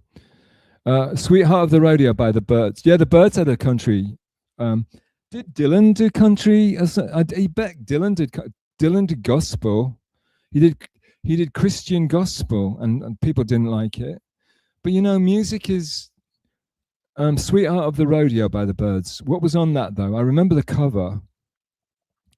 But yeah, I mean, I'm more into. I like psychedelic music. I like anything psychedelic, anything that kind of expands your consciousness. Anything that makes you feel like you're doing drugs without you having to do drugs. So it's cheaper and less. It's less wear and tear on your body and your mind. Rudy Bagger. This is a guy. He made my intro for me. Fantastic videographer, chronicler of Crimeax, and he says Glenn Campbell great on guitar. There you go. You see. And Rudy knows his shit. Again, he's one of my music buddies, one of my people I bonded with, Mumbles, Rudy, yeah. DJ Electrify, oh, I'm a horrible singer. I don't think so. I bet, well, apparently I'm a terrible singer too, Electra, but I bet that we can, what I was saying to the chat earlier when you weren't around was, Pat Dixon, when he's not a great singer, and he never claimed to be, but he's done a show singing loads and loads of songs, some of them he'd never even heard of before, every day, every night, and people pay him to sing songs, and he sings them, and it might not be the best performance as a vocalist, but what he does is he knows his voice so well that he can do some form of rendition. He can get away with it, and he can get paid requests for it. So that's not too shabby, is it? Because he knows his limitations and he adapts. So, okay, I make a distinction. You've got singers, and then you've got vocalists. And the reason I make a distinction is singer is somebody like a Maria. For me, this is just me. I made it up. Singer is like a Maria Carey, or who else is a decent singer that kind of overdoes it a bit. Like Maria Carey's classic. And then you've got like your Lou Reed, or a David Bowie or somebody with a limited vocal, and I call them a vocalist. So I think a vocalist is somebody that's basically making sound with their mouths, and a singer is somebody that's literally, it's closer to an opera singer, right? And opera singers are off the charts in terms of performance, and a singer is a lesser form of an opera singer, and a vocalist is somebody like myself who just, like Lou Reed, look at Lou Reed, talk singer. I like talk singers. I like people whose voices break. I like reality. I don't like people to be too perfect. That is why in this current age, it's anathema to me, because everybody's uses bloody auto-tune, and they're using AI to tweak it so everything sounds perfect. Perfect is not beautiful. Perfect is not natural. Natural is not beautiful. It has to be beautiful. To be authentic and beautiful and natural, nothing in nature is perfection per se. Everything is, nature has its own rules. There is symmetry, there's the golden ratio, etc., etc. Maybe that's disproving what I just said. But without it being, like, when Lou Reed sings, there's a song called Coney Island Baby. It's a very long song, but at the end he sings, man, I swear I'd give, he shouts out people that are important to him. And he says, he shouts out himself, kind of like John Lennon did on Plastic Ono Band. He shouts out John and Yoko, but he shouts out, his girlfriend at the time was called Rachel. So he says, this one goes out for Lou and Rachel and all the kids. You know who you are, something like that. And then the last word on it is, he says, man, I swear I'd give the whole thing up for you. And his voice breaks rather like mine just did, from emotion. Now you can have like some fucking mannequin, some sex robot with an AI voice singing, or you can have some guy whose voice is breaking from the emotion that he's feeling. And that is what I want from music. And that is what I want from vocals. I want to connect with another human being and how they are feeling. I want to feel. I want them to make me feel something. And that's what I get from that song. It's a really long song. It's like 10 minutes long. But the last line is just... Also, someone was asking about Perfect Day. There's a bit in Perfect Day where you hear Lou Reed kind of goes, mm-mm. You can hear him make a weird sound. I think he swallows or something. But again, it adds to it. They didn't take it out. I love it. Okay, sorry. I'll move on. Sorry. So Electrify, I disagree. The only horrible singer that I know is, so Krymax X, he thinks he's a great singer. He sucks. So he keeps talking about singing falsetto. I can't sing. Singing falsetto is a very special skill. So apparently he's watched hours and hours of Pat Dixon, but rather than taking out a leaf of the Pat Dixon book and trying to find a style that at least sounds half decent and that he can kind of carry off, he's trying to sing falsetto. He's trying to sing difficult, obscure Roxy Music songs that I would never even attempt, called Whirlwind off Siren, which was not one of the better albums. And he's sang that today. I wouldn't attempt that because, first of all, I hardly remember it because it's kind of like whatever, but also it's a difficult song to sing. And he attempts things that's so massive. He's such a numbskull. He's such a dummy that he's attempting things that he shouldn't go anywhere near and ruining it. And if only he'd be smart enough and modest enough and like look at Pat and see what Pat's doing, which is he's sticking to stuff that he can kind of get away with and keeping it in like a range that he can get away with. And Pat's stuff, love him or hate him, it's pleasant to listen to. And he never does a bad job in anything. He never ruins it like Crimeax does. He really doesn't. So what I'm saying to you, Electra, is, and believe me, I'm not a great singer and I never practice, but I can carry off a Bowie or a Lou Reed at least, or an Iggy. Iggy's not a great, Iggy's flat, Iggy Pop, Iggy Stooge, and punk. It's more about emotion and passion, and and being real. And so like that's what I'm into. So actually, and Maria Carey, who's a fantastic, amazing technical singer, can't abide it, can't stand her. And as for all this AI tuned, all that bullshit, No, thank you. All right, sorry for the long diatribe. Tarnished, that's true. I'm not into the modern stuff though. Right. Well, I don't even. I saw something called Pink Pantheress. I actually sorted out to listen to Pink Pantheress. Looks like a Japanese sex doll, sex robot, and you can hear the auto-tuning the voice. So I'm like, so she can't really sing, and she's looks kind of synthetic looking and not that amazing looking. Though apparently, so looks that. Why is she a thing at all? And you know what it is? It's like they need people to sell stuff with. So they just choose randomly. It's like the Rachel Ziegler effect. They choose some random person and they say, okay, this is going to be a star, and we're going to make them into, and tell everybody that this is great, and put it in all the stores and stick it in all everyone's going to, in all the magazines, and they force feed us with it, a bit like a Clockwork Orange. They keep your eyes open and they force feed you with mind control. And now we've got Pink Pantheress. But if anyone can explain to me what's good about that, I'd love to know. That's the modern stuff, right? Guru says, Guru, don't you make? Are you just Guru just makes music, I guess. Guru, you got to look into making videos. Crimeax makes the god awful videos, so you can do better. You can do better than that.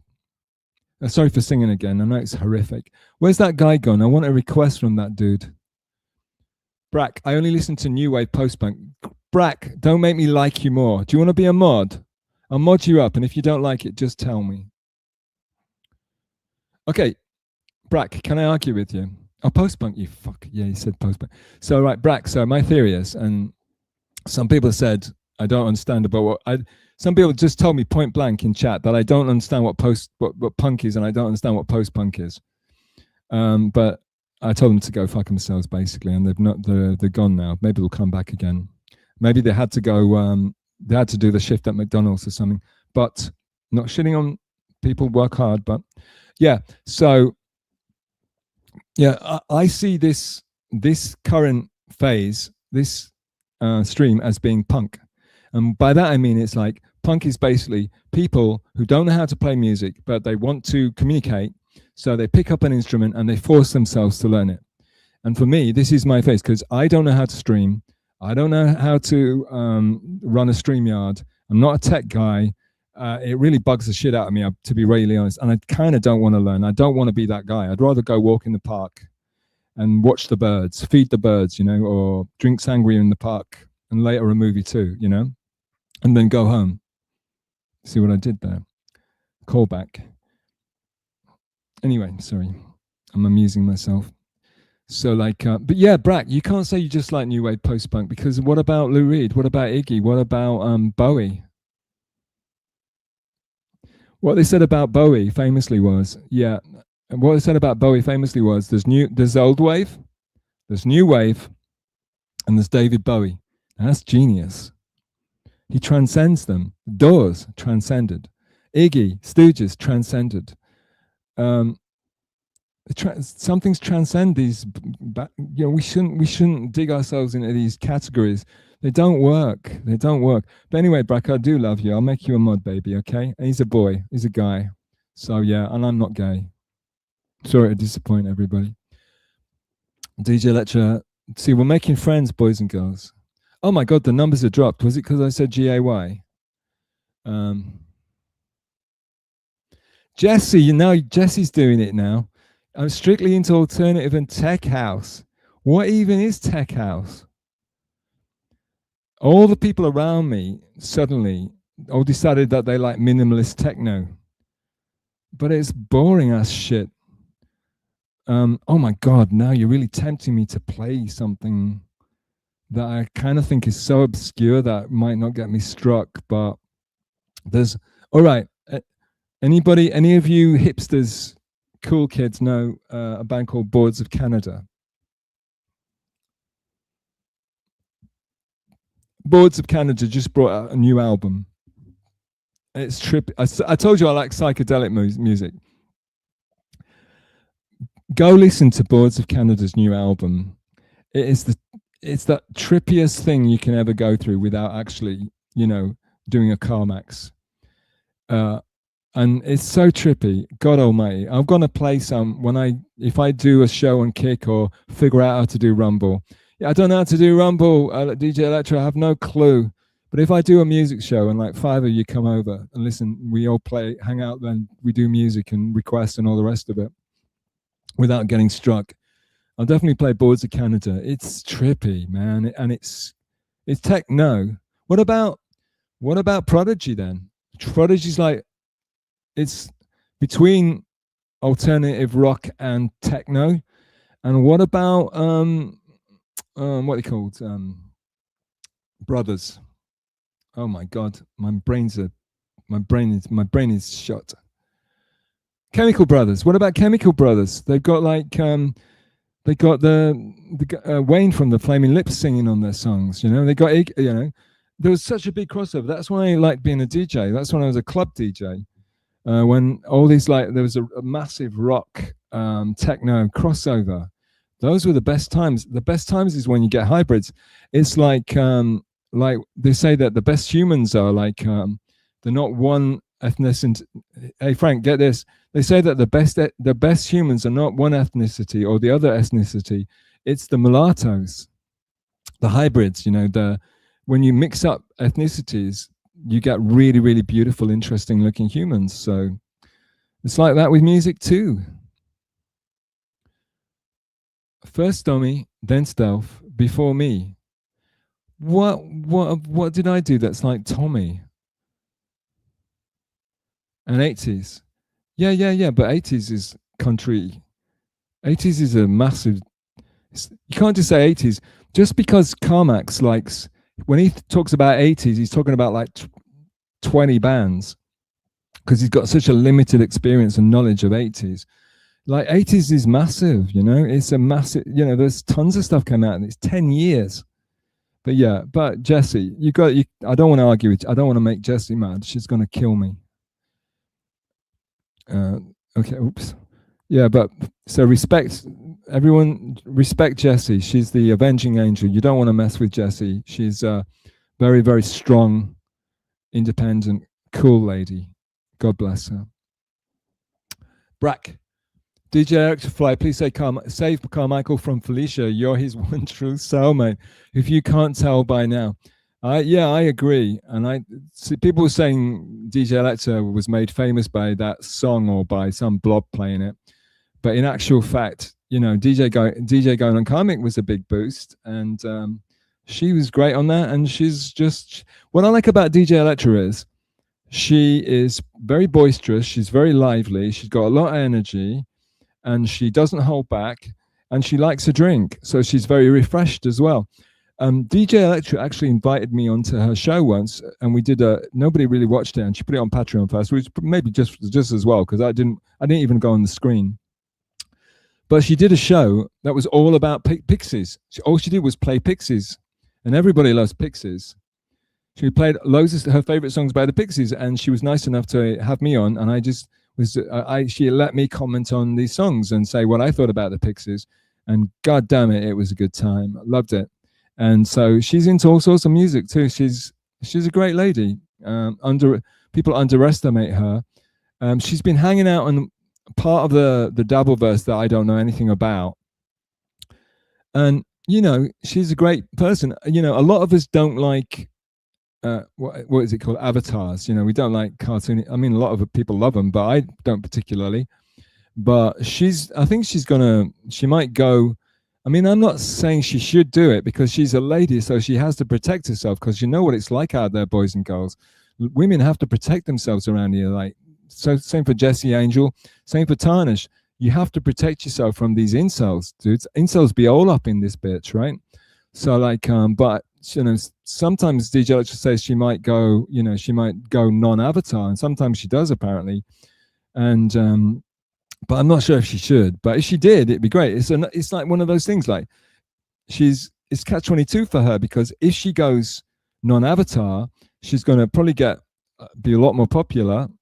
But at the same time, she's going to get a lot more, you know, she's going to get a lot more hassle from these awful people, awful guys, you know, and also maybe jealous women as well. So it's hard to be it's hard to be in the Dabbleverse, and it's hard to be a woman in the Dabbleverse. Let's fucking remember.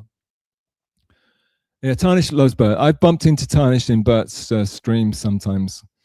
I still need to clip one of the funniest things I've seen him do if he didn't take it down. I love the geeked up playing Xbox all day. Geeked up playing Xbox all day. I absolutely love that. And if I could show that to Frank, I think he'd like. Frank's left. I think Frank took umbrage. I think Frank had had enough of my bullshit. Where is Space Ghost? I don't know. Is that a chatter? Sorry, it's Rudy. Yeah, but he's just caught. It's just they're just Rudy Bagger, the great Rudy Bagger. DJ, you didn't see Rudy's intro, did you? You got to get a look, because DJ Electra, she also behind the scenes. Oh, welcome back, boss. I see you in the chat. So yes, so DJ Electra also, she's helping out a shitload of people. Like, for example, part of the Dario thing, there's a load of wolves, right? She's helping out a load of streamers, and I don't hear them shouting her out. She's doing work for these people. Sometimes they do mention her, but she's doing a lot of work for people that don't even mention her, you know?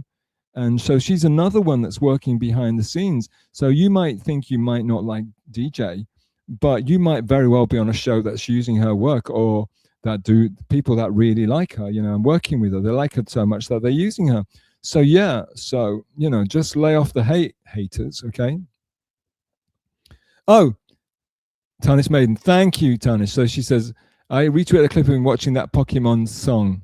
So I love that, especially because it drives him wild. And also Final Boss is going to bring up another thing. But it's like, oh my God, Final Boss, please stop. But like, and also be careful, we got Metal's a mod here, so don't piss Metal off, okay, if he's still around. Yeah, because, okay, sorry, I'll forget it. There's this awful video of this kid going, I like Pokemon, I play Pokemon Go every day, I play Pokemon Go. And they have it on repeat, and it's the best, it's the best, it's the best. I'll play it on here somehow. Will I get kicked off for playing that on here? Bert always deletes his streams, and he doesn't get kicked off. He's got the best mods and the best producer. Yeah, please. Oh, you retweeted it already? Oh God, why did I not tarnish? Please DM it to me. Yeah, we know. All right, DJ, welcome in, meine Damen und Herren. Stop listening to my stream. I didn't. Geeked up playing Xbox all day too. No, we're not having that bullshit on here. It's too hack. You ain't clever. Is that me? Yeah, I'm not that clever. Shut up, Guru. Stop it. Phil Solo. Phil Collins. God, am I that far behind already? God, I was worried that we'd run out of chats. And now am I like hours behind again?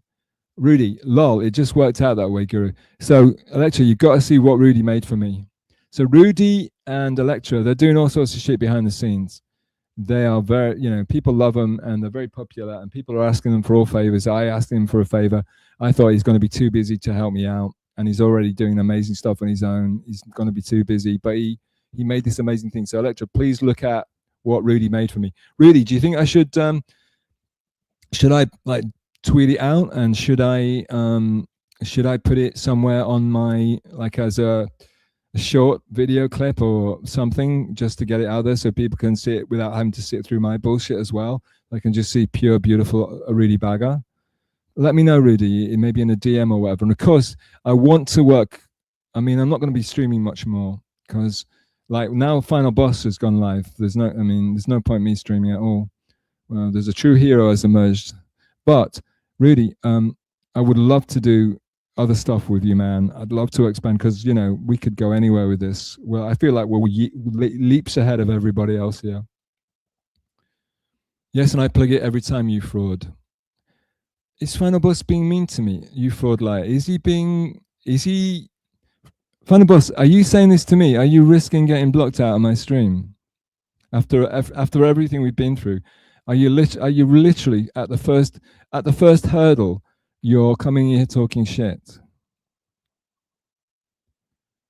Blob, I mean, I thought you were more of an OG chatter, but at this point, don't blow it. Then Blob stole, right? I don't know. Oh, Blob stole it. I would say the nice way to put it is, this is not my story to tell. It's DJ's story, but she's not been around so much. So when it was happening behind her back, when she was like took a brief holiday or whatever she did, she's just like, fuck this place. A lot of people, they don't run away. They just say, fuck this place. Fuck these losers. And I completely understand it. When people run me off, it's usually because I'm just sick of everybody. And I just want to get away from them. Okay. You know, no one's running me off. I just got sick of you. Not you, especially not you guys, but other losers. You know what I mean? But what you could say was what's the word? Not pre-exempted. He just sort of took it over, shall we say. Is that the nicest way to put it? But again, it's not me to say. It's for DJ Electra to address when she wants to or when she's ready. I thought Team's Totality sang it. That's funny, Guru. That's really what I think Team's Totality sang the I Play Pokemon Go song, but until you hear it, you won't know how funny that is. I want to see Rudy's video. Yeah, it's gonna be. You can see it at the very beginning of this, and then you can turn it off so you don't have to watch the rest of the crap that happened. The other 7 hours of the rewind. Be kind, DJ Electra. See, Guru is not even a mod, but he's doing modding duties for me. Brack, DJ Electra and Carmichael can fix one another. You can make it happen, Brack. Brack's a very positive person. I also see Brack as being a very fair person. Brack is a very positive person, and Brack also has good taste. So what's not to love about Brack? But was she born a lady? DJ Electra, I would say almost certainly, but I'm not intimate with her like that. But she's got a lovely voice. She says she's not a good singer, but she has a lovely voice. So isn't that like half the battle won already if you've got a lovely voice? Yeah. Excuse me. I'm running on empty here because the last thing I ate was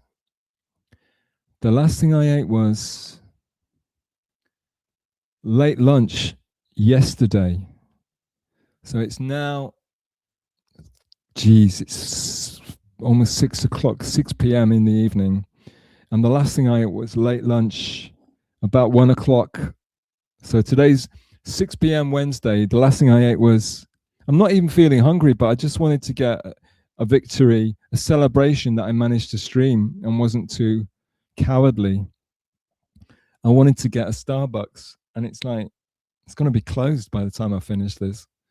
If you lovely people keep chatting to me, I feel beholden to keep reading them. I saw her in Calm stream first, then I saw her in Granny stream, then she quit. She burned bright and fast. DJ Electra. Oh, thanks for coming back, Blaze Bolt. I thought you were going to give me a request so I can prove what an awful singer I am. And you also need to tell me what kind of music you like and what kind of vocalist you actually like. I'm taking you for a rock and roller. I mean, a heavy metal guy right now. And if you're a heavy metal guy, you're not going to like my vocal styles, my stylings. But I won't call myself a singer. I'll just call myself a vocalist anyway. I wouldn't be so bold. Now, the thing about Electra was, no, she's been around a lot. She's on all sorts of streams and she's got like a network. It's just that it's all the sort of technical guys, all the avatars, and it's all the cartoon people. And there's a bunch of them. There's a load of them. It's just some of us never get to see them and some of us never watch them. But she's really in deep with a lot of people that we just don't know about. And like I said, she's also working with maybe a lot of your favorite streamers are using her stuff. She's very helpful, very sweet, very helpful person. So she's great, and she's very forthright, and she takes no bullshit from anybody. So yeah, she's DJ Electra. I hope she comes back, and I hope she kicks ass. Brack, I'll officiate Carmichael and Electra's wedding. Imagine their two little figurines atop the wedding cake. That's so pretty, Brack. Brack's a guy, by the way. Brack, I want to interview you, sweetheart. I think you're a very fascinating individual. I would like to know. You're saying you're going to officiate. I'd like to know what you do, like for work, for example. I want to see what makes you tick. You're very interesting to me. DJ Alex says not gone. I think. Yeah. Anyway. R.I.P. Yeah. No, she's still. No, she's great. You're not gonna take her out because she's very vigorous. She's got a lot of energy. When you see her on a stream, like with these Tiredverse people, she is the brightest bulb. She's the brightest spark. She's incredibly vivacious and charismatic, and she has a lovely voice. Whereas most of these people are not. They've got no energy. They have horrible voices, mumbling. No, that's not a dig at Mumble Slam, who's great. But also they have nothing about them. They have no charisma whatsoever. So DJ's got all of those three. So she definitely should be streaming. It's just this thing about like, she's a woman, and if she really wanted to wow people, she'd come on camera, but she probably, it'd be the end of her life if she ever. So she's got a real catch-22, and I never want to influence her on that. We remember you through Blob. Guru, stop it. That's a really bad take. Stop it. Probably DJ doesn't care about it. That really pisses me off because I really hate when people do that. I really hate it. It's the lowest of the low to do that.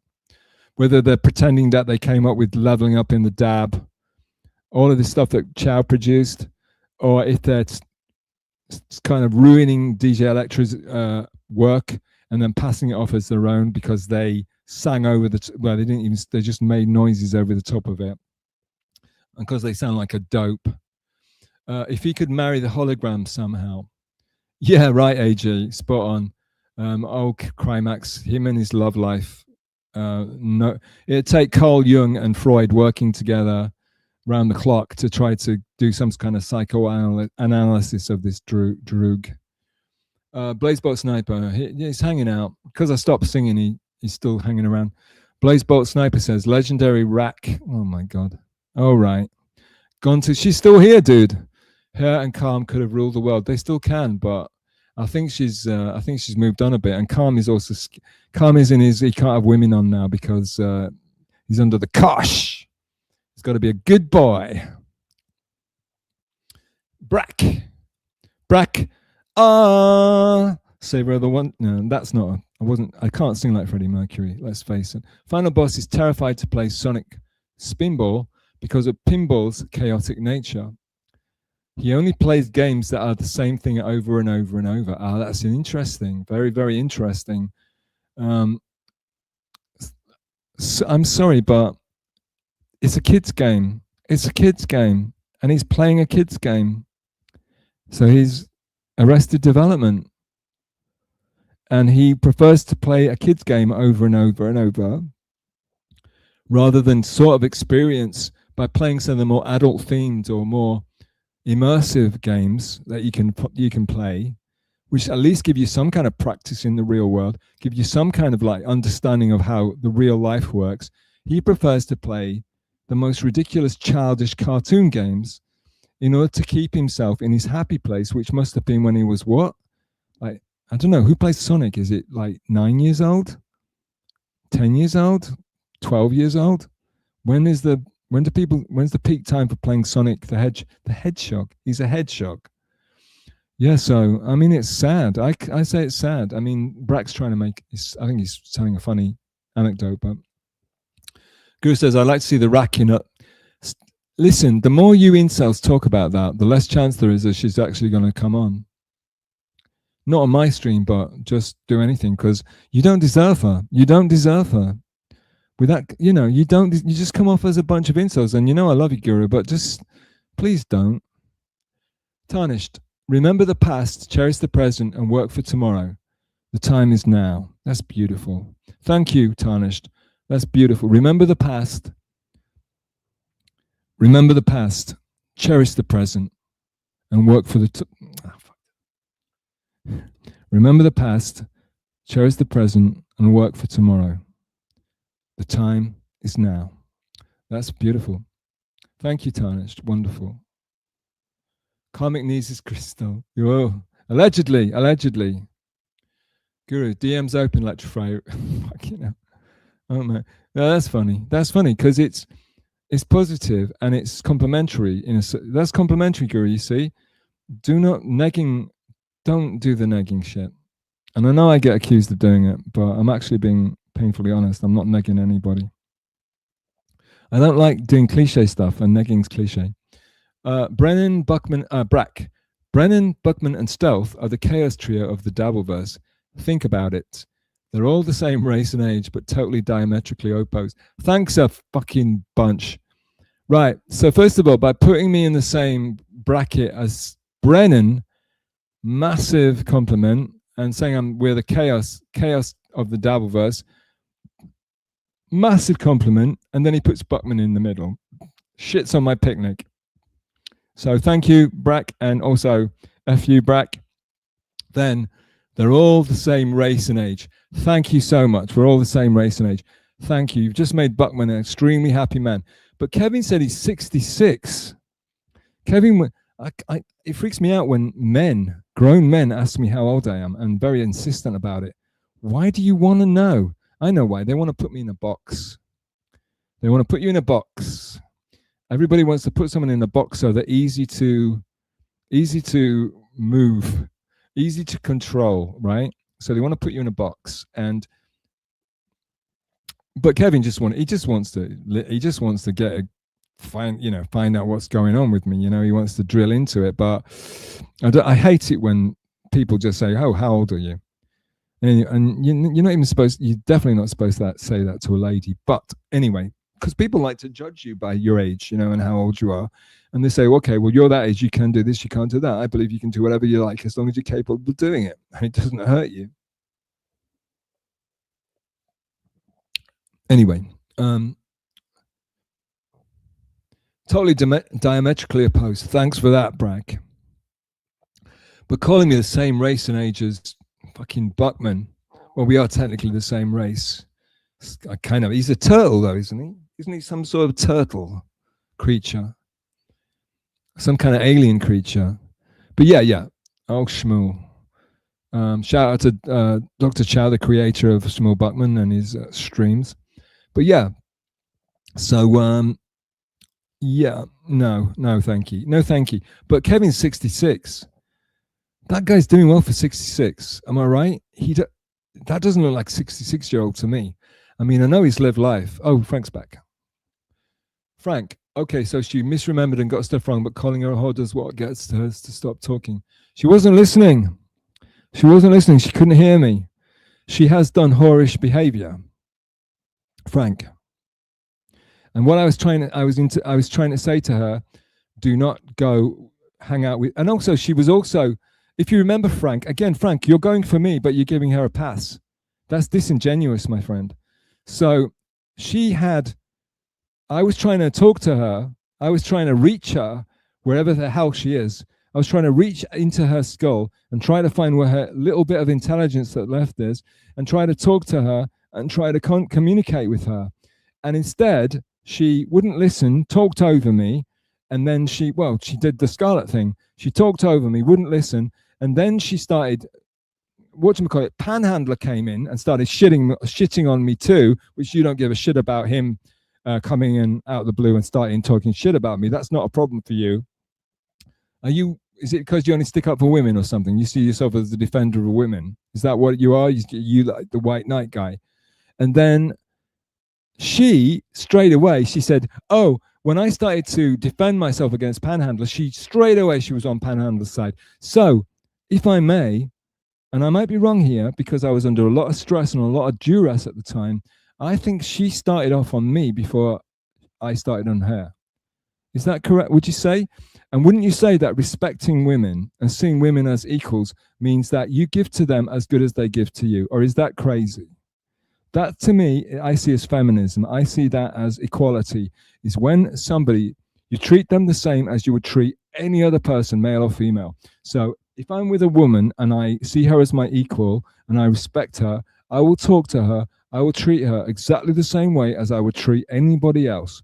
I hope that would be with respect. But if someone comes at me and pisses me off, whether it's you, Frank, or it's Scarlett Johansson, whoever they are, I'm going to treat them. It's kind of like quid pro quo, Clarice.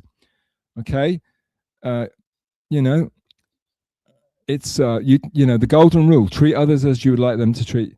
Sure, I treated her with respect, and I tried to talk to her and reach out to her, even though I knew that everyone would say I was ball washing and trying to get off with her as soon as I try to treat her. If I treat her like a normal human being, people are going to call her up and call me a ball washer. If she disrespects me and I tell her what I think of that, people are going to call me abusive. Well, no, not people.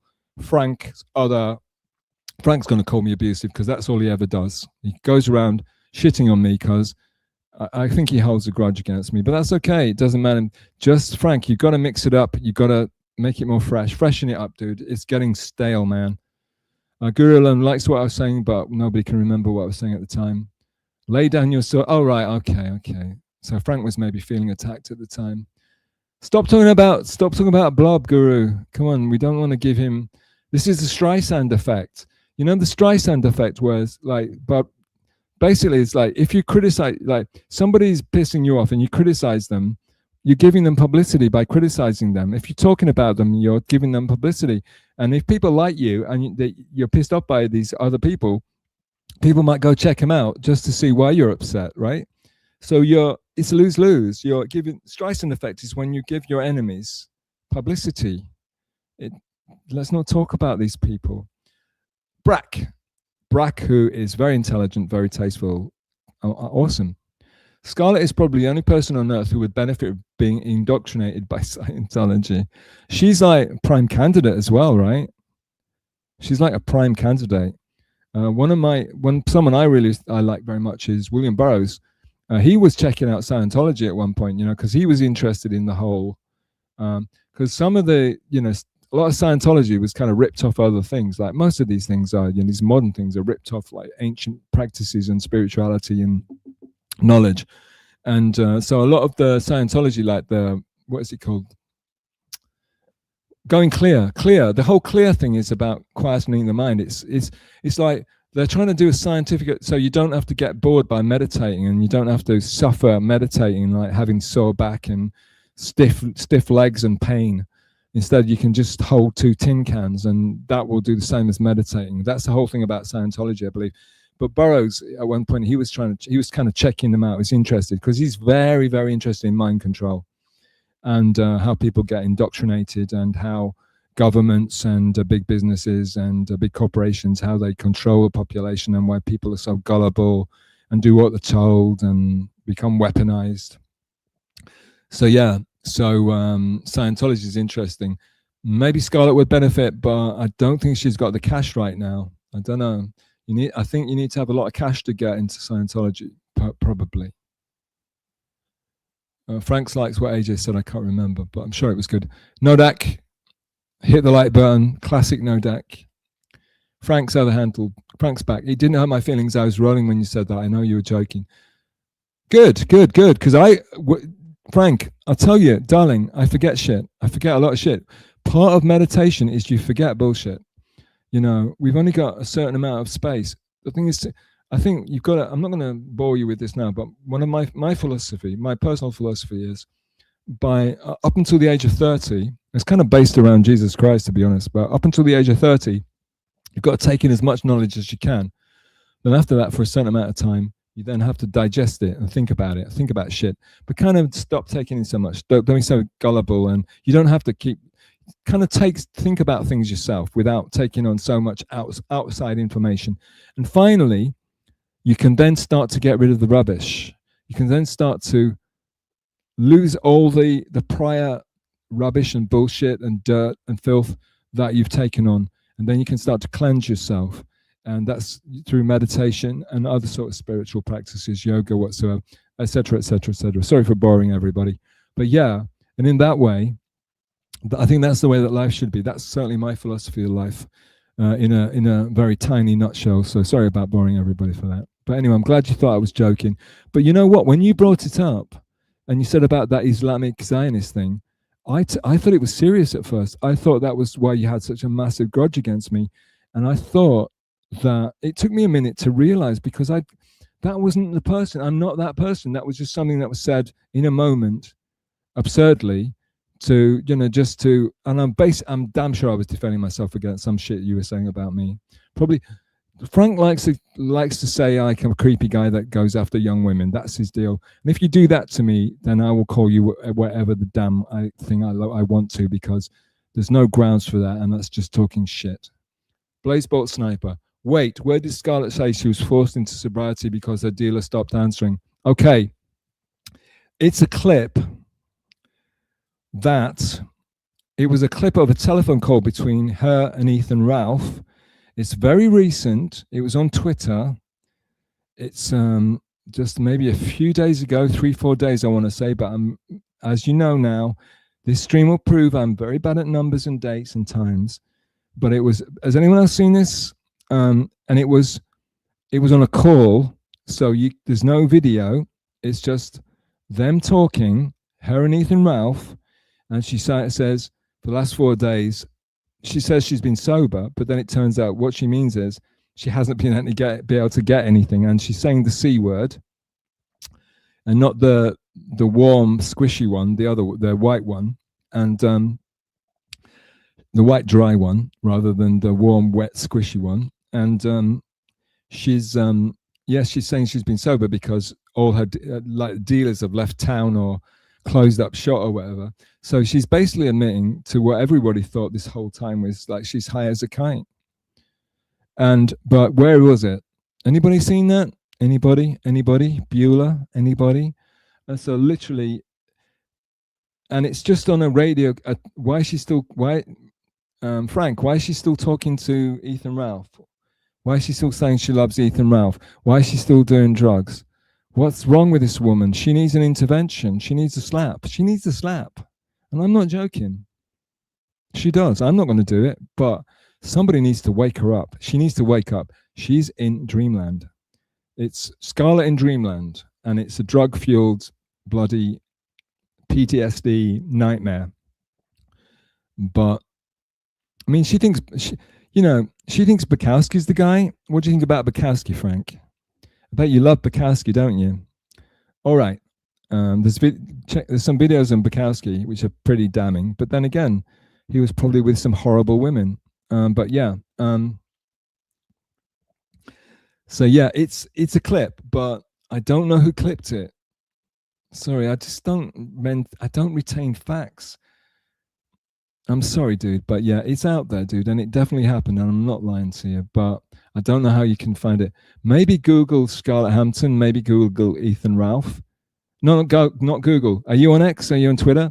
Just go to X and maybe put in Scarlett Hampton and look for media or mentions or something, whatever you do on Twitter.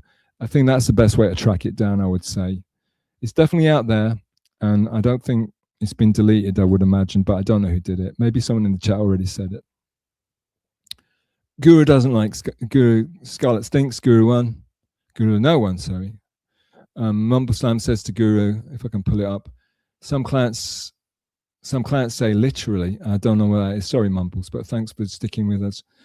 Johnny Cash rules. Yes, he does. Johnny Cash, he's a hero.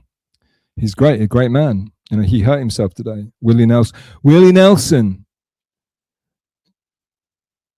Yeah, Willie Nelson. He's a legend. So all the girls I've loved before, that's one of Willie's. I Will Always Love You. Is that Willie's originally? I know it was originally. I know Dolly's famous for it, but did Willie do that one? Yeah, Willie's made On the Road Again, but I don't even like that one. It's just, I remember it. I don't know why, but I remember On the Road Again. Blazebolt Sniper. He's 20 minutes behind, so gregarious with every chat rumination. Yeah, Blazebolt. I know. It's hard to deal with. I know. I keep going to the front of the queue, but this is why I stream. I don't stream because I want to be famous. I don't stream because I want you to give me money. I don't stream because I'm only streaming because I want to communicate with people. And a lot of it is because I want to get my truth out there, because a lot of people talk shit about me. I've talked shit about me, and I kind of want to give my side of the story a lot. So that's another reason. But it's all about communication also, because I love chatting and I like the chat, and I'm trying to assemble the Avengers of the chat. I want to get like all the cool chatters in one place so we can all hang out together. All right. So I know, I'm sorry. I want to know what kind of music you like. This is how I get people. I want to know what kind of music you like. And I want you to say what kind of vocalist you like. I'm pretty sure it's rock, heavy rock, but I don't know. I mean, you could be like a rockabilly. You could be like a G.G. Allen guy for all I know, but you know, Frank, other handle. You're a dude who's not going to have. Are you calling me a dude again? Everyone's calling me a dude today. It's Droog. When you come on this stream, you call people Droogs, like Clockwork Orange style. You're a dude who's not going to have people constantly remind you of doing porn. All right, okay. So I'm a man. I'm a dude who's not going to have people constantly remind you of doing porn and the other shit she's done. All right, Frank. People remind me of doing stuff which I haven't done, which is actually more egregious. And I think you're a mod on their channel. Nobody else knows what we're talking about, but Frank, I'm constantly accused. No one's accused me of being of doing porn because nobody knows about my porn career. I was asked to do porn.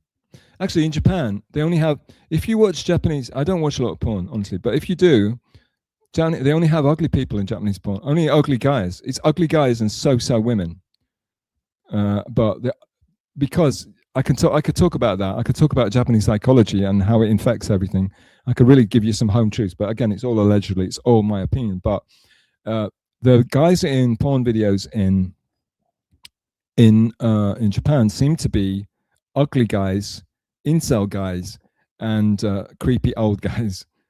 And that's porn stars in Japan, right? It's a different world over here, dude. It's a different world. Anyway, so like, so yeah. But I might have done porn. You don't know. I was definitely asked when I was working in the strip club. You can imagine somebody who owns a strip club, they have other connections. They have interesting connections. So I've seen that side of life too.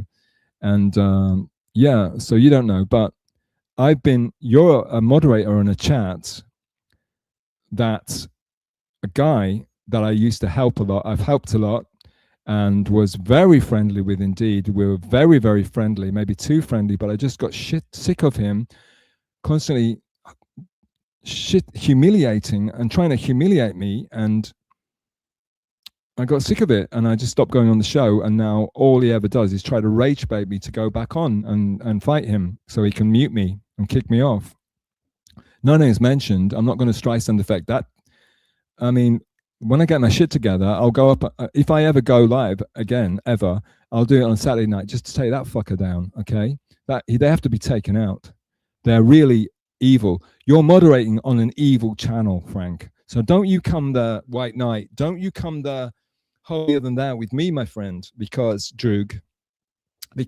you're moderating on the most piece of shit, evil, sociopathic, nasty, humiliating, bullying pit of shit on the internet right now. And that guy constantly accuses me of stuff far worse than doing porn. Far worse. And you're there. You're the mod. So you knew exactly what I'm talking about. Do you ever stick up for me? No, you repeat it. You repeat it to me. And it's nonsense. And he's doing it right up until now. And it's nonsense. But people are stupid. And people repeat it for fun because people have got no other shit to talk about me. So they repeat it. Anything to make me look bad. Anything to take me down. Maybe he thinks I'm going to come after him. Maybe he thinks he's got to take me out before I go live and make sure that nobody watches me and no one takes me seriously. So he talks this shit about me and makes this bullshit up to take me out so that I don't threaten him or I don't take him on because he knows that I hate his bullying shit. And I hate him making shit up. And he's the creepy one. Did you see, were you on Saturday night? Were you on that stream, Frank? Mr. Purer than thou, holier than thou, Frank. Were you on that stream? Did you see the shit he talked about me on there? And the guy, he did a funny bit, which was, he had one of the people that come on his stream pretend to be a male prostitute I think. And then he interviewed him and said, "Is it true that Stealth was offering you money for sex?" That was their funny bit. So what do you think? Is that okay, Frank? No problem with that, Frank. That's fine, Frank, right? Yeah, that's all right. But Scarlett, poor Scarlett, yeah. Poor drugged out of her mind Scarlett. All right. You're a dude who's not going to have people. Sorry for everybody that doesn't know what the hell I'm talking about. It's all bullshit. It's all just made up bullshit, but Frank's okay with that. But apparently Frank seems to have a problem with me. One time I talked to Scarlett and she talked over me, and then she shouted at me because she likes Panhandler. When I defended myself against Panhandler, she shouted at me. And because Panhandler's a regular on MLC, so she's always on side of MLC. I'm thinking just, MLC, I've got to defend it. I've got to say nice things for Kevin. Okay, so you're a dude who's not going to have people constantly remind you of doing porn. No, they remind me of doing more worse shit, and you're the mod on that stream. And the other shit she's done, well, I don't care about what shit she's done. I don't really care. That's her past, so I don't even think about it. You do. I don't think about it. I only think about what she's doing right now, which is not good. It's not good at all, and someone needs to tell her. I just think it's pointless to pile on. I wasn't piling on. Frank, I was getting piled on. So I couldn't have a friendly conversation with her, even if she was conscious, even if she wasn't talking over everybody and not listening to a word anyone said. You'll be all right. I don't know, Frank. Frank, I think maybe Frank is just wanting to get attention, and maybe he's just talking because he's been talking the same shit to me. Sorry, everybody. Frank, I'm going to have to stop replying to, if you're just doing it for attention and to get me to talk to you and get me to talk about you, because it seems like that now. I don't think you're that dumb. I really don't think you're that dumb. So I think you've tricked me into taking you seriously when you're just being incredibly dumb. But anyway, Rudy Bagger, I've been beat up. I've been thrown out, but I'm not. Okay, what song is that?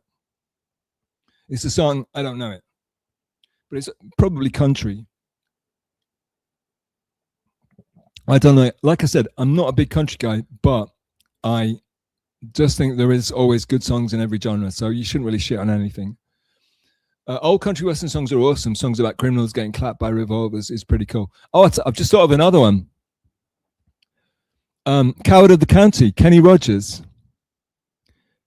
Everyone considered him coward of the county. He tells this whole story about, it's a terrible, sad, depressing story. The other one he did is Ruby. Oh, Ruby, don't take your love to town, right? Which is incredibly depressing. It's about a guy goes off to the war, gets crippled, comes back in a wheelchair, and he's trying to get his wife to not dress up, to go to the local bar and pick another guy up because he's crippled. That's a country song by Kenny Rogers. Can you still hear me, boys and girls? Yeah, you can. Okay. Called Ruby. And it's a really good song, and it's a country song, but it's so depressing. But because it's a kind of like cheerful little tune, I think everyone forgets just how incredibly, incredibly depressing it is. But the funny thing was, Norm Macdonald was talking on some show, a radio show, with his and they were discussing they were really breaking it down how depressing and terrible it was. But that was fantastic, actually. Yeah, Kenny Rogers, really. Okay, final boss is coming. The famous streamer. Electra, you better be trolling because he is worst of the worst. Who are you referring to, Blob? We don't know who he is. Okay, I've got to pour some more water because I'm going to choke.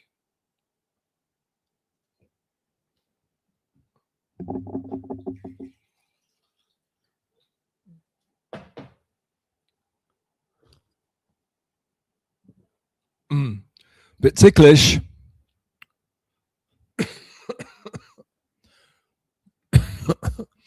Dolly Parton, yes, indeed.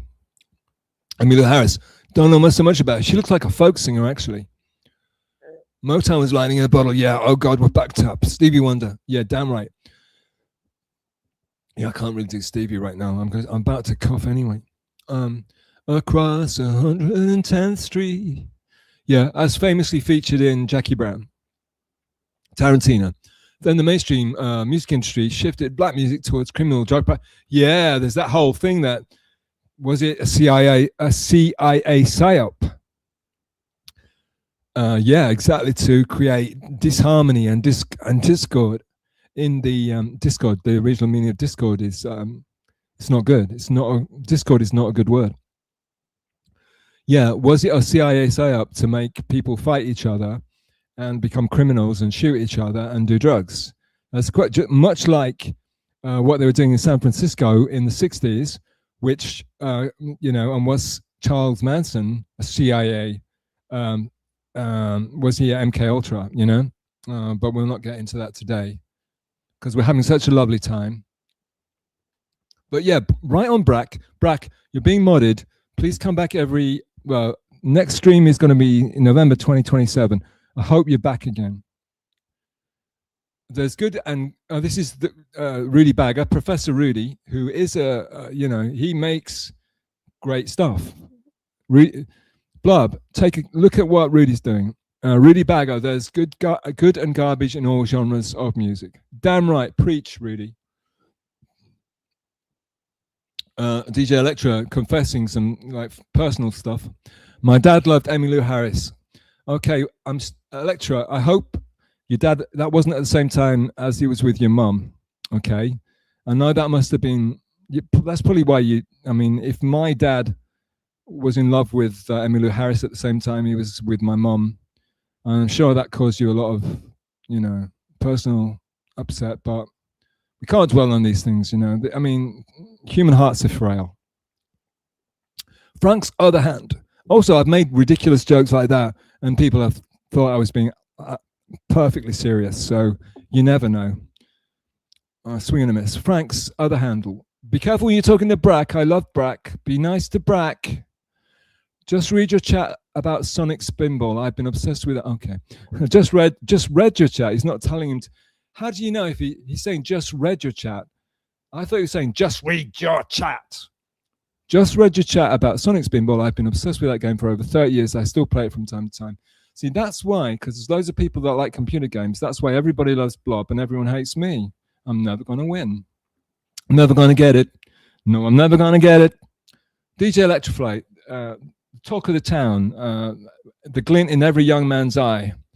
I got some singing advice the other day. That singing should come from the back of your head. I gave you singing advice, and you've obviously forgotten it. I got some singing advice the other day. That singing should come from the back of your head, resonate instead of from your mouth. It comes from your fucking guts. It comes from your thorax. Everybody knows that. I see people saying it to Crimeax all the time. Not that he listens for a second. It doesn't come from here. It comes, okay. Electra, have you ever done yoga or Buddhist chanting? Like, right? Have you, okay. I can't do it. I'll start choking. But listen, this is from my throat. Okay. The whole point about it is to go as deep as you can.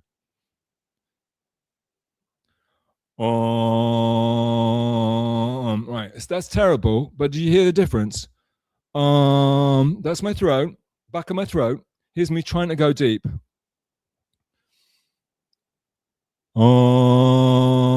Like if you get it right, you can vibrate the building. It's that deep. That's the difference. You've got it. It's way, way, way, way, way down. And a good way to do it is to meditate, because you're breathing to that deep, deep space. So you're singing or you're vocalizing, you're talking from that deep space, not this. Anyway, sorry, I shouldn't really say, I'm not a trained musician at all, but yeah, but resonate definitely, but certainly, of course, not from your mouth. The mouth is the instrument. The mouth is shaping the sounds. The sounds come from deep within you, from deep within the universe, which is inside you, within you and without you. June Carter Cash, country music, we get it. What about everybody hate Miley now? Miley Cyrus, does everybody hate her now? I love when Miley had that haircut, when she had a short girl haircut and she was being really wild.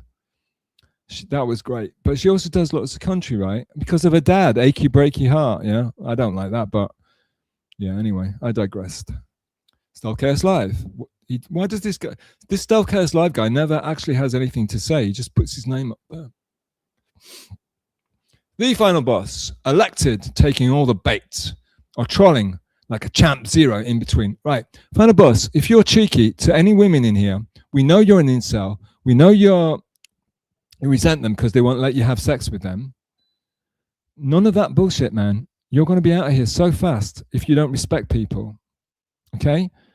Be respectful. You're a small child. Everybody knows it. You're a joke. So just be respectful to the adults, okay? We don't find you cute. Yeah.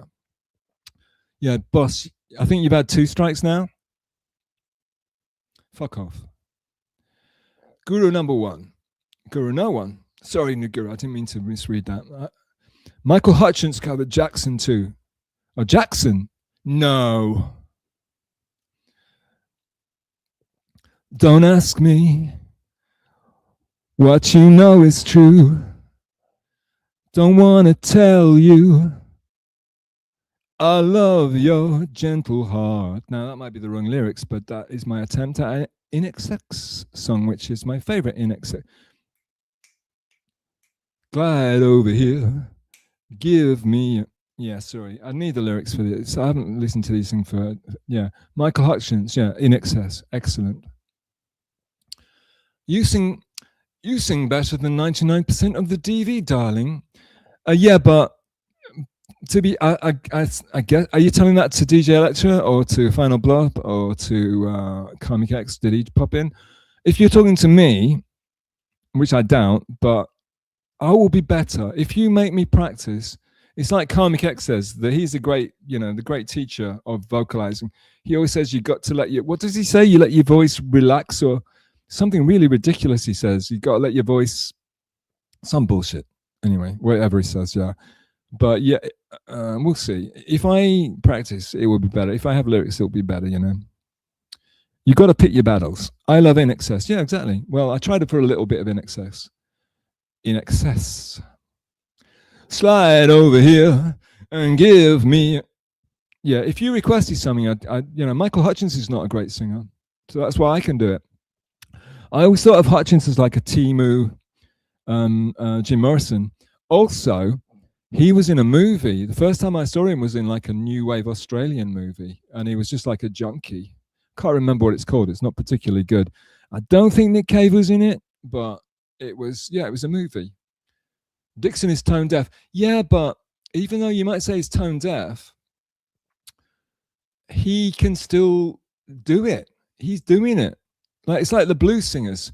Blues singers were not great vocalists, but they were emoting something very primal and very important.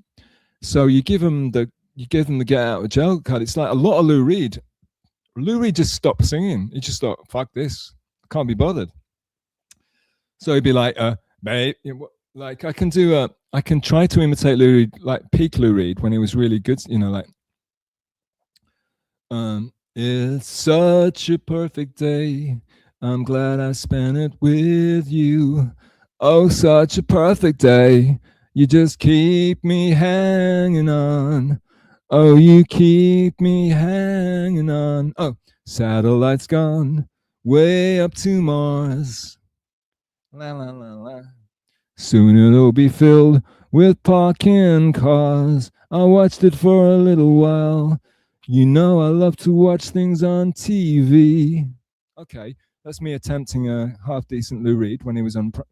But later on, he was like, baby, baby, baby, baby. Like that. He sang like that. He just didn't bother. He was I think he had that Pat Dixon thing of like, he didn't like his audience. So he just like,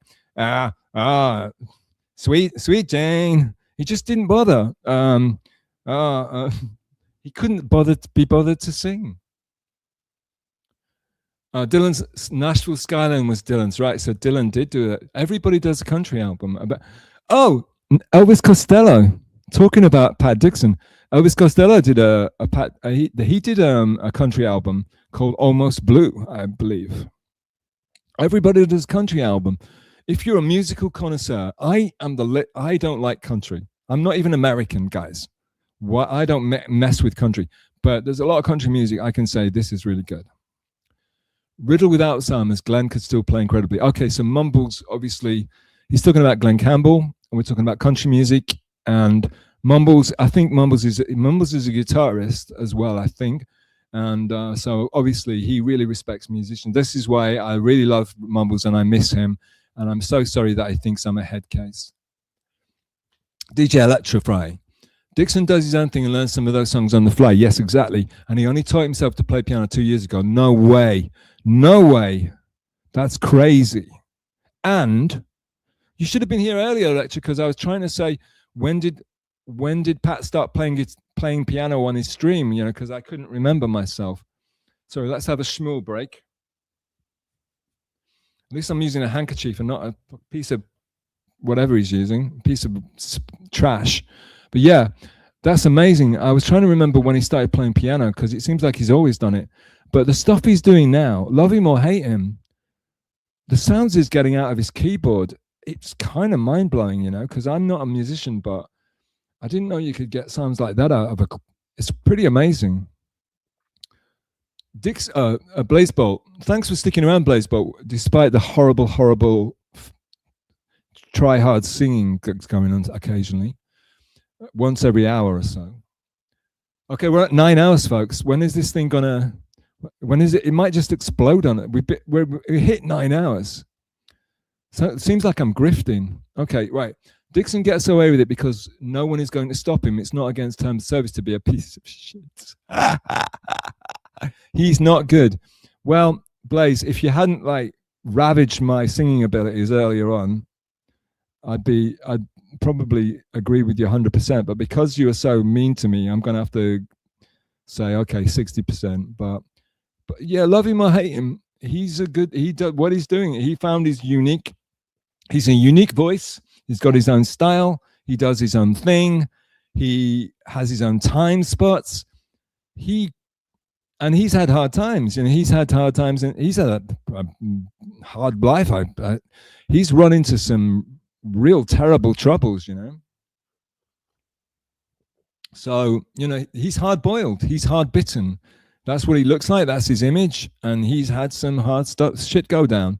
It's like being the life of a stand-up comedian is not easy by any means, and most of them, as we all know, they get into it because they've got some damage. They get into stand-up comedian kind of like, it's like me being on here talking to you guys because I'm in Japan and I don't talk to a lot of interesting English speakers. You know, stand-up comedians get up to communicate and say their thing, you know, speak their truth, or they should do at least, the good ones. But oh my God, Blob is back. You better not mess up, Blob. Autotune is awful. Yeah, exactly. Anything with autotune. I know everybody thinks Kanye, yay, is God. I can't get past the autotune. I just can't. I just can't take it seriously. Ian Curtis has a voice that would throw people off, but I love it. Yeah, Tarnished. Massive Joy Division fan. But if I sing Joy Division on here, people are going to think I'm just tone deaf. Like, you know, if I do an imitation of Joy Division, he's flat as a pancake. He's always flat. I've been waiting for a guy to come and take me by the hand. I'll leave it there. I'll leave it there because, like I said, singing Joy Division. Okay. You cry out. Why don't I know the beginning of it? When I think of Love Will Tear Us Apart, I think of the Swans, because the Swans did a version on red vinyl, and it was kind of Swans did country, kind of. Rick Rubin made them, or was it Rick Rubin? No, but they hate that album. It's my favorite Swans album, but they hate, well, one of them. Why is the bedroom so cold? You turn away on your side. Is my timing that flawed? This is like the Karmic and Gilly song, isn't it? Listen to it. Why is the bedroom so cold? You turn away on your side. Is my timing that floored our respect runs so dry. Yet there's still this appeal that we kept through our lives. Love, love will tear us apart. The thing with Ian Curtis is he's trying to sing like Iggy. So he's a Manchester guy who's not got a particularly good voice trying to sound like Iggy. It's basically, do you cry out in your sleep? All my feelings exposed. That's something so good, just can't function no more. He's doing an Iggy. So yeah, but yeah, it doesn't sound great. Okay. All right, final boss. Final boss is gonna see if he can finally get blocked out of this shitty chat.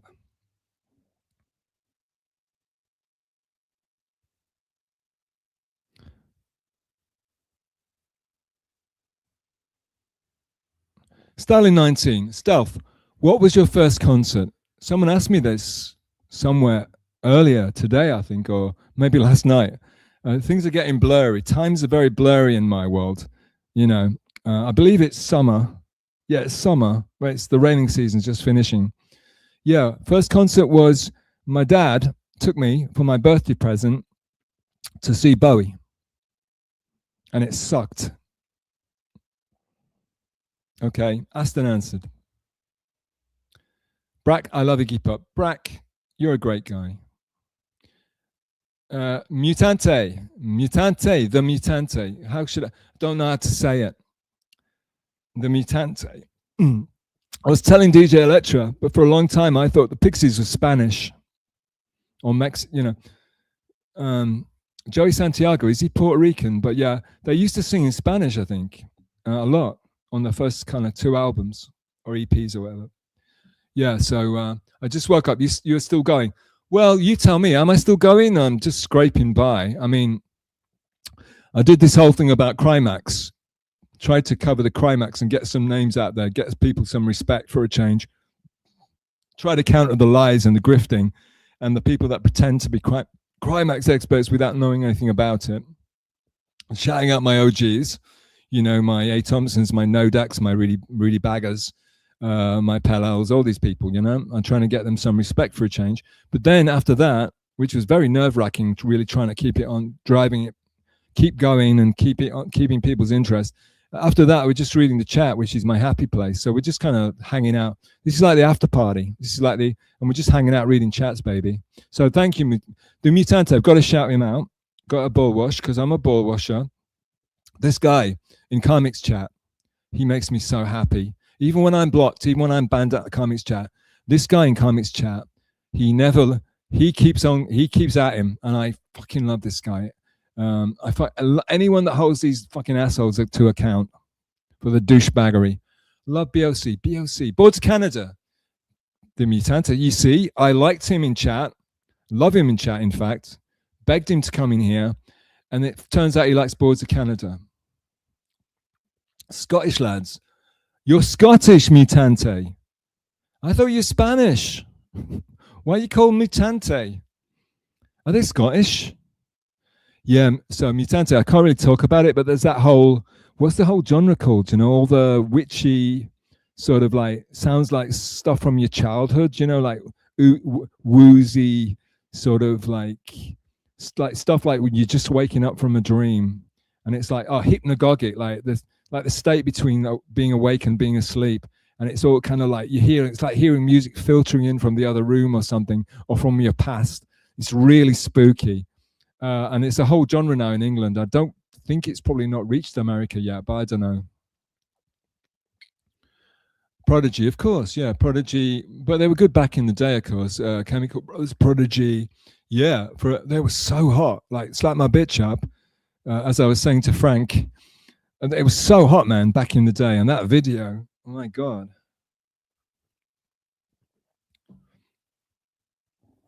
And they even did like some silly like reggae ones as well to begin with. They were kind of silly to begin with, but they really, on that, what's it called, Lay of the Land or Fat of the Land, the one with the crabs on them. I've actually got 2 copies of that for some reason. I'm kind of hoping to sell it for big money. It's a double album. Chemical Brothers rule. Yeah, Chemical Brothers. They do rule. They rule. They produced a song, and they're going for yonks, but they produced a song which is one of the most beautiful things I've ever heard. There's a sample on it, and I can't remember it. I'm such an idiot. I kind of want to look it up now. So talk amongst yourselves, boys and girls. I'm going to look it up now. I'll probably find it pretty fast, because it's one of the most recent tracks that they did. And of course, I'd given up on them for ever making anything good again. But it's just the lyric. They just have a sample in it, and just this one sample is better than most people's songs. You know, I'd hold it up against even Bull Machine, or even like Running. Her Wild Is Her, something, whatever the fuck it's called.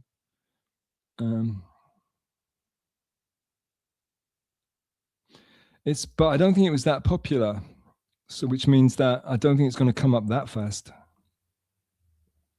Sorry about this. This is very unprofessional. I know. What the fuck? Shit. Oh, I'm not used to looking at this stuff on my iPhone, and it's not helping. It's not good. God damn it! Let me see the whole everything. Oh, this might be it. Oh!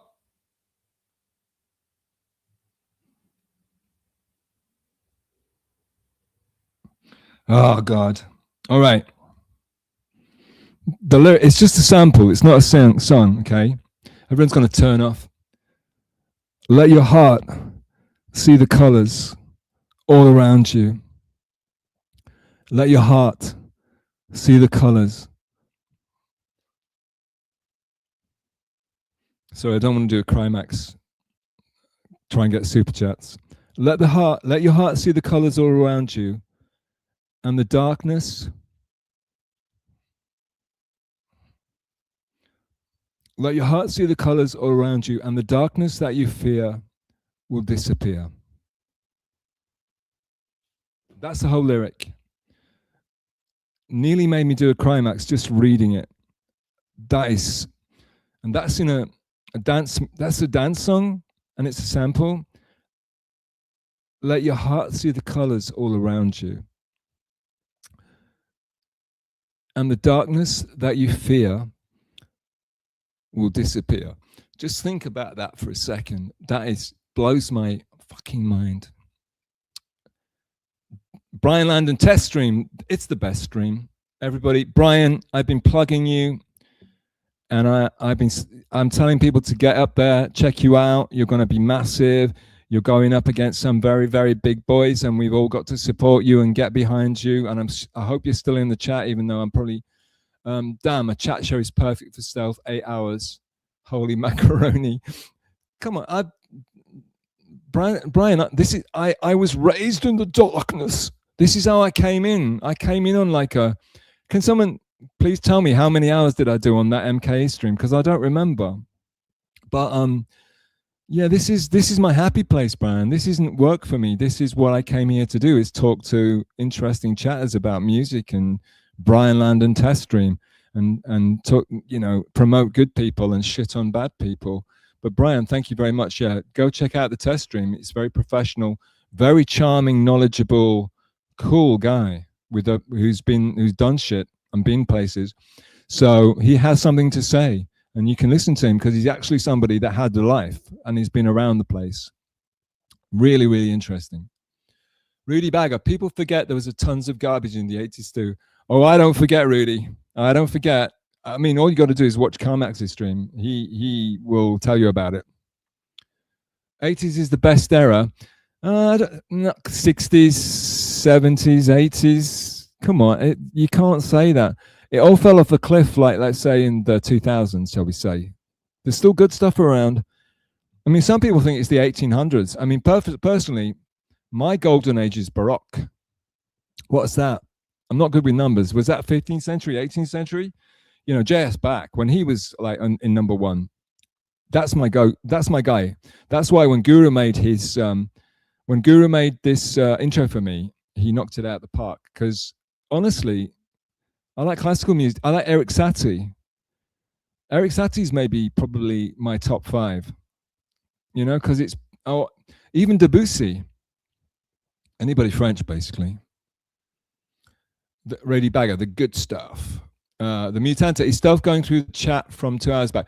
No, I keep jumping to the front of the queue, and then because I'm so rubbish at reading chats, I keep going behind by hours and hours and hours.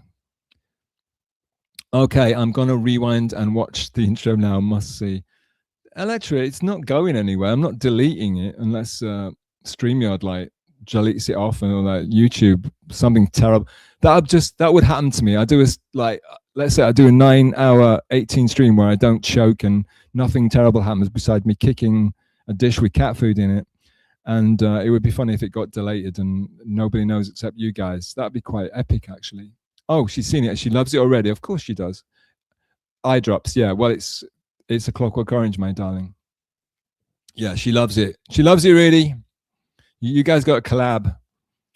Yeah, Rudy. Oh, that's perfect. See, Rudy, that's perfect. Beautiful. Great work, Rudy. Stalin, spot on, of course. Ich liebe dich.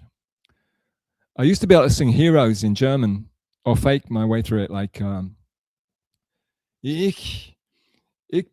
hold on.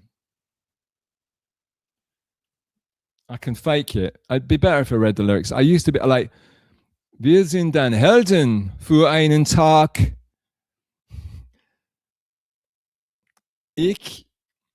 No, I can't. I'm embarrassing myself. Okay. You loved it. Stop it. Brian, Blob, don't be jelly. Yeah. Brian took Blob. When I fell in love with Brian and the wonderful test stream, the Brian Landon test stream, but all the cool kids are calling him Brandon now. Because Brian Landon is a long word. Just call him Brandon. He loves it when you call him Brandon. And tell him that tell everybody Stealth came up with that. It's compact, it's more useful, more usable. Yeah, so yeah. One of the reasons I fell in love with Brian Landon and his test stream, the best stream, allegedly, is the fact that he had a blob on, this blob boy on, and he said, hey, Blob. No, Blob was in the chat talking shit like he's done tonight.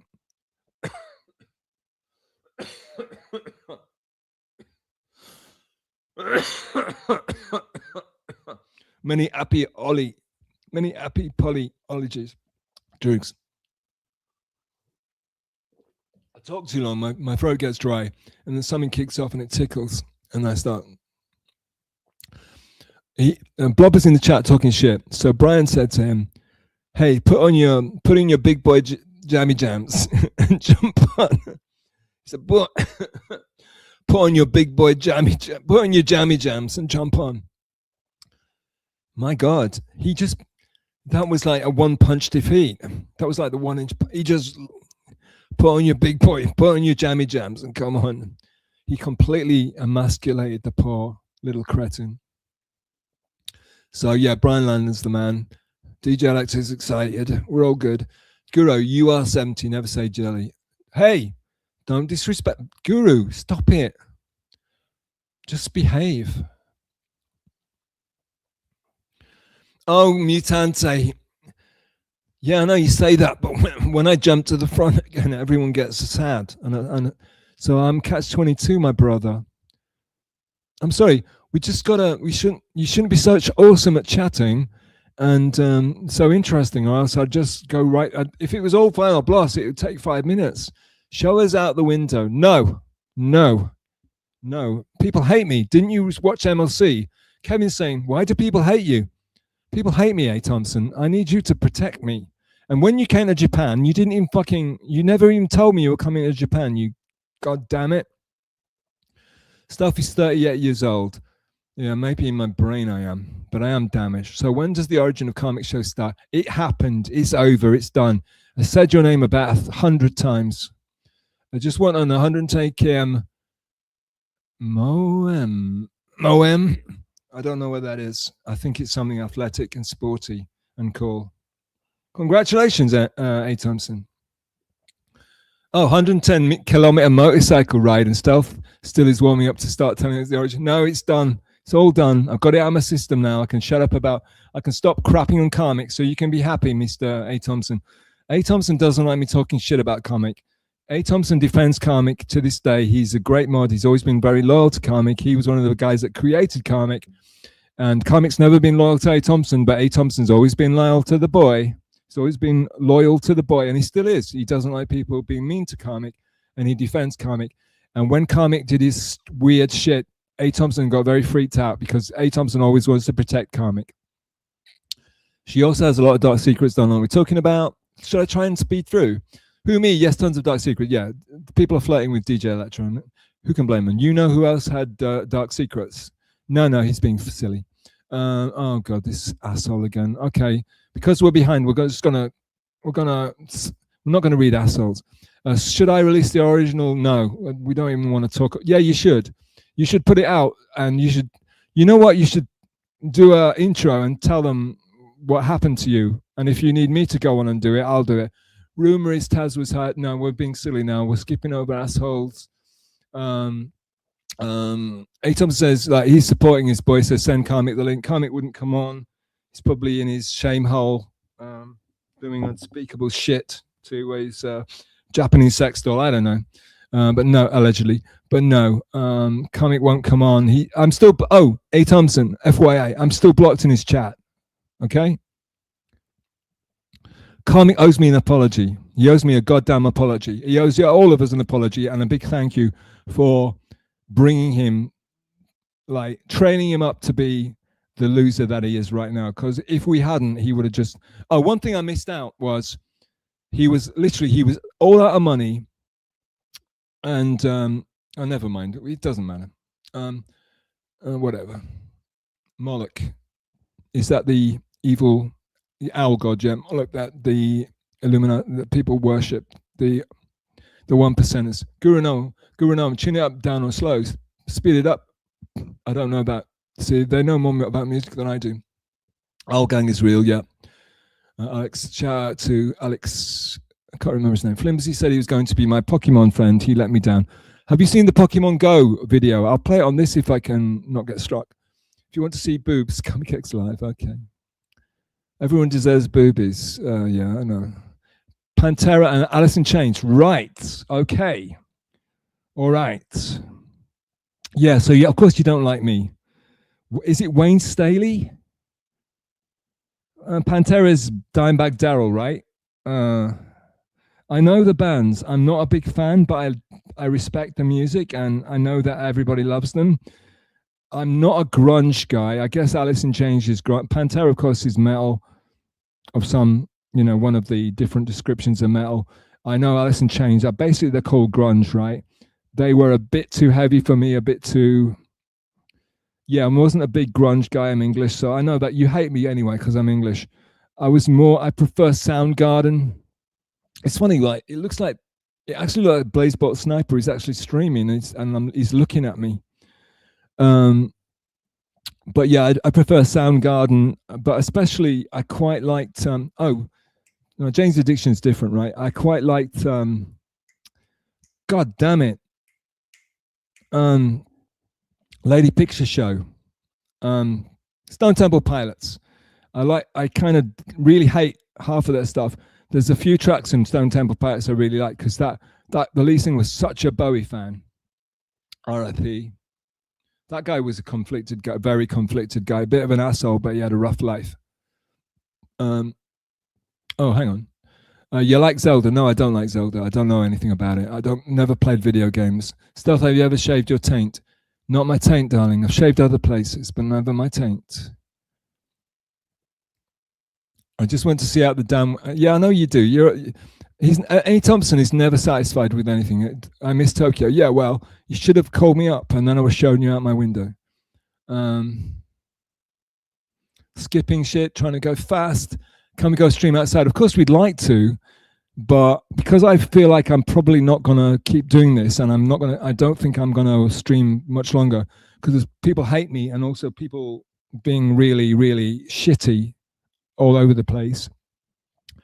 For whatever reason they are, I don't think I'll bother. I think I'll just, I'll just go do something nicer, more fun. Brack, I didn't day the age thing as an insult, just the elder status. Brack, whatever it is you're trying to say, I'm with you, guy. I believe in Brack. Put you in a box, a cardboard box. Is that Living in a Box? I don't. It's an 80s song, I think. It's Scarlet Allowed in Japan. She seems to have trouble. I don't want to speak ill of the dead, but she seems to have trouble getting on planes. Am I right? I think he's a shark. Who? His eyes do that weird thing. Like a doll's eyes, you mean? Dead, like a doll's eyes. Is that what you mean? Scientology wants your dollars. Yes, indeed. Do they still? Some Scientologists tried. I think Scientologists, they invested in land, and I think they make all the money from the profits from renting out land now. I don't think they even need. Do they even care about getting new members and stuff? They've already got they've invested so well, and they're making so much money on rent and stuff. I don't think they get much of their and they're so discredited and have been so covered. I don't think they get much money from the actual, tithing. How many watch hours now? Who cares? But it's because I'm gonna retire after this, so this will be my one and done. Doing a one and done is cool, right? I mean, am I right? Oh, I heard a weird noise then. I think it's the aliens, the chip in my brain. It's we're on 9.5 hours now, and the other one was just here we go. Blaze Bolt Sniper, here we go. You're running your game of Scarlet like you did with Electra. Oh my God, here we go. Someone creating a narrative. Someone knows too much about me than somebody I've never seen before, so obviously it's an out. You're running your game on Scarlet like you did with Electra. You initially mean to her, then made up with her on Calm Stream. Now you are overly complimentary, hands yellow, heart red. Okay. Now, by saying that, of course, you're trying to trash me, but what you're actually doing is trashing Electra. Electra said on Crimeax Stream that I'm not Electra's type. And she said that on Crimeax Stream. And what you're actually doing is you're dissing Electra, and you're calling Electra stupid and thinking Electra would ever put up with any of that shit. I'm not running any game. Electra wouldn't have any game. And anyway, if you think I'm not trying to run a game, I'm just trying to run a stream. It's crazy shit. Yeah, of course, because he's insulting you. Like you would be tricked, or anyone could do that shit to you. Pet Shop Boys being boring, classic guru. Okay, yeah. Because we were never being boring. Yeah, I can't do. Oh, it's my running shorts are making weird, dry material noises. It's scary. I can't sing. I can do Krymax X attempted West End. No, I'm not doing it today. Being boring is a fantastic. Again, it's it moves me a lot. We were never being boring. It's very, very profound. A lot of Pet Shop Boys stuff is. I mean, I know most Americans think, they're gay. That's a joke. Being boring is incredibly profound because it's based on what's she called? Which Fitzgerald? Zelda Fitzgerald quote, right? Scott F. Fitzgerald's wife, Zelda, and she was talking about in the 1920s. The Pet Shop Boys, they say in the 1970s, right? So they thought the 1970s were the best, not the 1980s. But yeah, so being boring is we were never being boring because we were never being. They were never being bored because they were never being boring. You can never be bored if you're an interesting person, right? Most people think this is incredibly boring, but if you're doing something interesting in the chat, then you won't be bored. Pet Shop Boys are awesome. Pet Shop Boys are fucking amazing. Rad even. Yes, they are rad. I'm talking to Stealth about Scarlet. I'm not polling the audience. Yeah, Blaze Bolt. Who are you, Blaze? We know there's something going on. Come on. But forget about you. Okay, Blaze, I'll play the game. Is this Frank again? All right. So listen, Blaze. Scarlet is ex-porn star. No shaming. But she's an ex-porn star. And also she's recovered. She's been known to take substances, shall we say, right? And possibly whether it's due to trauma and she's had a trauma, like seems to have some sort of traumatic life, as a lot of people in that industry do seem to have. And she's been around some very rough people. And I've experience of being around people. I've been around, for example, strippers, and I've dated strippers, right? And some of them are extremely lovely. Some of them turn out to be because some of the people, and in Japan it's different. It's a very different ball game. So it's not what I'm talking about is probably not what you guys are picturing. But you know, and some people that get into that game, they get into it because they're forced into it, you know. Or in Japan, some of them are like ex-ballerina. One of my girlfriends was like an ex-ballerina, and she was doing it because she loved to dance. And, you know, because to be a ballerina is a very, very, very, very harsh, controlled existence. It's like almost not living. You're just a ballerina and that's it. You're not a person. And I'll tell the story another time. I don't want to bore you with like, what are we, 9 hours 30. So like, yeah, so I met some wonderful people, strippers, right? But also there's some very damaged, dumb, dopey people. I guess it's the same with everything in life. But yeah, like, but Scarlett, just think about it for 20 seconds. Now, there's a lot of things you don't know about me, but Blaze Bolt Sniper, I opened my streaming career, if you can call it a career even. I opened my streaming channel with 3 videos of me meditating for a ridiculously short amount of time. But that should give you a hint of why my lifestyle might not be okay with an incredibly dramatic, possibly mentally damaged person who likes doing substances and has been in the porn industry. We might not be very compatible, okay? Because my real life is maybe something that you might not be able to comprehend what I'm actually into and what I'm actually doing with my life. And that's good. That's the way I like it. The same goes with the other accusations that I get about women, because that was never going to happen because my girlfriend wouldn't like it for a start, right? I was just playing around with some bizarre person that might have been catfishing me. It might have been a guy trying to trick me into thinking they were a woman so they could expose me and ridicule me, which a lot of people seem to want to do.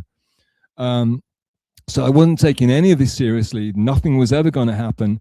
And most people think, you're talking to Scarlett because you have some sort of sexual pretext. You want to have sexual relations with her. What if you just want to talk to her? Why does it always have to be about sex? I'll tell you who thinks that. It's the incels that all they think about is sex because they can't get any. So they've got, you know, their brains are warped and all they think about is sex and their lives are ruled about sex. If you're having a normal life and you've had a normal life, it's not the be all and end all, brother. It really isn't. So I might want to talk to her about things other than sex. I might not have any sexual desires in her. She's not my type. She's a bleach blonde. She's got a very strange face. And also she's incredible. She seems to be tiny and short.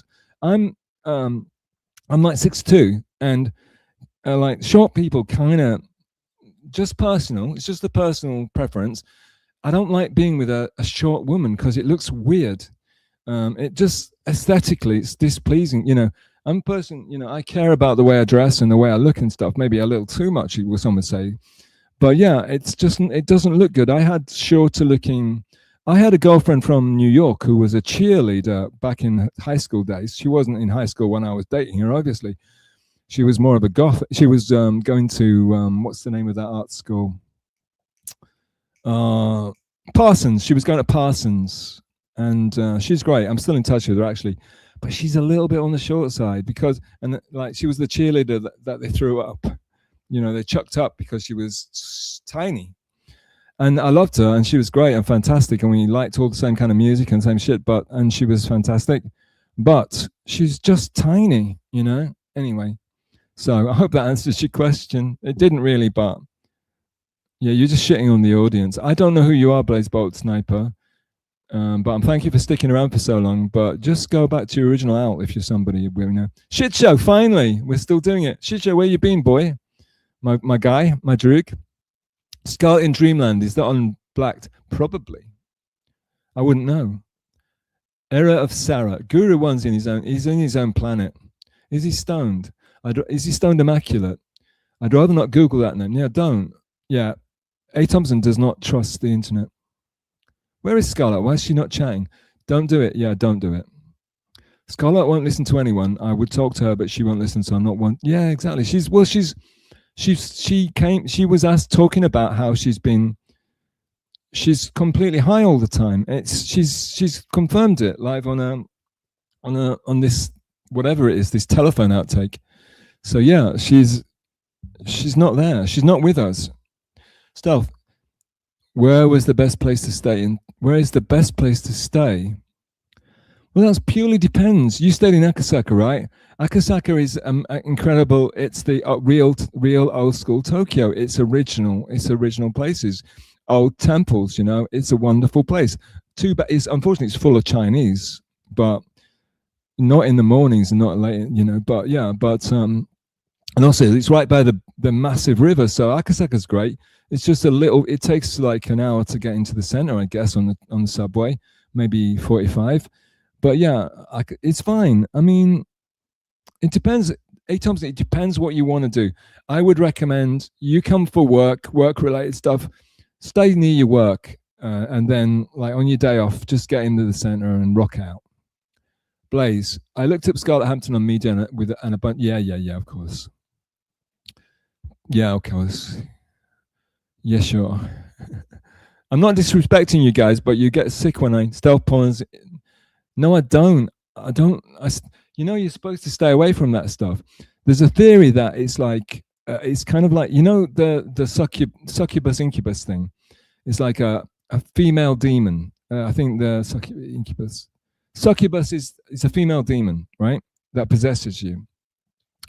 So there's a theory that's like, when you're doing that thing, you're kind of having an out of body experience. So you're almost like, it's kind of like you're out of your body because, you're in a precarious situation. You're very weakened men.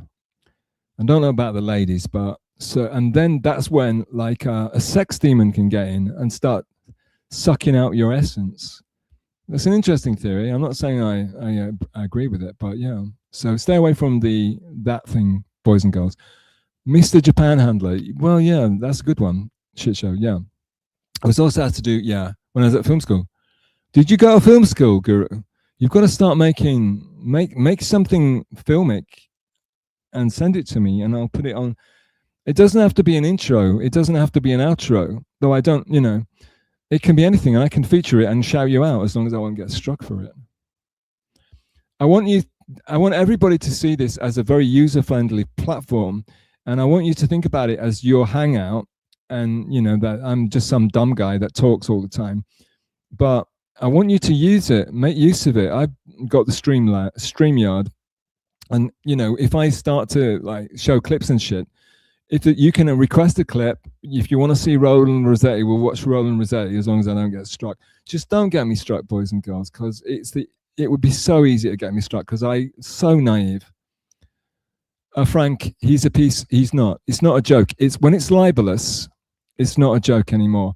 He's saying outrageous shit.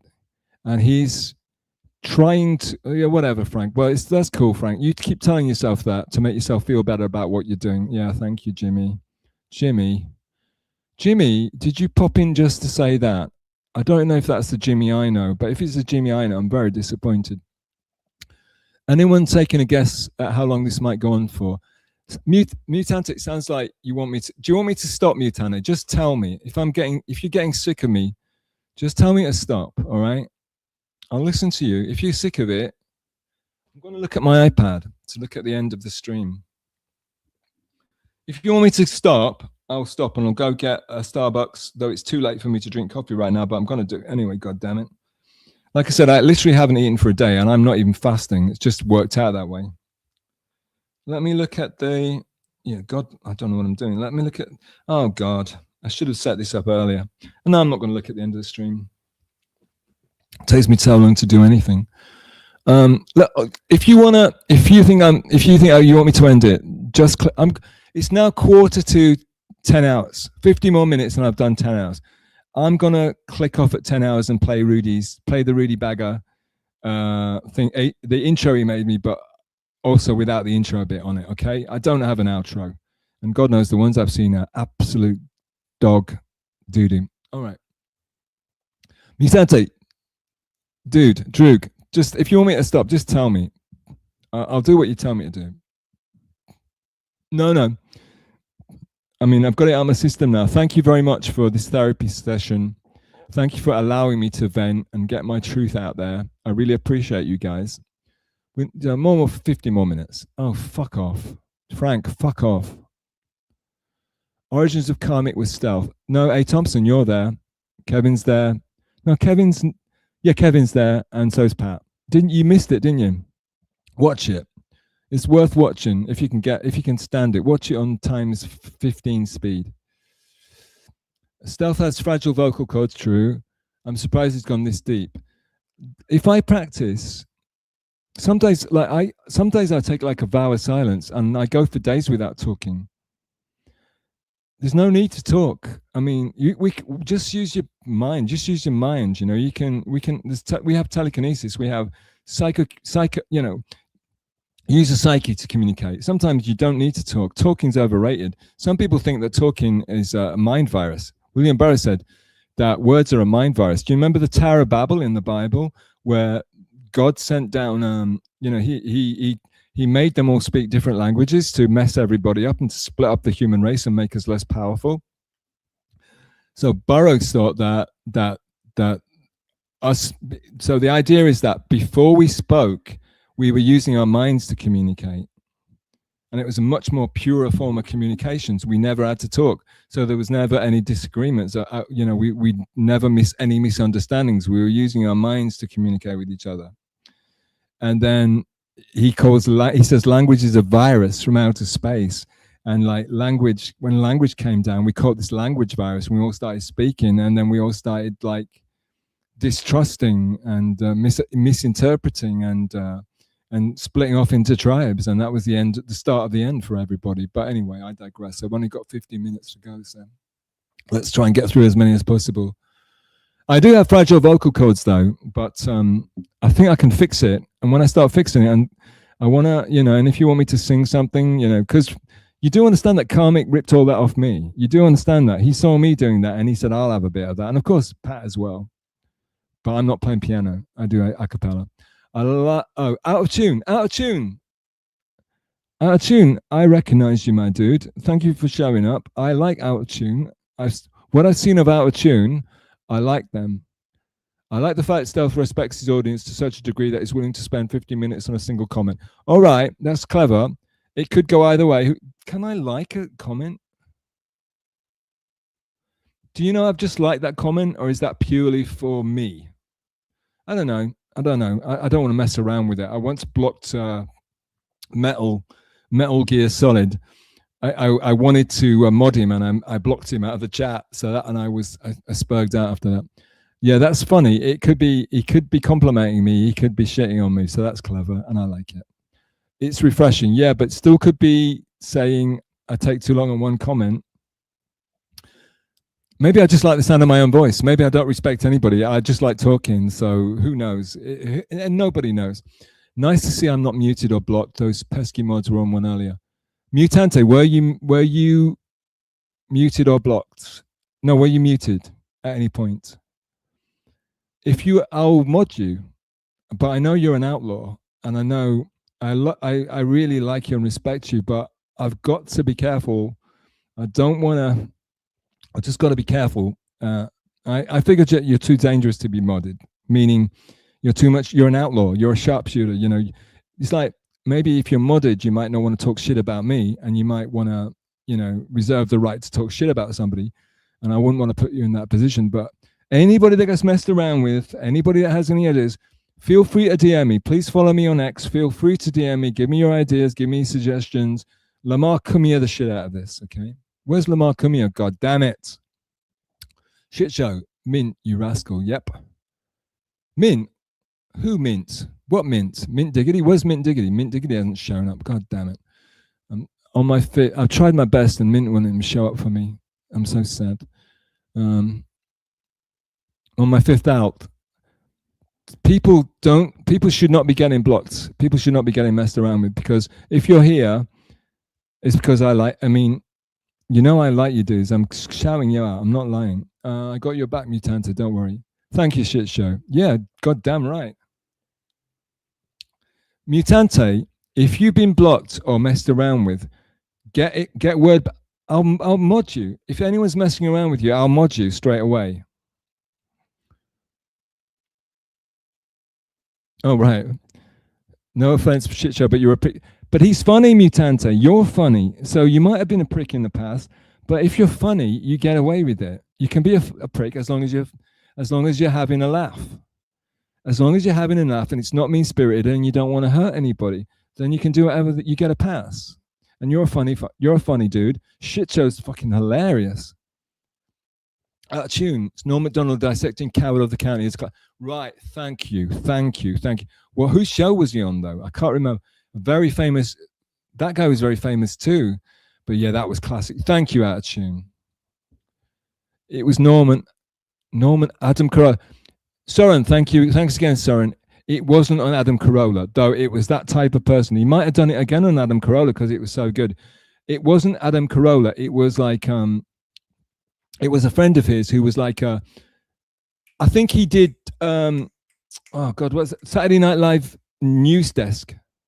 The guy that I know Norm did it, but it was another guy like that who did SNL news desk, maybe before or after Norm. Maybe it was the guy that took after Norm, went on after Norm, got fired, and felt bad about it. So we would always have him on his show, and they were good friends.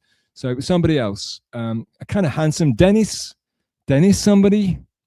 Wasn't Dennis Leary, but yeah, I don't know. But yeah, it was something like that. But he might have done it again on Adam Carolla because I like Adam Carolla as well. Mutante, was there a mod meeting before this live where they discussed ruining the stream? Mutante, no, no. But you'll be modded if people are messing with you, and you feel like you don't want to come here anymore. I'm going to mod you, and just I don't know. Oh yeah. Oh well, what? I guess I don't know. I guess it's like, oh God, it's 10 hours long. It's going to be hard to read to read the whole thing. And, you know, also I think the most important thing about a stream is the when the live chat replay, right? That's for me. It's the most important thing, more than me talking. Is the live chat. I'm worried about like a 10-hour stream. What's going to happen? Will they have live chat replay? Better have. Otherwise, I'm going to have to do it all again, like in November 2027. Mutante, you're gold, man. I'm gonna mod you, okay? And then if you don't want it, you can tell me. Dabbling Down Under is showing up. Our friend from Australia, very nice chap. He's maybe too nice. He's nice to shitheads too. 8 hours. Holy shit, Stealthy. You've got the streaming bug.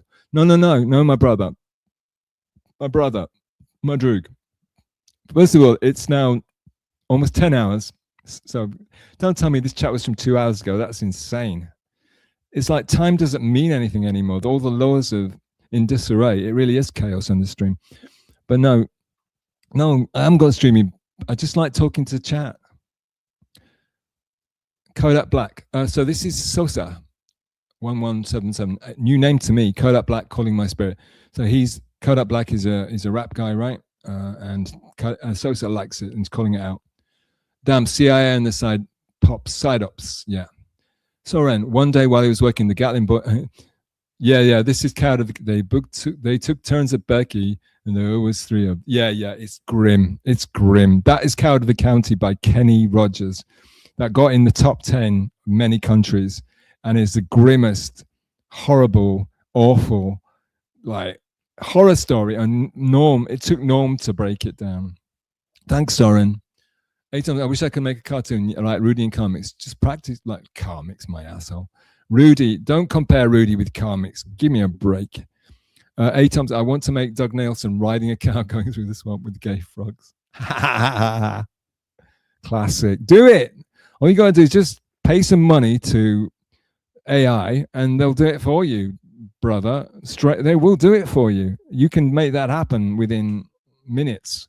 All you got to do is subscribe. Yeah, Doug Nelson. We want you to sub to Doug Nelson, and because he hasn't bothered to show it, but we like him anyway. I miss Norm. Yeah, Norm, the king. R.I.P. Norm. Your mods have timed everyone out. So don't say that, please. Please don't break my heart. I thought it was going so great. Comic sings from his bunghole. Yeah, 1000% shit show. Comic is a good. Comic sucks ass. Comedy died when Gilbert and Norm passed away. Well, that's possible. Yeah, very possibly. Out of tune. I like your. I like the cut of your jib. Left us with Mark Normand. Norman's not bad, is he? I mean, I know he's a bit odd, but we're doomed. All right, come on, don't get pessimistic. There's other. Just go out and we don't have to listen. You know, we don't need comedy if you have a good life anyway. Just look after yourself, boys and girls. It comes from. Also, they've left. There's tons and tons of old stuff, and you know you can. It's good at rewatch. You can keep rewatching it, and you can rediscover stuff as well. You know, so the good stuff you can keep watching, and it kind of gets funnier, to be honest with you. It comes from the gut. I learned how to control. Oh, this is breathing, I guess. Tarnished Maiden. It comes from the gut. I learned how to control it playing a trumpet in concert band in school. LOL. Yeah, exactly. You from the gut. Yeah, exactly. And they say the other thing about your gut is you have the second brain in it. You got a lot of nerve cells in your gut. Soren, good to see you, DJ Electro Out of Tune. Yes, and weirdly bugs up. What about me? Nobody said hello to me. Nobody said hello to me this whole stream. Fair enough. That's fine. Yes, and weirdly, Bob Saget. I really appreciate his podcast and Anderson. Bob Saget podcast. But yeah, okay. Hey, so what we got? We got what do we got? We got 6 minutes. Should I skip? Should we do final thoughts? Should I skip to the front of the? Right, I'm at the front. A. Thompson. Okay, this is I'm going to shut it down at 10. Okay, I'm going to play Rudy's clip again. A. Thompson, oh my God! After watching all these Netflix comedy specials, you realize how talented Polish show's comedy really is, and that is a sad show. Really? I don't know about that, Madrug. Send Felicia. No, can't do that. All right, I'm going to have to go backwards since you're not chatting anymore. You got a call-in number? No. Has everyone left? Dennis Miller, 100%. It was Dennis Miller. Thank you. Hey, Thompson, you diamond. It was Dennis Miller, boys and girls. Soren, it was Dennis Miller. Stealth, next time I'm in Japan, can you show me those KTVs where the women look like anime characters and think L is L? I don't know what a KTV is, brother. We got a new comment. Oh, no, it's only A. Thompson. It's me and A. Thompson. Finally, we're alone. Out of tune. No, I wasn't being sarcastic. I like that you go in depth with comments. Most streamers tend to ignore their audience, and you don't. It's a compliment. Yeah, out of tune. This is how I came in. I started like reading comments on an MKE stream that went on all night, and I enjoy the stream. I like chat more than I like the streams. I like chat more than I like the host of podcasts, and I've always been like that. And also, so it's like my happy place to read chat. And also, what I say about this stream is that the chat is the stream. Okay. What's it called? Brian Landon says the test stream is the best stream. I say the chat is the stream. Tommy's still around. I'm sure he's not sit through the whole thing. It's not really. But he's having a good time by the look of it. Guru, hit the fix me button. Hang on. Yeah. Jesse Angel, chat is where it's at. Jesse Angel, the avenging angel, the dark angel, Miss Jessie. She don't take no crap. Give her some respects. Okay. Back to the older ones. Jimmy, is this Jimmy After Dark or is it a different Jimmy? Is it Jimmy Osterberg? Jimmy, don't quit. Shmuley's hated and it fuels him in his failures. I'm just going to take a 1 year break, if that's okay. Well, a bit more than in November. It's just over 1 year, but that's not unreasonable, is it? Surely. I mean, I've done 10 hours. I was trying to be an extra in the next Alien Earth season. They moved it to England. Yeah, they used to shoot everything in England in Pinewood because it's cheaper over there. Enter the Void. Yes. What's his name? French. Enter the Void. Yes. Set in drug-fueled movie. Yeah. You know what? That is very. It's not really like that in Japan. Actually, I met him. I met the guy. What's Irreversible? Kane. God damn it. Leos. No, Leos Carax is a different director. God damn it. What's his name? Never mind. Yeah. Very cool. Very cool, A. Thompson. You always surprise me and astound me. Yeah, I read that one. Don't hate on DJ Gooners, it's a movement. Tommy, what are you doing, Tommy? Tommy, make me into your ideas, man. I want to stay where that weird DMT movie, yeah, Into the Void, yeah. I know some of the places, but the thing about Tokyo is that everything closes and opens so fast. Before you know it, your favorite bar is gone, baby, gone. Your bar is gone, and and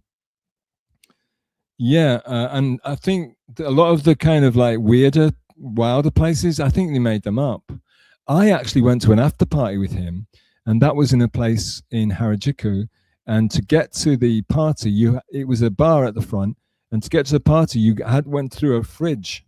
It's like a speakeasy, and you actually went through a fridge to get into the private room where the party was with that designer whose name I can't. He's an infamous designer, not designer, director. So, a Blaze Bolt Sniper, or are you? I like that you think I'm an alt account. No one's bashing you, baby. You're being paranoid, darling.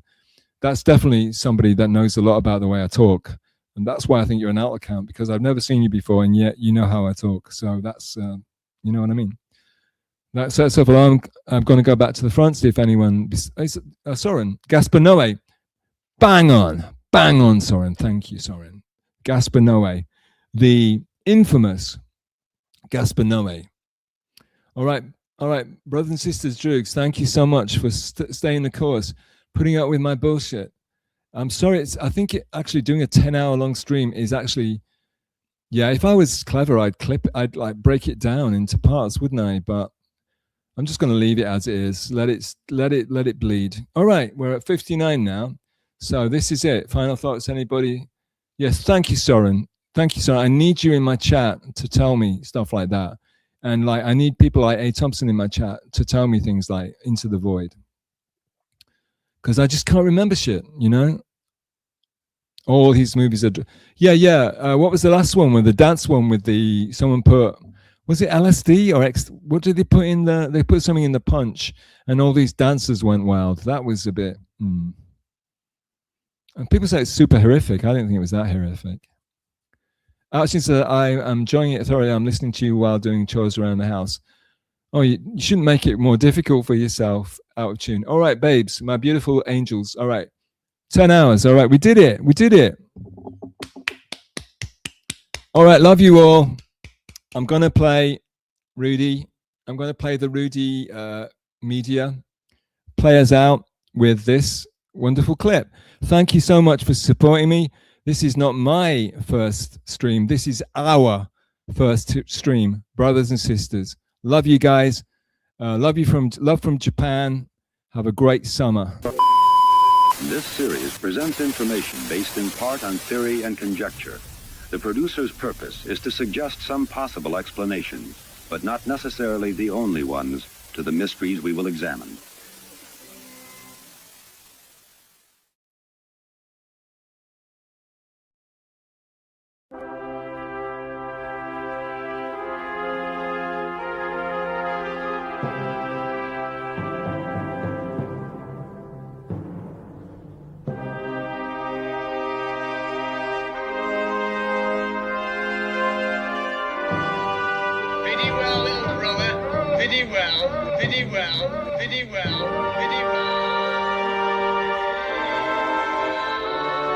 Let's say we take as the basic supposition,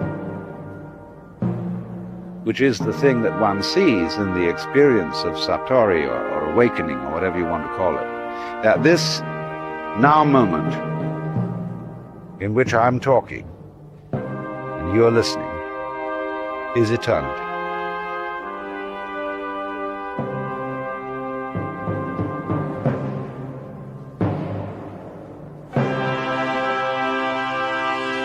This is it. So you don't need to do anything at all. But the difficulty about explaining that is that you mustn't try not to do anything, because that's doing something. And how to explain that? Because there's nothing to explain. It is the way it is now, see? And if you understand that, it will automatically wake you up.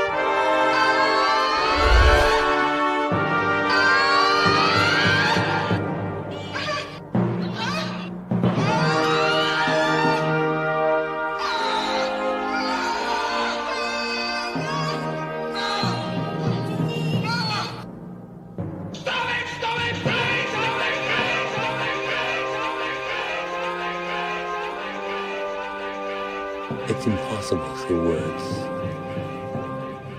to describe what is necessary to those who do not know what horror means.